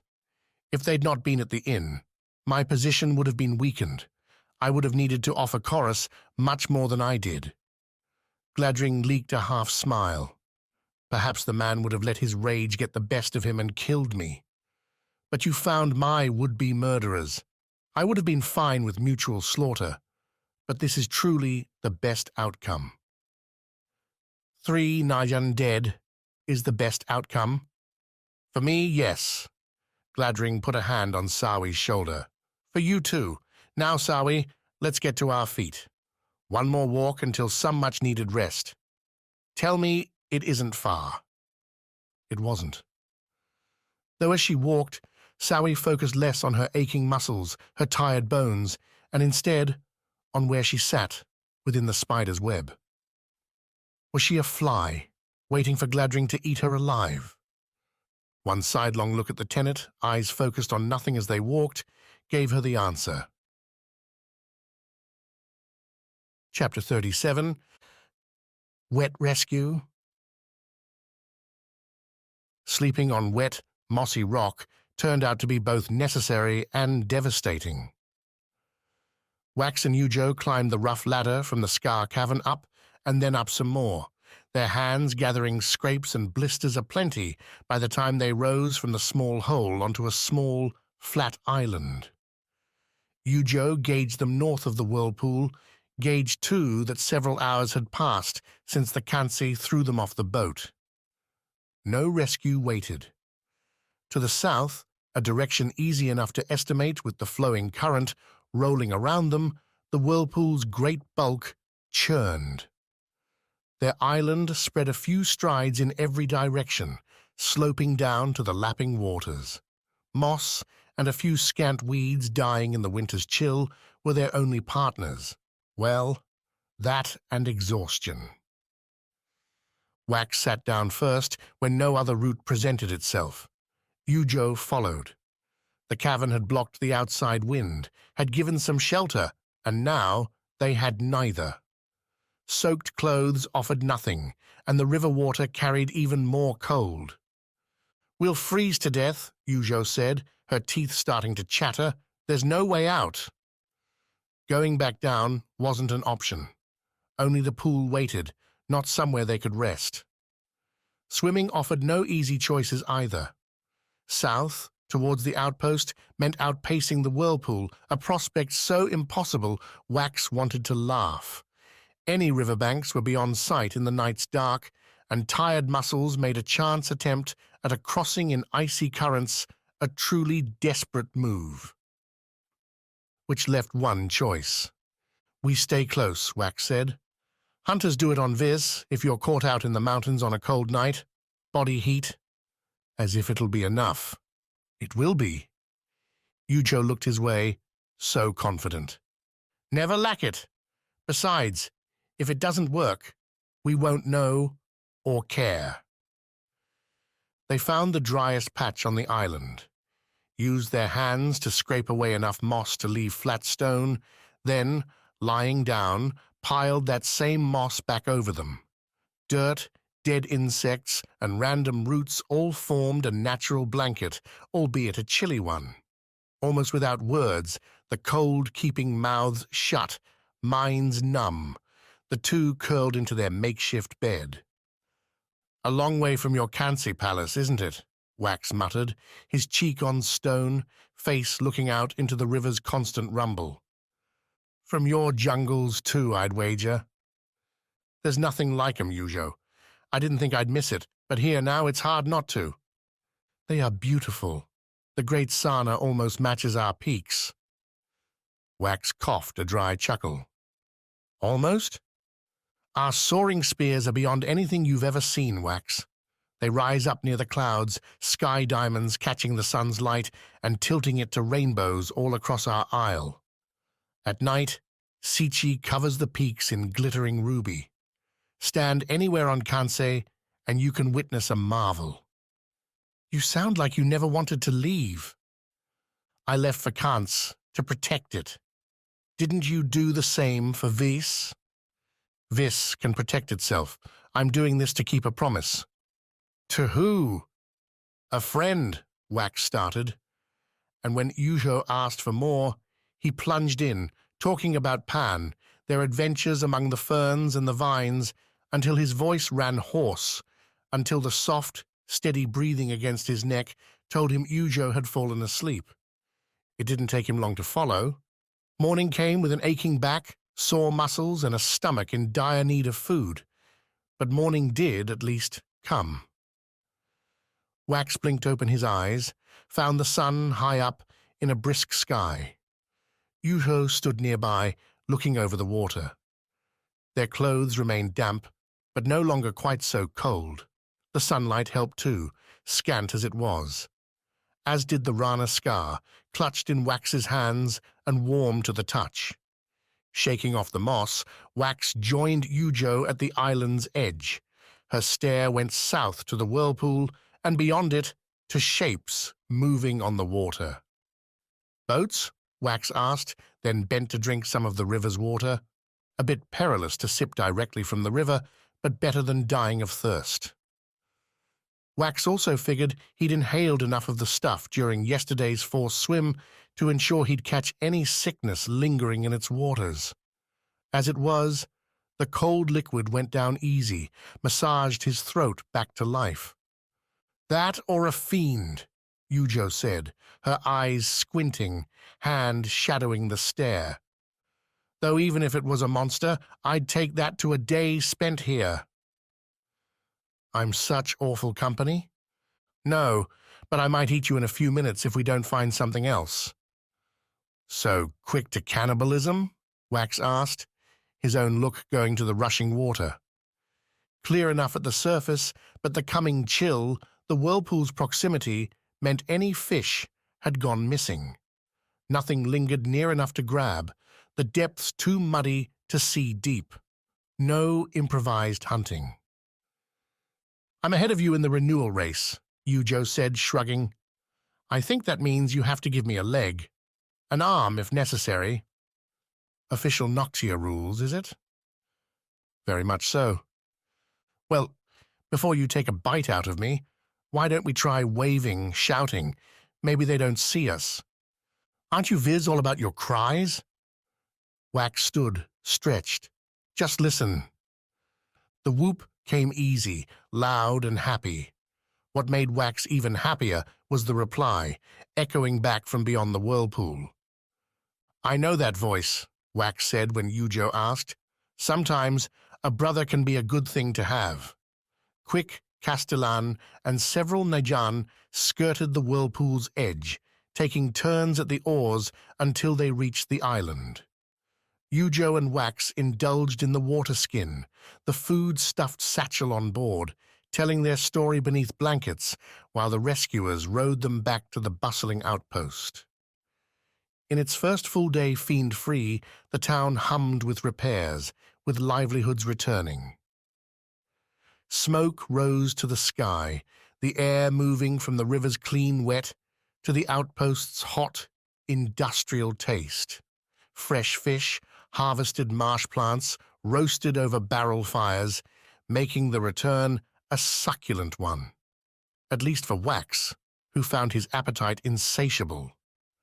So much swimming had stripped his body raw, and he tried to make up for it in a few hours, a drive that petered out only when he asked about Bliss, about Tawny, and caught his brother's damaged scowl.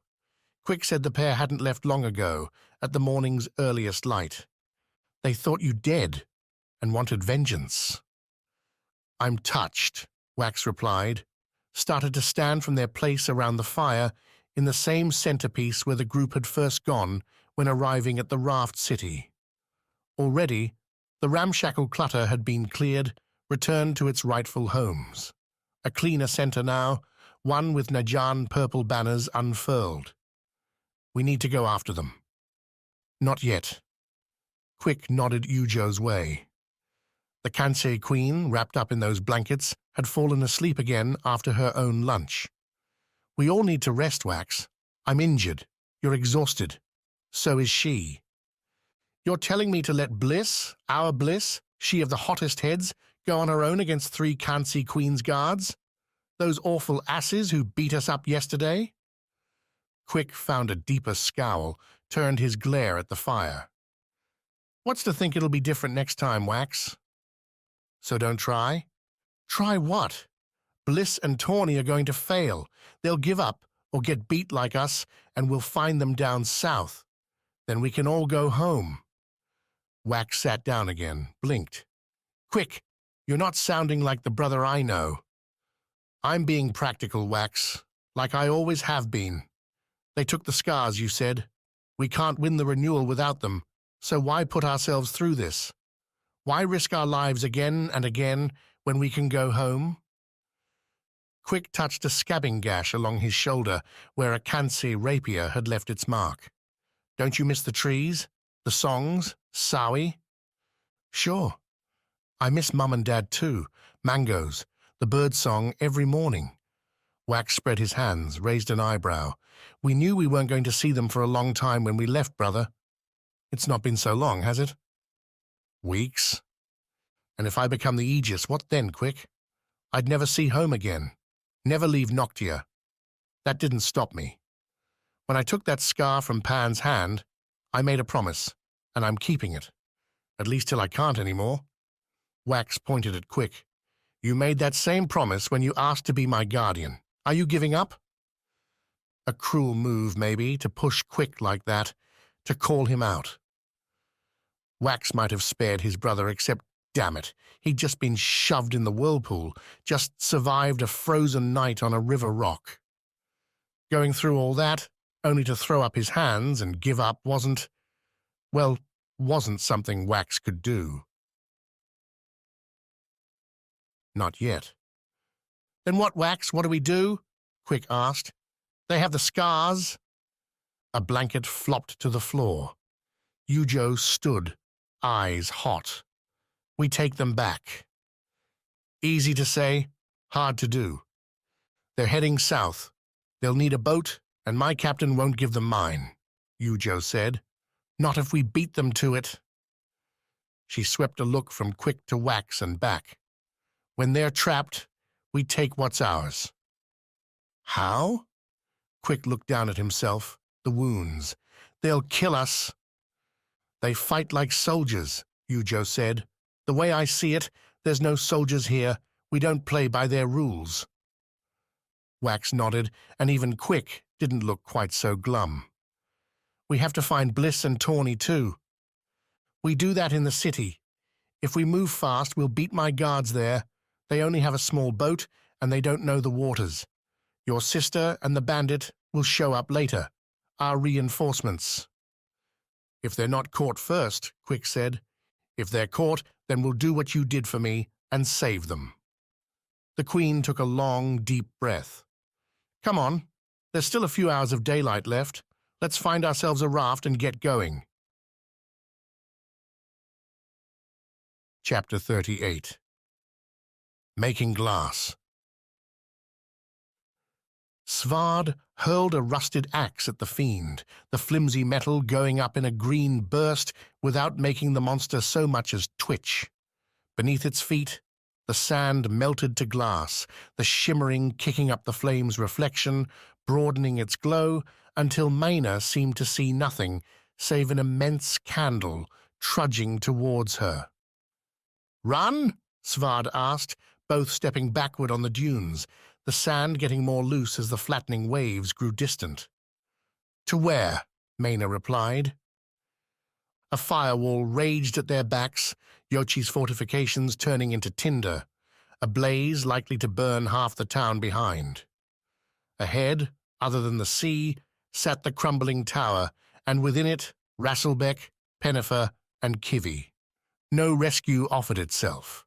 The fiend made plain their fate, wrestling its clawed chain free and looping it in lazy arcs over its head. Another moment, maybe two, and the weapon would be in range. Maena didn't like her chances of surviving a strike.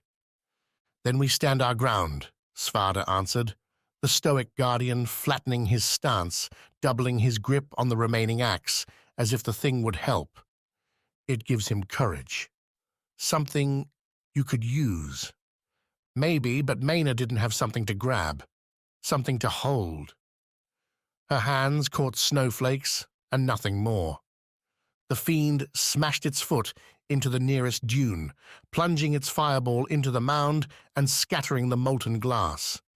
With the step, the fiend threw its left shoulder forward, whipping the chain towards Maena.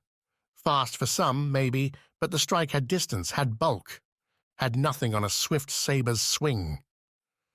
Maena jumped to her right, the clawed hook slamming into the sand and missing her with space to spare. As Maena rolled with the fall, hands and feet trying to get enough leverage to stand, the fiend yanked its weapon back, dredging a deep furrow. "You alive?" Svarde called. "And well," Maena answered. She found purchase, stood, and put herself into a run, dashing forward as the fiend, content with its position, swung its weapon again. Maena dove, the flail launching overhead. A poor show. Well, they've never tried to hit you before. This time, Maena had the Sands number. She tucked into a small dune side off the dive, using its upward slope to stop her momentum, rebound back to her feet, and felt an idea. The shard stuck her wrist, a small gash, but a useful one, fresh and hot, right from the fiend's own presence. "Right!" Svarde's yell off to her left, and Maena obeyed with a soldier's speed. The flail's clawed head swept back through where she'd been, recoiling its destruction along the sand. Maena scooped her hand with the sidestep, gripping a loose pile. She ran to the dune's top, Svarde yelling at her to stay down, and felt the fiend's heat blast her. Several long strides away, the eyeless Obsidian regarded her with its implacable golden fires. "Eat dirt," Maena muttered, at once upset with herself at the line's lack and exuberant at the idea. She threw, the sand losing cohesion as it went to strike the fiend, more as a cloud than a ball. The dirt sparked, fizzled, and melted, the black glass sticking to the fiend amid its fires. The monster stopped, its flail's spin dropping to the dirt as it regarded itself, or at least seemed to point that dark rock face down. "What did you do?" Svarde asked, scrambling near. Though not so close, a single lucky shot could nail them both. Always pragmatic, the Foti warrior. "The sand!" Maena scooped up another, threw it. The second cloud followed the first, sprinkling into the fiend's skin and sticking. Enough now to break through the fiend's burning shell, black Mars on its beautiful, horrifying body. "Into glass," Svarde murmured. "It could work." "Break!" Maena shouted, moving right, heading towards the ocean, and away from any reinforcements, I might add. If Jochi wanted to help, he would have already done so. The Warlord would be hoping whatever remnants still lived outside his burning wall would weaken the fiends, distract them, buy him time. Maena would destroy it instead and buy her salvation. The fiend crackled, dredging up its flail again and following Maena. She glanced back as she ran, trying to time her dodge, and fell on a crab's hole. She pitched forward, stuck in sand, wet, thick sand. The fiend advanced, the flail swung. Maena rolled, saw another cloud strike the fiend from its right side, saw a green gout emerge as the fiend brushed at the dirt, the glass. The flail again dropping as Svarde threw his other axe into the monster's weapon arm. Distractions, vital ones. This time, when Maena scooped her hand through the sand, it clung together, a thick ball, and one that sailed when she threw it. The missile collided with the fiend's chest, breaking and blackening, a dark chink in its fiery armor. Svarde struck with another cloud, then a second, both hands pitching dirt, and not at the monster's chest, but its feet. The blue leg grew dark at the ankle, around the top, the glass finding like stuff where the foot touched the beach. A trap, but the fiend wasn't simple. With its right hand, it reached down and punched, shattering the sand seal, and found another dirt ball slamming into the striking hand, sticking the fingers together. Svarde followed with more clouds, Maena seeing her friend less as a body and more as a flitting shadow. The glass tied more knots, bound the fist to the foot. The fiend tried to break them free, a hard move with more dirt pounding into its legs, its chest, its arms. Maena kept her arms pumping, scooping and throwing as fast as she could. Accuracy mattered, but not so much as just hitting the thing. Every glass bit weighed the monster down, threw off its balance, and seemed to pain the creature. Enough so when it strained its trapped fist, the glass shattered and the fiend overbalanced, falling backward to land deep in the sand. Grains flew up, mingling with the snowflakes, and landed on the fiend, coating it in sudden glass.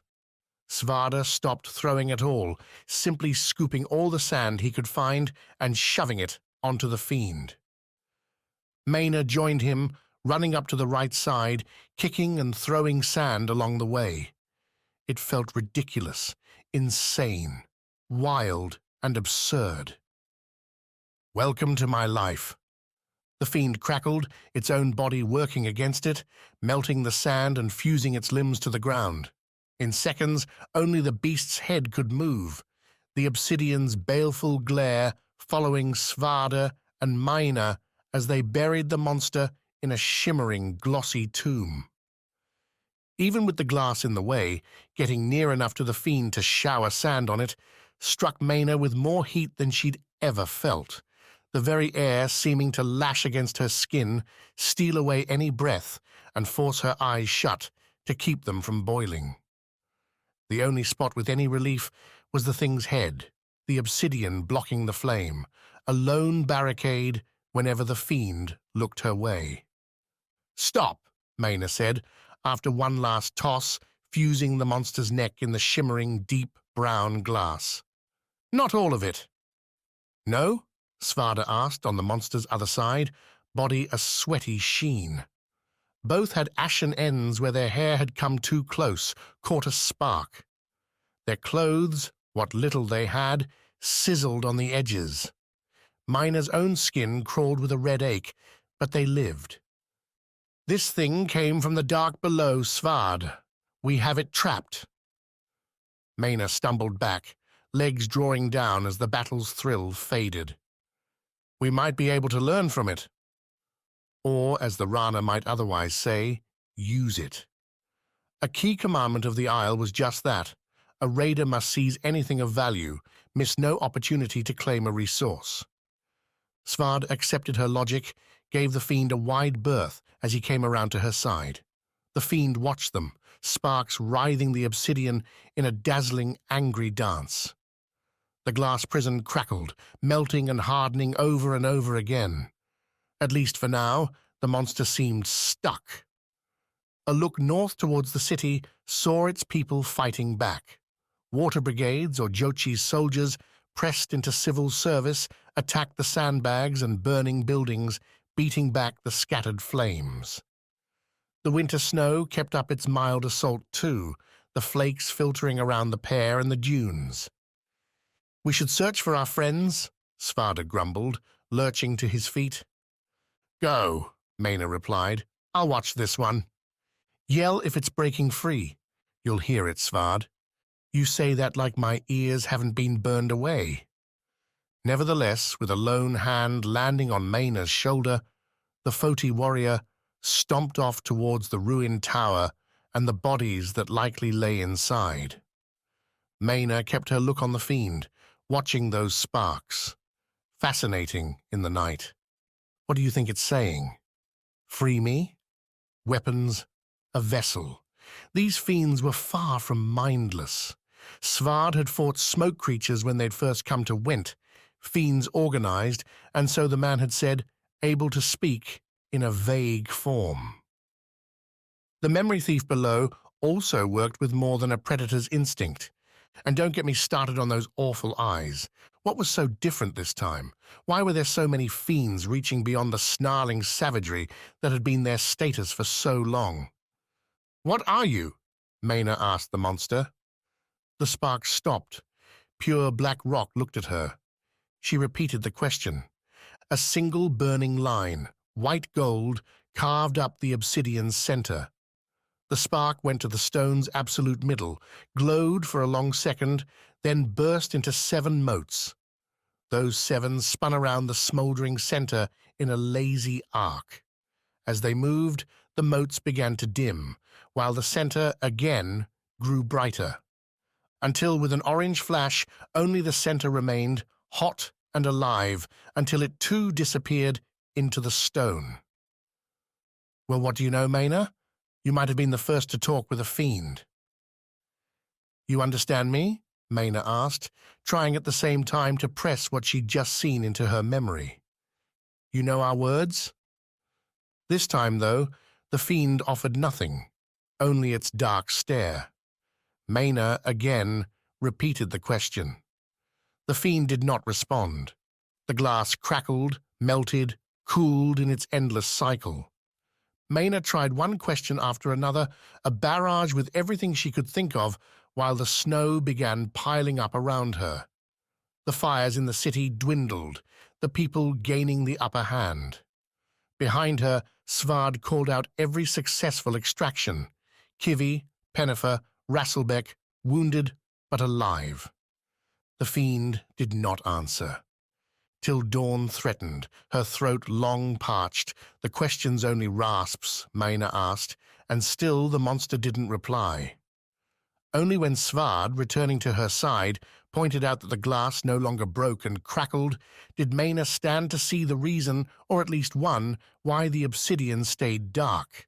The fiend's fire had gone out, and all that remained were its massive charred bones. Chapter 39. Prisoners. In Kitai, justice ran 2 ways. If the elders found you guilty of a crime, You were offered a chance to labor to make up what you owed. Harvest, fish, hunt, or do what your skills allowed to benefit the community until the city agreed you had repaid the debt. Anything too severe for such remedies ended in exile, banishment into the jungle or across the seas. The Nyan were always willing to take in stragglers, reform them, or so Bliss heard, send them swiftly beyond this life to the next. The Rana town took a hard attack. Both Bliss and Tawny, once the bandit had been disarmed by Blinth, were hauled to the town's center and given an immediate, late-night trial. Bliss, who'd only seen a few sentences, who had no way to respond to the questions asked by the town's watch, let Tawny deliver their defense. "The only thieves here are these three," Tawny began, a stiff declaration to the half-dozen or so civilians bothering to watch, alongside all three Khans.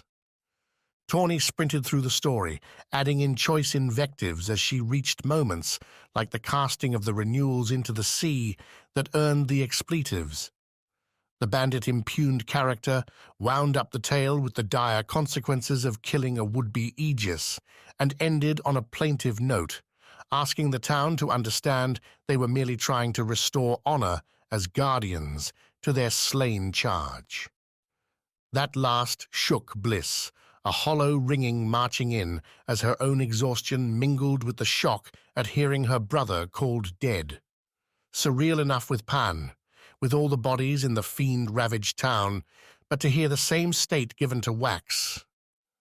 Her head dipped, she pushed back tears, an emotion shifting quick to red anger, and if her hands hadn't been bound, Bliss might have charged the Kant's guards right then. "If your story is what you say, then why not come to us?" asked the leader of the watch, a stout man with more grey in his hair and beard than not. "If these three are heinous criminals, then why skulk after them in the darkness? We might have helped you, or at least offered a fair hearing for both sides." "That's what I'm—" Tawny's wind-up died as the man drew his saber, leveled the curling point her way. "We're not some regal court, equipped with police and judges, jails and juries," the man said.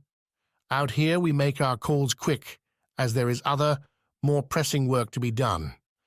You shattered a window, you assaulted a paying guest, and some suspect the fiend we saw tonight might have had its origins with you."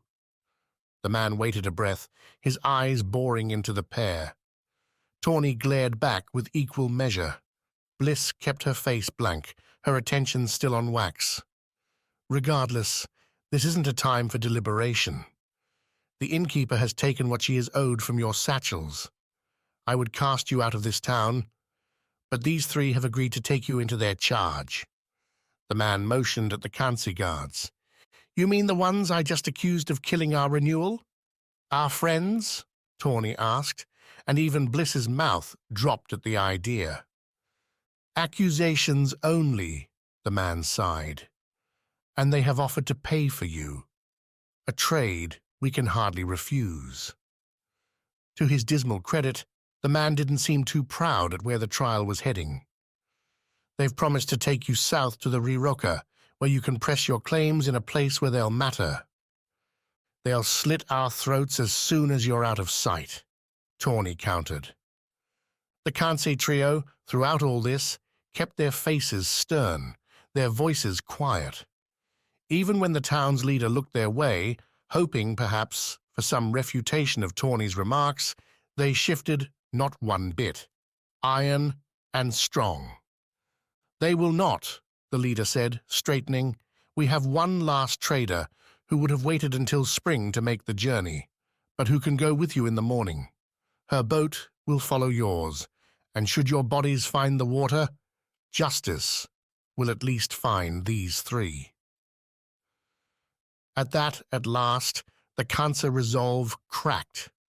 All three sent sharp glares the leader's way. Blinth even dropped his hand to his rapier, though Silverin twitched her own hand and stalled the draw. "Agreed," Silverin said, "though we won't forget these last additions." Weariness suffused the leader. I assure you I don't care. Between fiends, the winter, and people like you, the Isles are fast becoming a place I no longer wish to be. Aikido and Blinth stuffed Bliss and Tawny, hands tied, into their boat's bow. Neither, pressed against one another back to back, could find much comfort in the hard wood. The cold air snuck around and between them too, their shivering at least giving a measure of warmth. Their captors, with one staying aboard to keep watch, returned to the inn to snatch what sleep they could. Tawny didn't bother. Like Bliss, she worked at her bindings. Unlike Bliss, she gave up soon. "They're done too well," Tawny said, the bandit's head lying like Bliss's against the ship's forward rail. The boat bobbed in the tiny bay, given over to the town's docks. "These aren't ones we'll be escaping." Bliss wanted to tell the bandit to keep trying, that to do anything else was to damn themselves to a quick death.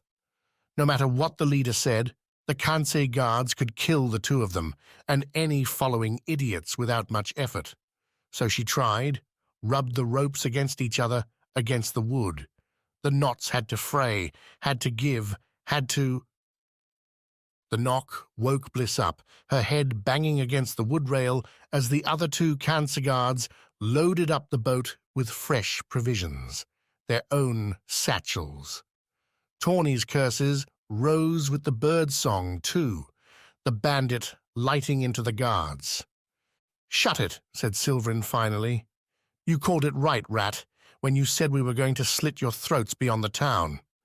Keep up the talking and we'll do it anyway." "As if you won't, you wind-spitting murderers." Silverin took a long stride over to them, while the other two cast the boat off the dock. She bent down, clad in her glittering Kansei armor. A gauntlet hand reached out, snared Tawny's ragged shirt, lifted her up from their narrow stick. "Say that slur one more time and I'll gut you right here." Silverin's other hand made its way to Tawny's throat. "We didn't outright kill your Renewal, because we're not the devils you think we are. You and your friend don't fall under that protection. If I snapped your neck and threw you overboard right here, nothing would happen. That trader, she won't say a word. Your bodies would be picked over by whatever sad fish swim in these waters. By sunset, only your bones would remain. So choose, Rat, whether you want to live another day." Tawny started to move her mouth, gathering up for a spit. Bliss shoved her elbow into the bandit's side, an awkward move, but anything to get Tawny to reconsider just once, making their captors mad. A quick death here wouldn't get Wax revenged. "Why?" Tawny croaked. "Why bother leaving us alive?" The woman flicked an irritated look back towards the town. "Because I think that man meant what he said. Because we're Kants, through and through, and word will travel. Reputation matters, Rat, though it might not to you. Stay quiet and maybe we'll even let you live. Keep talking, and I'll not give you another warning." Maybe it was the prospect of life. Maybe it was Bliss's ribbing, but Tawny held her tongue, kept her mouth shut as the day wore on, as the Kansei guards rotated turns at the oars, speeding down the river. The following trader fell behind, all but disappeared. Yet the Kansei didn't kill their hostage pair. Fed them, slipped water skins to their lips, and all the while, Tawny kept her insults quiet. At least till night fell, when most boats would have sought refuge and a camp on the river. Instead, the Kansei kept up their rotation, the ship cruising down the thin, winding water, always heading south. Bliss had spent the time nursing her own anger, toying with revenge, mingling it with breakaway daydreams of home, of a life spent without swords and solemn oaths. "It's easy to be brave when you have nothing to lose," Tawny whispered, stars glittering above, water lapping at the boat's sides. "I've spent so long there that it's habit, you know." Bliss offered a shrug, something that had passed through their touching shoulder blades. "When Wax died, and you started this little crusade, I fell back into that habit. Kill 'em or be killed. But that's not the way it is, right?" Another shrug. I mean, there's still a life out there. Maybe not as guardians, but what you told me, going back to V's, showing me Kitai. That can still happen. When she had me by the throat, that's what I thought about, Bliss. That's what I say going away when you shoved your damn pointy elbow into my ribs. A nod this time, hair brushing hair. Tawny had it right. Vengeance was a must, but if Bliss could keep herself alive in the process, well, that would be nice. Would be ideal. So that's what I'm saying. You and me, we see this out. Maybe we get off this boat alive, get onto another, go home. Bliss hesitated, waited for Tawny to come round to what really mattered. When the bandit didn't, Bliss shook her head, heard Tawny's soft laugh. Okay, we kill these bastards first, then home, right? A nod, a promise. She started working the binds again. Chapter 40. To the Sea. Riroka, Rana's southern metropolis, gilded and flush with returning raiders hunkering down for a winter's reprieve, welcomed the Najan boat with little more than a murmur. The river piers, largely emptied as ships slipped into dry dock, seemed stunned to see another craft coming in from the north, much less one from an outpost, little seen, little heard. Wreath guided the slim craft in, several others on board gathering up satchels flush with tradable goods, a couple others with their packs ready to relocate for the cold season. The stay would be short, the path back up north growing more perilous every day. Not that Wax, Yujo, and Quick would ever go that way again. Once in the Whirlpool was enough, thanks, Wax said, as Wreath bade goodbye. The trio did pick up one clue from their docking, though, 2 more recent arrivals, a trader already making ready to leave, and another group that had sold their ship as soon as it landed, a sail Wreath invalidated when she claimed the boat as their own. Stolen from the Najan, a taint no Rana trader would accept, and one Wreath mollified with repayment. The thieves didn't look as such, vanishing into the city with their glittering armor and 2 serving girls, or so the dockmaster said. When pressed, he didn't have more to add, claiming he wasn't some spy. With their gear, the man offered, and attitude, I'd say they were heading to the seaport, though good luck getting a real vessel this late in the season. Obvious, Yujo said as they left, descended into the town with a straight-on objective. My captain won't let them take my ship without me, so they must have another plan. Where would they even go? Quick asked. Wax's brother recovered well enough from the Skar and the long ride down. The man's gauntlets hung at his waist, ready to draw real blood. All the way back to Kansi? With the stolen scars? Wax added. I don't know, Yujo replied. Silverin must have a buyer, or some other plan. Doesn't tell you everything, does she? Yujo grinned, wicked and cold. If we talk, it's a war of words, Wax. They reached the port near midday, the hustle as constant as ever, though. Like the river docks, less effort went towards unloading and more towards wrapping sails, oiling wood, and tamping down ships for turbulent winter storms. Sailors, some already many mugs deep into their off-season, sang and laughed. A loud scene, a happy one. Celebrating what they stole, Yuho muttered as the trio passed by one crowded tavern after another. Rana's not only raiders, but Noctia ought to clamp down on them, blockade this city until they put away their arms. Why allow it at all? Wax asked. Near as I can tell, it's tradition. Whispers, though, suggest Fassel and the Circle collect tribute in bribes to let it continue. Yujo nodded at a war-going galley, svelte and still bearing its grapples, a deck-borne ballista. Foti makes the weapons, Rana and Went use them. Kansi makes the sails, and Tamas brews the ales, Quick added. It's an industry. And Vis gets what? Wax asked. Left alone, Yujo replied, steering them to the pier leading to their own vessel, the nicest one left in the port. Nobody cares what you do because you're not a threat nor a player. Thanks, I think. Yujo's captain, a stalwart, silver and blue uniformed man introducing himself as Du, claimed her guards had tried to buy him off the day before. They'd come by with satchels, with 2 women they called servants, but that looked, with their angry stares and filthy clothes, more like hostages, or worse. So you did what? Yujo asked, the 4 sitting in Storm's Edge's mess, around a refined beechwood table. Let them go? Storm's Edge had beauty from afar, but up close its craftsmanship forced a re-evaluation of everything Wax had seen before. Kitai's tree houses used to seem incredible for him, nestling as they did between every curling branch and wrapping trunk. Next to the ship's clean lines, her glistening silver-painted body, though, the finest Viz construct, seemed a haphazard folly. The main deck graced their boarding with smooth floors, every board a perfect fit with the next, the bolts, clamping them together, painted over to seem like black stars on the near-white wood.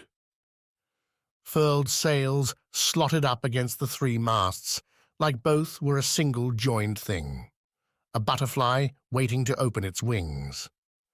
The cabins, too, offered clean windows, full beds, storage space for gear. The Najan and Foti ships they'd ridden on, in contrast, pressed sailors into tiny bunks, everything inessential stuffed into large lockers in the hold. Even the Kanse cutter Wax had taken from Vis to Foti seemed lackluster compared with Storm's Edge. Du, with a deckhand's help, even served them their first meal on ceramic plates, with real glass cups. I suspected, Du said, but I couldn't do anything. I'm no fighter, and neither are the few staff on board. They, though, are no sailors either. We were at an impasse, and rather than push the problem, they left. Left where? Quick asked. Another ship, Du replied. A Noctia vessel, some trader scalping the last of the raiding valuables, I'd expect. Squeezed them on board. Du forestalled the next question with a raised finger. They set sail quick in the afternoon. Faster, I'd expect, than the Noctia wanted to. They'll be moving. They'll be reckless. Wax read the look in Deuce's expression. As reckless as you can be in the northern seas this time of year, Du replied. The first ice floes are already in the ocean. Any journey now takes risk, and a fast one, doubly so. But we will ask it of you anyway, Yujo stated. Du nodded. Went is close enough. Their western ports will still be open for another few weeks yet. We can leave tomorrow, well provisioned, and We're leaving today. We're going after my men, Du. The traitors? Let them go. We can deal with them when you return to Kanse. At Yujo's angry look, Du asked for more, and the Queen gave it. With the Skars stolen, there would be no victory, no need to go to Went. And if you won't sail, Wax added, we'll find someone that will. No Noxia can outsail you, right? Yujo said, words everyone understood to be a challenge. Du met the Queen's stare with one of his own, a look that continued past Yujo and out the mess's rear window, one looking past Rana's port to the grey sea. A chase now risks not only my life, but everyone on this ship, Du said. There's a fair chance the Noctia vessel has already met an unpleasant end, one we would never see. Du flicked his eyes to Wax and Quick. I'm sorry about your guardians and the Skars, but adding more tragedy won't bring them back. Are you refusing me? Yujo asked. Because if you are, then I order you to leave this ship. I will go into one of those taverns and find a sailor good enough, drunk enough, or dumb enough to do what you will not, and we will try. Du snorted. Then you would die. A problem you seem pretty able to prevent, Wax said. Either way, the day's going. Your call, Captain. A curse ended the meal and set Storm's Edge to sail. Daylight's last hours gave them a good start on the chase, the winter winds catching the can't-see sails and sending Storm's Edge flying over the waves, often literally, with the ship's barest bottom kissing those white crests as it zipped along. Quick, claiming exhaustion, retreated to his cabin and collapsed. Yujo stayed with Du, discussing strategy or relaying the story about the North, which left Wax to walk the ship himself, admiring the construction and watching the waves, trying to keep from focusing so much on bliss.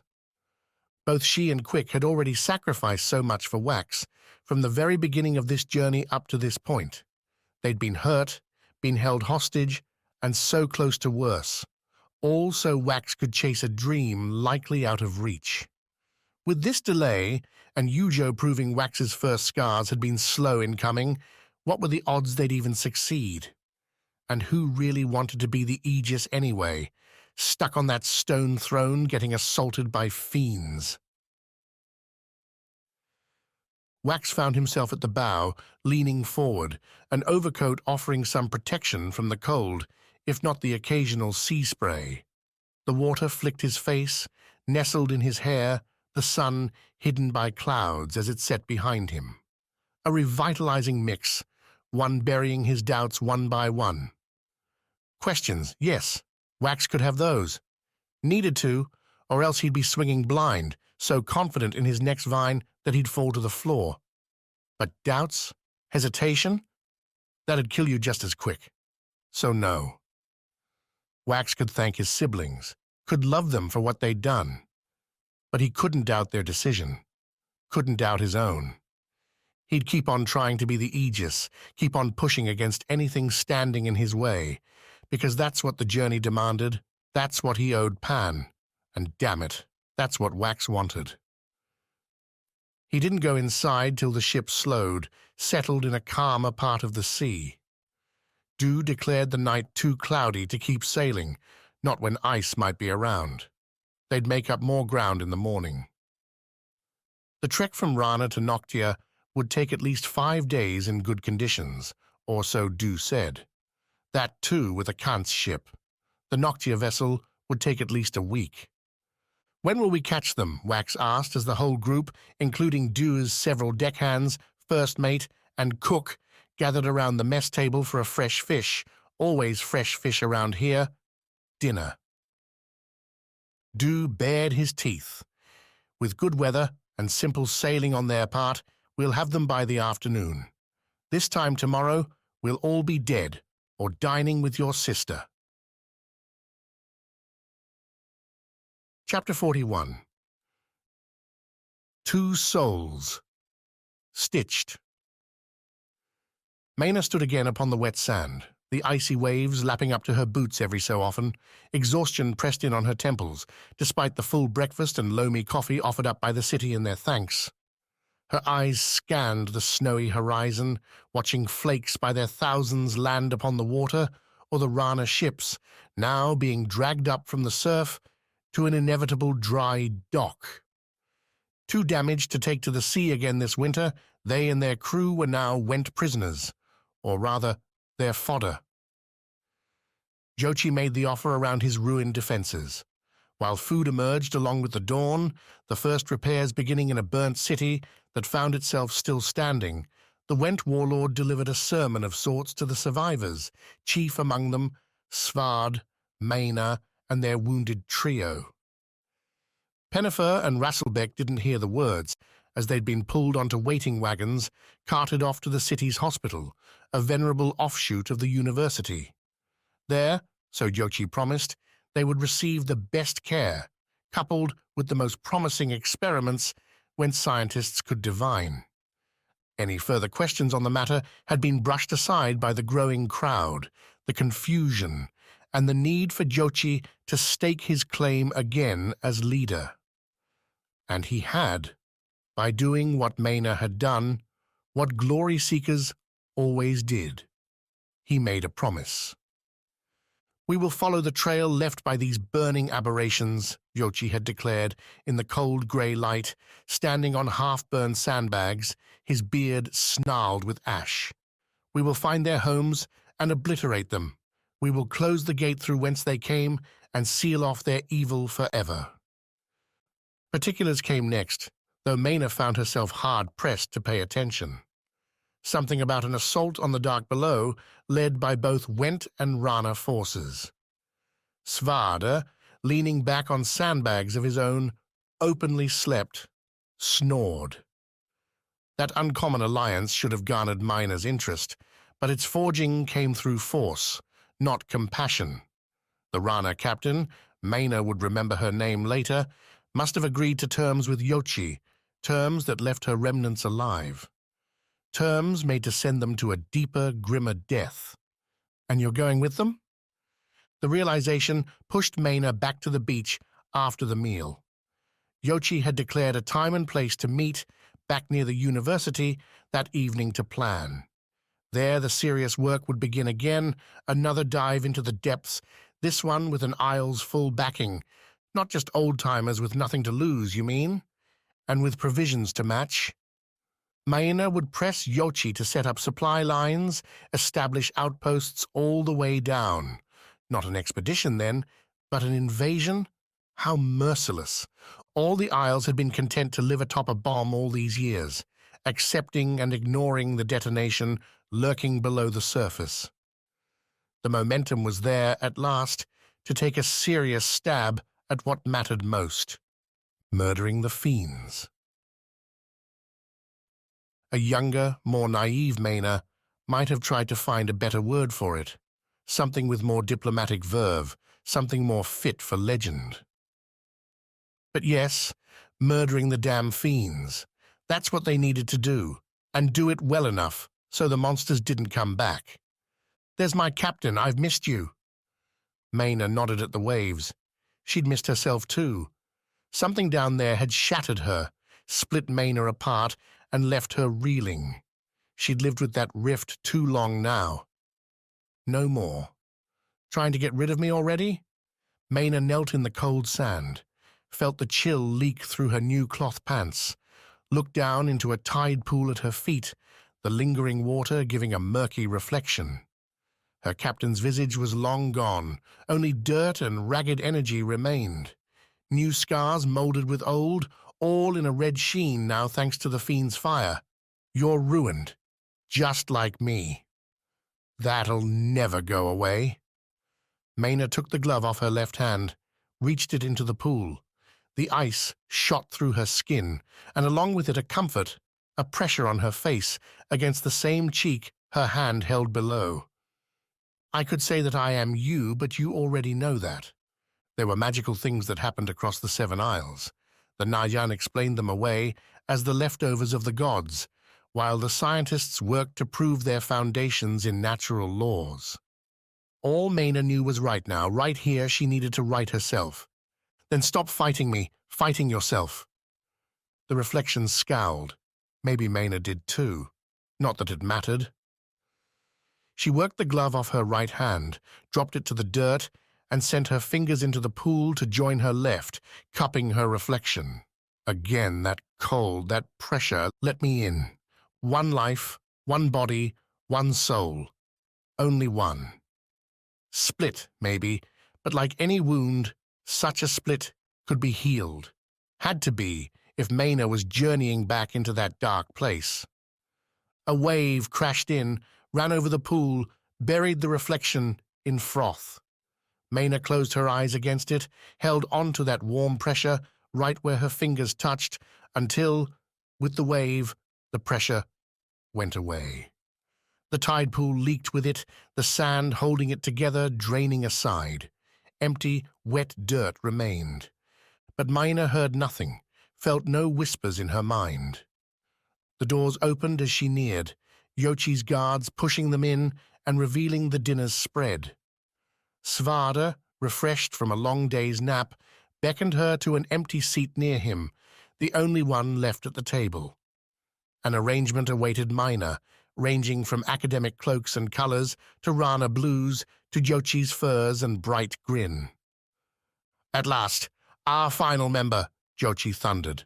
The room matched his voice, a high ceiling at the university's top, broad windows split by crackling fires. Below, the city hard at work fixing the damages. A meaty meal let its thick scent suffuse the air. Ale mugs waited, filled. Yet despite all this, Maena saw few smiles. Shoulders were stiff, hands tense, as if searching for weapons to grab. A war council. Now, Yochi said, we eat, we drink, and we discuss how to do to these monsters what they tried to do to us. He planted his elbows, leaned forward on the table. Noctia will not help us. The other isles have their own problems.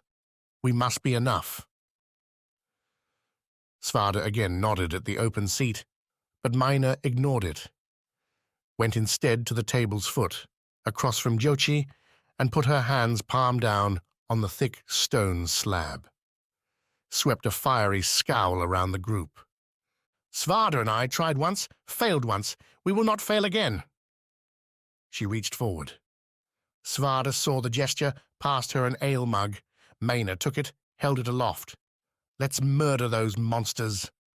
Cheers, jeers, and gestures, though no grins were as wild, as hungry as Maena's own.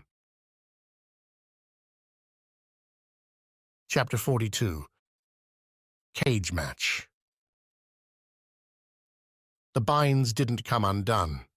Every time the ropes frayed, the Kansei on watch would replace them. Not a one acknowledged Bliss's efforts either, just put a rapier point to her side, while another shifted the rope, put fresh strands in the right spots. After the third time, Bliss stopped trying. Took the opportunity to sleep, however uncomfortable it was. At least the river made for pleasant noise, at least their captors were quiet. No beatings, no random threats.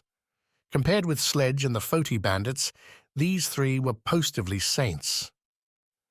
Tawny and Bliss repaid that kindness in the city. The Kant's trio stacked their satchels in the two women's hands, hiding their bindings, shifted to the front, and keeping the pair burdened enough to stall any getaway. The weight, the ropes, those gleaming rapiers spoke of what would happen should the two try to run, so they stayed put. And the Rana, so wrapped up in their own preparations for winter, didn't seem interested anyway. Tawny, at one point, after their fivesome had sold off the boat and ditched the trailing trader, seemed like she was about to holler for help, when Silverin stopped, faced Tawny direct. "Make any noise, make any trouble, and you'll be dead before you hit the ground," Silverin said. "Anyone asks why, we'll tell them the truth. You're criminals, attempted thieves and killers. Not a soul will care." Good enough to keep Tawny's mouth shut. Good enough for Bliss to focus her efforts on what really mattered. Timing. If Foti had taught her anything, it was that chances came and went. A moment would come when the Kansei relaxed their reflexes. Some opportunity would offer itself, and if she was ready, if she took what sleep she found and stole what food she could, then Bliss could take advantage. That moment arrived on their second day at sea, aboard a slick Noctia caravel headed towards her home port. The vessel lacked the Foti galleon's raw heft, the Nayan frigate's power, but the caravel nonetheless cut an impressive line through the winter waves. Seasickness normally clinched around Bliss like a vice, but the boat kept its rocking controlled, leaving Bliss with only a vague rock in her stomach. Hardly the reckless vomiting she'd become used to. That relative health coupled with Tawny's sharp eyes and sticky attitude as the pair watched the water roil from a squat cage several levels in the trader's depths. The Kansei had put them there, stuck them in a pen meant for livestock. Mouldy straw lay strewn about the corners, and the odor of not quite cleaned manure pervaded. All the same, Bliss was dry, warm, and her sore muscles had found their strength after the hard journey and the burning battle with the Fiend. "So you're ready now, is what you're saying?" Tawny sighed, her back matching Bliss's against the ship's hull. "Everything up to this was just a fun romp?" "Biding my time. Could have told me. You seemed busy." Unlike Bliss, Tawny had spent the journey testing the limits, and she'd earned some bruises from her breakaway attempts. Once, during the last change of their bindings, Tawny had thrown herself overboard, kicking to try and stay aloft. She'd called to that following river trader, hoping for help and getting none. The Kansei had pulled her out first by Tawny's hair, the missing chunk obvious near the bandit's right ear. After that, her spunk had dimmed, finding fight in muttered curses and little else. Not that it's going to do much good. Tawny bonked her head, slow and firm against the dark-grained wood behind them. We get out of this, all we're earning is a swift punch to the gut and a return to where we came from. Don't want to swim in the sea? You try taking a bath in this ocean and you'll freeze up in a minute. This isn't your Viz paradise. So we throw them in. Tawny flashed a grin. As much as I like the sound of that, not sure I buy the confidence. All we need is an opening. And how are we getting that, Bliss? Ask him nicely. Bliss shrugged. The idea was there. Now she just had to wait. Slop for lunch. A thin bowl filled with a rice gruel. A small rana apple. Blinth came into their cage, planted the bowls and the flimsy spoons at their feet, drew the rapier, and with his other hand reached past and undid the knot, keeping the pair bound to the post. A step back, keeping that rapier pointed, and Blinth nodded at the slop. "Eat up!" Bliss shrugged from her bonds, leaned forward, took the bowl, the spoon, raised the food to her lips. The caravel made a slow climb up another wave. Blinth compensated, leaning towards the pair, that rapier so level, eyes serious. The caravel moved, the slightest turn as it crested the wave. Bliss used it, fell forward, throwing the bowl out before her. The slop splattered out, some rolling off onto Blinth's boot. The spoon bounced off the cage's right iron bars. Bliss felt the rapier's point at her back in an instant. "Try nothing," the guard hissed, and cursed a half-second later as Tawny's bowl struck his face. Bliss felt the slop rain around her, the rapier loosing its point a hair, enough for Bliss to reach, grab, and scoop Blinth's left boot off its hold, aided by the caravel's gentle descent down the wave's other side. Blinth fell back, tunic and cloth pants. The armor, apparently, could be left off in the ship's secure confines, making a soft thud as they found obstacles. Tawny cackled as she ran past Bliss, throwing herself on the guard and pinning the rapier to his stomach. Bliss came up to a crouch as Blinth swung his left fist, socking Tawny in the side and throwing her off, just in time to catch Bliss's kick to his face. The strike rebounded the man's skull off the iron bars, sent his eyes crossing. The rapier wavered. Tawny came back at it again, and as Bliss delivered a second snapping kick, Blinth's grip went limp. "See?" Bliss signed as Tawny lifted the cage keys off the guard. "Easy." "You didn't take a punch," Tawny grimaced as they left the cage, shut the door, and clicked it locked behind them. "You could have dodged." "I do that, and you'd be skewered about now." Tawny's words faded as they looked around, the surroundings getting a new complexion with freedom. Several other cages matched their own, though these had been stuffed with crates. No other animals on the short journey. Rana rice and spun fabrics, swamp spoils and things Bliss couldn't name pressed in about them, a narrow path marking the only way forward. "How long till someone comes looking for us?"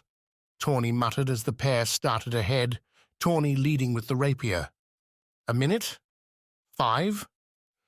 Bliss would have signed a reply, but Tawny's eyes were forward. Instead, she looked past the bandit, measured her steps, the caravel's creaks. Beyond their own, the boat shivered with other boots hitting hard, rushing around. The ordered calm in place yesterday seemed to have dissipated. She tapped Tawny's shoulder, flicked her eyes above. "Yeah, I'm hearing it too," Tawny replied. Betting that's why we had Blinth solo today. Something's up. Close to Noctia? Not unless this is the fastest ship ever built. Tawny bit her lower lip. Rana wouldn't raid a Noctia ship either. I'd bet Fiends. Might be the only time I'd be happy to see them. Right up until they eat you, I'll wager. The two stopped at the slanted ladder leading up to the next floor, with grooved steps to make walking easy. The open door up offered little protection. Conversation, urgent and snapped, filtered through, preparations being made for a fight. Not Fiends, then, Tawny signed, her fingerwork getting better with every practiced day. They don't give you time to plan. Then what? Doesn't matter. What does is how we're going to wait this out. Tawny nodded back down the ship's length. Come on, let's go back to our pal. Tawny's reasoning came well enough on the walk back. Even if the duo somehow fought and surprised their way through all the guards, the ship's crew, and the captain, they'd then be stuck alone on the seas with a ship. Neither could sail. Any lifeboat, if the Noctia vessel even had one, would put them in a freezing ocean. Better, then, to use the card they had. We keep Blinth hostage, Tawny said, pointing the rapier at the senseless body in the cage. Hold the line down here till we dock. Trade his life to be let free. You think they'll do that? Let us go? Tawny nodded. We're bargaining chips, Bliss. Don't mean anything to them. Bet we're more annoying. They'll ditch us the first excuse they get. So all my brilliant move earned us was a wait outside the cage instead of in it? Tawny held up a single finger. What you gave us, Bliss, was choice. She frowned at the spilled slop. Though you could have waited till after lunch, I'm starving. Chapter 43. Call and Response. Wax waved the rapier through the chill wind. The blade had a nimble feel, as if it could dart and dash with a wrist flick. Dew, the captain, had spent a few hours over the last day giving Wax a few pointers, correcting the stance, the swings, both different from the heavier Foti blade. That weapon Wax presumed lost, vanished in the northern Rana swamps after the Cancer Guards jumped him. If he was lucky and the Queen's Guard kept it, maybe Wax would find it stuffed aboard the Najan trader. If he was lucky, Wax would end the day alive, unharmed, and victorious. Dew expected to come upon the Noctia ship that afternoon, and the captain held true to his word. At first a dark blue shadow on the horizon, the trading ship resolved itself against the waves and the grey sky as minutes spun. Wax and Quick threw on their linens, the latter still with his gauntlets, and stood on the bow. Yujo remained with Dew on the ship's bridge, talking strategy. Or deciding to turn us in, Quick said. Because that makes sense, Wax replied, staving off a shiver. Linens aside, winter came on hard up in the north. She'd do all this just to, what, have her guards gut us? I don't know, Wax. After Foti, and now this, I don't know how you can trust anyone that's not part of our family. I choose to, Quick. That's how.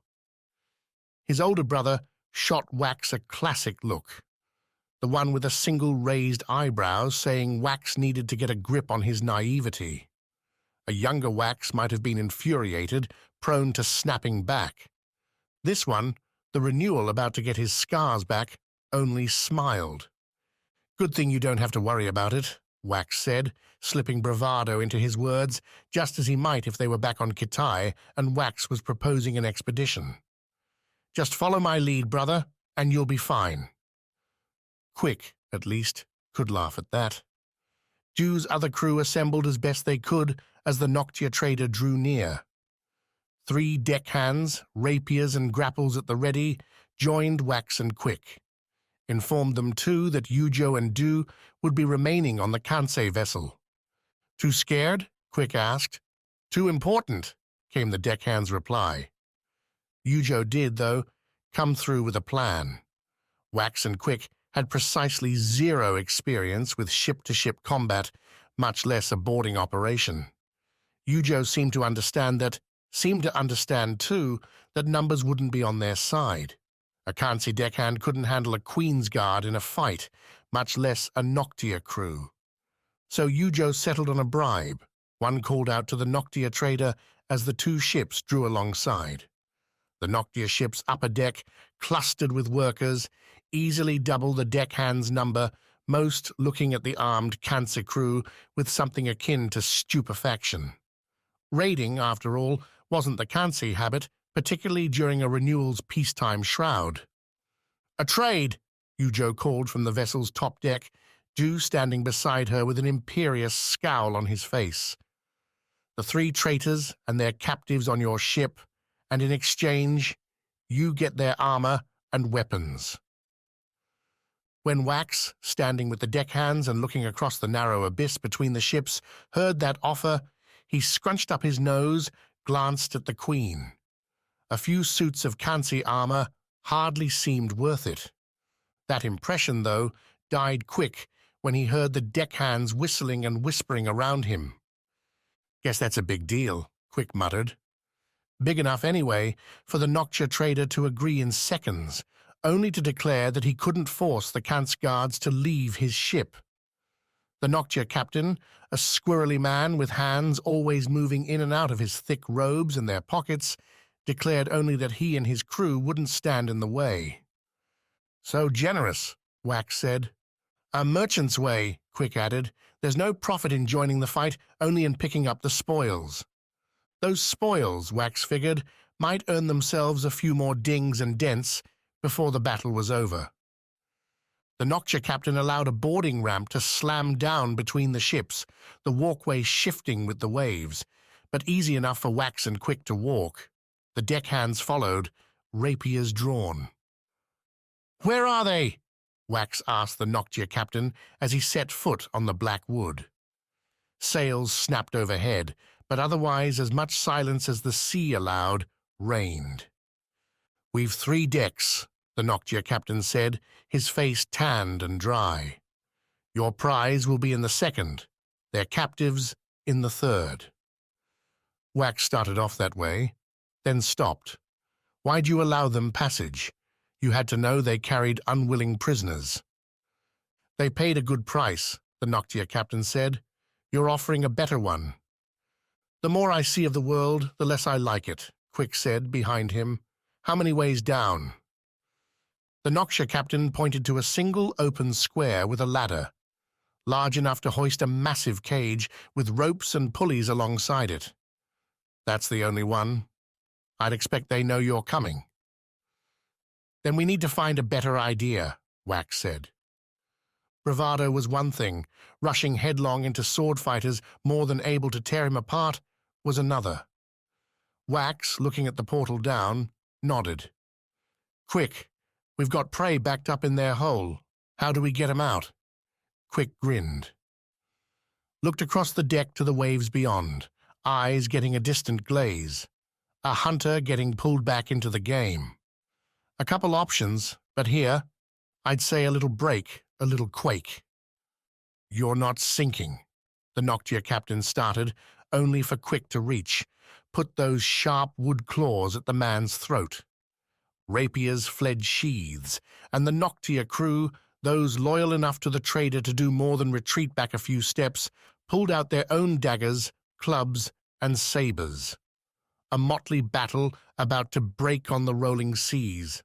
Hold on," Wax said, spinning slow, harder than expected on a ship's deck, to throw placating palms up to the whole crew. "It's a play. They think they're going to get sunk. They come up, nobody gets hurt. See?" Now Wax just had to hope the Kansi weren't listening in, but at least the weapons dipped. The scowls flattened into suspicious stares. No stabs, no spears, no smashed skulls. "Then do what you want," the Noctia trader snapped, pushing himself away from Quick. "If you hurt my ship, however, I'll see to it the Najan come calling. I have friends with them, you know." "I'm sure you do," Quick replied. "Wax, you want to do the honors?" Happy too. The idea came from home, swimming in the inlet. Dive underwater when someone dove off the dock, and you'd hear a rumble roll through the water. Get a big enough jump, and Kitai sailors on the lily leaves would feel their feet tremor. The Noctia ship's wood ought to carry the same shakes, might even give some good cracks. The question now, with deckhands and Noctia crew alike staring daggers at each other, was how to get that rolling thunder going. Dew had the answer, and it lay in the great weighted anchor at the storm's edge's prow. The ocean's depth meant it wouldn't hit the sea floor, but a few rapid hauls and drops would get the noise Wax wanted. With any luck, it wouldn't smack the Noctia ship. Much. The plan readied up in record time, both ships staying tied tight to one another, drifting over waves on the grey, snowdrift day. The Noctia trader kept up his muttered complaints, ignored by everyone. Quick and Wax had their eyes on the ladder below deck, listening now to a frustrated fight between Aikido and Silverin. "They're suspicious," Quick said as Wax joined him, the storm's edge making its first drop. The anchor plunged into the ocean, splashing up water with a thunderous smack. Both Silverin and Aikido stopped the chatter for a long second, while Dew's deckhands began hauling the anchor back up. "They should be," Wax said. "They need to be scared." The anchor dropped again, another smack. The current pulled the anchor's great chain this time, brushing against the Noctia ship in a creaking scrap Wax heard and felt through his feet. The Noctia trader squawked, his deckhands cursed. Nobody, though, made a move. Wax waved at Dew, standing near his crew and looking immaculate as ever, to drop the anchor again. The captain complied. The anchor dropped, the loud splash, another tremor.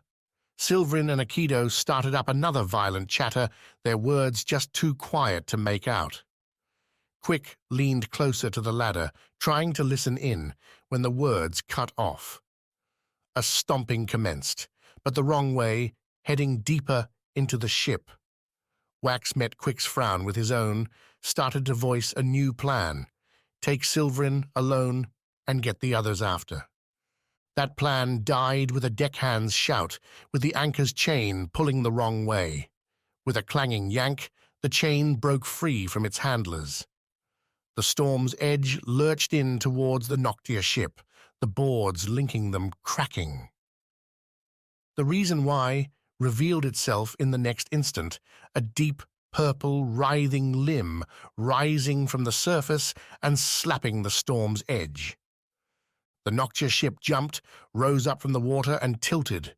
Quick fell, vanishing down the opening to the lower deck, while Wax rolled past for a moment before the craft settled, something new, something awful rising in the sudden gap between the two ships. A fiend? Wax tried to square the awful luck, the low chances, until a continuing grinding noise drew his eyes back to the storm's edge, to the anchor still drawing out, and had his answer. Now, as the air filled with curses, orders, and screams, they had to survive. Chapter 44. Below Deck. Blinth did not like being locked in the cage. As the guard woke, he started shouting, and the ship did little to keep those sounds suppressed. "Let me take the lead," Bliss signed, swiped rapier in hand as she occupied the narrow hallway between stacked crates. There'd been a huge lurch moments before, but the ship's rocking seemed to have settled for reasons neither Tawny nor Bliss cared to speculate. Blinth's constant cursing, threats, and cries for Aikido and Silverin drowned out the muffled noises from elsewhere, leaving them in an odd pocket. Hope for rescue wasn't something Bliss dared dance with, not at this point. Better to trust only in her grip on the blade and her chance for surprise. That chance came when the first armored leg hit a visible rung, Aikido calling out a question to his shouting friend. Where was Blinth? Where were the two prisoners? How safe was it? Not safe at all. Bliss, whose skill with a sword sat somewhere between nil and marginal, pressed her only advantage and ran straight at Aikido with the rapier held out like a spear. The move might have worked on someone less skilled, on someone dulled by ale or time, but Aikido, his back facing Bliss, either heard or predicted the charge and turned, sweeping his own rapier with his right hand to deflect Bliss's move and send her stumbling past towards the ship's aft. Aikido dropped the rest of the way as Bliss pushed off a soft crate, turning to see the enemy's rapier coming in for a heart-stopping stab. She fell back, her own short height coupling with the distance to give the guard a grazing blow and no more. Not that Aikido would grant her any opportunities. The rapier jerked back a hand's length, then jutted in again, this time aimed at Bliss as she kicked away on the floor. The blade pierced her side, hot pain coming with it. She tried to scream, her butchered voice a mangled yelp instead. Bliss flailed with her own rapier, sending the blade towards Aikido with enough wild rage that he took a step back, batted the strike away. With his left, the man drew the dagger at his waist, again leveling the rapier. "Drop the blade, and you might live," Aikido said. Bliss only spat in response. She pressed her left hand to her side, felt the hot, sticky wet, the pain constant now, but not enough to make her surrender. She kicked back, bought herself astride space, and threw her shoulder against the crate to her left, leaning on it to keep herself upright. Aikido only sighed, came in again with that leading stab. Silverin shouted up above, a warning about something gone wrong. To hurry. Aikido's eyes glinted, a sane glare. Finality. Bliss raised the rapier, shot it forward.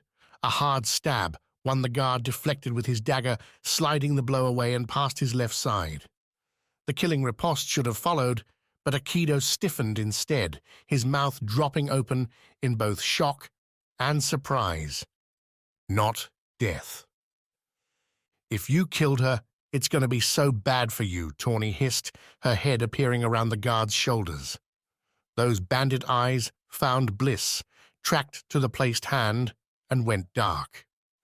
"Oh, you—" Tawny's curse died in a yelp as the ship shuddered once, then broke hard to port, cracking sounding through wood planks suddenly rising, breaking around them. The large crate near Bliss, its rope restraints snapping, surged forward as the hallway tilted. Dropping her rapier, Bliss tried for an instant to push back on the crate. It cared not. Neither did the ship, continuing its roll and throwing Bliss across the hallway into falling crates on the opposite side. Her nemesis continued, breaking through its ropes and sliding towards her, about to smash Bliss into so much slime. But Viz live and die by reaction, by instinct, and Bliss rolled to her right, farther away from Tawny, Aikido, and the falling crate. The wooden metal box slammed down behind her, breaking through its target. Rana ceramics shattered, their sound mingling with a furious crackle, a noise Bliss wouldn't have known save for one terrible night. The Rana roller sinking at the Fiends' vines. Wincing, drawing her left hand away from her wound, Bliss pulled herself to a leaning stand, the ship finding some equilibrium now at an angle. The water roiled somewhere beneath her feet, icy cold. The crate's devastation left at least a damaged path back towards the ladder, towards where Tawny tussled with the guard. The pair didn't fight so much as scrabbled, striking each other and falling junk with every close-range punch and kick.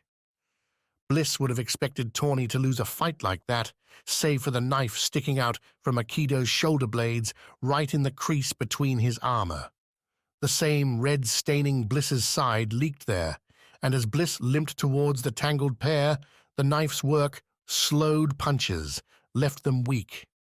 Aikido knew it too, taking any chance he could get to scrounge for another weapon, to reach for a rapier. Convenient, then, that the falling crate, the listing ship, had left Bliss's blade sticking up from the cargo now at her feet.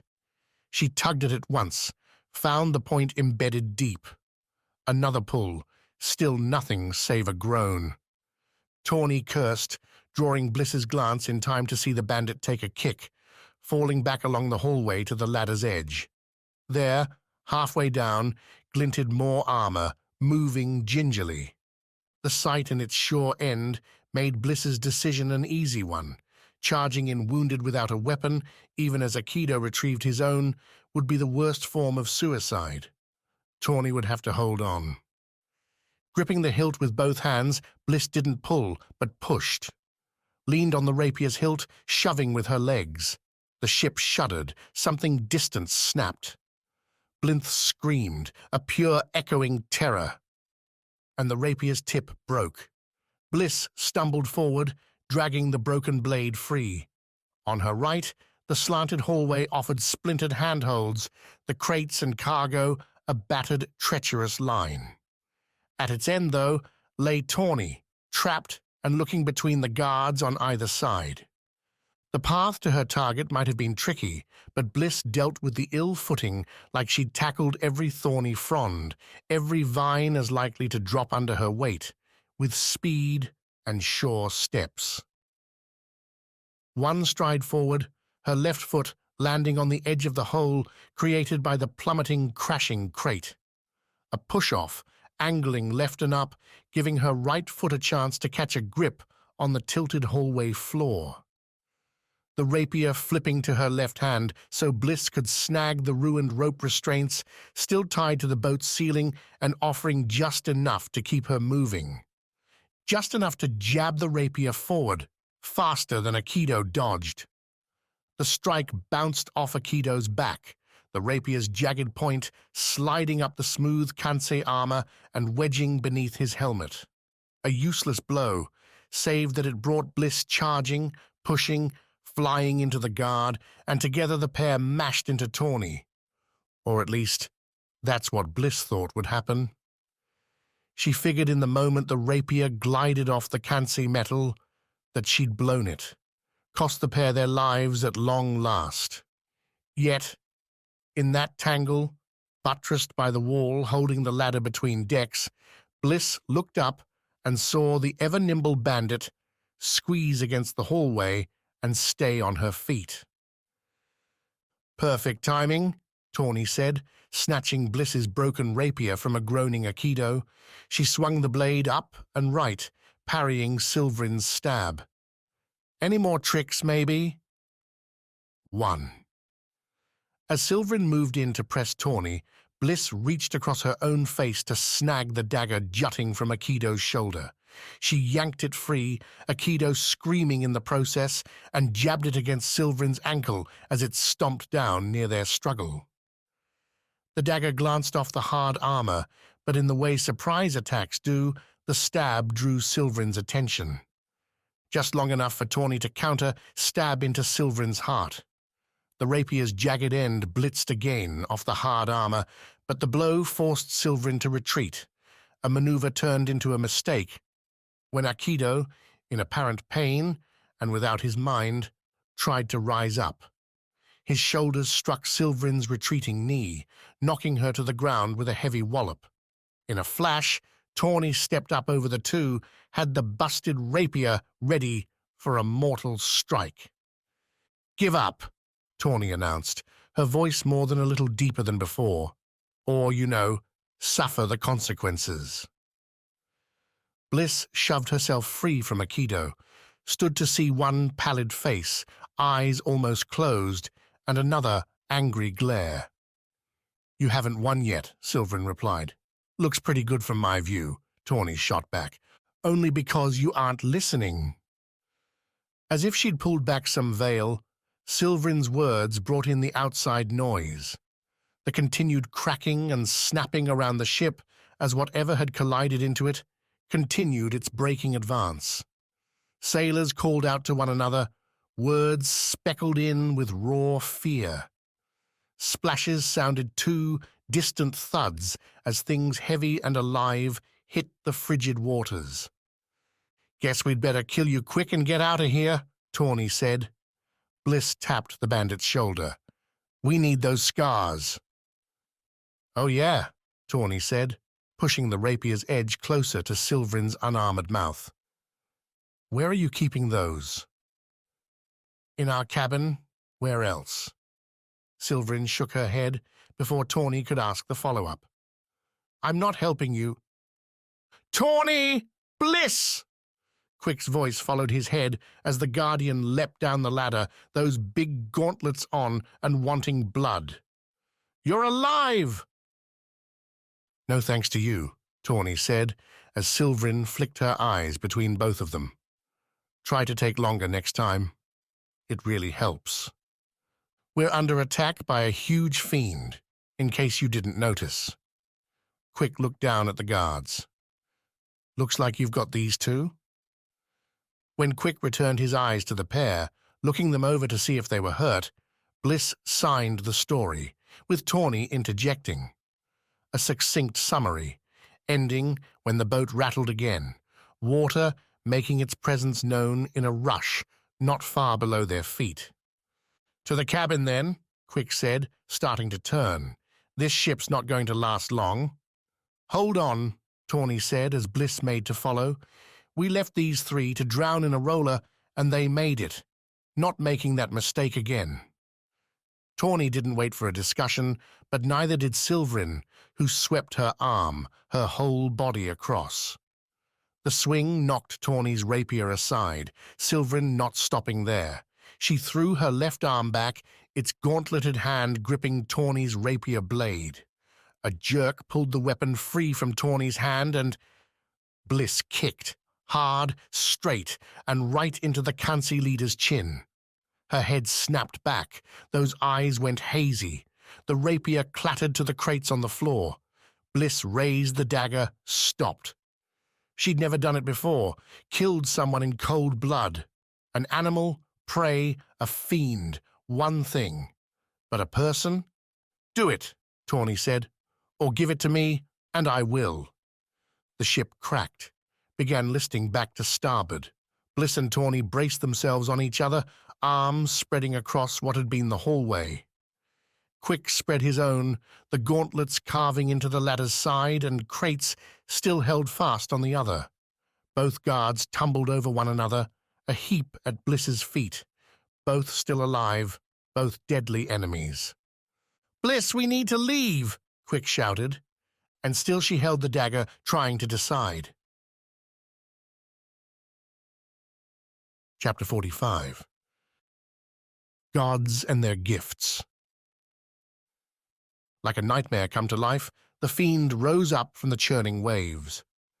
The ocean's foaming vortex spoke of the thing's arrival before its body cracked the surface near the two vessels, the boarding ramp and grapples straining to keep both ships together. With Quick dashing down the ladder after the Kansi guards, looking for Tawny and Bliss, Wax stumbled up top, hearing sailors curse and fall around with him. The rapier bounced from his hand, lost as Wax steadied himself on the railing, looking over at the monster and recognizing it. The gargantuan thing that terrorized Kitaya was here, again. No, not the same fiend. While this one bore scars and damage like the other, its colors differed. More purples and blacks as the tentacles rose up from the waves and slapped the ship's sides. A deckhand, Wax couldn't tell if they belonged to the Noctia trader or Yujo's crew, tumbled off the side, plunging into the water and vanishing. Someone fired a crossbow at the monster, the pitiful bolt lancing into the creature's side and prompting nothing, no recognition from those hideous yellow eyes. Wax! He looked up, hands gripping the railing like iron, saw Yujo on her own upper deck, her face a queen's stoic mask. There's no winning this! Get your guardians and let's go! Wax wanted to laugh. How was he supposed to get his brother and sister out of this? He could barely keep himself standing straight. Nevertheless, he wheeled back towards the ladder, took a single step, and found the ship rising beneath him. The tilt swung the boat to port, putting Wax's back against the railing. More sailors flew by, some quick enough to hold on, others missing their grabs and falling away. The wood beneath his feet shook, a violent quake accompanied by creaks and cracks. Boards breaking. Water would follow. Wax didn't have to be a sailing expert to know this ship wasn't long for the surface. The choice to flee or stay didn't wait for him. The Fiends' approach came with slapping rage. One bent first on the ramp between both vessels, already cracked after the splitting lift of the Noctia trading ship. The Fiend simply rammed through the remainder, Wax catching full view from his railing grasp. Bigger than either ship, the Fiend seemed to be making its way through, and damn anything unfortunate enough to be caught. Its forging shoved both craft apart, Wax lurching forward now as the tentacles pitching the boat port side slithered away, leaving the Fiend's bulk to move the ship opposite. Again, wayward sailors and miserable deckhands tumbled. This time, Wax followed them. His grip, the wrong way for a forward fall, slipped on the wet railing. He moved his feet on instinct, kicking them ahead, so he slid down with his eyes up, just like Wax would on a massive fern frond deep in Viss's jungle. Unlike those ferns, Wax's path had an opening right in his way. Beyond it, the cracking ship left a clear run right to the roiling sea. After experiencing the chill in Rana's wintry lakes, an ocean with literal ice floating on it promised an uncomfortable swim. Wax crouched as he slid, aiming to duck right inside the ladder to the lower decks. Where he'd go after that was a problem for another second, a problem Wax didn't get to solve as the ship rocked again, pushing further away from the Fiend and sending Wax into a sudden leap. He flailed his arms, kicked his legs, and found no vine, no sturdy tree to grab hold of. His stomach dropped, his eyes locked on the roiling water until his world shifted, and Wax swung straight into the buckling boards. The hit blew out his air, left Wax's eyes swimming. Blood ran from a bit lip, and Wax felt a dozen splinters find new homes in his legs. But for a moment, he hung there, just below the opening. "Got you!" Quick strained, pulled Wax up, dumped him over the lip. "But I guess we're not going this way?" Wax shifted, pushed himself almost all the way inside before Quick stopped him. A look into the lower deck revealed Bliss and Tawny waiting behind, both grappling with ropes, broken boards, and ruptured cargo to keep moving towards the ladder. Wax's sister held a knife in one hand, looking back at a dark drop. As if making some decision, Bliss flipped the knife away, getting both hands helping her balance. If any Kansi guards remained behind, Wax didn't see them. Down below, what should have been the boat's dark hull was instead the blue-white sea, lit by silver beams coming through cracks in the sinking ship. "The ships are split apart," Wax gasped as the quartet looked at one another around them for answers. "Yujo's ship is gone." "Well, that's a problem," Tawny replied, "especially because I don't like getting wet." She nodded down towards the sea, its churning waters approaching with dire speed. "Already been soaked once on this trip, would rather not repeat it." Wax could agree with that sentiment, but he didn't like their chances. Any lifeboat, if the Noctia trader even bothered with one, would already be gone or destroyed. Surviving a float on wreckage might be possible, but Wax hadn't ever seen a shipwreck before, much less been a part of one. How easy would it be to get out of here and drift on a board? A whisper, though, offered a different idea. "Did you get the scars back?" Wax asked, flinging the question at all three. Quick turned a curious look at the other two. Bliss eyed Tawny, who shook her head. "Silverin hinted the stones were in their cabin, but that's back there," Tawny pointed aft, away from their opening and through a whole disastrous tangle.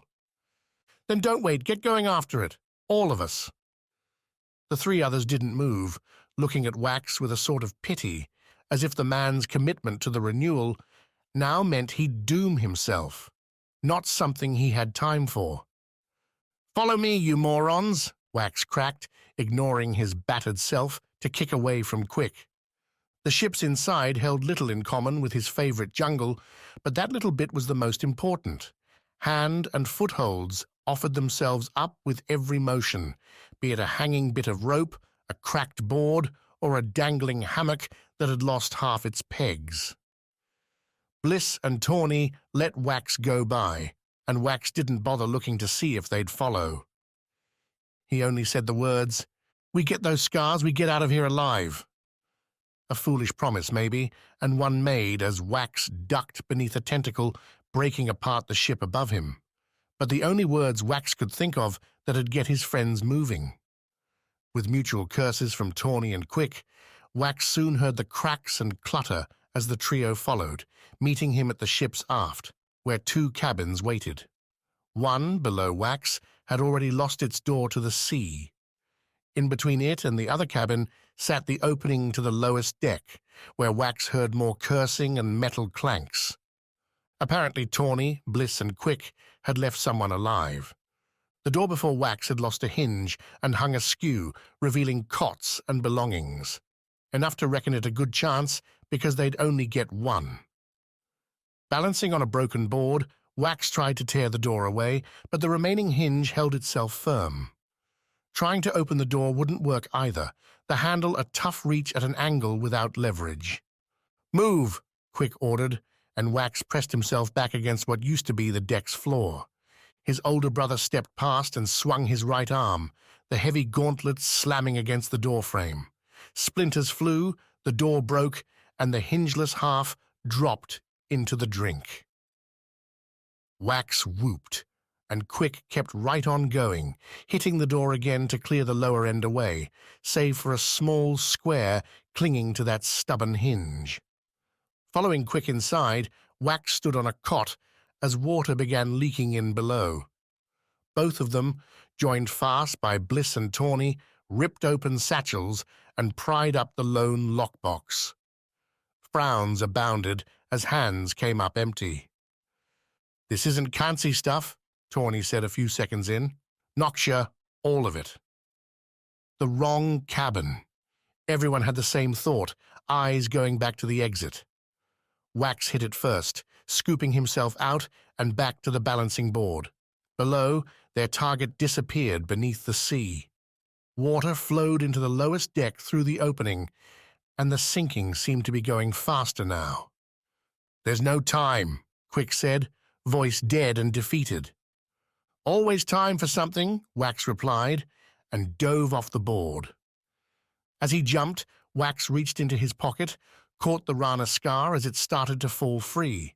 Its whispers had been growing as the sea came closer and closer, pulling Wax towards the water, and now those same whispers grew to a burbling cacophony, rougher than Vis, continuous, unlike the Foti Skar's aggressive bursts. Whether those noises meant anything, Wax would find out. He struck the water, Wax's head, shoulders, chest, and his whole length went numb almost in an instant. The cold stole his breath, while the bubbling churn forced his eyes closed. Wax tried to kick, pushed himself to the right towards the cabin and its ruptured door, or at least where he hoped it was. He felt the first stroke, the thrum in the roiling water, but not the second, as ice stole the sensation away. Hitting the cabin came less as a sharp knock and more as a stubborn stop to Wax's progress. He forced his eyes open, accepting the blurry grey and the salt sting that came with it. The pain would be better than death. Yet as fast as that sting came, it vanished. The pressure on his breathing faded, and Wax pulled himself inside the cabin, following the blown-in door's lead to a sunken space flush with floating cots, with baubles and bags drifting around. One in particular caught his glance, a tied-off grey pouch poking its way from a satchel. Wax had seen the Kansi put the scars in that pouch way back on the Rana River, and he reached towards it now. He couldn't feel his fingers close on the bag, but he saw his grip as bubbles, froth swirled. Wax pulled it in, made to move back towards the door, the Rana scar pounding in his skull. The little stones were miracles, miracles with limits. As Wax tried to kick towards the door, he didn't move.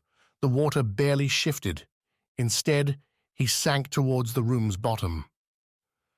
The Rana scar kept Wax from needing to breathe, kept his heart thundering in his chest, but Wax didn't know how, couldn't call on the stone to push him up and out. He tried to focus on his legs as he settled on the room's bottom and came up empty, his commands going to nowhere, as if Wax floated detached from his own body. The only part with any feeling now came from his left hand, the one holding the scar pouch. Wax tried looking that way, found even that simple movement sluggish. Still, his fingers on that hand responded when he found them, when he told those tips to dig for the warmth, opening the pouch just enough to reach inside, to find what Wax hoped waited there. 2 Vis scars, 2 Foti scars, and they all leapt at Wax's touch, their voices mingling in with the Rana roar. They flooded Wax's growing panic, the Vis scars flushing away the numbing chill, as if Wax had stepped into a warm bath.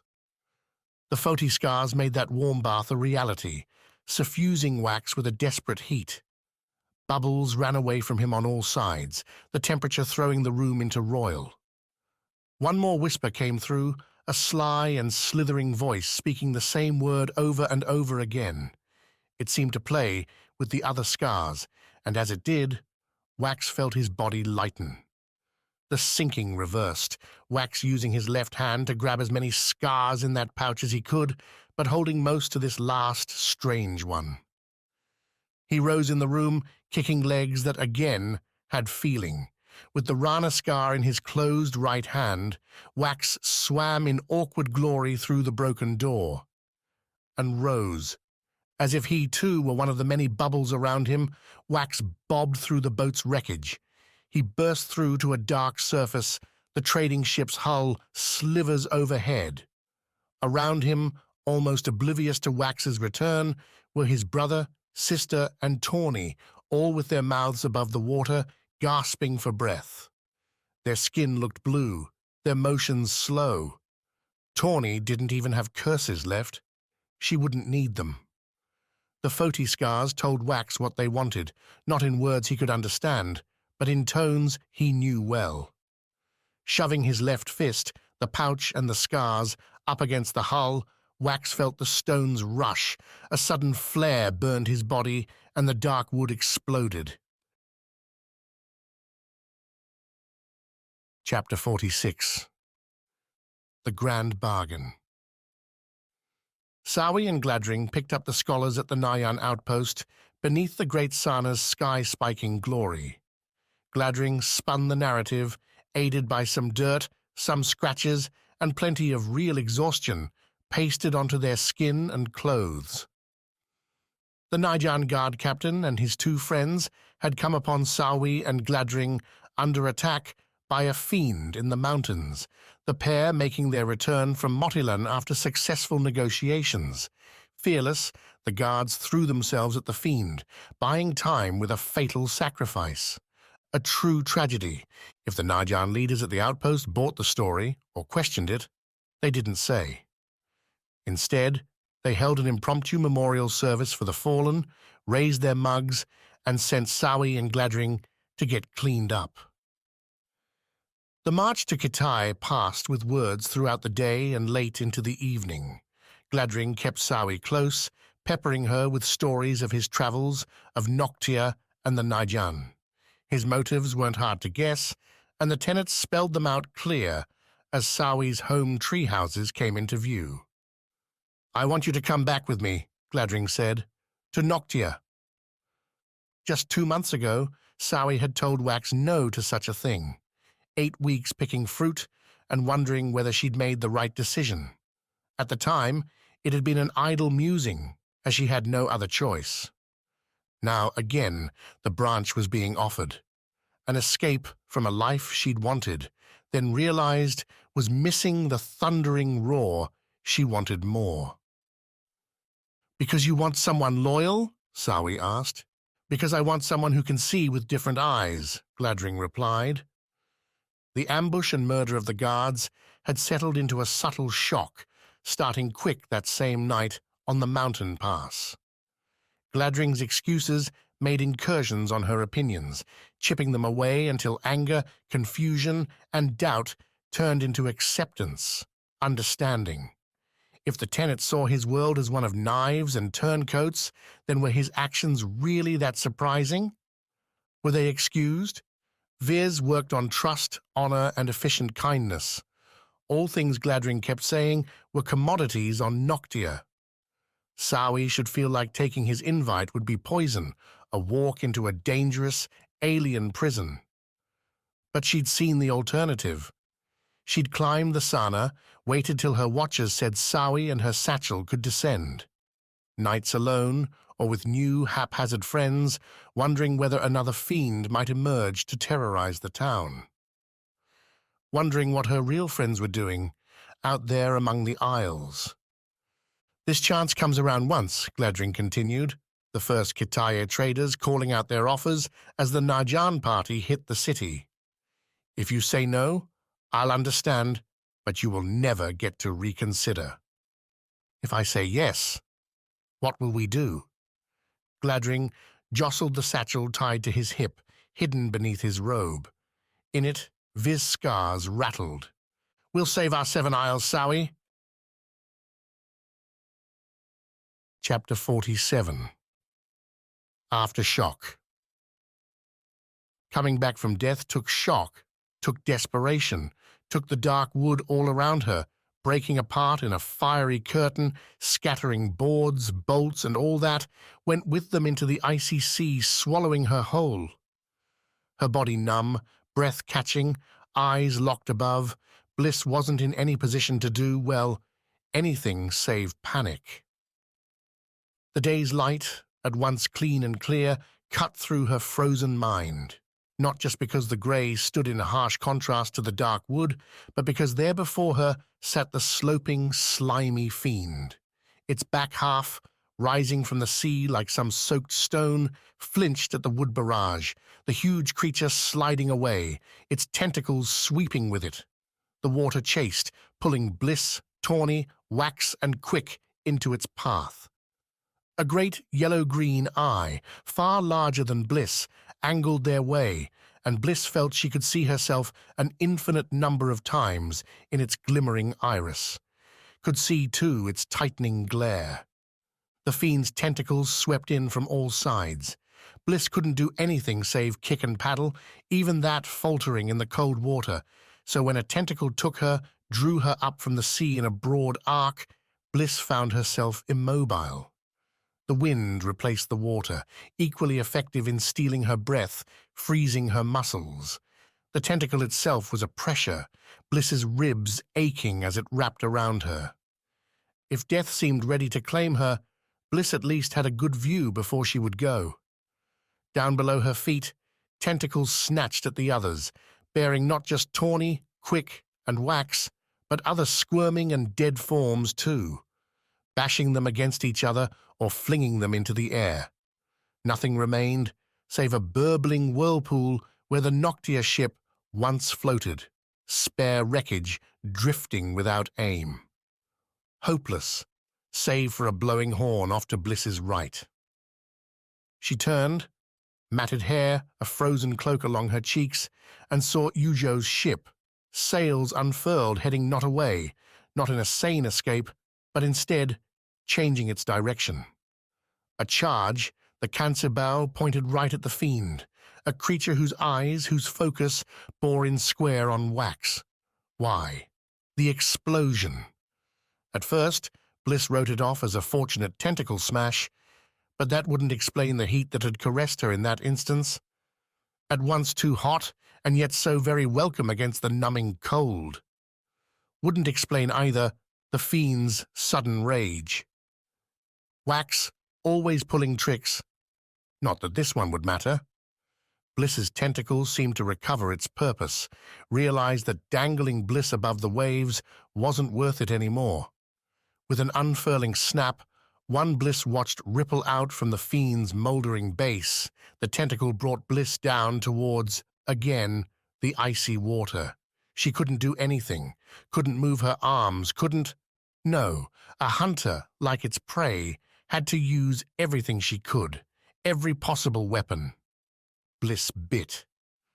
Leaned forward and chomped with her chittering mouth, sinking her teeth into the dark ribbon, holding her fast. The skin parted, rubbery, with little defense. Something hot gushed into her mouth. Bliss coughed, retched, but the tentacle jerked, stopping the downward thrust and curling, like a reflex, in towards the Fiend's body. Bliss's feet brushed the waves, her boots long since fallen off. What worked once might work again. Bliss attacked a second time, as big a bite as she could manage. Again the tentacle spasmed, but this time it whipped free, recoiling and throwing Bliss across the waves. She bounced once, a hard hit off the water, rolling, only to smash into the Fiend's body. Slime coated Bliss in an instant, gumming up her hands, her legs, her hair. And yet, the slime brought a certain dead warmth with it, an instant cloak. How, perhaps, the Fiend could survive such chill waters. How now, Bliss could catch her breath for all of a second, plastered there against the great monster's body as the Fiend thrashed. Her eyes tracked Wax, her brother, the Renewal, flying away as the tentacle holding him launched Wax into the air, a speed and distance that ought to mean certain death. He plunged into the sea with a broad splash, vanishing beneath the waves. Despair, though, would have to wait. Before Bliss could react, could process the chaos, the Fiend lurched, rising up from the water and twisting, bringing Bliss's side up and tilting towards her back, so that the Viz Huntress rolled in a goopy mess across the Fiend's body, along one of those great eyes, and into the soupy mass on its head. There Bliss saw the reason for the Fiend's distress. Yujo's ship, that great Kansei vessel with its wind-slicing profile, stuck from the Fiend like a gigantic spike. Yujo herself, along with the deckhands still aboard, stood at its bow with rapiers in hand, stabbing at the Fiend. They paid for their bravery in ichor, in the writhing beatings from confused tentacles. More bodies splashed into the water as the Fiend gave up its attentions, the tentacles pushing Yujo's ship away, sliding the Fiend apart from the spear. An awkward escape, managed more by shoving Yujo's ship off course than by speedy swimming. A prisoner on the monstrous island, Bliss tried to move. Her body tingled all over, the slime bringing feeling back to her arms and legs. Enough to try to rise, the slime sticking with her like a living blanket. The Fiend fled, leaving a wake, and behind it, floating people calling for help. As Bliss stood, she saw Yujo's vessel drop its 2 lifeboats into the water, those deckhands reaching out with oars for the desperate and dying. Not that they'd reach her, not at least if Bliss stayed atop the Fiend. She took a step, slipped, fell, and planted on the Fiend's gross skin. Tried to plant both hands to rise again, slipped a second time. The Fiend drew further away from rescue. The cold water, Bliss noticed, as she put her elbows beneath her, came nearer too. The Fiend wasn't just swimming away, but descending beneath the surface. Whatever distant dreams Bliss might have had of living on a Fiend island in the sea were dashed. As if. Bliss imagined Tawny cursing her out for slipping and faltering, and forced herself back to her feet. Turned towards Yujo's ship, hoped they saw her, and took 1-2 sloppy strides before the slime had her slipping again, this time rolling, falling off the Fiend's side into the choppy sea. The water closed about her, yet didn't touch her, save around Bliss's face, the one part that had missed a direct smack against the mucus. Bliss kicked her arms, her legs, and found the surface fast. The slime seemed to buoy her, bob Bliss above the waves. Light enough even, she dared entertain that Bliss might be able to swim near enough to Ujo for a rescue. The thought, like a Foti forging lighting in her stomach, spurred Bliss into frenzied action. She slashed the water, attacking every wave like it was her most hated enemy. One spared glance behind her confirmed the fiend's retreat, the creature disappearing with nary a hint of its rampage. Only the wreckage lay around Bliss, her body amid boards, cargo, and random ruin. Whether quick, tawny, or her hand brushed something soft yet solid. The mucus clung to the object, and Bliss slowed her swim enough to look. A pouch, its drawstring half undone. As her fingers gripped the fabric, some small warmth came through the bag's base. A familiar kind. Bliss turned the pouch, reached inside as her legs paddled against the sea. Inside sat 2 stones, both warm, both surging different whispers into her mind. One she recognized, the calming sounds of Viz. The Skar leaped to life as she grasped it, finding Bliss's wounds and attacking them with tickling ferocity. The other, though, lay in wait, so quiet as to seem nearly asleep. When Bliss brought her other hand over, swapped the quiet stone, she understood. Foti, a Skar that, to believe Wax, required aggression to be awakened. Wax. Bliss swung herself around, searching and seeing nothing. The fiend had thrown her brother in this direction, and the pouch confirmed it. He wouldn't be far, but where? How could she— There. Turned over by a wave, and now, as if guided by some gentle hand, angled right side up, his nose and mouth barely breaking the water. Bliss threw herself towards him, every battered bone in her body doing its best to carry her through one wave after another. She burned with the effort, vis Skar be damned, and reached Wax only to fall limp at his side, the slime keeping her afloat. Her brother's eyes were closed, his head a bruised patchwork. Wax's left shoulder hung at a sharp angle, too sharp to be healthy. Blood pooled around his legs, where the water, as sharp as any stone at Wax's impact speed, left its scarring mark. With all that, too, Bliss found his skin near to ice. But his fists were clenched, both, and Bliss figured she knew what lay inside. A bulwark against the worst, but not an invincible barrier. He needed help, needed a chance for the Skars to do their work. Bliss couldn't give him that chance.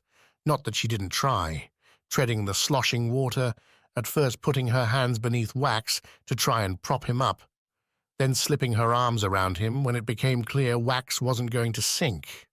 Was, in fact, a life raft for her.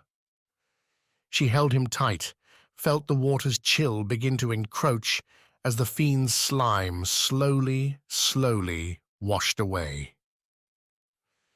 Ujo and her vessel grew more distant with every second, too. Bliss tried raising an arm, waving it, but not a soul there seemed to be looking out towards the horizon, hunting for specks on the sea. Soon her legs would give out.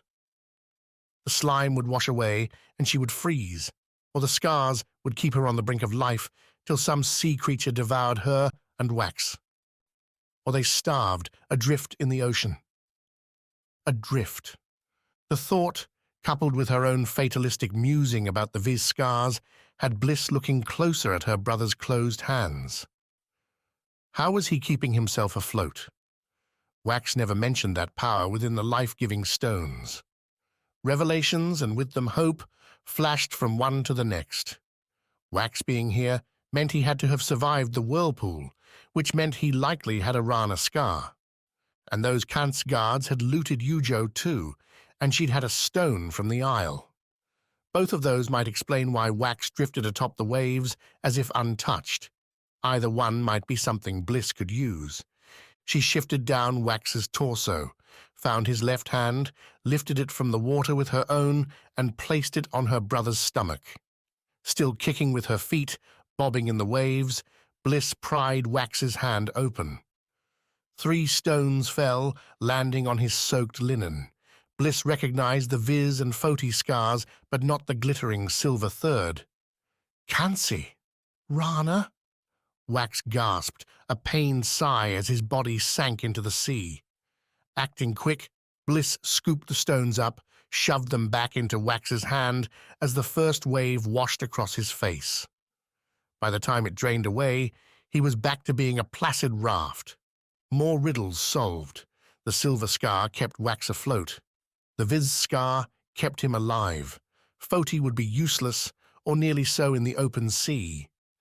But what about his other hand? With her legs starting to go numb, Bliss lunged over her brother, grabbed his right arm, and pulled the hand across his chest. Pried it open like the other one, this time doing a better job to cup the stone inside between her right hand and Wax's own. Easier to scoop it back if he fell. Except the teal scar didn't seem to have an effect as it tumbled from Wax's palm into her own. But the whispers that came pouring into Bliss's head at the scar's touch. They urged her to go, to just kick her legs, and she'd find the sea her willing servant. Not literally, of course. Bliss couldn't understand the words themselves, but the rush now was one of triumph, power, and home.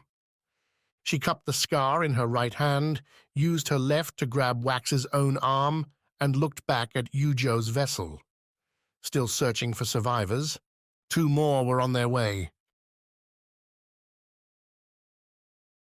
Chapter 48. The Wildlife. He woke and fell back asleep too many times to count in the days that followed, as Yujo's ship continued onto Noctia. Someone tied him into a bed, necessary, so Yujo said, to keep Wax from falling out. He'd twitch, spasm, roll and thrash about in his sleep, or so the Queen said, every time her visits coincided with his lucid moments. Occasionally Bliss, Quick, and Tawny would be there too, though they all looked about as bad as Wax felt. The scars, those miracle stones, appeared at their limit, though Wax heard their whispers raging in his mind, a furious hissing onslaught as the Viz scars attacked his wounds, knit his skin and bones back together. With only 2 scars and so many wounded, though, those attacks only happened here and there when one could be spared.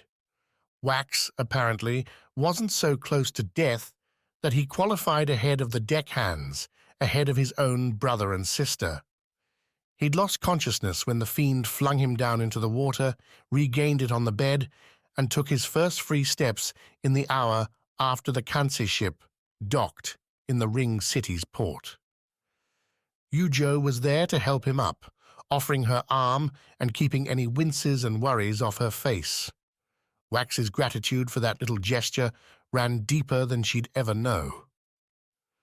A flat sun marked his exit, a slow walk in cleaned Kansi linens onto the ship's deck.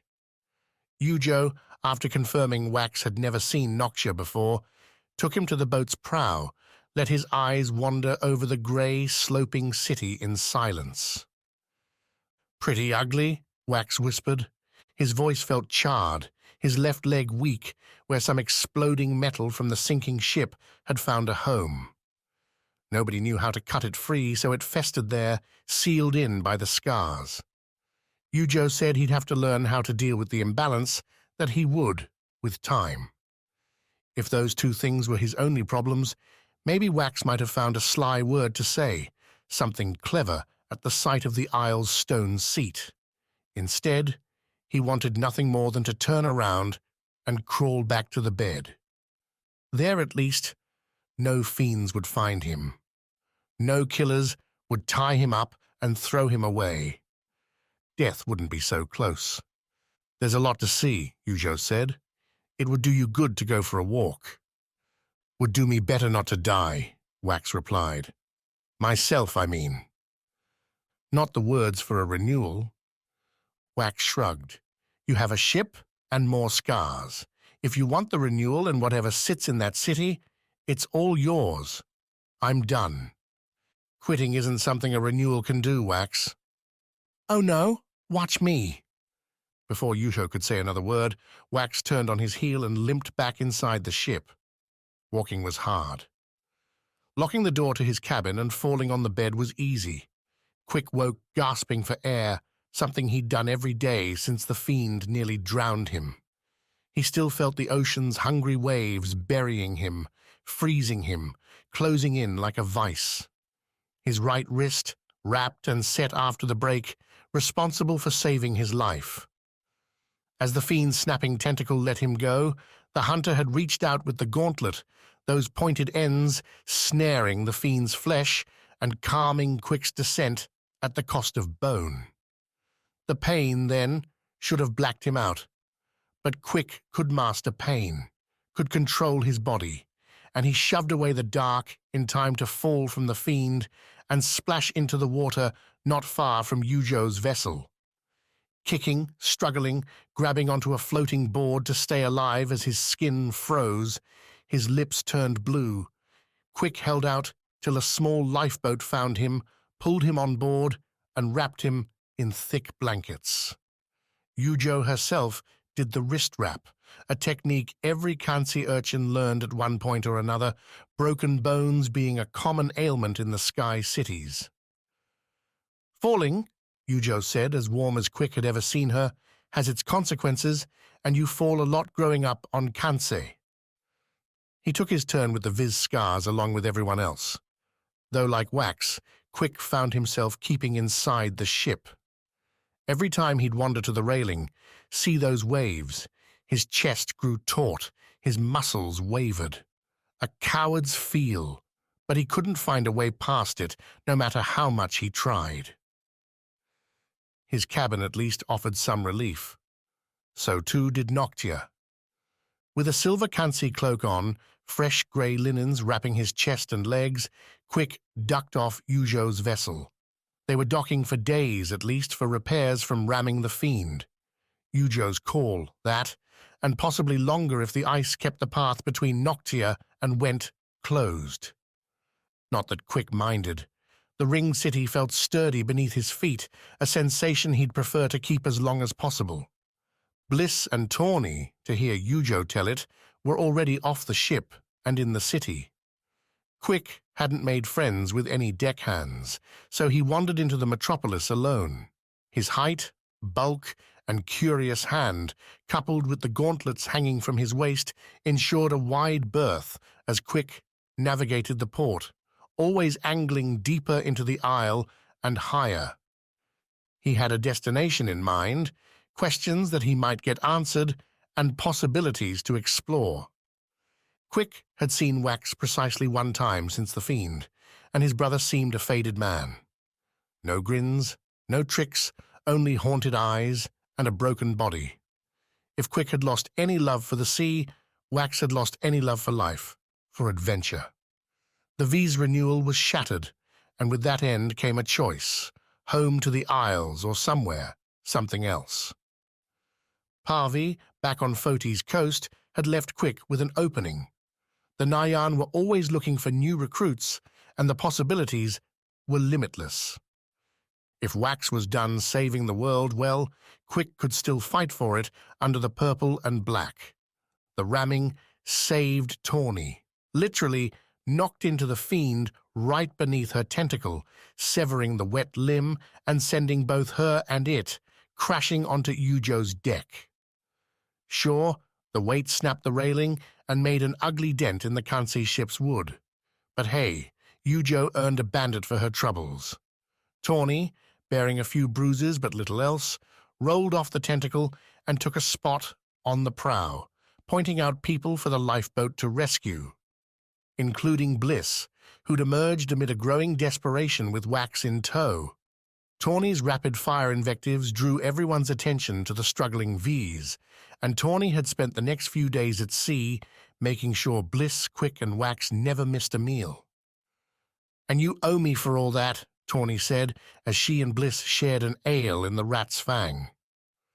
The first proper drink she'd had in far too long, and the malty caramel warmed her up just like it should have. I'm not your mom, and I'm not your maid. But you are my friend, Bliss signed back. The Viz seemed a little nervous at first, here amid all the bustle of the Isle's largest city. Tawny, though, calmed the jitters with facts and frivolities, pointing out all the places in the massive port where Bliss could see or score things that she'd never find on Vis. The theatre troops from Tamas, live zephyrs from Kansi ready for racing, golden raiments woven on Rana and for sale by desperate traders trying to clean out stock before winter froze the northern routes, all for the viewing and the taking. The rush brought a vital colour back to Tawny's cheeks, a pulse to her heart. She'd run from this damn place, and she wouldn't be doing it again. You lived here, Bliss signed. Did once. Loved it too. But things change, right? Bliss glanced down at herself. Tawny followed the look and fought off a frown. Unlike Wax, Bliss had kept herself mostly unscathed, minus the scratches, the gashes, the bruises worn by everyone on the ships that day. No, the Viz seemed to turn inside more often than not, counting down the lives lost between both ships and how close Wax was to numbering among them. When Tawny had asked on the second day why Bliss seemed to obsess over the dead, Bliss replied that she'd seen so many in such little time.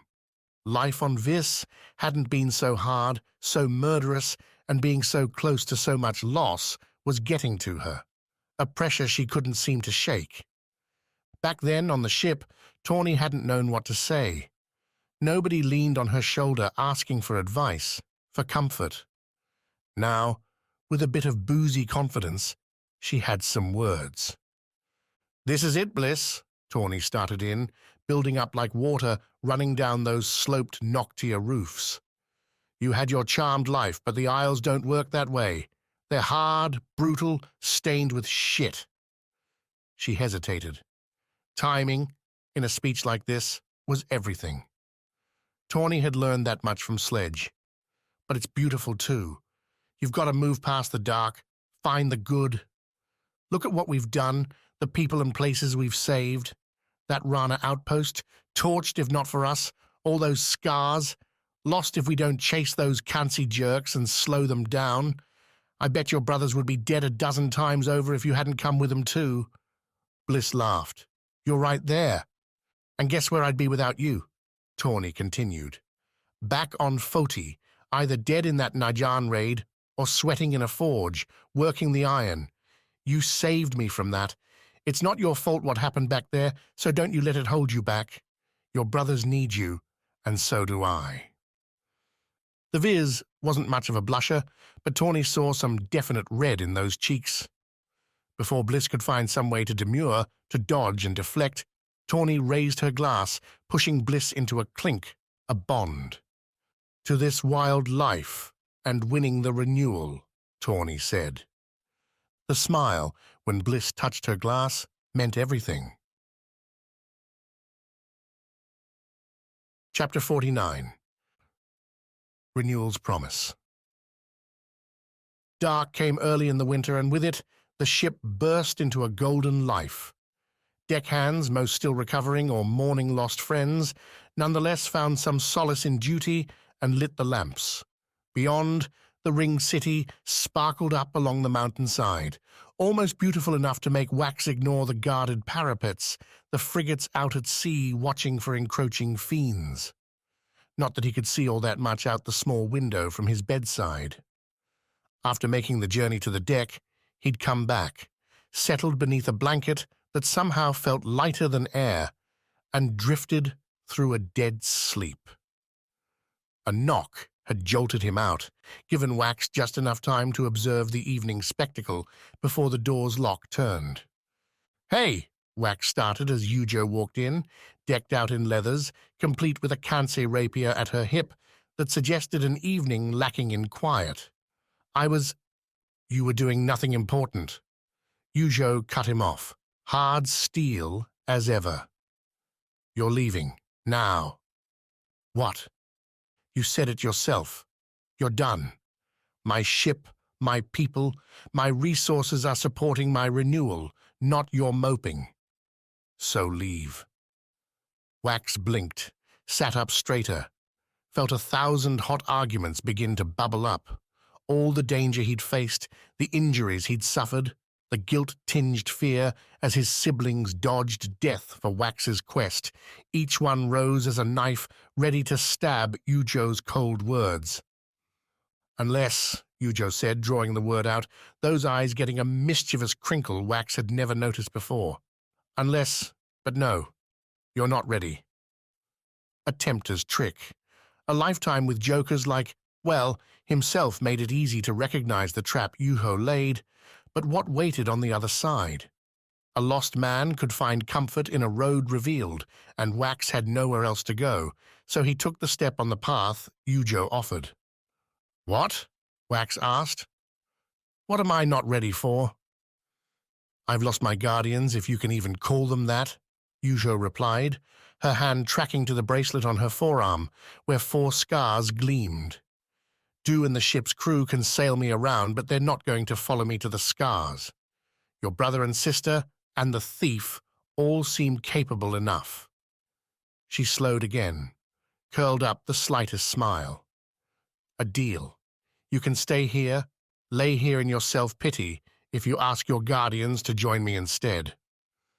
An offer Wax could refuse, an insult trying to steal his guardians.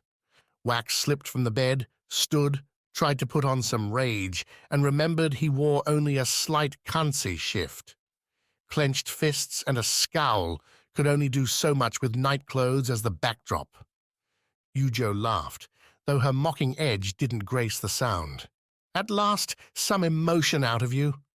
I'm not dead, Wax sputtered.